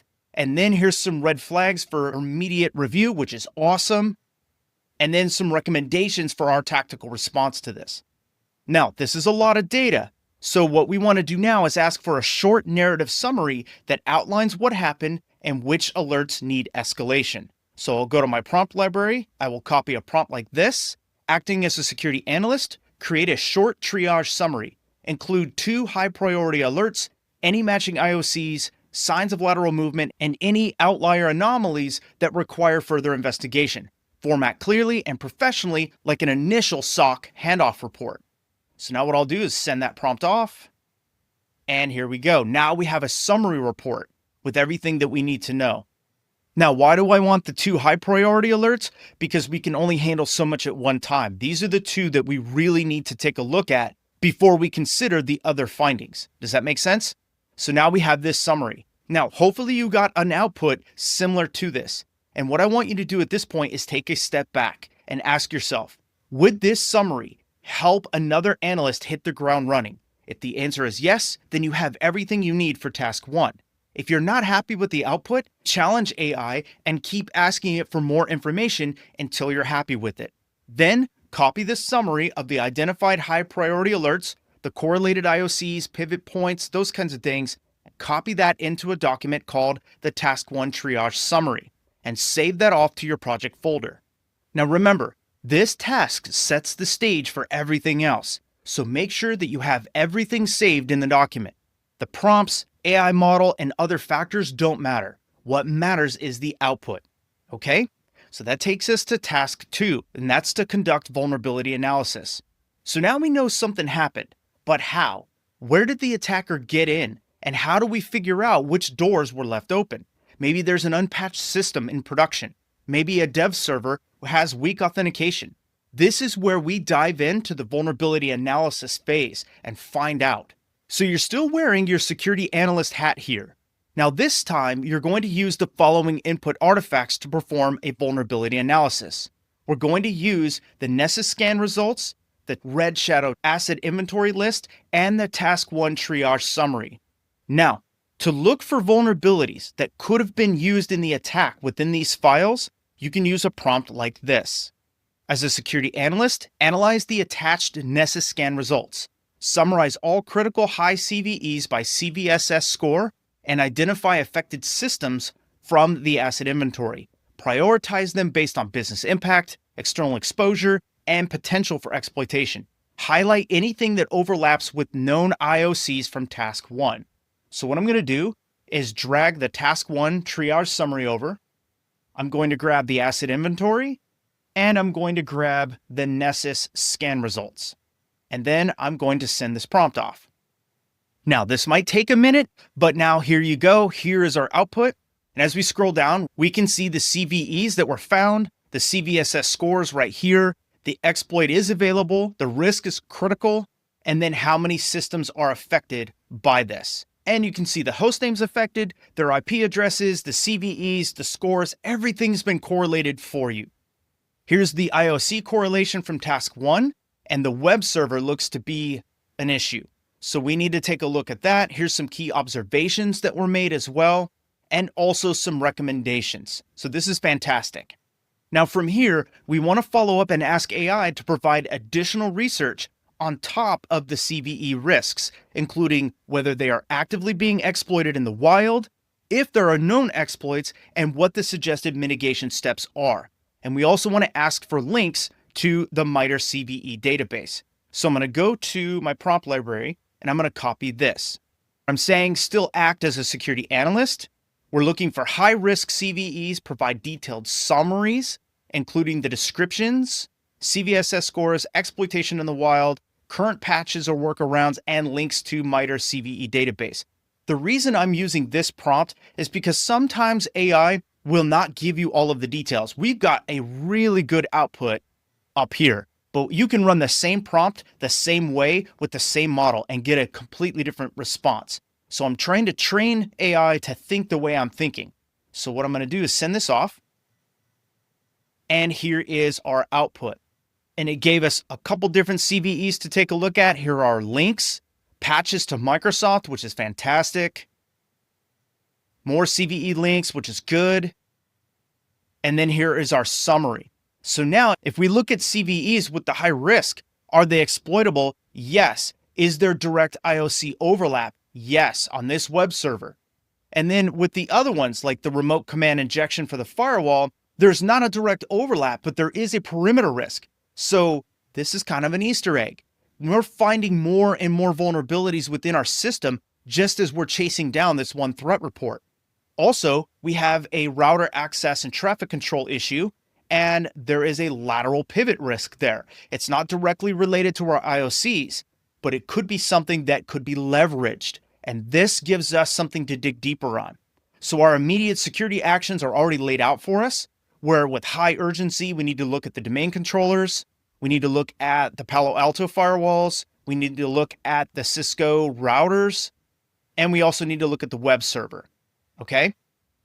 Now, finally, we need to look for any patterns. For example, do any of the vulnerabilities relate to indicators from task 1? Are they the same CVEs that keep showing up in both environments, whether it's development, production, or what have you? These are clear red flags for us. These could indicate a wider misconfiguration that deserves deeper attention. So to dig a little deeper, we could use a prompt like this. Still acting as a security analyst, look for patterns across the environment. Are the same vulnerabilities present in production and test? Flag any systemic misconfigurations or old software that might increase lateral movement risk. So I'll send that off. And here we go. Here's our summary.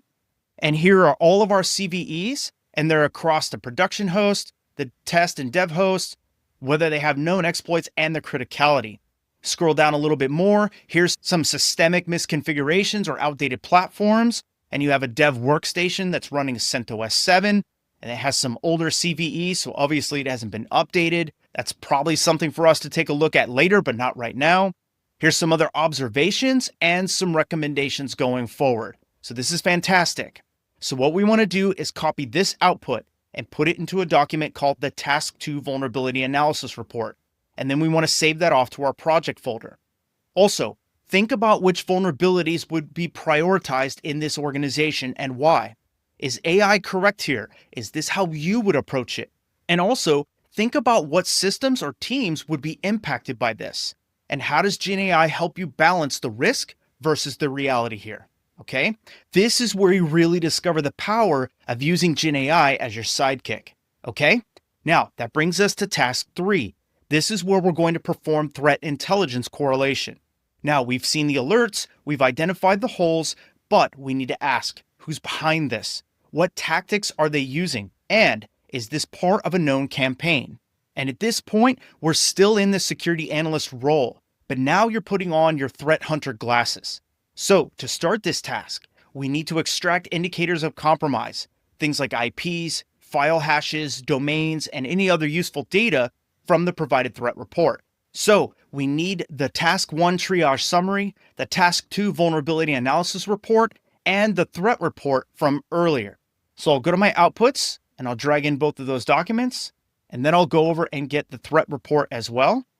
And then I'm going to go to my prompt library and I'm going to copy this prompt. As a security analyst, review the attached files and extract the IOCs from the attached threat report. Identify any known threat actor campaigns or APT groups linked to those IOCs or TTPs, and then summarize your findings. So I'm going to go ahead and run that. And then here is our report. So now we have a summary. And so now we have basically a command and control beacon infrastructure issue. And so that's part of the IOC. Then we also have our domains. There's our file hashes. Man, there's a lot of great data here. Here's our TTPs from MITRE ATT&CK. And then if we keep scrolling down, here are the known threat actors. So here are the threat groups. There's APT29, Fin7, Muddy Water, and so on. So these are active techniques being used in the wild. And then here's our summary for alert correlation. So that's great. Now, the next thing that we need to do is ask AI to correlate these IOCs and TTPs with the ones found in task 1 and 2. We want to ask it if any CVE identified earlier is known to be targeted by these actors or a campaign. So I'm going to copy this prompt and I'm going to switch gears and look at things from a threat point of view. So as a threat analyst this time, correlate the extracted IOCs and TTPs against the alerts summarized in the Task 1 triage summary and the vulnerabilities outlined in the Task 2 vulnerability analysis report. Then it's going to highlight anything for me, and it's going to call out any patterns or links that we need to pay attention to. So I'm going to send that off. And just like that, here is our correlation report. And you can see clearly that there are matches. So you have an IP address that came from Splunk, and it is flagged as a command and control from one of our storage nodes, and it matches an IOC threat report. So that is a big concern for us. We also have our hashes. These are known for PowerShell script attacks as well. And there's a few others that we can go through. Then there's our TTP mapping that maps directly to the technique, the observed evidence that's in our files, the host that's affected, and the correlation. So this is powerful right here. Then we have our CVE exploitation risk. And we also have the chain of activity and attack progression. And then when we go down here, you'll see the key risk patterns and takeaways. And that's really what I want to know. Attackers are moving through staging to production via shared systems. Wow, that right there is incredibly insightful. You now know the attack vector, how they're getting into the node. That's awesome. Now, go down here to the analyst recommendations. We need to isolate those immediately because that's the attack vector. Then we need to take care of this web server and so on.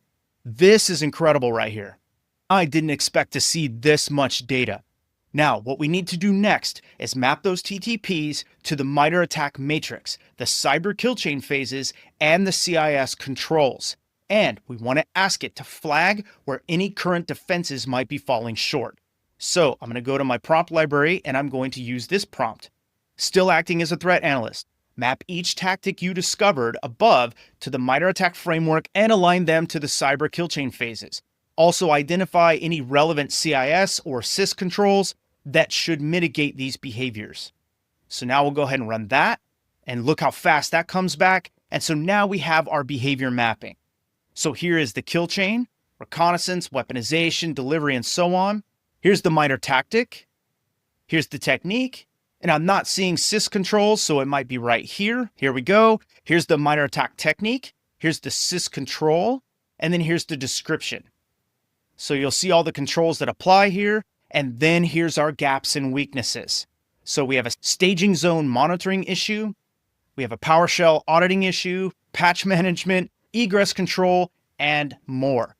So then when we go down and we look at the summary, and we look at the kill chain phases here, the threat actor success, defenses that are triggered, and then are the controls weak. And you can see that pretty much across the board, we have weak controls. So we have weak defenses in place.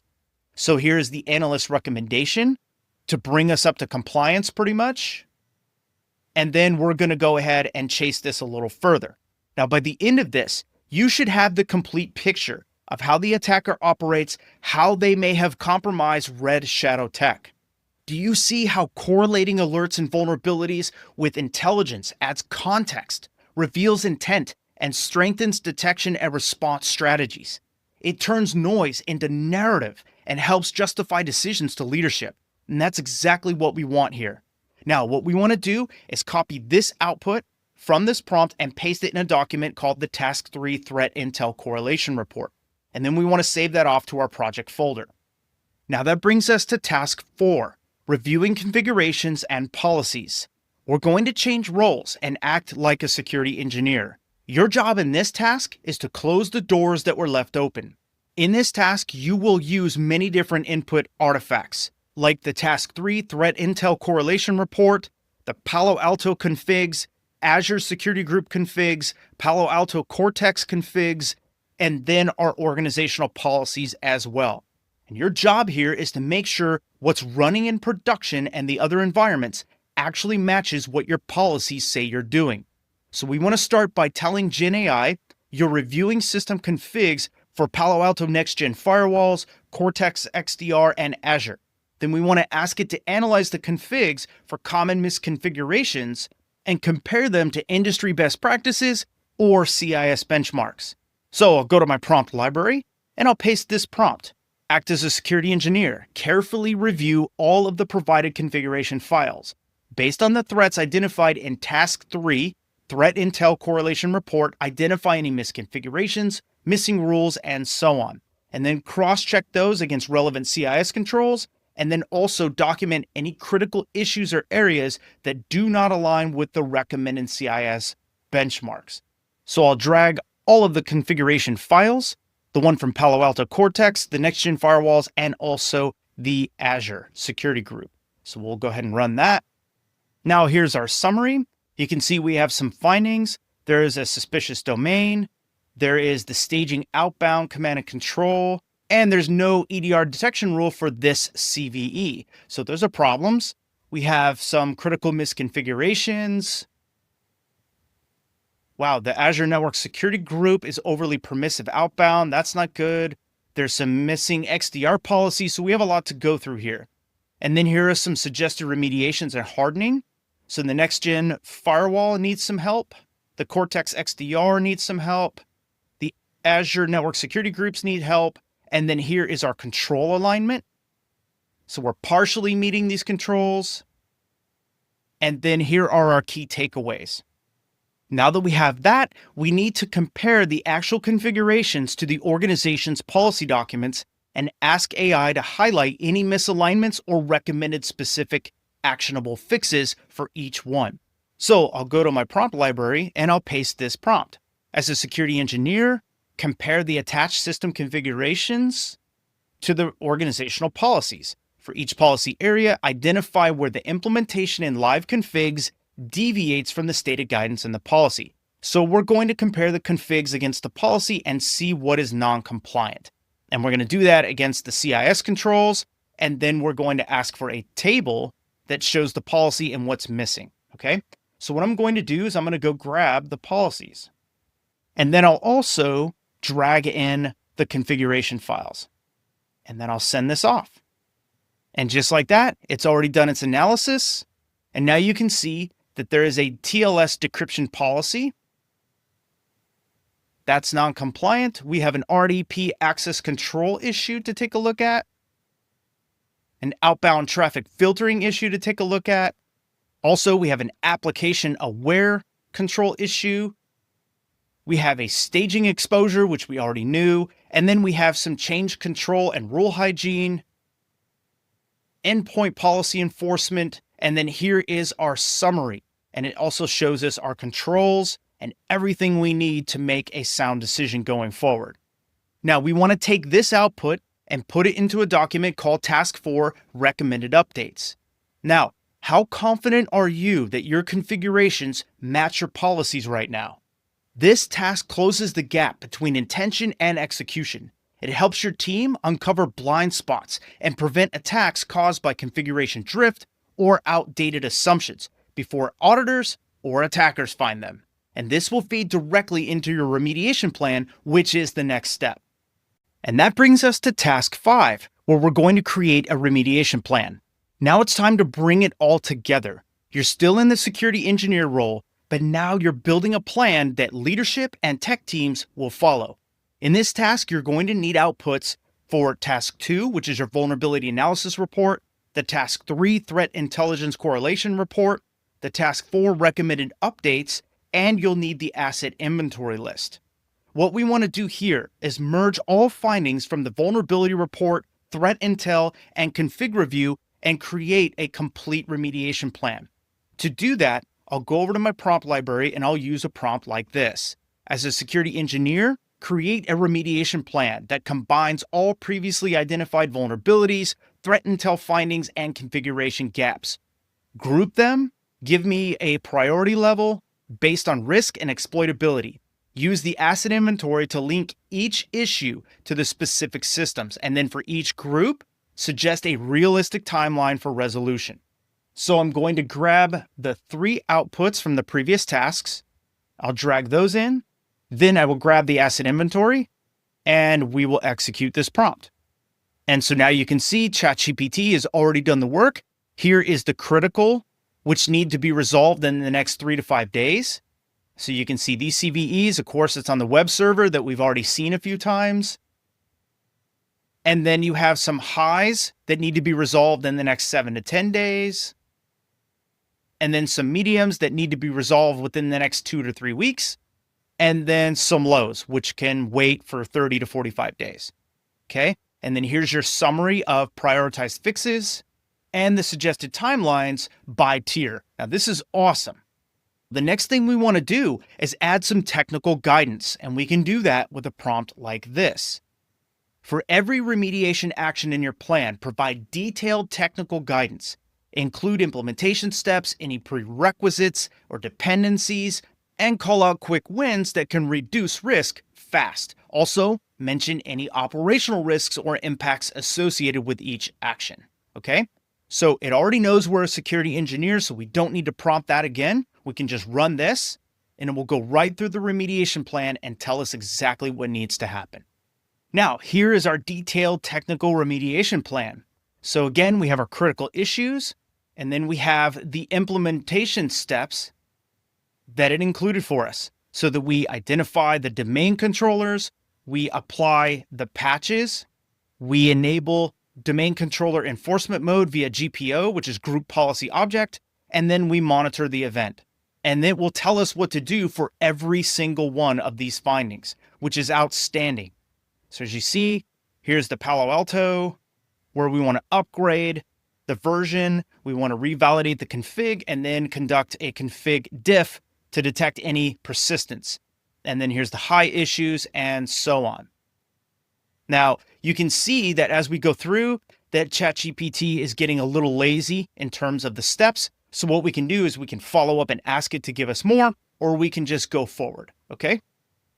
And I'm going to scroll down to the bottom, and here you go. Now, we have a complete remediation plan for the ones that we really care about. And we also have the technical guidance for each finding. We have prioritization, clarity, and context. And this task helps our organization move from analysis to action. It also ensures that fixes are achievable, aligned with business priorities, and communicated clearly across teams. And that's it for task 5. So what we want to do is copy this output, paste it into a document called Task 5 Unified Remediation Plan, and then move on to task 6. Now in this task, we're going to generate our reports. We're going to take on the role of a security manager now. And your job here is to translate all that technical work into formats for different teams and different stakeholders so they can act upon them. So you'll need the outputs from task 2 through 5, the network and EDR policy, and the CM policy as well. In this step, we need GenAI to start by drafting a detailed technical report based on tasks 2 through 5. Also, we want the target audience to be the engineering team, so the tone can be technical and direct. So what I'll do is I'll go to my prompt library and I'll use a prompt like this. You're acting as a security manager preparing a technical report for engineering teams. Use the findings from tasks 2 through 5 to write a detailed document that includes affected systems, vulnerabilities, threat mapping, and more. And then keep the format professional, direct, and focused on actionable technical content. And then include any references to any policies that were evaluated and so on. So what I'll do is I'll grab all of the outputs from tasks 2, 3, 4, and 5 and send this off. And now here are the technical security findings and the remediation report. And as you can see, it's even calling out task 2, calling out task 3. So what it's doing is it's letting you know where it got this information. And that's really helpful. So now we know that it's not hallucinating. It's not making anything up. It's referencing our documents and giving us what we need. So this is perfect. Here's our remediation plan summary. And here are the reference policies that have been evaluated. And as you can see, it still has these policies from memory, which is great. And then here's any final notes for the engineering team. So what we want to do now is save this output as the task 6 technical security report. Next, we need an executive briefing. So we want to tell AI to summarize the incident, impact, and the next steps in language appropriate for leadership. And we want to keep it concise and focused on business risk. So I'll go to my prompt library and I'll use a prompt like this to do that. Act as a security manager, summarize the incident and investigation output for an executive audience, and focus on what happened, business impact, the top 3 risks, and what actions are being taken to resolve them, okay? And then use plain business language and so on.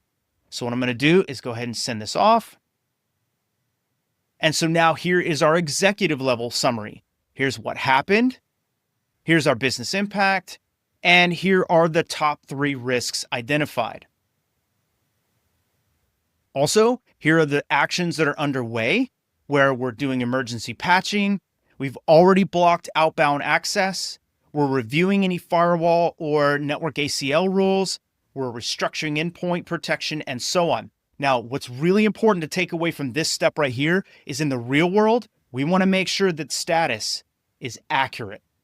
AI can hallucinate and make it up. We want to make sure this is exactly what's been achieved, what's in progress, or what is planned, okay? That way we're communicating accuracy back to the executive leadership. And here's some immediate leadership considerations. So support emergency patch windows and so on and so forth. So now what we want to do is we want to save this off as the executive briefing presentation. So this is the task 6 executive briefing presentation. So all you'll do here is you'll just highlight each one of these sections and paste these into PowerPoint slides or Google Slides or whatever you prefer. And then we can use this artifact later on, okay? Now next, because some of the configuration changes will be needed, we need to ask for a change control board request that outlines what changes will be made to which systems and why. So here's a prompt we can use for that. Based on the remediation plan, create a formal change request for the CCB.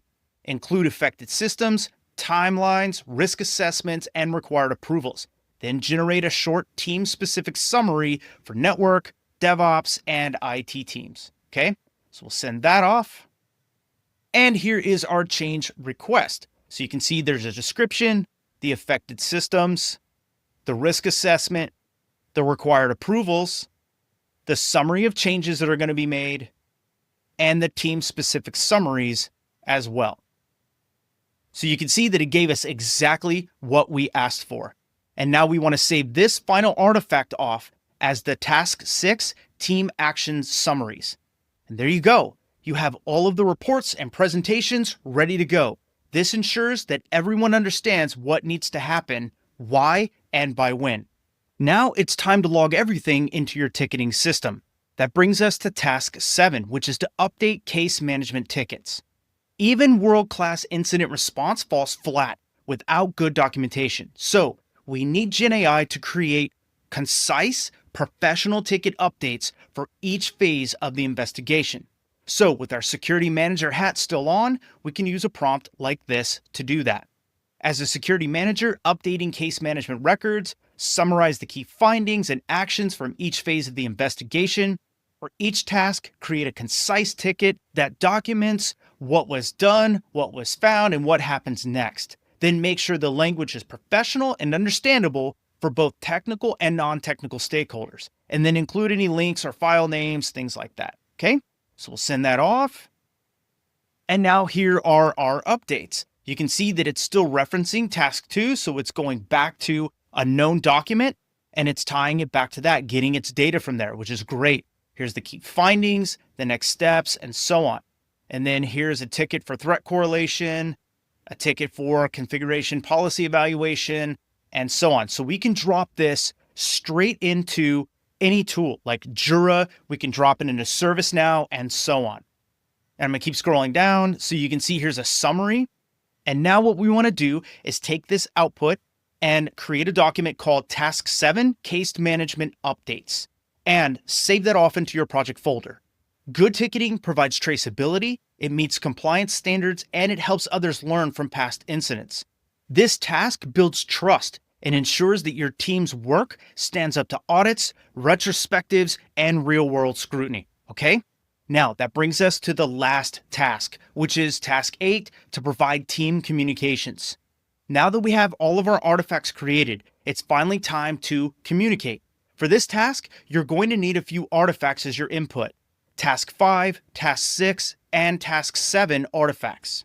Then we'll ask GenAI to create 3 separate messages. One for the technical teams that includes step-by-step instructions, one for leadership with a status update and an estimated timeline, and one for non-technical stakeholders explaining any impacts. So instead of using 3 different prompts, I'm going to use one single prompt to do that. As a security manager, reference the attached documents and create 3 types of communications. First, write a detailed message to the tech teams. Second, write a high-level progress update for executive leadership. And finally, draft a short communication for affected business stakeholders. So what I'm going to do is grab all of the artifacts from 5, 6, and 7, place those in here, and now it's ready to go. So I'll send this off. And boom, just like that, we have 3 messages ready to edit and send. And then there's even some reference links. There's a clear message here. Here are the tasks for the network team. Ooh, as you can see, there was a little error in ChatGPT. So again, that's why we edit and we make sure everything's correct. Here's the DevOps team. Here's some more missing documents. It's kind of weird. Looks like the link had an issue when it was running the code, but you can see that pretty much everything's here.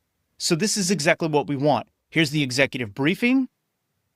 And that's pretty much the same as the presentation we created earlier. So we can always ask it to rewrite this and make it an email, or we can ask it to do something different. And then lastly, here is the business stakeholder notice, where we're going to go ahead and send this out, let them know what to expect. Here's the timing. Any questions, call our SOC or call customer support and so on. So we'll take this, we'll save this output to a document called Task 8 Communications, and then place that in your project folder. And that's it.